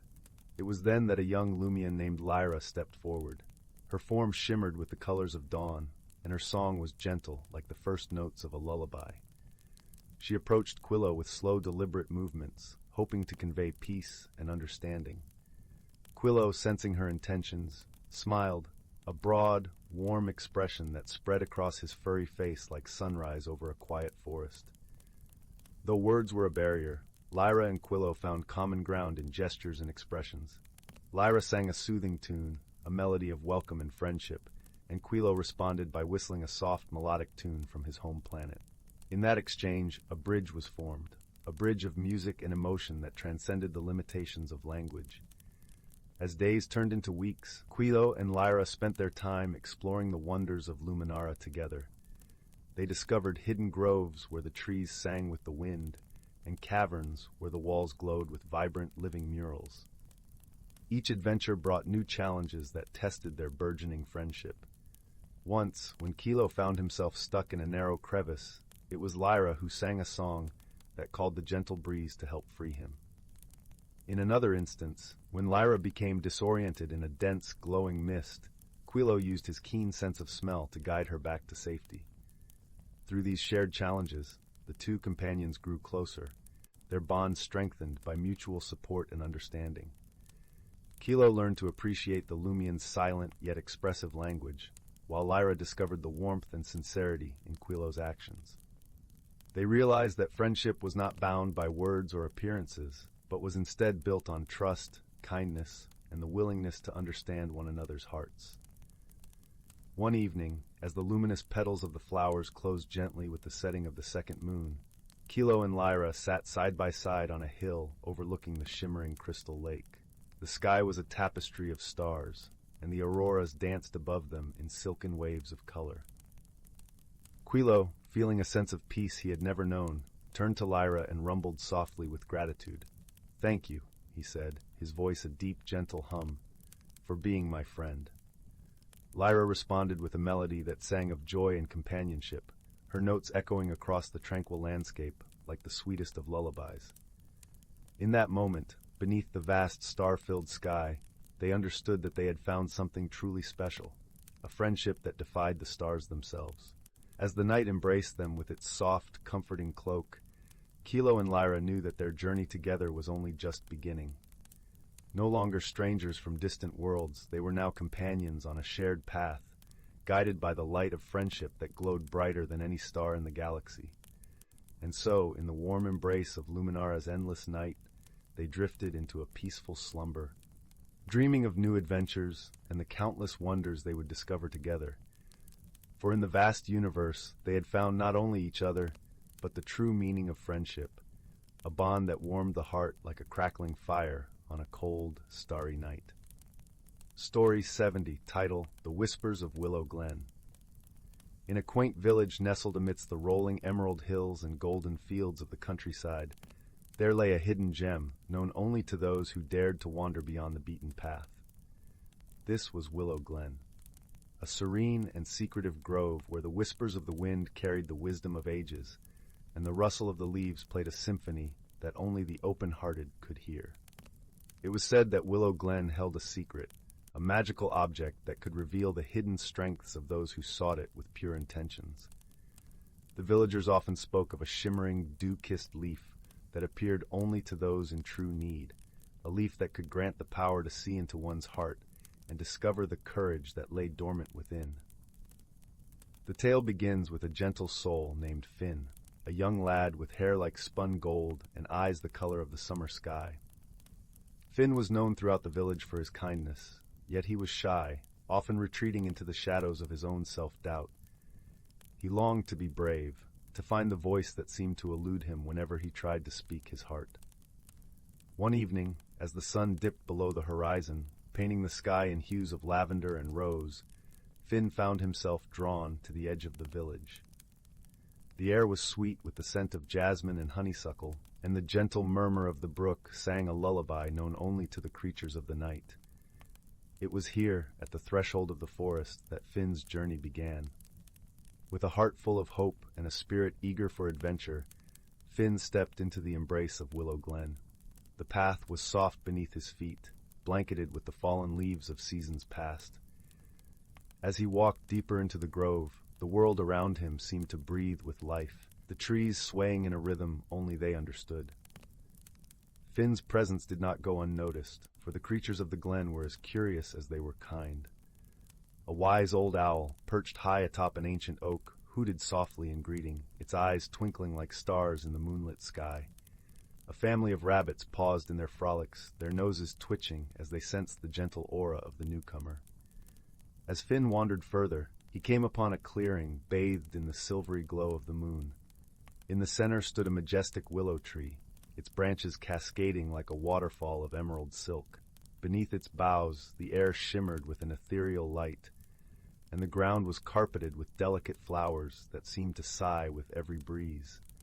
Here, in the heart of the glen, Finn felt a warmth envelop him, a whisper of encouragement from the world around him.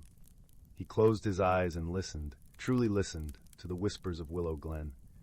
It was then that he heard it, the faint, melodious tinkling of a bell, drawing him closer to the heart of the willow. With careful steps, Finn approached the tree, his heart pounding with anticipation. There, nestled among the roots, he found it, the legendary leaf, glistening like a jewel in the moonlight. It was unlike any leaf he had ever seen, its surface a tapestry of colors that shifted and danced with every breath of wind. Finn reached out, his fingers trembling with awe, and gently plucked the leaf from its resting place. As he held it in his hands, a warmth spread through him, a gentle glow that seemed to seep into his very soul. In that moment, Finn saw not only with his eyes, but with his heart, glimpsing the strength and courage that had always been within him. The world around him seemed to hold its breath, the silence a gentle embrace as Finn's spirit soared. He understood now that bravery was not the absence of fear, but the quiet resolve to face it. He felt the whispers of the glen wrap around him like a comforting quilt, reminding him that he was never truly alone. With newfound confidence, Finn returned to the village, the leaf tucked safely in his pocket, a talisman of the courage he had discovered within himself. As he walked through the familiar streets, the world appeared different, brighter, and full of possibilities. In the days that followed, Finn's transformation became evident to all who knew him. His voice, once timid and hesitant, now carried the strength of conviction. He spoke with kindness and confidence, sharing his newfound wisdom with those around him. The villagers marveled at the change, inspired by the quiet courage of the boy who had found his voice in the whispers of Willow Glen. But Finn's journey was not one he took alone, for in the heart of the glen he had made a friend, a small, inquisitive fox with fur the color of autumn leaves and eyes that sparkled with mischief. This unlikely companion had watched Finn's journey with keen interest, drawn to the boy's gentle spirit. The fox, whom Finn affectionately named Ember, became his constant companion. Together they explored the wonders of Willow Glen, discovering hidden nooks and crannies that held their own magic. Ember, with his playful antics and wily charm, taught Finn the joy of living in the moment, of finding delight in the simple pleasures of life. Through their adventures, Finn learned that friendship, like the glen itself, was a living, breathing entity, ever-changing and full of surprises. With Ember by his side, he overcame challenges that had once seemed insurmountable, his heart buoyed by the unwavering bond they shared. As the seasons turned and the world shifted from the vibrant hues of autumn to the delicate frost of winter, Finn and Ember's friendship deepened. They spent long evenings beneath the sheltering boughs of the willow, sharing stories and dreams, the crackling fire and the gentle rustle of leaves their only audience. In the quiet of those nights, Finn realized that true strength, lay not in solitude, but in the connections we forge with others. It was a lesson woven into the very fabric of Willow Glen, a truth that resonated with every creature and every leaf that called the grove home. One evening, as the first snowflakes began to dance through the air, Finn sat beside the fire, Ember curled at his feet. The warmth of the flames flickered against the cold, casting shadows that seemed to reach out and embrace the night. Finn gazed into the depths of the fire, his thoughts drifting to the villagers who had yet to discover the magic that lay hidden within their own hearts. With a gentle sigh, Finn turned to Ember, his voice soft yet resolute. "I think it's time we share the secrets of Willow Glen," he murmured, his eyes alight with purpose. "There are so many who need to hear the whispers, to find the courage they seek." Ember, ever the wise companion, nodded in agreement, his eyes reflecting the fire's glow. Together, they began to weave a plan, a way to share the magic of the glen with those who needed it most. In the days that followed, Finn and Ember set about their task with determination and joy. They crafted delicate invitations, each adorned with a pressed flower from the glen, and slipped them beneath the doors of the villagers who seemed lost or in need of a friend. The response was overwhelming, the village abuzz with excitement and curiosity. On the appointed day, as the sun dipped low and the world was bathed in the gentle light of dusk, the villagers gathered at the edge of the forest, eager to uncover the secrets of Willow Glen. Finn, with Ember at his side, led them down the winding path, the air alive with anticipation. As they entered the clearing, the villagers gasped in wonder at the sight before them. The majestic willow tree, its branches shimmering with the magic of the glen. Under the watchful eyes of the creatures who called Willow Glen home, Finn shared his story, the tale of the leaf that had revealed the courage within him. He spoke of the whispers of the wind and the wisdom of the ages, of the strength found in friendship and the beauty of a kind heart. As he spoke, the villagers listened with rapt attention, their hearts opening to the magic that surrounded them. They too began to hear the whispers, to feel the gentle embrace of the glen that had changed Finn's life. In the days that followed, Willow Glen became a haven for those seeking solace and strength. The villagers returned time and again, drawn to the magic that lay within the heart of the grove, each discovering their own hidden strengths and the beauty of the world around them. And so, the tale of Willow Glen continued, its magic woven into the lives of all who heard its whispers. Finn, with his faithful companion Ember by his side, remained the gentle guardian of the glen, his heart forever bound to the place that had shown him the true meaning of courage and friendship. As the years passed, the story of Finn and the magical leaf became a cherished legend, a reminder of the power that lay within each and every heart. And though the world outside changed, the heart of Willow Glen remained ever the same, a place of magic and wonder, of whispers and dreams, where the strength of friendship and the courage of a kind heart could transform even the most timid of souls. In the end, it was the gentle whispers of Willow Glen that taught Finn the greatest lesson of all, that the true magic of life lay not in grand gestures or daring feats, but in the quiet moments of connection and the simple acts of kindness that could change the world, one heart at a time. Story 71. In the heart of the whispering woods, where the trees whispered secrets to the wind and sunlight danced like fairies through the leaves, there lived a gentle soul named Lyra. Lyra was a creature of habit, comforted by the routine of tending to her small garden and the daily walks along the babbling brook that wound its way through the forest. The forest itself was a place of quiet magic, with the air always carrying a hint of lavender and pine. The sunlight filtered gently through the canopy, painting the ground with dapples of gold. Birds sang sweetly from their hidden perches, and small woodland creatures peeked curiously from behind tree trunks as Lyra passed by. Despite the serene beauty that surrounded her, Lyra felt a stirring inside her chest, a restlessness that whispered of change. It was as though the forest itself was nudging her towards something she could not yet see. Change was not something Lyra welcomed easily. It seemed to her like a storm cloud on an otherwise clear day, unpredictable and unsettling. One afternoon, as she sat by the brook, Letting the cool water rush over her fingertips, she noticed something peculiar. A small, shimmering dragonfly with wings that glowed like tiny stained glass windows.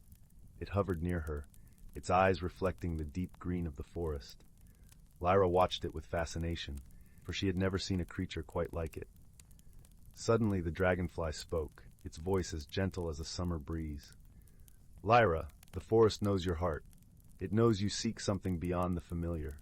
Come, follow me, and perhaps you will find what you are looking for." Lyra hesitated, uncertainty knotting her stomach.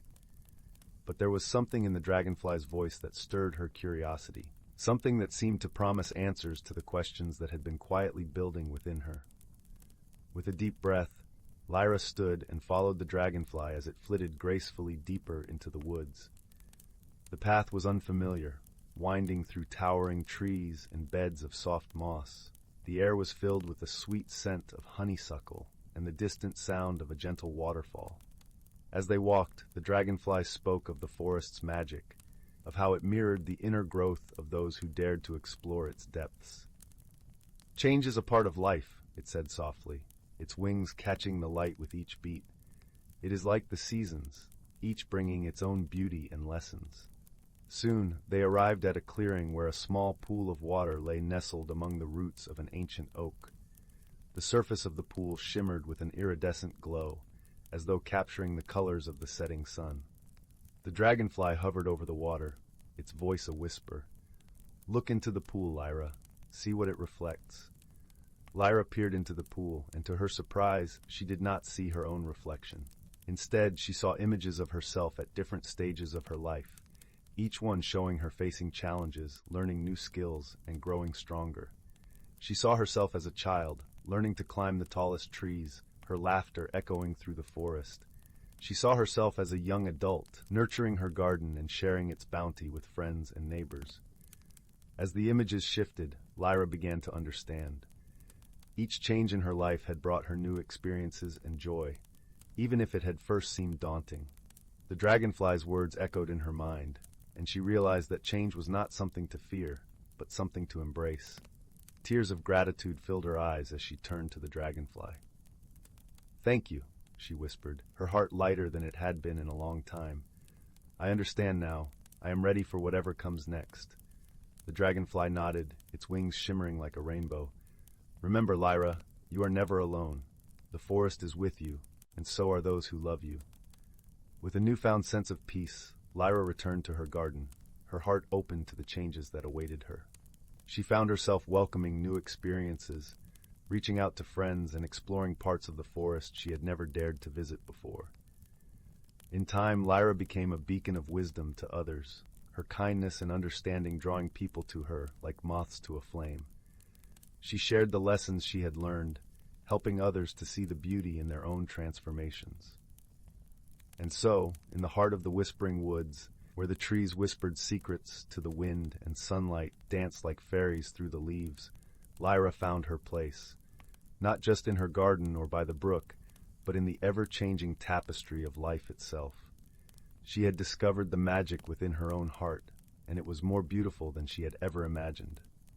Story 72. In the heart of an ancient forest, a realm where the veil between the mundane and the mystical thinned with each passing season, there dwelled a community of woodland creatures unlike any other. Their lives were intricately woven into the tapestry of nature, bound by an unspoken pact to maintain harmony and balance within their verdant sanctuary. As the first rays of dawn filtered through the canopy, a gentle mist rose from the forest floor, carrying with it the rich scents of damp earth and wild berries. It was in this ethereal haze that the creatures stirred, their whiskers twitching, and their eyes gleaming with anticipation for the day ahead. Among them was Willow, a wise old squirrel, whose bushy tail had witnessed countless cycles of life and death within the forest's embrace. Her fur, once a vibrant russet, had faded to a silvery hue, but her eyes sparkled with a sagacity that could only be earned through years of observing nature's intricate dance. Willow scampered along the moss-covered branches, her nimble paws guiding her toward a hidden glade where the others had gathered. Here, amid the towering oak sentinels and the gentle trickle of a crystalline stream, the creatures convened to share the wisdom passed down through generations. "My friends," Willow began, her voice carrying the weight of countless seasons, "the time of the summer solstice draws near. It is a period of renewal and growth, when the forest basks in the warmth of the sun's embrace." The creatures listened intently, their eyes wide with wonder, as Willow wove her tale. She spoke of the delicate balance that governed their realm, how each living thing played a vital role in sustaining the cycle of life.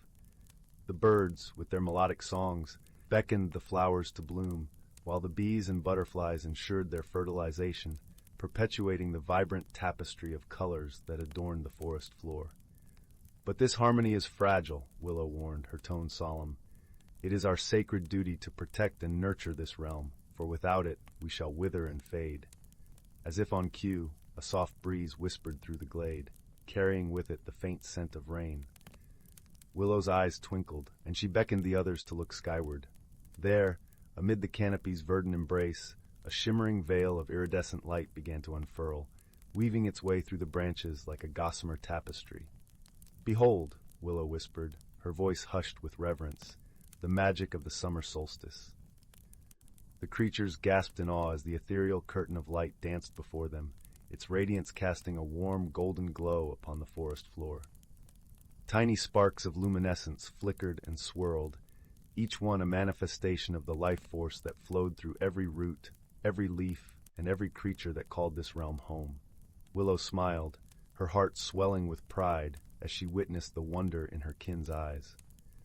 "This is the essence of our world, my friends," she said softly, "a tapestry woven by the hands of nature herself, a symphony of life that echoes through the ages." As the summer solstice reached its zenith, the creatures basked in the warmth of the mystical light, their hearts filled with gratitude for the sacred gift they had been entrusted to protect.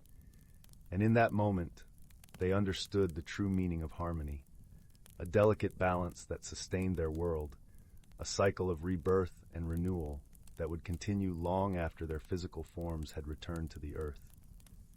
For in this ancient forest, where the boundaries between reality and magic blurred, the wisdom of generations past echoed through the rustling leaves and the whispers of the wind, a constant reminder of the enduring bond between all living things.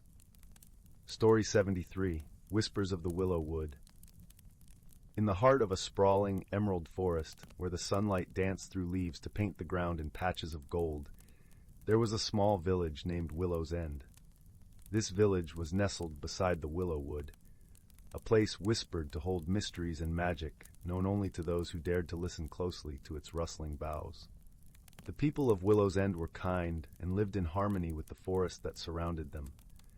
Among them was a young girl named Lyra. She had bright, curious eyes that seemed to catch the light of every adventure waiting to unfold. Her hair tumbled down like autumn leaves, and she was known for her gentle spirit and boundless imagination. Every evening, as the sun dipped below the horizon and painted the sky in hues of lavender and rose, Lyra would sit by the edge of the willow wood. She would listen to the stories the wind carried, believing that the trees had tales of their own to tell. Her heart was filled with longing, a desire to explore beyond the paths her feet had tread. One breezy evening, as the first stars began to twinkle in the dusky sky, Lyra noticed something unusual. A soft glow emanated from deep within the forest, a pulsing light that beckoned to her like a friend calling her name. Intrigued and unable to resist the pull of the unknown, she decided to follow it. As she ventured deeper into the woods, the air grew thick with the scent of earth and moss, the whispers of the trees wrapping around her like a gentle lullaby. The path was narrow and winding, overgrown with ferns and dappled with moonlight. Lyra's heart beat with a mix of excitement and trepidation. She felt as though she were stepping into a realm untouched by time. The glow led her to a clearing where an ancient willow tree stood, its branches sweeping the ground like a gossamer curtain. In the heart of the willow's embrace was a small, luminous stone, nestled among its roots. It shimmered with a light that seemed to breathe, as if it were alive. Lyra knelt down, her fingers brushing over the stone's smooth surface. As she did, she felt a gentle warmth spread through her hand, up her arm, and into her heart. The stone pulsed with a rhythm that matched her heartbeat, and for a moment she felt completely at peace. "What are you?" she whispered, her voice barely audible over the rustling leaves. To her surprise, the stone answered, its voice soft and melodic, like the chiming of distant bells. "I am the heart of the forest," it said, "a gift from the earth, holding the wisdom of the ages." Lyra listened intently, her eyes wide with wonder. The heart of the forest continued. Long ago, this forest was filled with magic and harmony. But as time passed, the people forgot to listen to the whispers of the trees, and the magic began to fade. Lyra's heart ached at the thought of the forest's forgotten magic. "What can I do?" she asked, her voice filled with determination. The stone glowed brighter, as if in response to her earnestness. "You must embark on a journey, dear Lyra, a journey to restore the balance and rekindle the magic that once thrived here." Lyra nodded, feeling a sense of purpose blossom within her. She knew this was her calling, and she would do whatever it took to help the forest she loved so dearly. The heart of the forest bestowed upon Lyra a gift, a bracelet woven from strands of silver light and forest green, imbued with the ability to understand the language of nature. As she slipped it onto her wrist, she felt a connection to the world around her deepen, the whispers of the trees now clear and vibrant. With the first light of dawn, Lyra set out on her journey, the bracelet a comforting weight on her wrist. She followed the path through the forest, her footsteps light and eager. Along the way, she met creatures both familiar and strange. A wise old owl with eyes like polished amber, a mischievous fox whose fur shimmered like copper in the sun, and a gentle deer with antlers that seemed to cradle the sky. Each of these creatures shared their stories with Lyra, tales of the forest's past, and the magic that once flowed through it like a river. They spoke of a hidden world within the forest, a realm of light and shadow where the magic lay dormant, waiting to be awakened. As Lyra traveled deeper into the forest, she faced challenges that tested her resolve. She had to cross a river where the stones were slippery and treacherous, navigate a labyrinth of thorns that threatened to snare her at every turn, and climb a steep hill where the wind howled fiercely. But with each obstacle, she grew stronger, her heart guided by the wisdom and courage of her newfound friends. Finally, after days of travel, Lyra reached the heart of the forest, a place untouched by time. There she found a hidden glen bathed in golden light, where the air hummed with the magic of ages past. In the center of the glen was a pool of crystal-clear water, its surface shimmering like a mirror. Lyra approached the pool and gazed into its depths, her heart filled with hope and wonder. As she did, she saw visions of the forest as it once was, vibrant and alive with magic coursing through every leaf and branch. She saw the creatures that called the forest home, living in harmony with the land and each other. The vision filled her with a deep sense of purpose, and she knew what she had to do. She knelt by the pool and placed the heart of the forest in its center, watching as the stone sank beneath the water's surface.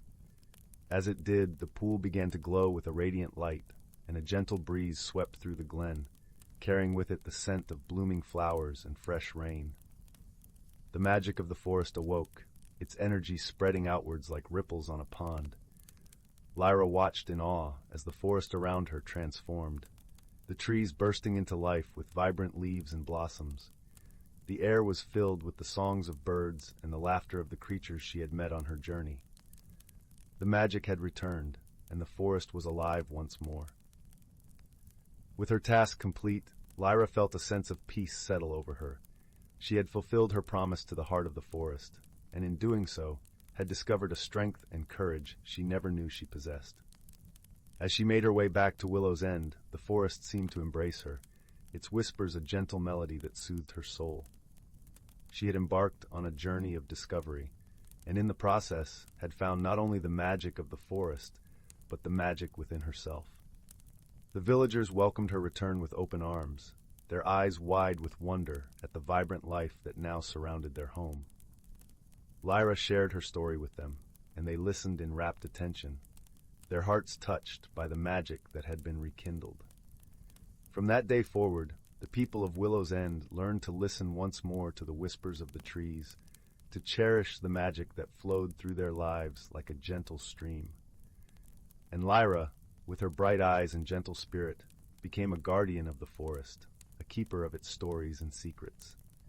In the heart of the willow wood, the ancient willow stood tall, its branches swaying in the breeze, a testament to the magic and harmony that had been restored. And in its embrace, the heart of the forest glowed softly, a beacon of hope and wonder for all who dared to listen.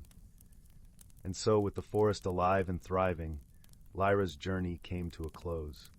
She had learned that the greatest magic of all was the power of friendship, courage, and the unwavering belief in the beauty of the world around her. As she lay beneath the stars, her heart full and content, she knew that the whispers of the willow wood would forever guide her, a gentle reminder of the magic that lay just beyond the veil of everyday life. Story 74. Once upon a time, in the quaint village of Willowbrook, there lived a young girl named Lila. Willowbrook was a place where cobblestone paths wound through fields of wildflowers, and the air always smelled faintly of honey and lavender. Lila, with her bright eyes and a heart full of curiosity, loved nothing more than to explore the world around her. One cool autumn afternoon, as the leaves turned shades of amber and gold, Lila set off on a new adventure. She had heard whispers of an enchanted glen hidden beyond the old oak forest, a place where sunlight danced like liquid gold and the air was filled with the soft hum of unseen magic. As she stepped into the forest, the world seemed to shift around her. The trees stood tall and wise, their bark etched with lines that spoke of ages past. Sunlight filtered through the canopy, casting dappled shadows on the forest floor. Every step Lila took was cushioned by a carpet of fallen leaves, their crispness whispering stories of seasons long gone. Lila's heart quickened with excitement. She followed a narrow, winding path that seemed to beckon her deeper into the woods. Soon the scent of pine and earth enveloped her like a comforting embrace. Birds chirped melodiously from the branches above, and somewhere in the distance, the sound of a babbling brook played a gentle symphony. The path led Lila to a peculiar archway formed by entwined branches and vines. Stepping through, she gasped in wonder. Before her lay the enchanted glen, a place that defied imagination. The grass was a lush, vibrant green, dotted with flowers that shimmered with colors she had never seen before. Fireflies flitted about, their glow like tiny lanterns against the approaching twilight. In the heart of the glen stood a small pond, its surface as smooth as glass. As Lila approached, she noticed a curious creature sitting at the water's edge. It was a small, furry being with oversized ears and eyes that sparkled like sapphires. The creature watched her with a mix of curiosity and delight. "Hello," Lila greeted softly, kneeling by the pond. "I've never seen anything like you before." The creature tilted its head and let out a merry trill, a sound that resonated with warmth and welcome. Lila felt an instant connection, as if she had found a friend in the most unexpected of places. The enchanted glen was filled with wonders. As Lila explored, she discovered a tree with leaves that sang in the wind, a meadow where butterflies danced in intricate patterns, and a bridge made entirely of sunlight. Each discovery was more magical than the last, each moment a gentle reminder of the beauty and wonder that existed just beyond the familiar. As the sun began to set, painting the sky in hues of pink and orange, Lila knew it was time to return home. She thanked the little creature for its company and promised to visit again.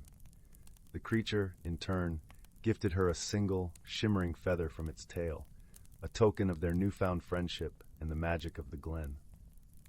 With the feather tucked safely in her pocket, Lila made her way back through the forest, the path now illuminated by the silvery light of the rising moon. As she walked, she realized that the courage to explore had brought her to a place of incredible wonder, and the kindness she had shown had forged a bond with a new friend. When Lila finally returned to Willowbrook, the village was aglow with the soft light of lanterns. She felt a comforting sense of belonging, knowing that the world held endless possibilities for those willing to seek them out. And so, with a heart full of warmth and a mind brimming with adventure, Lila drifted into a deep, peaceful sleep, dreaming of the enchanting glen and the endless wonders that awaited beyond the horizon. In the days that followed, Lila shared her story with the villagers, inspiring others to venture into the unknown with open hearts and minds. Her tale became a cherished legend in Willowbrook, a reminder that courage and exploration could lead to the most magical of discoveries. And so the enchanted glen remained a place of wonder, guarded by the little creature with sapphire eyes, awaiting the next curious soul to wander through its archway of dreams. Story 75. In the heart of a quaint little village nestled between emerald hills and crystal-clear streams, there stood a humble cobbler's shop. The shop, with its wooden sign swinging gently in the breeze, was known to all as Soul Serenity.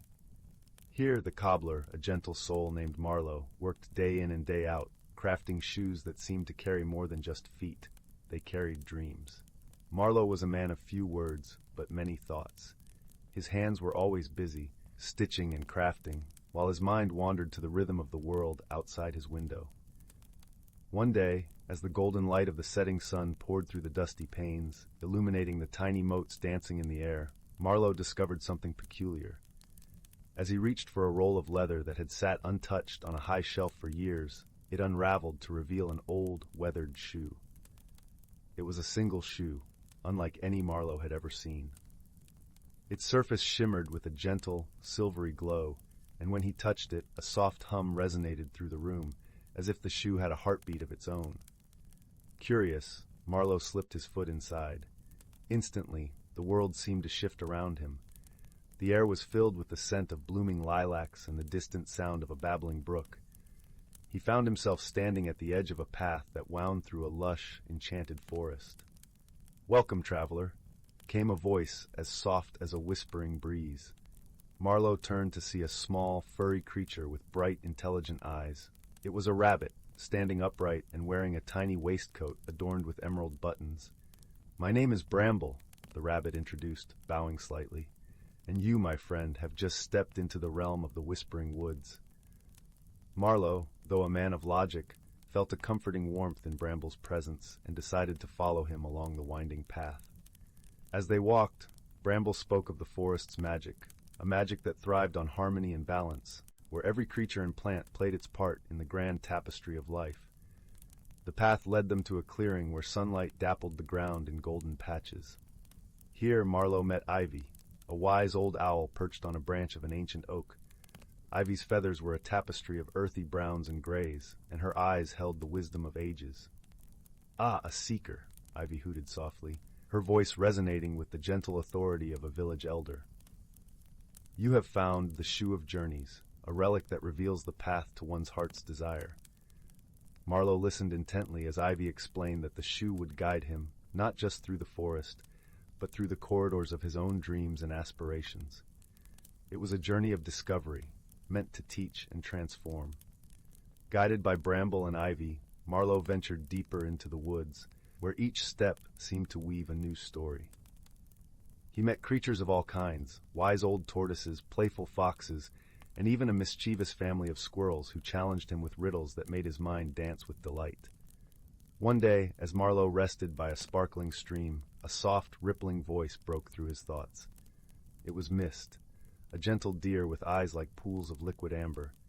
Mist spoke of the heart's true desires and the courage it takes to follow them. "The path is not always clear, nor is it always easy," Mist said, her voice a soothing melody. "But with each step you grow, and with each challenge you learn." Marlowe pondered her words, realizing that while he had always loved his craft, there was a part of him that longed for something more, an adventure, a story of his own. The Shoe of Journeys had opened his heart to the possibilities beyond the familiar walls of his cobbler's shop. As the days turned into weeks, Marlowe felt a change within him. The forest, with its vibrant life and gentle wisdom, had taught him to listen, to see, and most importantly to dream. He knew it was time to return to his village, carrying with him the lessons of the Whispering Woods. With a grateful heart, he bid farewell to his newfound friends. As the shoe's magic guided him back to his shop, Marlowe felt a sense of peace and purpose. He had discovered that true magic lay not in the shoe, but in the journey it inspired. Back in his shop, Marlowe crafted shoes with renewed passion, each pair infused with the stories and dreams of those who would wear them. And though the Shoe of Journeys sat quietly on his shelf, its glow a soft reminder of the wonders of the Whispering Woods, Marlowe knew that its true magic was now a part of him. And so, in the village between the hills and streams, the cobbler's shop became known not just for its shoes, but for its stories. stories that whispered of journeys and dreams, and the gentle wisdom that comes from following one's heart.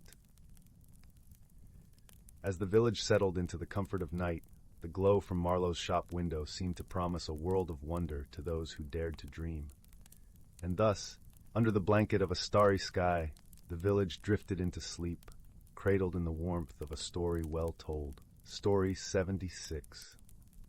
In the heart of the whispering woods, where the trees stood tall like ancient sentinels and the air was tinged with the sweet scent of honeysuckle, there lay a quaint village named Willowbrook. The village was known for its gentle folk, who lived in harmony with the magical creatures that called the woods their home. Lanterns adorned with luminescent moss hung from the branches, casting a warm, golden glow over cobblestone paths that wound around cozy cottages with thatched roofs and blooming gardens. Among the villagers was a kind-hearted girl named Lila, known for her curiosity and her love for the creatures of the forest. Lila had a knack for noticing the little things others might overlook, whether it was the way the leaves rustled in the breeze or the soft hoots of the owling birds at dusk.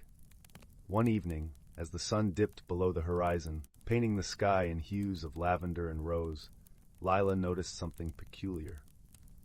The lanterns that usually flickered steadily through the night had begun to dim and brighten in an erratic dance. The pattern was not random, she was sure of it. Intrigued, Lila decided to investigate the strange occurrence. Gathering her woolen shawl around her shoulders to ward off the evening chill, she set off along the path towards the village square. As she walked, the gentle crunch of fallen leaves beneath her boots accompanied her thoughts. She was joined by her dearest friend, Pip, a small, sprightly sprite with wings that shimmered like dew-kissed petals. "Something's afoot, isn't it?" Pip chirped, fluttering beside her head. "Yes," Lila replied, her voice soft yet firm. "I have a feeling the lanterns are trying to tell us something." When they reached the village square, they found Elder Rowan, the wise old man who had lived in Willowbrook longer than anyone could remember. His hair was silver, like moonlight, and his eyes held the twinkle of 1,000 stories. He was sitting on a wooden bench, stroking his long, bushy beard thoughtfully. "Good evening, Elder Rowan," Lila greeted him with a warm smile. "Have you noticed the lanterns tonight?" "Ah, Lila, my observant young friend," Elder Rowan replied, his voice as gentle as a lullaby. "I have indeed noticed. There is magic at play here, a delicate magic that whispers on the wind." Pip alighted on Lila's shoulder, her tiny wings folding neatly behind her. "Do you know what it means?" she asked, tilting her head curiously. Elder Rowan chuckled softly. "Not yet, dear Pip, but I suspect the forest spirits may have a hand in this. They often communicate in ways that require a keen eye and an open heart to understand." Lila nodded, her mind already whirring with possibilities. "Perhaps if we follow the pattern, it might lead us to the answer." With Elder Rowan's blessing and Pip's enthusiastic support, Lila began to carefully observe the sequence of the lantern's flickers. As they watched, they saw a pattern emerge, like a dance of fireflies. 3 quick flickers, a pause, and then 2 slow pulses. "I think it's a code," Lila whispered excitedly. "Maybe it's telling us where to go." The trio set off into the woods, guided by the gentle light of the lanterns and the soft glow of Pip's wings. The forest was alive with the sounds of crickets chirping and the rustle of creatures settling in for the night. As they ventured deeper, the trees seemed to lean closer, as if eager to share their secrets. After a short walk, the path opened into a small glade bathed in moonlight. In the center stood an ancient willow tree, its branches swaying gracefully in the breeze. Beneath the tree lay a small, shimmering pool, its surface reflecting the stars like a mirror. Lila approached the pool, her heart filled with a sense of wonder. "This must be it," she murmured. "But what does it mean?" Just then, a gentle voice floated on the air, as soft as the rustling leaves. "Welcome, seekers of truth." From the shadows emerged a creature unlike any Lila had seen before. It was a glimmer fox, its fur sparkling with an inner light, and its eyes as wise as the forest itself. "I am Sylvan," the glimmer fox said, bowing its head in greeting. "The lanterns led you here because we need your help." Lila listened intently as Sylvan explained that the balance of magic in the forest was shifting, causing the lanterns to flicker and the creatures to grow restless. A rare flower, the lumina blossom, which bloomed only under the full moon and provided harmony to the woods, had not appeared in its usual spot by the pool.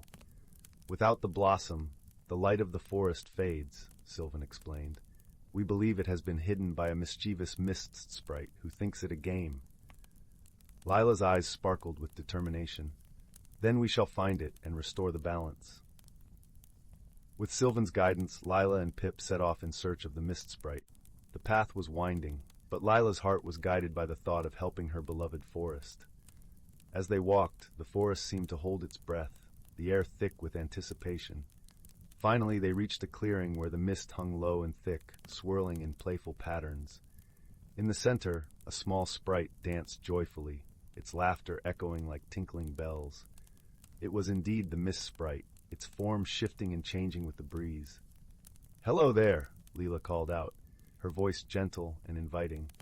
"We've come to ask for your help." The mist sprite paused its dance and drifted closer, curious. "Help? What kind of help?" it asked, its voice a soft whisper on the wind. Lila explained the importance of the lumina blossom and how its absence was affecting the forest. The mist sprite listened, its eyes wide with understanding. "Oh, I didn't realize," the sprite exclaimed, its form becoming more defined. "I just thought it would be fun to hide it for a while. I didn't mean any harm." "That's okay," Pip reassured it, her wings twinkling like stars. "We can all make mistakes. What matters is that we fix them." The mist sprite nodded eagerly. "I'll show you where I hid it." With the mist sprite leading the way, they soon arrived at a hidden nook where the lumina blossom lay nestled among the ferns, its petals glowing softly in the moonlight. Lila carefully picked the flower, cradling it gently in her hands. "Thank you," she said to the sprite, her smile warm and sincere. Together, they returned to the ancient willow tree. As Lila placed the lumina blossom by the pool, a gentle breeze swept through the glade, and the forest seemed to sigh with relief. The lanterns flickered back to their steady glow, and the creatures of the woods resumed their peaceful symphony. Sylvan stepped forward, his eyes filled with gratitude. "You have restored the balance, brave ones. The forest is grateful." Lila beamed, her heart swelling with joy. It was a team effort. As they made their way back to the village, the stars shining brightly above, Lila felt a deep sense of contentment. She knew that the whispering woods would continue to whisper their secrets, and she would always be there to listen. Back in Willowbrook, the villagers had gathered to watch the lantern's serene glow, unaware of the adventure that had unfolded deep within the forest. Lila and Pip, with Elder Rowan's knowing smile, joined them, their hearts light with the satisfaction of a mystery solved and a balance restored. And so, as the night wrapped the village in its gentle embrace, the soft rustling of leaves and the peaceful hum of the forest lulled Willowbrook into a restful slumber, the promise of new adventures lingering like a sweet dream. Story 77. In the remote corner of the galaxy, amid the swirling nebulae and twinkling stars, lay a small, vibrant planet named Etheria. It was known for its lush, iridescent forests and shimmering azure seas that seemed to hum with the songs of ancient beings. The skies of Etheria were a tapestry of colors, where auroras danced like ethereal phantoms, casting their glow upon all beneath. Upon this enchanting world lived a gentle being named Lyra. She was an Etherian, a kind of creature who looked like a delicate blend of feline grace and avian elegance. Her eyes were vast pools of silver, reflecting the wisdom of ages, and her fur shimmered with the soft luminescence of the moon. Lyra spent her days wandering the forest paths, listening to the whispers of the wind and the tales told by the rustling leaves. One day, as Lyra was meandering through the emerald canopy, she heard a peculiar sound. It was a rhythmic thumping, unlike anything she had heard before. Curiosity piqued, she followed the sound to a clearing where a small spacecraft lay cradled in the embrace of the mossy earth. Beside the craft stood a figure, tall and slender, with skin that glowed with the warmth of a setting sun. His name was Kai, and he hailed from Solaris, a planet where the inhabitants were born from the heart of their sun. Kai's people were known for their radiant spirits and fiery determination, traits that often made them seem aloof to the more reserved Etherians. Kai had been exploring the galaxy, seeking new knowledge and experiences, when a sudden meteor shower forced him to make an emergency landing on Etheria. As he surveyed the damage to his ship, his heart sank. It would take time and resources to repair, and he was far from home, in a world unfamiliar and strange. Lyra watched him from the edge of the clearing, her heart filled with both apprehension and fascination. She had never seen a Solarian before, and the tales she had heard painted them as fierce and formidable. Yet as she observed Kai, she saw only wariness and a hint of vulnerability beneath his fiery exterior. Stepping forward, Lyra announced her presence with a gentle cough. Kai turned, his golden eyes meeting her silvery gaze. There was a moment of silence, a bridge between worlds, before Lyra spoke. "Hello, traveler. I am Lyra. You seem to be in need of assistance." Kai hesitated, unsure of the customs of this new world. "I am Kai, and yes, my ship. It needs repairs. I did not mean to intrude upon your world." Lyra nodded, her heart warming with the opportunity to help. "You are welcome here, Kai. Etheria is a place of peace and healing. Perhaps we can find what you need in the village nearby." And so began their journey together, two unlikely companions from worlds apart. As they walked through the forest, Kai marveled at the beauty around him. The air was fragrant with the scent of blooming night flowers, and the gentle glow of bioluminescent flora lit their path like a constellation upon the earth. Despite their differences, Lyra and Kai found themselves drawn together by a shared sense of wonder. Lyra listened intently as Kai recounted tales of his fiery homeland, of vast deserts and towering spires of crystal that sang with the wind. In return, she shared stories of Etheria, of the ancient wisdom held within its roots and stones, and the legends of the stars that guided her people. Yet, as with all new friendships, misunderstandings were bound to arise. One evening, as they sat by a campfire, Kai attempted to light it with a flick of his fingers, a simple Solarian trick. But the fire roared to life with such intensity that Lyra leaped back in alarm, her fur bristling with fright. "I'm sorry." Kai apologized quickly, dimming the flames with a wave of his hand. "I forget sometimes that not everyone is accustomed to such displays." Lyra took a deep breath, calming her rapid heartbeat. "It's all right, Kai. I forget that not everyone speaks to the forest as I do. Perhaps we can learn from each other." And learn they did. Over the days, Lyra taught Kai the Etherian art of listening to the land, of understanding the subtle language of the world around them. In turn, Kai shared his Solarian knowledge of the stars, teaching Lyra to navigate by constellations long forgotten by her people. Their journey was not without challenges. As they reached the village, they found it bustling with preparations for the Festival of Lights, a celebration marking the unity of all beings under the same sky. Resources were scarce, and the villagers were hesitant to part with the materials Kai needed for his ship. But Lyra, with her gentle wisdom, spoke to the elders. "Kai's presence here is a gift, a chance for us to learn and grow beyond our borders. In helping him, we honor the spirit of the festival."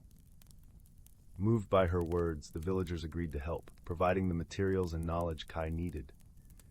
In return, Kai shared his Solarian fire with the festival, creating a breathtaking display of light that danced in harmony with the auroras above. As the festival drew to a close, Kai's ship was ready to soar once more. Yet, as he prepared to leave, he found his heart heavy with the thought of parting from Lyra. "You have given me more than just help with my ship," Kai said, his voice filled with warmth. "You have shown me the true meaning of friendship, something that burns brighter than 1,000 suns." Lyra smiled, her eyes glistening with unshed tears. "And you have taught me that even the fiercest flames can be gentle. Our worlds may be different, but our hearts beat with the same rhythm."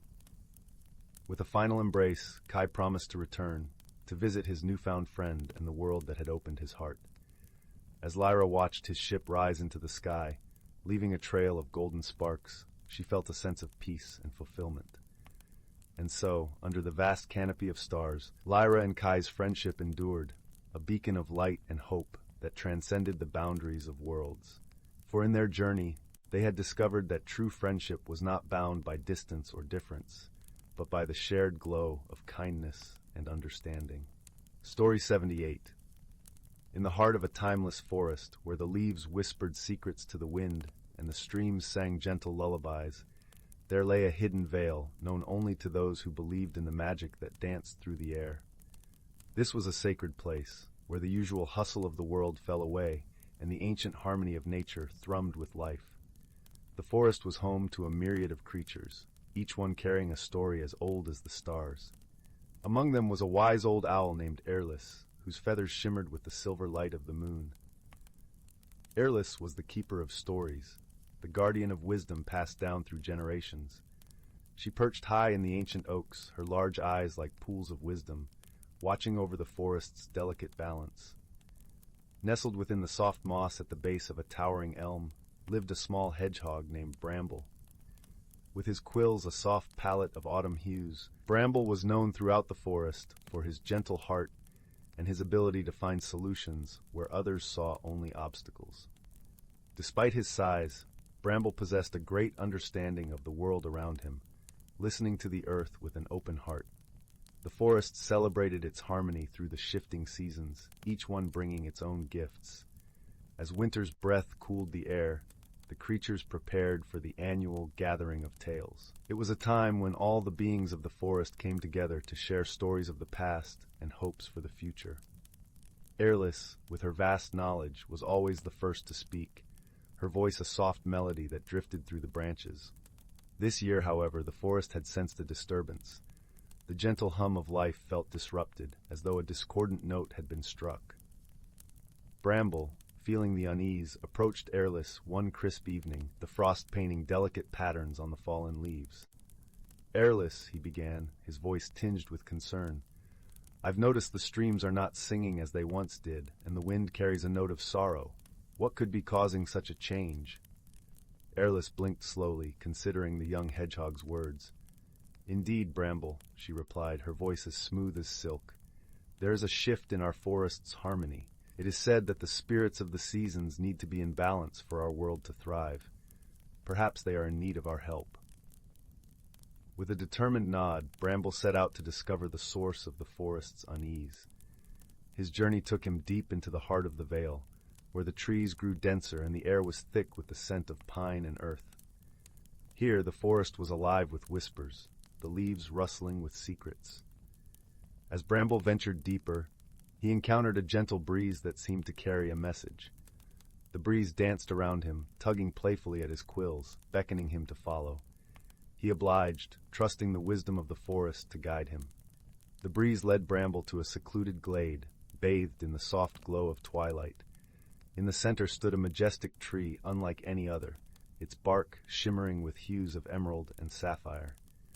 This was the Tree of Seasons, the heart of the forest's magic, where the spirits of spring, summer, autumn, and winter gathered to keep the world in balance. At the base of the tree, Bramble found 4 small, luminescent figures, each representing a different season. They were huddled together, their light flickering like distant stars. The spirit of winter, a delicate figure draped in shimmering white, looked up as Bramble approached. "Greetings, kind hedgehog," she whispered, her voice like the first snowflakes of winter. "We are the spirits of the seasons, and we fear we have lost our harmony. The balance we guard is fragile, and something has disrupted our peace." Bramble listened intently, feeling the weight of their words in the chill of the air. "How can I help restore the balance?" he asked, his heart full of determination. The spirit of spring, a vibrant figure adorned in blossoms, spoke next.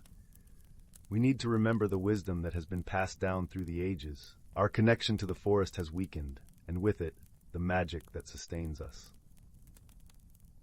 Bramble thought for a moment, recalling the tales Airless had shared during the gatherings. "Perhaps," he suggested, "we could rekindle the bond between the seasons and the forest by sharing our stories with each other. It's through understanding and friendship that we find true harmony." The spirits nodded, their light growing brighter with hope. "Yes," the spirit of autumn agreed, her voice rich and warm like a harvest sun. "By sharing our stories and listening to one another, we can find the balance once more." With newfound purpose, Bramble and the spirits gathered beneath the Tree of Seasons. As the first stars began to twinkle in the sky, they shared their tales of the gentle rebirth of spring, the vibrant energy of summer, the bountiful harvest of autumn, and the serene stillness of winter. Each story was a thread in the tapestry of life, weaving a picture of interconnectedness and understanding. As the night wore on, the The forest itself seemed to listen, the trees leaning in closer, the streams murmuring in rhythm with the tales. The air grew warmer, the ground softer, and a gentle harmony returned to the vale. The spirits of the seasons, now glowing with renewed strength, thanked Bramble for his wisdom and friendship. "You have reminded us of the importance of unity and the power of shared wisdom," said the spirit of summer, her voice a gentle breeze through the leaves. "With your help, the balance is restored." With the harmony of the forest renewed, Bramble returned to his mossy home, his heart light with the knowledge that he had helped to protect the magic of his world. As he curled up beneath the starlit sky, he felt a deep peace settle over him, knowing that the forest would continue to thrive in its ancient rhythm. From then on, the gathering of tales became more than a tradition. It was a celebration of the bond between the creatures and the seasons, a reminder of the wisdom that lay in unity and understanding. And so the forest continued to sing its song of life, each note a testament to the enduring magic of harmony. As the gentle moon watched over the sleeping vale, the creatures of the forest dreamed sweetly, embraced by the warmth of friendship and the timeless wisdom that whispered through the leaves. Story 79. In the quaint village of Willowbrook, nestled at the edge of a sprawling, ancient forest, there was a legend told among the villagers of a mystical lantern known as the Lumen Heart. It was said that this lantern contained a shard of a fallen star and could illuminate truths hidden within shadows, revealing paths unseen by ordinary eyes. The tale of the Lumen Heart was passed down through generations, a whisper of magic that lingered in the hearts of the villagers, especially among the young and curious. Among those enchanted by the story was a gentle-hearted boy named Finn. With hair the color of autumn leaves and eyes that sparkled like the river under moonlight, Finn spent his days exploring the edges of the forest and his nights dreaming of adventures under the stars. He was known for his kindness and the quiet wisdom that seemed to reside in his youthful heart. Finn's imagination was as boundless as the sky, and he often wondered what truths the Lumen Heart might reveal to him. One chilly evening, as the village was wrapped in the soft embrace of twilight, Finn sat by the fireplace, listening to the crackling wood and the gentle hum of his grandmother's voice. She was telling the tale of the Lumen Heart once more, her words weaving a tapestry of light and wonder. Finn's imagination soared with every word, painting vivid pictures in his mind of forests bathed in ethereal light and paths that led to places unknown. "Grandmother," Finn asked, his voice a soft whisper, "have you ever seen the Lumen Heart?" His grandmother paused, her eyes twinkling with a hint of mischief and mystery. "Ah, Finn," she replied, "the Lumen Heart is a treasure not easily found. It reveals itself only to those who seek it with a pure heart and an open mind. Many have searched, but few have glimpsed its glow." Finn's heart fluttered with the possibility of adventure.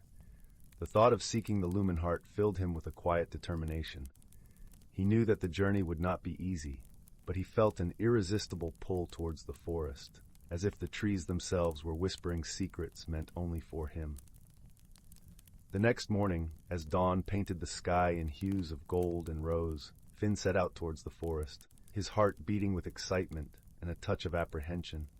He carried with him a small satchel, filled with provisions carefully prepared by his grandmother, and a map drawn from the tales of old, though its lines were faded and routes uncertain. The forest greeted him with a chorus of bird song and the gentle rustle of leaves. Sunlight filtered through the canopy, casting dappled patterns on the forest floor. As Finn ventured deeper into the woods, he marveled at the beauty around him, the scent of pine and earth, the soft carpet of moss underfoot, and the vibrant tapestry of flora and fauna that seemed to welcome him with open arms. Hours turned into days as Finn journeyed through the forest, guided by whispers on the wind and the rhythm of his own heart. He encountered many wonders along the way, a brook that sang with the voice of 100 silver bells, a glade where wildflowers danced in time with the breeze, and trees that seemed to lean closer as if eager to share their secrets. One evening, as the sun dipped below the horizon, painting the sky in shades of indigo and violet, Finn found himself standing before a great oak tree. Its trunk was wide and gnarled, its branches stretching skyward like ancient arms reaching for the stars. There was something extraordinary about the tree, something that called to the very core of his being. As Finn approached, he noticed a soft luminescence emanating from a hollow within the oak. His heart quickened with anticipation, and he stepped closer, peering into the hollow's depths. There, nestled among the roots, lay the lumen heart, a lantern of exquisite beauty, its glass shimmering with the light of 1,000 stars. Finn reached out, his fingers brushing against the cool metal of the lantern's handle. As his hand closed around it, a gentle warmth spread through him, as if the lantern recognized his touch. The light within flickered and grew, casting a soft glow that illuminated the surrounding forest in a tapestry of silver and gold.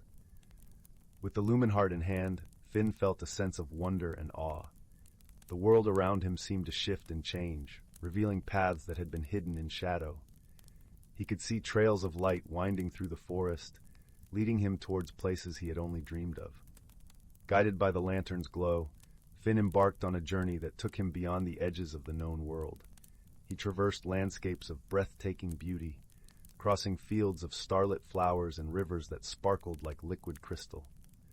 Along the way, he encountered creatures of magic and mystery, wise owls with feathers like moonlight, gentle deer that spoke in whispers, and foxes whose laughter echoed like bells.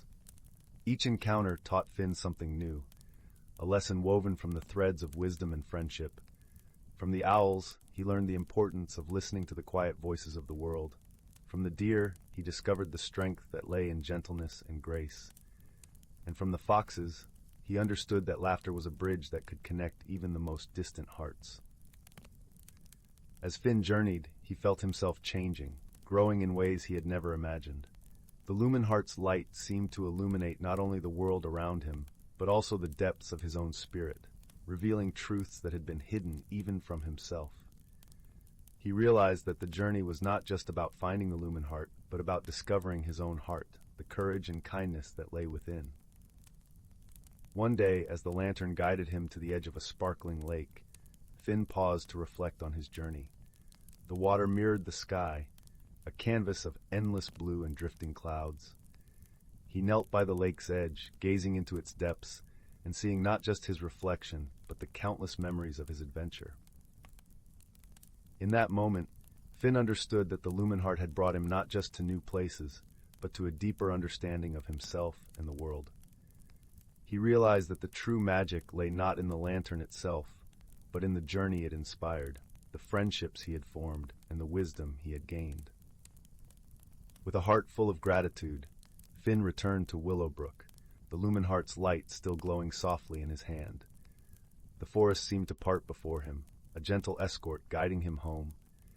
As he emerged from the trees, he was greeted by the familiar sights and sounds of the village, the chiming of bells, the laughter of children, and the warmth of his grandmother's embrace.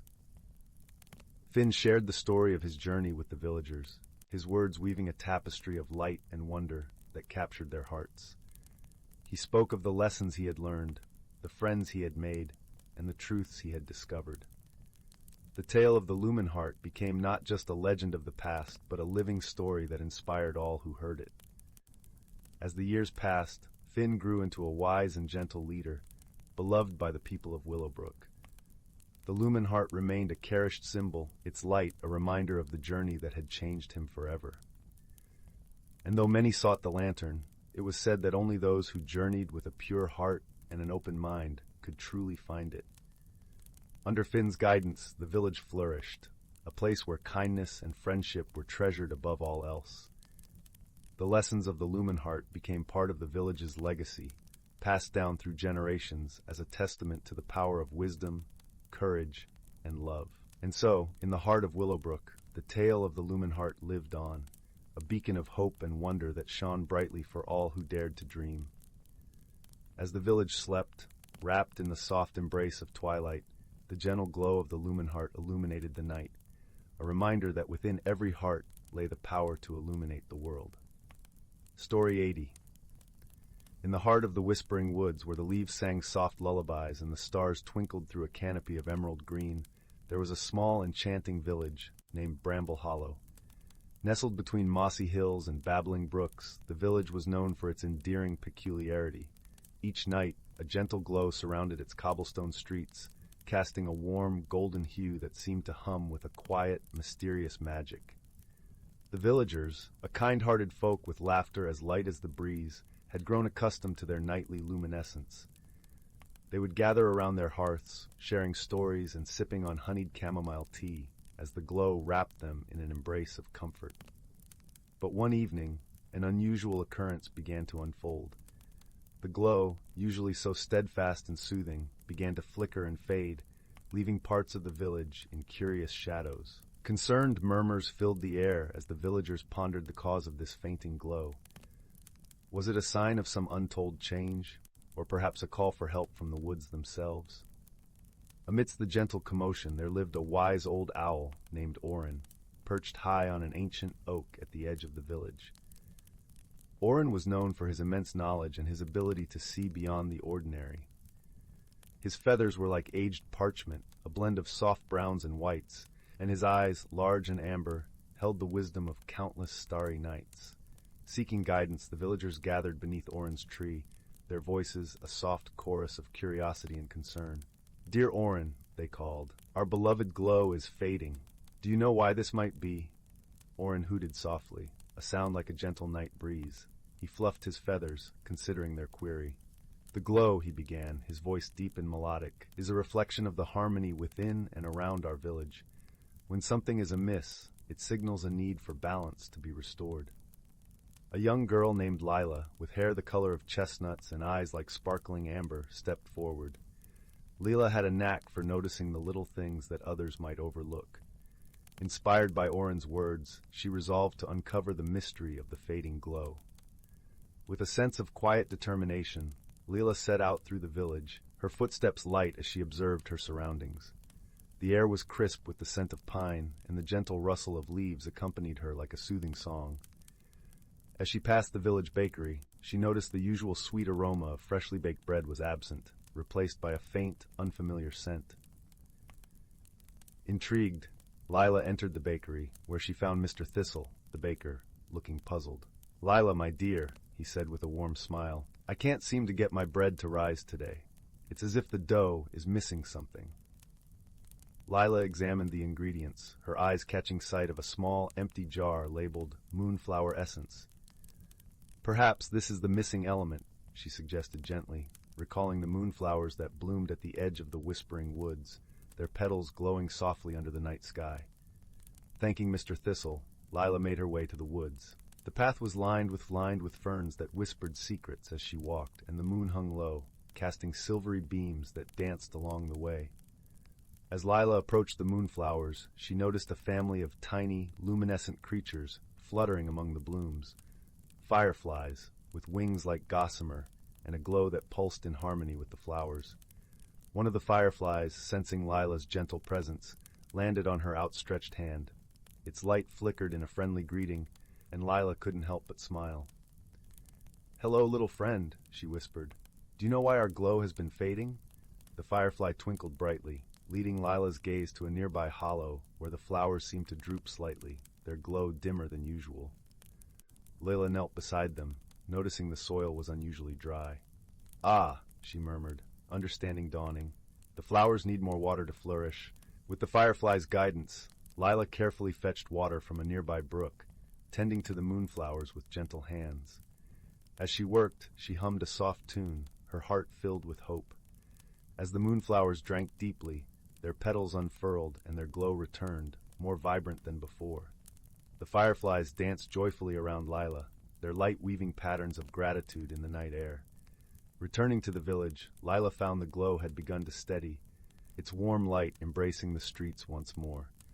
The villagers gathered to celebrate, their relief palpable, and Lila shared her tale of discovery and the help of her newfound firefly friends. Orin, observing from his perch, nodded in approval. "You see, dear villagers," he said, his voice carrying over the gentle hum of the village, "sometimes the smallest of actions and the keenest of eyes can restore balance and light." That night, as the glow enveloped Bramble Hollow, the villagers retired to their homes with hearts full of gratitude and newfound appreciation for the delicate balance of their world. Lila, nestled in her bed, watched the fireflies dance outside her window, their light a reminder of the gentle magic that surrounded them all. And so the mystery of the fading glow was solved, not through grand gestures, but through observation, kindness, and the simple act of listening to the whispers of the world. The village of Bramble Hollow slept peacefully under the watchful eyes of the stars, their dreams filled with the soft glow of harmony restored. Story 81. Once upon a time, in a quaint village nestled among rolling hills and whispering forests, there lived a young girl named Amara. She was a curious child with an insatiable thirst for adventure and a heart brimming with kindness. One crisp autumn day, as Amara wandered through the woods, she stumbled upon a peculiar sight, a glimmering acorn lying in a patch of moss. Intrigued, she reached down to pick it up, and as her fingers brushed against its smooth surface, a faint warmth emanated from within. Suddenly, a tiny voice echoed in her mind. "Greetings, young one. I am the guardian of the Whispering Woods, and this acorn holds a magical secret." Amara's eyes widened in wonder as the acorn began to glow, revealing a miniature doorway etched into its side. "Step inside, and you shall embark on a journey like no other," the voice beckoned. With a leap of faith, Amara shrunk down to the size of a pebble and entered the enchanted acorn. In an instant, she found herself in a hidden world teeming with life and magic, the realm within the Whispering Woods. Here, towering trees stretched endlessly into the sky, their branches intertwined in a mesmerizing dance. Crystalline streams trickled over mossy stones, and vibrant wildflowers carpeted the forest floor. Amara marveled at the beauty around her, her heart swelling with wonder. As she ventured deeper into this mystical realm, she encountered a peculiar creature, a tiny fairy with wings like stained glass, fluttering gracefully from one bloom to the next. "Welcome, young traveler," the fairy greeted her warmly. "I am Willow, and these woods are in grave peril." Willow explained that a dark force had cast a shadowy veil over the realm, dimming the magic that sustained the land. The once vibrant hues were fading, and the creatures that called this place home were growing weary. "Only the pure of heart can lift this curse," Willow implored. "You must seek out the ancient oak and retrieve the tear of radiance, a sacred crystal imbued with the essence of light itself." Amara felt a surge of determination course through her. She knew she had to help, no matter the challenges that lay ahead. With Willow as her guide, Amara embarked on a perilous journey through the enchanted forest. They navigated treacherous ravines, braved swirling mists that clouded their paths, and outmaneuvered cunning tricksters who sought to lead them astray. Along the way, Amara forged an unexpected friendship with a young fawn named Jasper, whose unwavering courage and loyalty proved invaluable. Together, they faced each obstacle with unwavering determination, their bond growing stronger with every step. As they neared the ancient oak, a looming shadow fell across their path, a towering, twisted creature wreathed in darkness, its piercing gaze filled with malice. This was the embodiment of the curse, a formidable foe that guarded the sacred crystal with relentless ferocity. In a heart-pounding clash, Amara and her companions unleashed the power of their combined courage and friendship, their spirits shining like beacons in the encroaching gloom. With a final, desperate effort, they shattered the creature's defenses, and the tear of radiance pulsed with blinding brilliance. As the crystal's light engulfed the realm, the shadowy veil dissipated, revealing the true splendor of the Whispering Woods. The vibrant hues returned, and the air hummed with the music of life once more. Amara gazed upon the wondrous sight, her heart swelling with pride and a newfound sense of purpose. She had not only saved this enchanted realm, but also discovered the true power of friendship, courage, and perseverance. As she prepared to bid farewell to her newfound friends, the guardian's voice echoed within her once more. "You have proven yourself worthy, brave Amara. The magic within you has awakened, and you shall forever be a protector of this sacred place." With a warm embrace, Amara stepped back through the acorn's doorway, returning to her own world. But now, she carried a part of the Whispering Woods within her heart, a reminder of the transformative journey she had undertaken, and the unbreakable bonds she had forged. From that day forward, Amara walked with a renewed sense of wonder and purpose, her eyes ever open to the magic that surrounded her, and whenever she felt the world's weight upon her shoulders, she would gently caress the acorn, allowing its warmth to fill her with the courage and hope she had discovered in the most unexpected of places. For in the end, the greatest magic of all was the power of friendship, love, and the belief that even the smallest of souls can make a profound difference in the world. Story 82.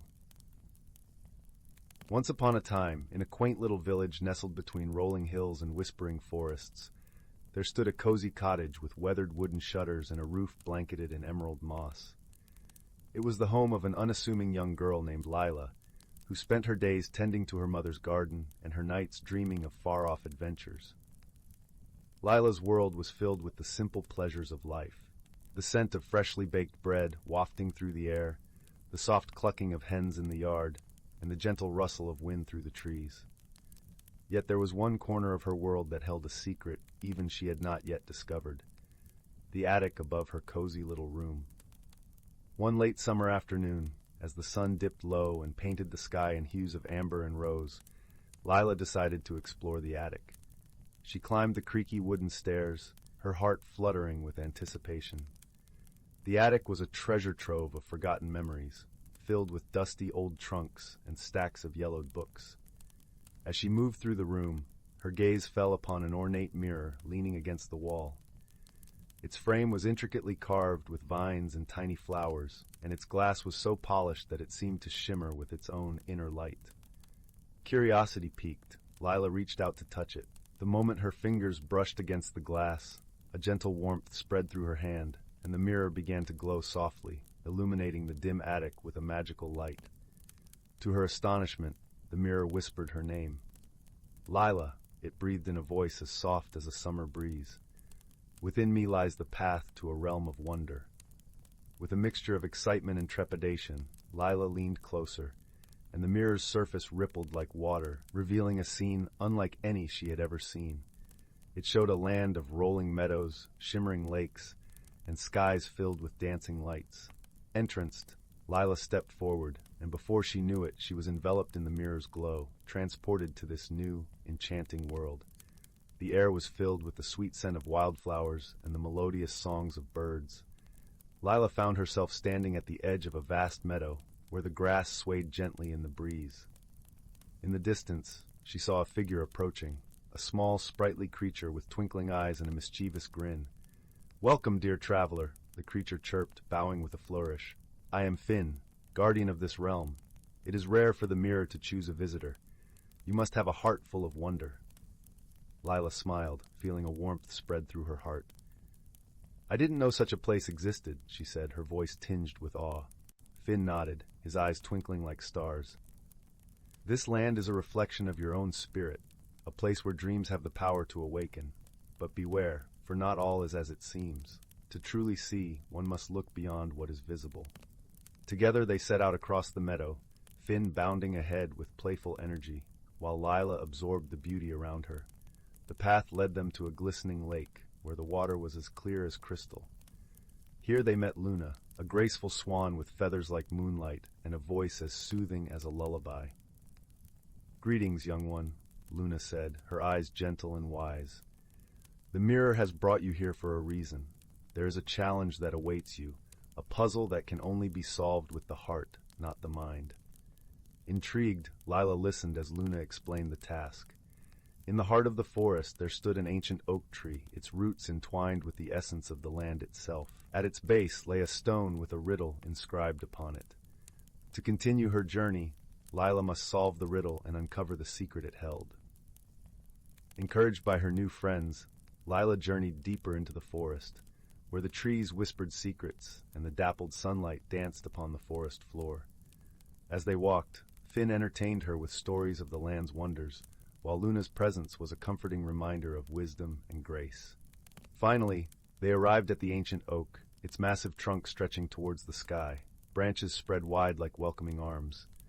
At its base, Lila found the stone, worn smooth by time. The riddle was carved in elegant script. "I am not seen, but known by all. a silent voice that guides the call. In darkness deep and light's embrace, I hold the key to every place.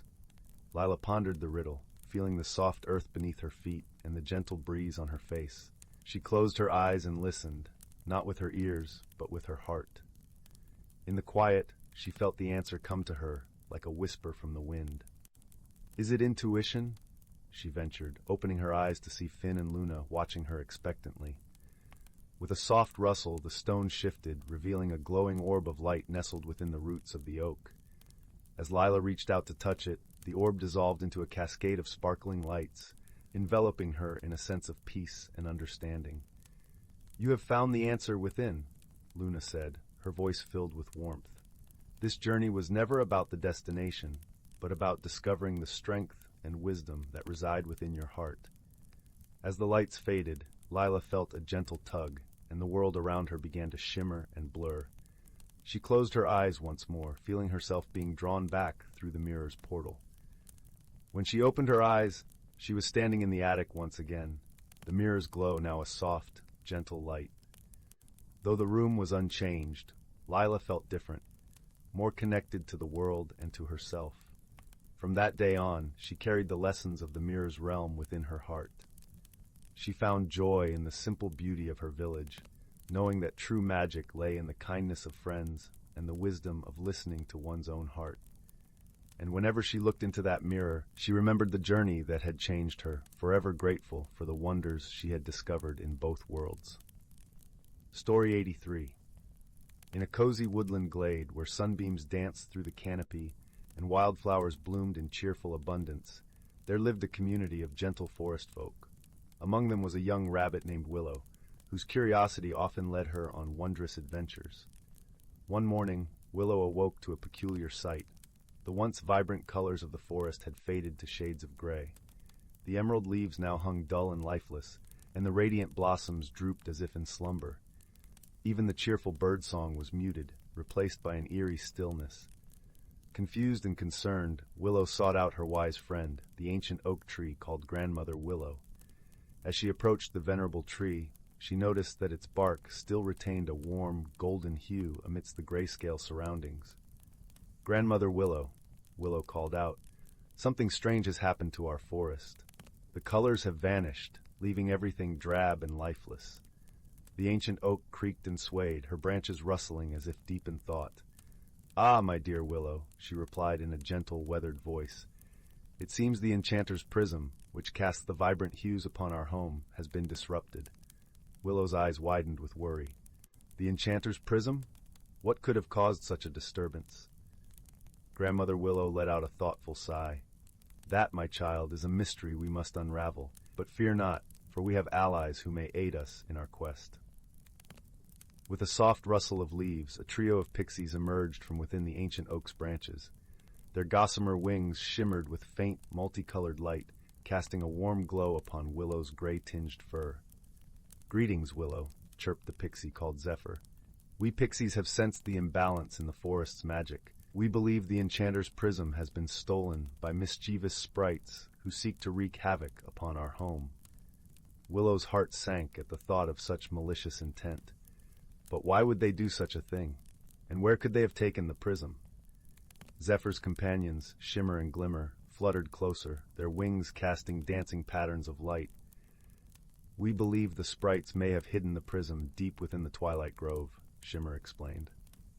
"It is a place shrouded in mystery, where the boundaries between our world and the realm of dreams blur." Glimmer nodded solemnly.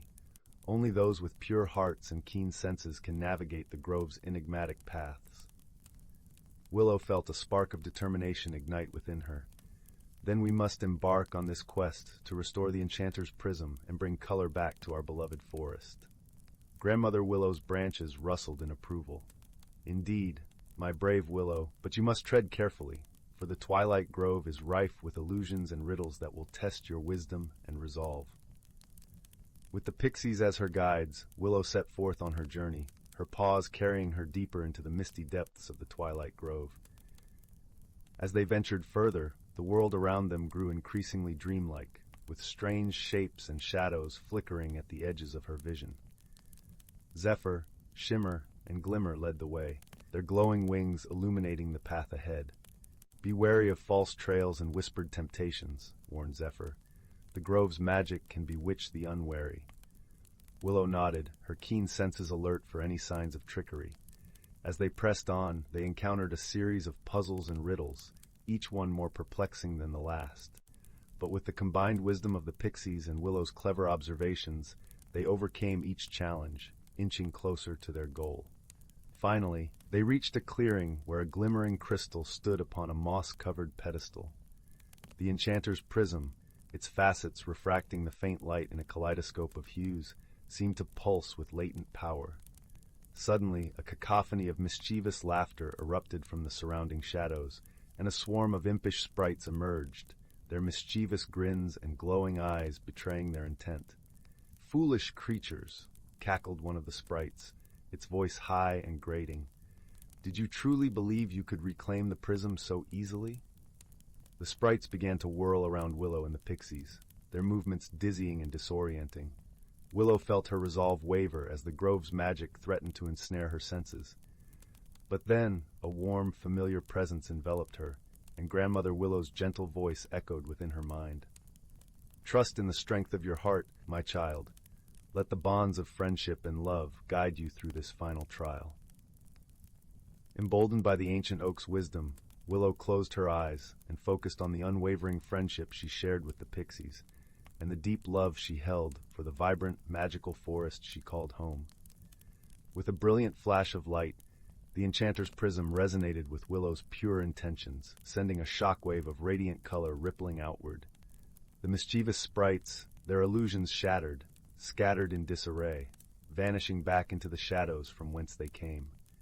As the last of the sprites fled, the twilight grove returned to its natural, vibrant state, the colors bursting forth in all their glory. Willow opened her eyes to find herself surrounded by the lush greens, vivid blooms, and warm, golden sunlight of her beloved forest home. The pixies danced joyfully around her, their wings trailing shimmering streaks of light. "You have done it, Willow!" exclaimed Zephyr. "Your pure heart and unwavering spirit have restored the enchanter's prism, and with it, the beauty of our woodland realm." Grandmother Willow's voice echoed through the glade, rich with pride and affection.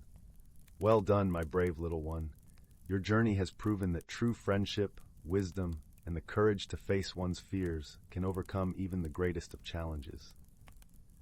As the warm rays of the sun caressed her fur, Willow felt a deep sense of contentment and gratitude. The forest had been saved, and the bonds between its inhabitants had grown stronger than ever before. From that day forward, Willow and her pixie friends remained ever vigilant guardians of the enchanter's prism, ensuring that the vibrant magic of their woodland home would never fade again. Story 84. In the quiet village of Thistledown, nestled amongst rolling hills and lush meadows, there lived a young girl named Clara. Thistledown was known for its vibrant gardens and the sweet scent of blooming flowers that filled the air.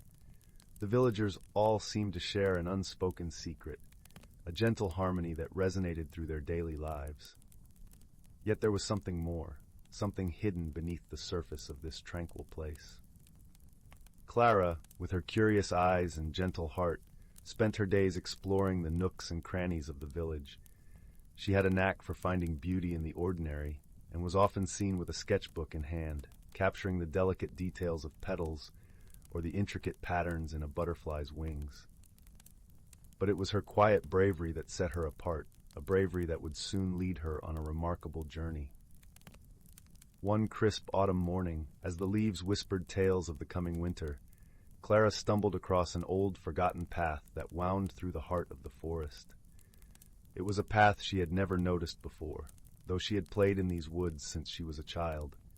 Intrigued, she followed the path as it twisted and turned, leading her deeper into the forest's embrace. The trees here seemed to watch over her, their branches forming a protective archway above. As Clara ventured further, she found herself in a small clearing bathed in dappled sunlight. In the center stood an ancient oak tree, its bark gnarled and weathered by time. At its base, nestled amongst the roots, was a curious object, a small, intricately carved wooden box. It looked as if it had been waiting there for someone to discover it. With careful hands, Clara lifted the box, feeling the smoothness of the wood beneath her fingers. As she opened it, a soft golden glow spilled out, warm and inviting. Inside, she found a single, shimmering feather. It was unlike any feather she had ever seen, delicate yet vibrant with colors that shifted and danced in the light. From the moment she touched it, Clara felt a gentle warmth spread through her, a sensation of being connected to something much larger than herself. It was as if the feather held a piece of magic, a quiet power that whispered of possibilities and dreams yet to be realized. Clara's heart brimmed with wonder as she tucked the feather safely into her pocket. She felt a pull, an urge to understand the feather's secret, to unravel the mystery it held. And so her journey began, a journey not only through the forest but into the depths of her own heart and imagination. As she wandered through thistledown, Clara discovered that the feather granted her an extraordinary ability. She could understand the language of the birds, their songs revealing stories of the world beyond the village. With each new day she learned from them, the wisdom of the owls, the joy of the sparrows, and the courage of the eagles. But the feather's magic was not for her alone. Clara soon found herself surrounded by an array of companions, drawn to her by the same mysterious force. There was Finn, the gentle fox with eyes as bright as the summer sky, who had a knack for solving puzzles and riddles. And then there was Naya, the wise old turtle, who moved slowly but saw deeply into the heart of things. Together, they explored the wonders of Thistledown, discovering hidden secrets and forgotten tales. The forest became their playground, a place where imagination and reality danced together in harmony. As the days turned into weeks, Clara's journey led her to a challenge unlike any she had faced before. The village was preparing for the annual Harvest Festival, a celebration of gratitude and community. But something was amiss this year. The crops were not flourishing as they should, and a shadow of concern hung over the villagers' preparations. Clara knew that the answer lay within the magic of the feather. Gathering her friends, she set out to uncover the cause of the village's troubles. They listened to the whispers of the wind, the songs of the birds, and the murmurs of the earth itself. Through their shared wisdom and friendship, they discovered the root of the problem, a misunderstanding between the river and the land. The river, in its eagerness to nourish the fields, had overstepped its bounds, causing the soil to become waterlogged and the crops to wither. With gentle words and a heart filled with kindness, Clara spoke to the river, asking it to remember its place and flow with grace. The river, touched by her sincerity and the gentle magic of the feather, agreed. Slowly, the waters receded, and the land began to breathe again. As the harvest festival approached, the fields came alive with color and abundance. The villagers, unaware of the quiet heroism of Clara and her friends, celebrated with joy and gratitude. Yet, Clara knew that the true magic lay not in the feather itself, but in the kindness and understanding it had inspired within her. As the festival drew to a close and the stars began to twinkle in the velvet sky, Clara sat quietly by the river's edge. Finn and Naya nestled close by, their presence a comforting warmth in the cool evening air. The feather, now tucked safely away in its box, seemed to glow with a soft, contented light. In the gentle rustle of the leaves and the soothing murmur of the river, Clara found a sense of peace and belonging. She had learned that true magic was not in the power to change the world, but in the ability to see the beauty in it, to listen with an open heart, and to cherish the friendships that make every journey worthwhile. And so, in the heart of Thistledown, the secret of the feather remained, a story of discovery and wonder, of wisdom and friendship, whispered softly on the wings of the evening breeze. Story 85. In a quaint village nestled between rolling hills and a whispering forest, there lived a young woman named Leora. The village was a patchwork of cobblestone pathways and ivy-draped cottages, where the sun always seemed to cast a warm golden light that danced through the leaves. Leora's home was a small, cozy cottage with a thatched roof, surrounded by a garden that was her pride and joy. The scent of lavender and rosemary filled the air, mingling gently with the morning dew.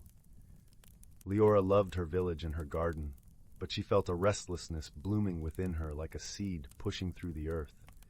She had always been content, tending to her plants and sharing their bounty with her neighbors. But now, she found herself yearning for something more, though she could not name what it was. This yearning made her uneasy, like a mysterious melody playing just beyond her hearing. One day, as she wandered through the forest, seeking solace beneath the rustling canopy, she stumbled upon an ancient tree with gnarled roots twisting into the earth. The tree was unlike any other, its bark shimmering with an iridescent glow, as if the stars themselves had woven their light into its fibers. Curious, Leora reached out to touch the tree, her fingers brushing against its cool, textured surface. As she did, a gentle voice, soft and musical, resonated within her mind. "Dear child of the earth," it said, "you seek change, yet fear its embrace. Would you like to see the magic that lies within you?" Startled, Leora stepped back. "Who are you?" she asked, her voice barely a whisper. "I am the guardian of growth," the voice replied, "and I am here to guide you on your journey." Intrigued and comforted by the tree's gentle presence, Leora nodded. "I don't know what I'm seeking," she admitted, "but I feel as though I am meant for something beyond what I know." The guardian chuckled softly, a sound like leaves rustling in a gentle breeze. "Growth is a path, not a destination. It is the unfolding of your potential, just as a flower unfurls to greet the sun." With that, the guardian gifted her a small, luminous seed, no bigger than a pearl. "Plant this in your garden," it instructed. "Nurture it, and it shall nurture you in return." Leora thanked the guardian and cradled the seed in her palm, feeling its warmth seep into her skin. Returning to her cottage, she planted the seed in a special corner of her garden, where the sun kissed the earth with its golden rays. Each day she tended to it with care, watering it with the same devotion she gave to her other plants. To her amazement, the seed sprouted quickly, growing into a vine that shimmered with the same iridescent glow as the tree. Its tendrils curled delicately around the trellis she had placed nearby, and its leaves whispered secrets in the language of the wind. As the vine grew, so did Leora's understanding of herself. She found herself more confident, able to express her thoughts and feelings with clarity she hadn't known before. Her neighbors noticed the change, remarking on her newfound serenity and wisdom. They began to gather in her garden, drawn by the vine's beauty and the peace that seemed to radiate from it. Among the villagers was an elderly woman named Maeve, whose eyes twinkled with the knowledge of many years. She had seen much of the world and had stories to tell that could fill a lifetime. Maeve took a particular interest in Leora, sensing the magic that was unfolding in her life. "Change is the dance of life," Maeve told her one afternoon, as they sat together beneath the vine. "It can be daunting, but it is through change that we discover who we truly are." Leora nodded, feeling the truth of Maeve's words resonate within her. "I feared change," she confessed, "but now I see it as a friend, guiding me toward my true self." Maeve smiled, patting Leora's hand gently. "We all have a spark of magic within us," she said. "It is our task to nurture it, just as you have nurtured this vine." As the seasons turned, Leora's garden became a sanctuary for all who sought comfort and wisdom. The vine flourished, its blossoms opening in a cascade of colors that seemed to shift with the light. And as the vine grew, so did Leora's understanding of her own journey. One evening, as the sun dipped below the horizon and the sky shimmered with the hues of twilight, Leora returned to the ancient tree in the forest. She placed her hand upon its bark, feeling the familiar hum of the guardian's presence. "Thank you," she whispered, gratitude filling her heart. "You have embraced your path," the guardian replied, its voice warm and reassuring. "Remember, the journey of growth never truly ends. It is a dance that will carry you through all the days of your life." With those words echoing in her mind, Leora returned to her village, her heart light and her spirit renewed. She had discovered the magic within herself, a magic that was both gentle and powerful, guiding her toward a future filled with possibility. In the cozy light of her cottage, surrounded by the vibrant life of her garden, Leora knew that she had found her place in the world.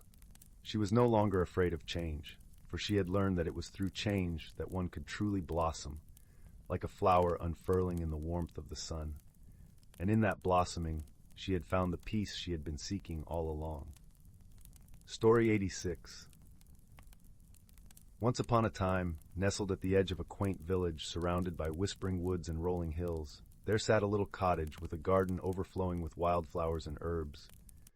Within this humble abode lived a young girl with a curious mind and a heart as warm as freshly baked bread. Her name was Anwen, and she had a knack for finding the extraordinary in the ordinary. One blustery autumn afternoon, as the leaves danced like golden coins in the wind, Anwen was exploring the attic, a place she loved for its dusty secrets and forgotten treasures. She was sifting through an old trunk when her fingers brushed against something cool and smooth. Pulling it into the light, she discovered a small, intricately carved wooden box. It was no larger than her palm and adorned with swirling patterns that seemed to shimmer under the dim attic light. Intrigued, Anwen carefully opened the box. Inside lay a simple, yet beautifully crafted bronze key. It was heavier than it looked, with a peculiar warmth that pulsed through her fingertips. As she held it, a soft, melodic hum filled the air, like a lullaby sung by the wind itself. Curiosity piqued, Anwen decided to seek out the village elder, a wise and gentle man named Osric, who was known to have a vast knowledge of curious objects and ancient tales. She wrapped the key in a silk handkerchief and set off through the village, her heart fluttering with excitement and the crisp air nipping at her cheeks. Osric welcomed her into his cozy cottage, where the scent of herbs and the crackle of a fire created an atmosphere of warmth and comfort. As Anwen recounted her discovery, the elder listened intently, his eyes twinkling with interest. After a thoughtful pause, he explained that the key was a relic from a time long past, said to unlock the hidden wonders of the world if one could find the right door. But remember, dear Anwen, Osric cautioned, the true magic lies not in the key itself, but in the journey it inspires. With a heart full of wonder, Anwen thanked Osric and began her quest to uncover the key's secret. Along the way, she met a host of delightful characters, each offering guidance and companionship. There was Marin, a lively squirrel with eyes like polished acorns, who shared stories of hidden paths and forgotten places. Then there was Bramble, a wise old owl with feathers the color of moonlight, who taught Anwen the language of the forest. As she journeyed further, Anwen encountered challenges that tested her patience and wisdom. One day she found herself at the edge of a vast, shimmering lake, where the whispers of the water told tales of a hidden island said to hold a door that only a true seeker could open. However, the waters were treacherous, and the path unclear. It was then that Anwen remembered Osric's words. She sat by the water's edge, closed her eyes, and listened deeply. Instead of rushing to find a way across, she allowed the sounds of the lake to guide her. The gentle lapping of the waves revealed a pattern, a rhythm that, when followed, led her to stepping stones hidden just beneath the surface. With careful steps and a heart full of trust, Anwen crossed the lake, arriving at the secret island, where an ancient, vine-covered door stood waiting. As she inserted the bronze key into the lock, a soft click resonated, and the door swung open to reveal a breathtaking garden filled with flowers that glowed like stars and trees that whispered secrets of the universe. In that moment, Anwen understood that the true treasure was not the garden itself, but the wisdom and friendships she had gained along the way. She had learned to see with her heart and to listen with her soul, discovering the extraordinary magic that lay in every moment of her journey. As the sun dipped below the horizon, painting the sky with hues of lavender and gold, Anwen returned to her village, the bronze key still tucked safely in her pocket. She knew that its adventure was not over, for each day held new wonders awaiting discovery. And so, under the gentle light of the stars, Anwen drifted into a peaceful sleep, dreaming of all the marvels yet to come, for she had learned that the world was filled with magic, and that she, too, held the keys to unlock it, one heartful step at a time. Story 87.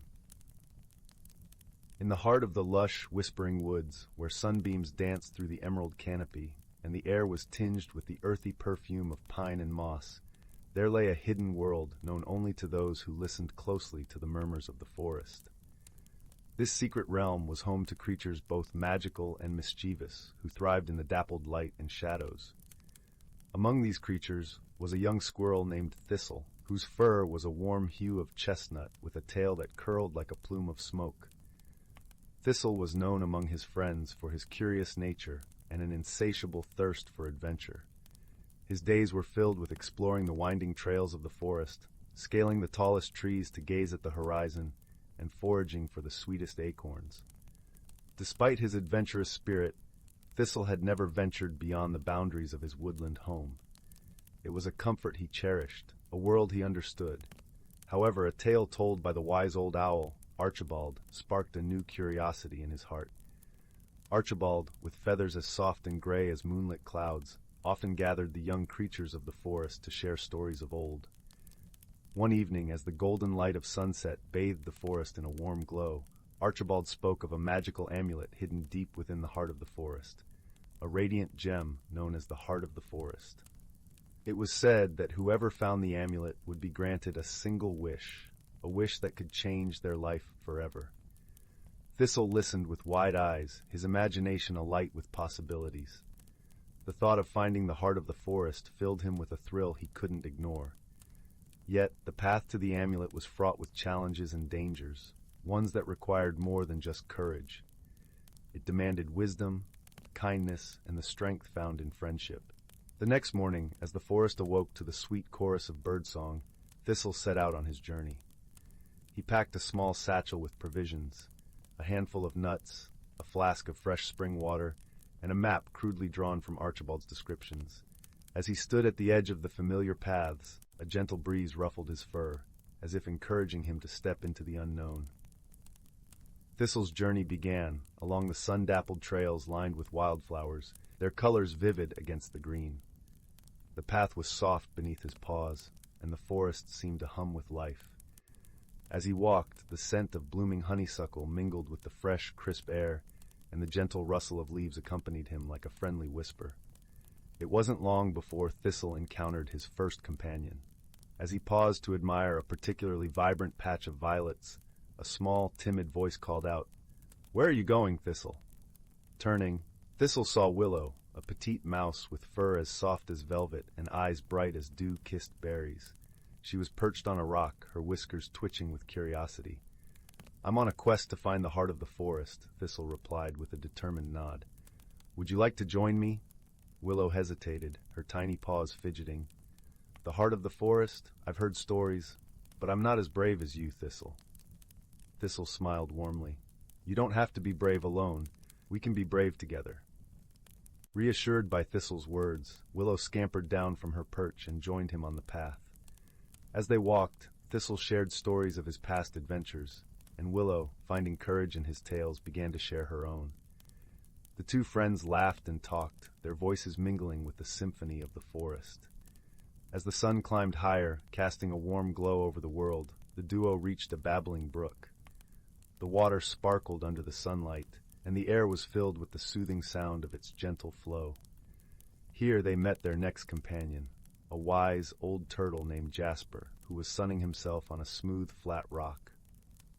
"Good morning, Jasper," Thistle called cheerfully.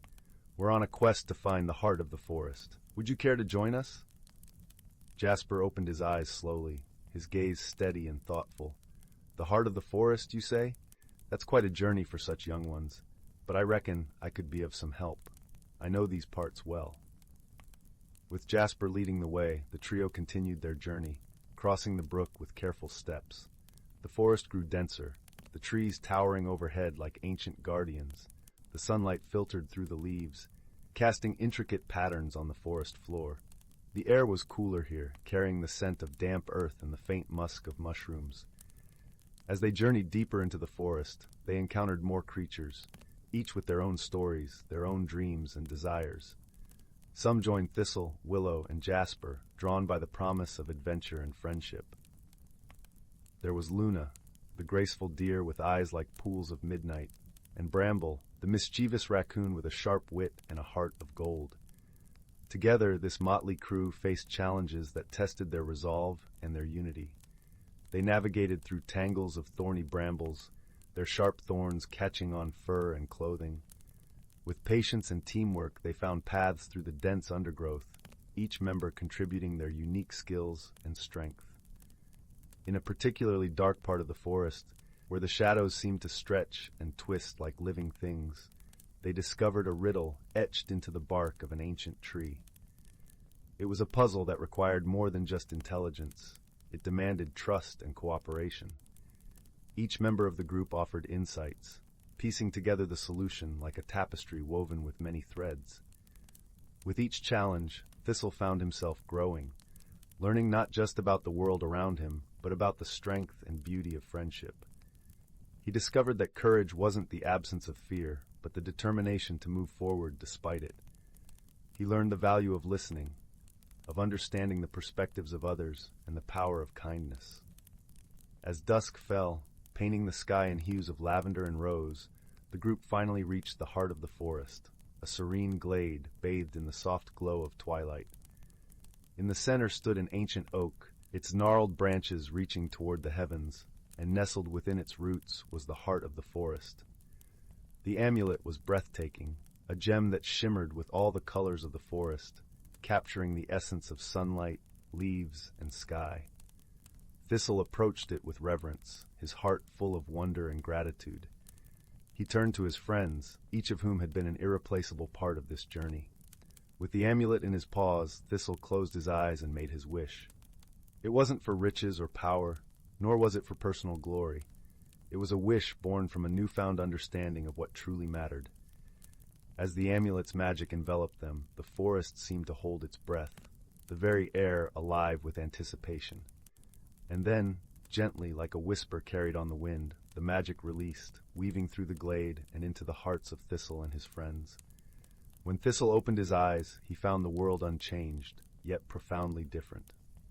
The journey had transformed him, not with the granting of a wish, but through the experiences and connections forged along the way. In the fading light, as stars began to twinkle like diamonds in the indigo sky, the friends made their way back home. The forest, once a realm of mystery and wonder, now felt like a cherished friend, its secrets known and its beauty appreciated anew. And as Thistle nestled into his cozy nook that night, surrounded by the gentle sounds of the sleeping forest, he realized the truth of his wish. He had wished for the strength to cherish the bonds of friendship and the wisdom to carry the lessons of their journey into every sunrise and sunset that would follow. The heart of the forest had given him exactly what he needed, and in doing so had filled his life with a magic all its own, a magic of friendship, growth, and the enduring beauty of the world around him. As sleep softly claimed him, Thistle knew that tomorrow would dawn with new adventures, new stories, and a heart forever open to the wonders of the world. Story 88. Once upon a time, nestled deep within the heart of the Whispering Woods, there lay a quaint little village known as Willoughby. The village was famed for its lush emerald canopy that stretched skyward, its branches whispering secrets to the gentle breeze. The villagers were known for their warmth and hospitality, and among them lived a young girl named Ela. Ela was a curious soul, her eyes wide with wonder at the world around her. She often spent her days exploring the forest that fringed her village, her laughter echoing through the trees like the tinkling of silver bells. Her best friend was a bluebird named Pip, who would perch on her shoulder and chirp stories of far-off lands. Together, they shared a bond that was as unbreakable as the ancient oaks that stood sentinel over the village. One crisp autumn morning, as the leaves blushed in hues of amber and gold, Ela and Pip stumbled upon a peculiar sight. Hidden beneath a tangle of ivy and moss, they found a weathered, old chest. Its wood was darkened with age, and intricate carvings adorned its surface. With a heart full of anticipation, Ela knelt beside it, her fingers brushing away the leaves that obscured its beauty. As she opened the chest, a soft glow emanated from within, casting a warm, golden light that danced upon their faces. Nestled inside was a delicate harp, its strings shimmering with an ethereal glow. Ila's fingers itched with the desire to pluck its strings, but she hesitated, sensing an ancient magic woven into its very being. As if reading her thoughts, Pip fluttered closer, his eyes reflecting the harp's glow. "This is no ordinary instrument," he chirped, his voice filled with awe. "Legends speak of the Harp of Harmony, a magical artifact capable of bridging worlds and healing the deepest of wounds." Ela's heart skipped a beat. She had heard tales of such wonders in the stories her grandmother used to tell by the fireside, but she never imagined she'd encounter one herself. The harp seemed to call to her, its melody echoing in her soul. She knew, in that moment, that her life was about to change. Driven by an inexplicable urge, Isla gently plucked a string. To her amazement, the sound was unlike anything she had ever heard, a single note that resonated with the essence of the forest itself. The trees swayed as if in response, and a gentle breeze carried the harmonious sound far and wide. Suddenly, the ground beneath her feet began to tremble, and a soft rumbling filled the air. Isla gasped as the trees parted to reveal a hidden path, bathed in the harp's golden glow. It was a path that had been concealed for centuries, leading deep into the heart of the whispering woods. With Pip perched on her shoulder, Isla took a deep breath and stepped onto the path.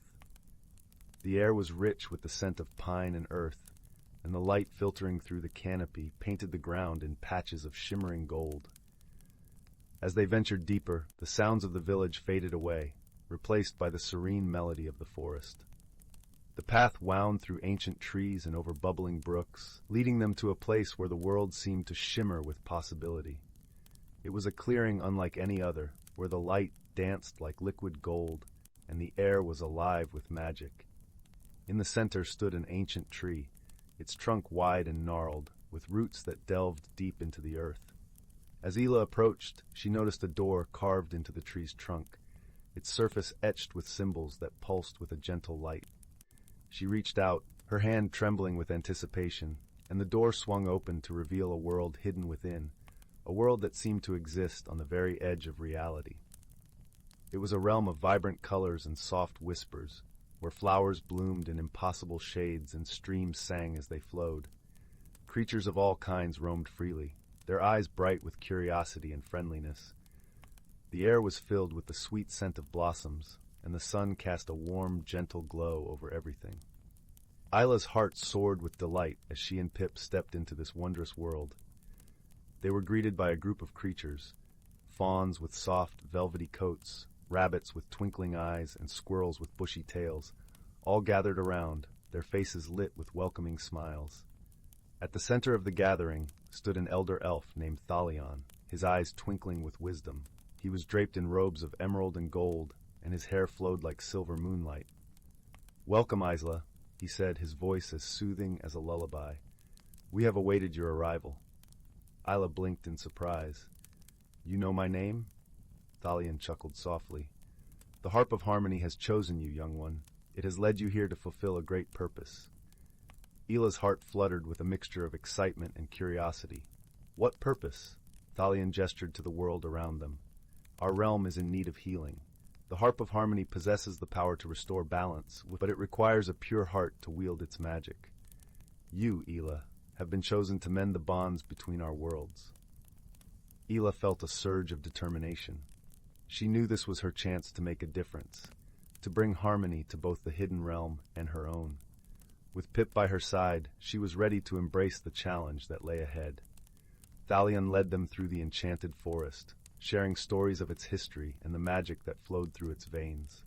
They visited the crystal springs, where the water shimmered like liquid diamonds, and the glade of whispers, where the wind carried secrets of the ages. Each place held its own unique beauty, and Isla's heart swelled with wonder at the interconnectedness of it all. As they journeyed, Isla learned to play the harp with a skill that seemed to come from within. She discovered that each note resonated with the world around her, weaving a tapestry of melodies that brought harmony to the creatures in the land. With every song, she felt the bonds between their worlds grow stronger, like roots entwining to form a solid foundation. But their journey was not without challenges. As they ventured deeper into the realm, they encountered a shadow that threatened to unravel the harmony they sought to restore. It was a darkness born of fear and misunderstanding, a rift that had grown over time. Isla knew that to heal the realm, she must confront this darkness. With Pip's unwavering support and Thalion's guidance, she delved into the heart of the shadow, seeking the source of its pain.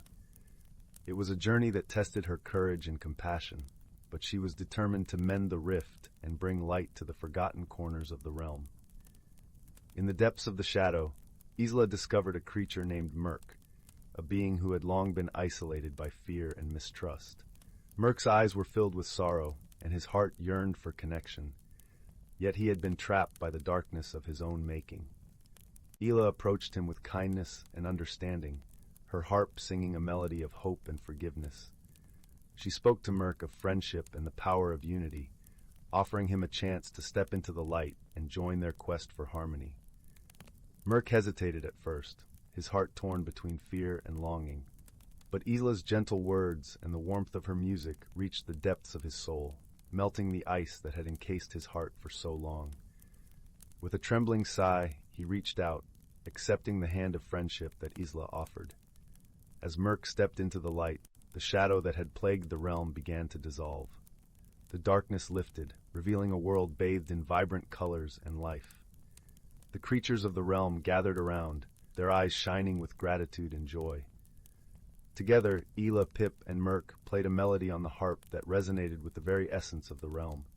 It was a song of unity and healing, a song that wove the worlds together in a tapestry of harmony.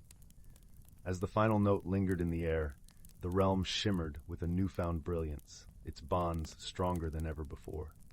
With their mission complete, Ela bid farewell to the hidden realm with a heart full of gratitude and love. She had discovered not only the magic of the harp, but also the magic of friendship and understanding. The journey had transformed her, teaching her the power of compassion and the strength that lay within her heart. As Ela and Pip returned to their village, the Whispering Woods seemed to welcome them with open arms. The villagers greeted them with warmth and celebration, their hearts touched by the harmony that now resonated through the land. From that day forward, Isla continued to play the harp, sharing its melodies with the world around her. The whispers of the forest carried her music far and wide, a reminder of the magic that lay within each of us and the unity that could heal even the deepest of wounds. And so, under the watchful gaze of the ancient trees and the twinkling stars above, Isla's story became a cherished tale, passed down through generations, a tale of friendship, courage, and the enduring power of harmony. Story 89. In the heart of an ancient forest where the canopy weaves a tapestry of emerald and gold, there existed a hidden world, where creatures of fur, feather, and leaf lived in perfect harmony. The forest was a place where the air was perpetually filled with the sweet scent of pine and the melodious whispers of the wind, a place where the river murmured secrets to those who paused to listen. In this enchanted realm, the creatures were not ordinary in their nature. They were the guardians of balance, entrusted with the sacred duty of maintaining the harmony between earth, sky, and water. They understood the language of the leaves, the songs of the stones, and the wisdom of the ancient trees whose roots reached deep into the soil, connecting them to the pulse of the earth. Amidst this vibrant tapestry of life, there lived a gentle fox named Phelan. Phelan's fur was a rich russet, blending seamlessly with the autumn leaves that carpeted the forest floor.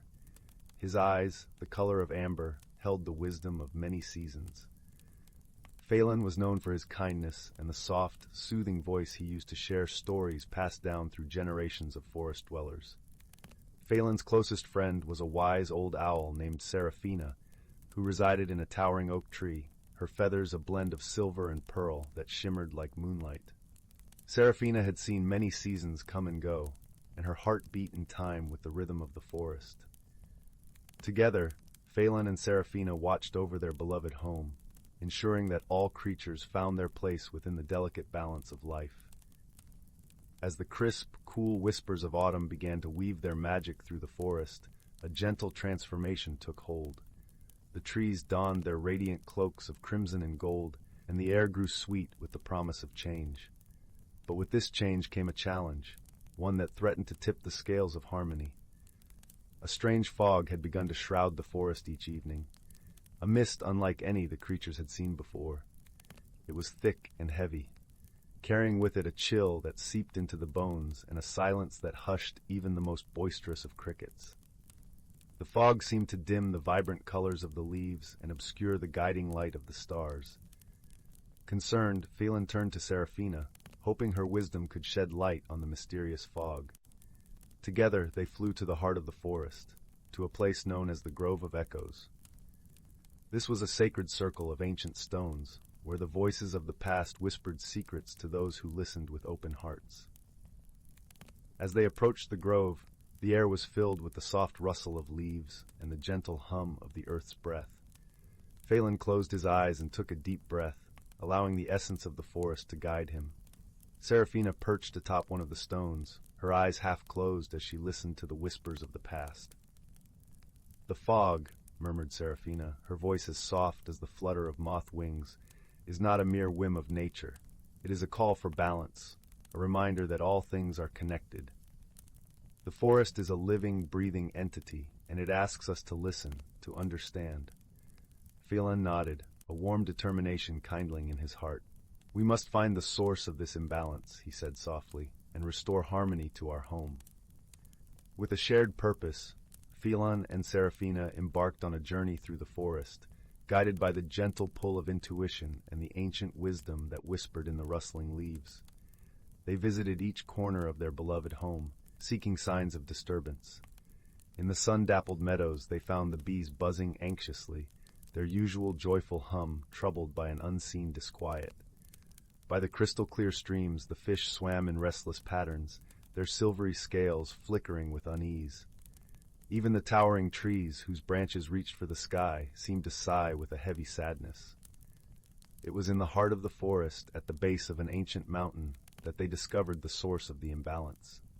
A great stone had shifted, blocking the path of a hidden spring that fed the forest's lifeblood. This disruption had caused the mist to rise, a silent cry for help from the earth itself. With gentle determination, Phelan and Seraphina called upon their friends, the strong deer, the clever beavers, and the industrious ants. Together, they worked to move the stone, each creature contributing their unique gifts to the collective effort. The deer lent their strength, the beavers their engineering skills, and the ants their tireless perseverance. As the sun dipped below the horizon, casting a warm glow over the forest, the stone was finally moved. The spring flowed once more, its waters clear and pure, singing a song of renewal as it danced over pebbles and roots. The fog began to lift, replaced by a gentle mist that sparkled in the moonlight like 1,000 tiny stars. The forest sighed with relief, and the creatures gathered in a joyful celebration of unity and balance restored. As the night deepened, Phelan and Seraphina sat side by side beneath the ancient oak, their hearts full of gratitude and peace. The moon shone brightly above, casting a silvery light that bathed the forest in serenity. "Balance is a delicate dance," said Seraphina, her eyes twinkling like the stars. "It requires us to listen, to learn, and to work together. The forest has taught us that we are all connected, each of us a vital thread in the tapestry of life." Phelan nodded, a soft smile playing on his lips. "And as long as we remember that," he said, "we will always find our way back to harmony." The forest, once more at peace, wrapped itself in the gentle embrace of night. The creatures settled into their homes, lulled by the soothing symphony of crickets and owls, the rustle of leaves, and the whisper of the wind. And so, beneath the watchful gaze of the stars, Phelan and Seraphina drifted into a restful sleep, their dreams filled with the timeless beauty of their beloved forest, a place where wisdom and friendship wove a tapestry of harmony, and where the gentle call of nature guided all who listened with open hearts. Story 90. In a quaint village nestled between the gentle slopes of emerald hills and the whispering woods, where the air was always sweet with the scent of blooming wildflowers, lived a young woman named Aveline. Her home was a cozy cottage, its walls adorned with the soft colors of lavender and sage, and its garden teeming with daisies and marigolds that danced in the breeze. The village was a tapestry of stories, woven together over generations, each thread a tale of courage, kindness, and community. Yet in this place rich with history, Aveline sometimes felt like a leaf adrift on a stream, longing to understand her own story and roots. One evening, as the golden sun dipped behind the hills and painted the sky in hues of pink and amber, Aveline sat by the hearth, its flames flickering like 1,000 tiny dancers. Her grandmother, a wise woman with eyes as deep and knowing as the forest, sat beside her, knitting a soft, woolen shawl. "My dear Aveline," her grandmother began, her voice as gentle as the rustle of leaves, "our family has always been the keepers of a special legacy, one that binds us to this land and its magic." Curiosity sparked in Aveline's eyes. "What kind of legacy, grandmother?" she asked, leaning closer, eager to hear more. Her grandmother smiled, setting aside her knitting. "Long ago, our ancestors were entrusted with a precious artifact, a pendant shaped like a star, forged from the heart of a fallen meteor. It is said to hold the wisdom of the stars and the strength of the earth. This pendant, dear Aveline, is the key to our heritage." Aveline's heart danced with excitement and wonder. She had always felt a kinship with the night sky, its twinkling stars like old friends watching over her. "But where is this pendant now?" Aveline inquired, her voice barely a whisper. Her grandmother gazed into the fire, her face illuminated by its warm glow. "It rests in the heart of the whispering woods, hidden within the arms of the great oak. You must seek it out, and in doing so, discover the story of our people and your place among them." The next morning, with the sky a pale, rosy hue and the air crisp with the promise of a new day, Aveline set off towards the woods. Her path wound through fields of golden wheat, their heads nodding in a gentle rhythm, and past streams that sang a soft melody as they wove through the land. As she entered the forest, the world transformed into a realm of muted greens and browns, where the sunlight filtered through the canopy in dapples of warmth. The air was alive with the earthy scent of moss and the sweet perfume of honeysuckle. Birds trilled a cheerful greeting, and squirrels chattered as they darted through the underbrush. Aveline walked with purpose, her steps light and sure, until she reached the heart of the forest. There stood the great oak, its trunk wide and gnarled, its branches reaching towards the heavens like ancient arms in prayer. The tree was a testament to time itself, its presence both comforting and awe-inspiring. Approaching the oak, Aveline felt a gentle pulse, a rhythm that seemed to echo her own heartbeat. She placed her hand on the rough bark, and as if in response, a small hollow revealed itself, nestled between two great roots. Inside lay the pendant, its surface cool and smooth, shimmering with an ethereal light. As she held the pendant, a warmth spread through her, like sunlight spilling into the depths of her soul. Images flickered before her eyes, a tapestry of her ancestors, their lives intertwined with the land, their joys and struggles etched in time. She saw their laughter, their tears, their triumphs, and their wisdom. In that moment, Aveline understood the true gift of her heritage. It was not just the pendant, but the legacy of love, resilience, and unity passed down through generations. She realized that she was a part of this story, her life a continuation of the tapestry, each day a new thread woven with care and purpose. With this newfound understanding, Aveline returned to the village, her heart full and her spirit renewed. She shared her journey with her grandmother, who listened with tears of joy in her eyes. Together, they knew that the legacy would continue, not just through the pendant, but through the lives they touched and the love they shared. As the village settled into the embrace of night, Aveline stood in her garden, the pendant resting against her heart, a constant reminder of her roots. Above, the stars twinkled with a gentle glow, their light a comforting presence. In the peace of the evening, Aveline felt a profound sense of belonging. She was not a leaf adrift, but a part of the rich tapestry that was her heritage, her place among the stars forever assured. And so, with a heart full of gratitude and connection, Aveline drifted into dreams, the warmth of the legacy cradling her in its timeless embrace. Story 91. Once upon a starlit night, deep within an ancient forest, a young sapling named Willow stirred restlessly in her mossy bed. As the gentle wind carried whispers of change through the canopy above, Willow felt a yearning unlike anything she had known before.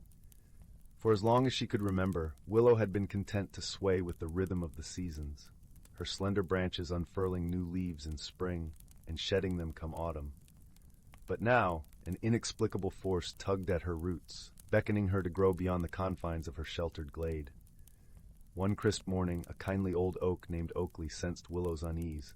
His gnarled bark creaked as he leaned closer, his wise eyes twinkling. "My dear Willow," he rumbled, "it seems the time has come for you to embark on a journey of self-discovery." Willow shivered, her leaves trembling. "But I've never ventured beyond this forest. What if I become lost, or worse, wither away from fear?" Oakley chuckled, a sound like rustling parchment. "Fear not, little one. The forest will guide you, as it has guided countless others before you, and you won't be alone." With a gentle rustle, a family of songbirds alighted on Willow's supple branches. Their melodious voices rang out in a chorus of encouragement. "We shall be your companions, sweet Willow," they trilled. "Together we will navigate the winding paths and uncover the wonders that await." Emboldened by her newfound friends, Willow took a deep, earthy breath and surrendered to the currents of change. Her roots began to loosen, her slender trunk unfurling like a sapling reborn. And so, with the songbirds as her guides, Willow embarked on an extraordinary odyssey, her branches reaching ever higher toward the infinite expanse of the sky. Along the way, she encountered marvels that shattered her preconceptions. Towering waterfalls thundered with liquid magic, their spray transforming into glittering crystals that adorned Willow's boughs.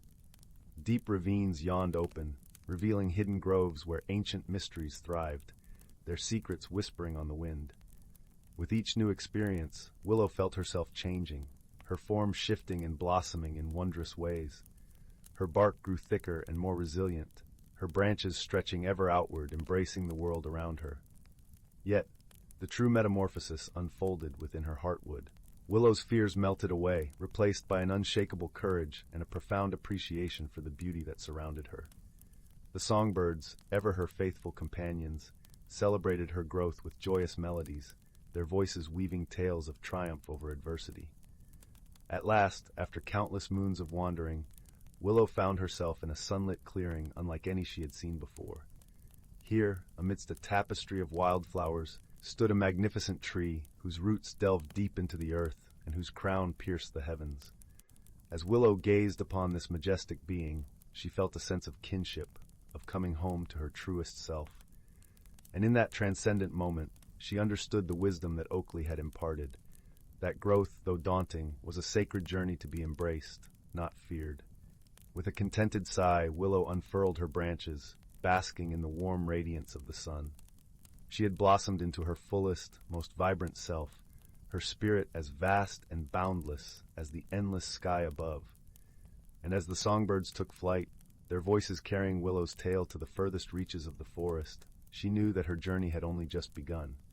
For the path of personal growth is one that winds forever onward, beckoning the wise and the brave to explore its endless mysteries. Story 92. In the quaint village of Willowbrook, nestled between emerald hills and shimmering streams, there was a small, unassuming antique shop called Whispering Treasures. The shop was owned by an elderly gentleman named Mr. Thistlewood, whose eyes twinkled with the knowledge of countless stories. His shop was a haven for those who wandered in, drawn by the curiosity of the unknown and the promise of history wrapped in mystery. One crisp autumn morning, as the leaves danced gracefully to the ground, a young girl named Lila entered the shop, her heart full of wonder. Lila was known in Willowbrook for her insatiable curiosity and kind heart. She was often found exploring the village's winding paths, her imagination painting tales of enchantment in every shadow and sunlight beam. That day, as the doorbell jingled its soft melodic chime, Lila's eyes fell upon a peculiar item tucked away in the corner. It was an aged lantern, its brass frame tarnished with time, yet its glass gleamed as if it held a secret glow. Intrigued, Lila approached it, her fingers brushing gently against its cool surface. In that moment, the lantern flickered to life, casting a warm, inviting light that seemed to pulse with a rhythm of its own. Mr. Thistlewood, who had been observing Lila with a knowing smile, ambled over. "Ah, the Lantern of Whispers," he said in a voice as smooth as honey. "It's been waiting for someone like you." Lila's eyes widened with curiosity. "What makes it special?" she asked, her voice barely a whisper. "The lantern holds the power to reveal the stories hidden in ordinary objects," Mr. Thistlewood explained. "It can illuminate the unseen threads that connect us all, if only we listen closely." With her heart alight with anticipation, Lila decided to take the lantern on a journey through Willowbrook. As she wandered, the lantern's light seemed to guide her, casting shadows that danced and shapes that shifted. Her first stop was the village square, where a majestic old oak tree stood, its branches a canopy of rustling whispers. Holding the lantern close, Lila heard the gentle murmur of the tree's history, the laughter of children who had once played beneath its boughs, the quiet moments shared by lovers carving initials into its bark, and the whispers of the winds that had traveled from distant lands to rest in its leaves. As Lila continued her journey, she met a curious array of companions. There was Pip, a mischievous squirrel with eyes bright as acorns, who chattered eagerly about the secrets of the woodland. Then came Marigold, a wise old tortoise with a shell that shimmered with the colors of the forest floor, who spoke of the patience and perseverance found in every step. Together, they ventured to the banks of the Silverbrook stream, its waters glistening like a ribbon of stars. Here, Lila discovered the songs of the stones beneath the water, each with a story of how they had come to rest in the stream, carried by the currents of time and nature. As the sun began its descent, painting the sky with hues of pink and gold, Lila and her friends found themselves at the edge of the Enchanted glade, a place whispered about in tales of old. It was said that those who entered the glade would find a challenge that tested the heart and mind. With the lantern's light guiding her, Lila stepped into the glade, her companions at her side. There they encountered a puzzle, a circle of stones, each marked with a symbol that glowed softly in the fading light. In the center lay a riddle inscribed upon a stone tablet. To find the path that leads you home, listen to the stories that nature has sown. In the whispers of the trees and the song of the brook lies the wisdom you need. Take a closer look. Lila pondered the riddle, her mind weaving through the stories she had heard that day. She realized that the answer lay not in the symbols themselves, but in the harmony of their shared tales. With a gentle touch, she rearranged the stones, aligning them not by their markings, but by the stories they told: the tree, the stream, the woodland, and the glade. As the final stone clicked into place, the glade filled with a gentle, golden light, and the air hummed with a sense of peace and understanding. Lila had unlocked the secret of the glade, not through force, but through the wisdom of listening and connecting. With a heart full of newfound understanding, Lila thanked her friends in the Enchanted glade for their guidance. As she made her way back to the village, the lantern's light flickered softly, a companion that would always remind her of the stories that lived in every corner of the world. That night, as Lila lay in her cozy bed, the lantern cast a warm glow across her room, filling it with the comforting presence of all the tales she had gathered. She closed her eyes, her dreams woven with the rich tapestry of whispers and wonders, knowing that her journey was just the beginning of a lifetime of discovery. And so, in the village of Willowbrook, beneath the starlit sky, a young girl slept peacefully, her heart full of the extraordinary magic found in the most ordinary of places.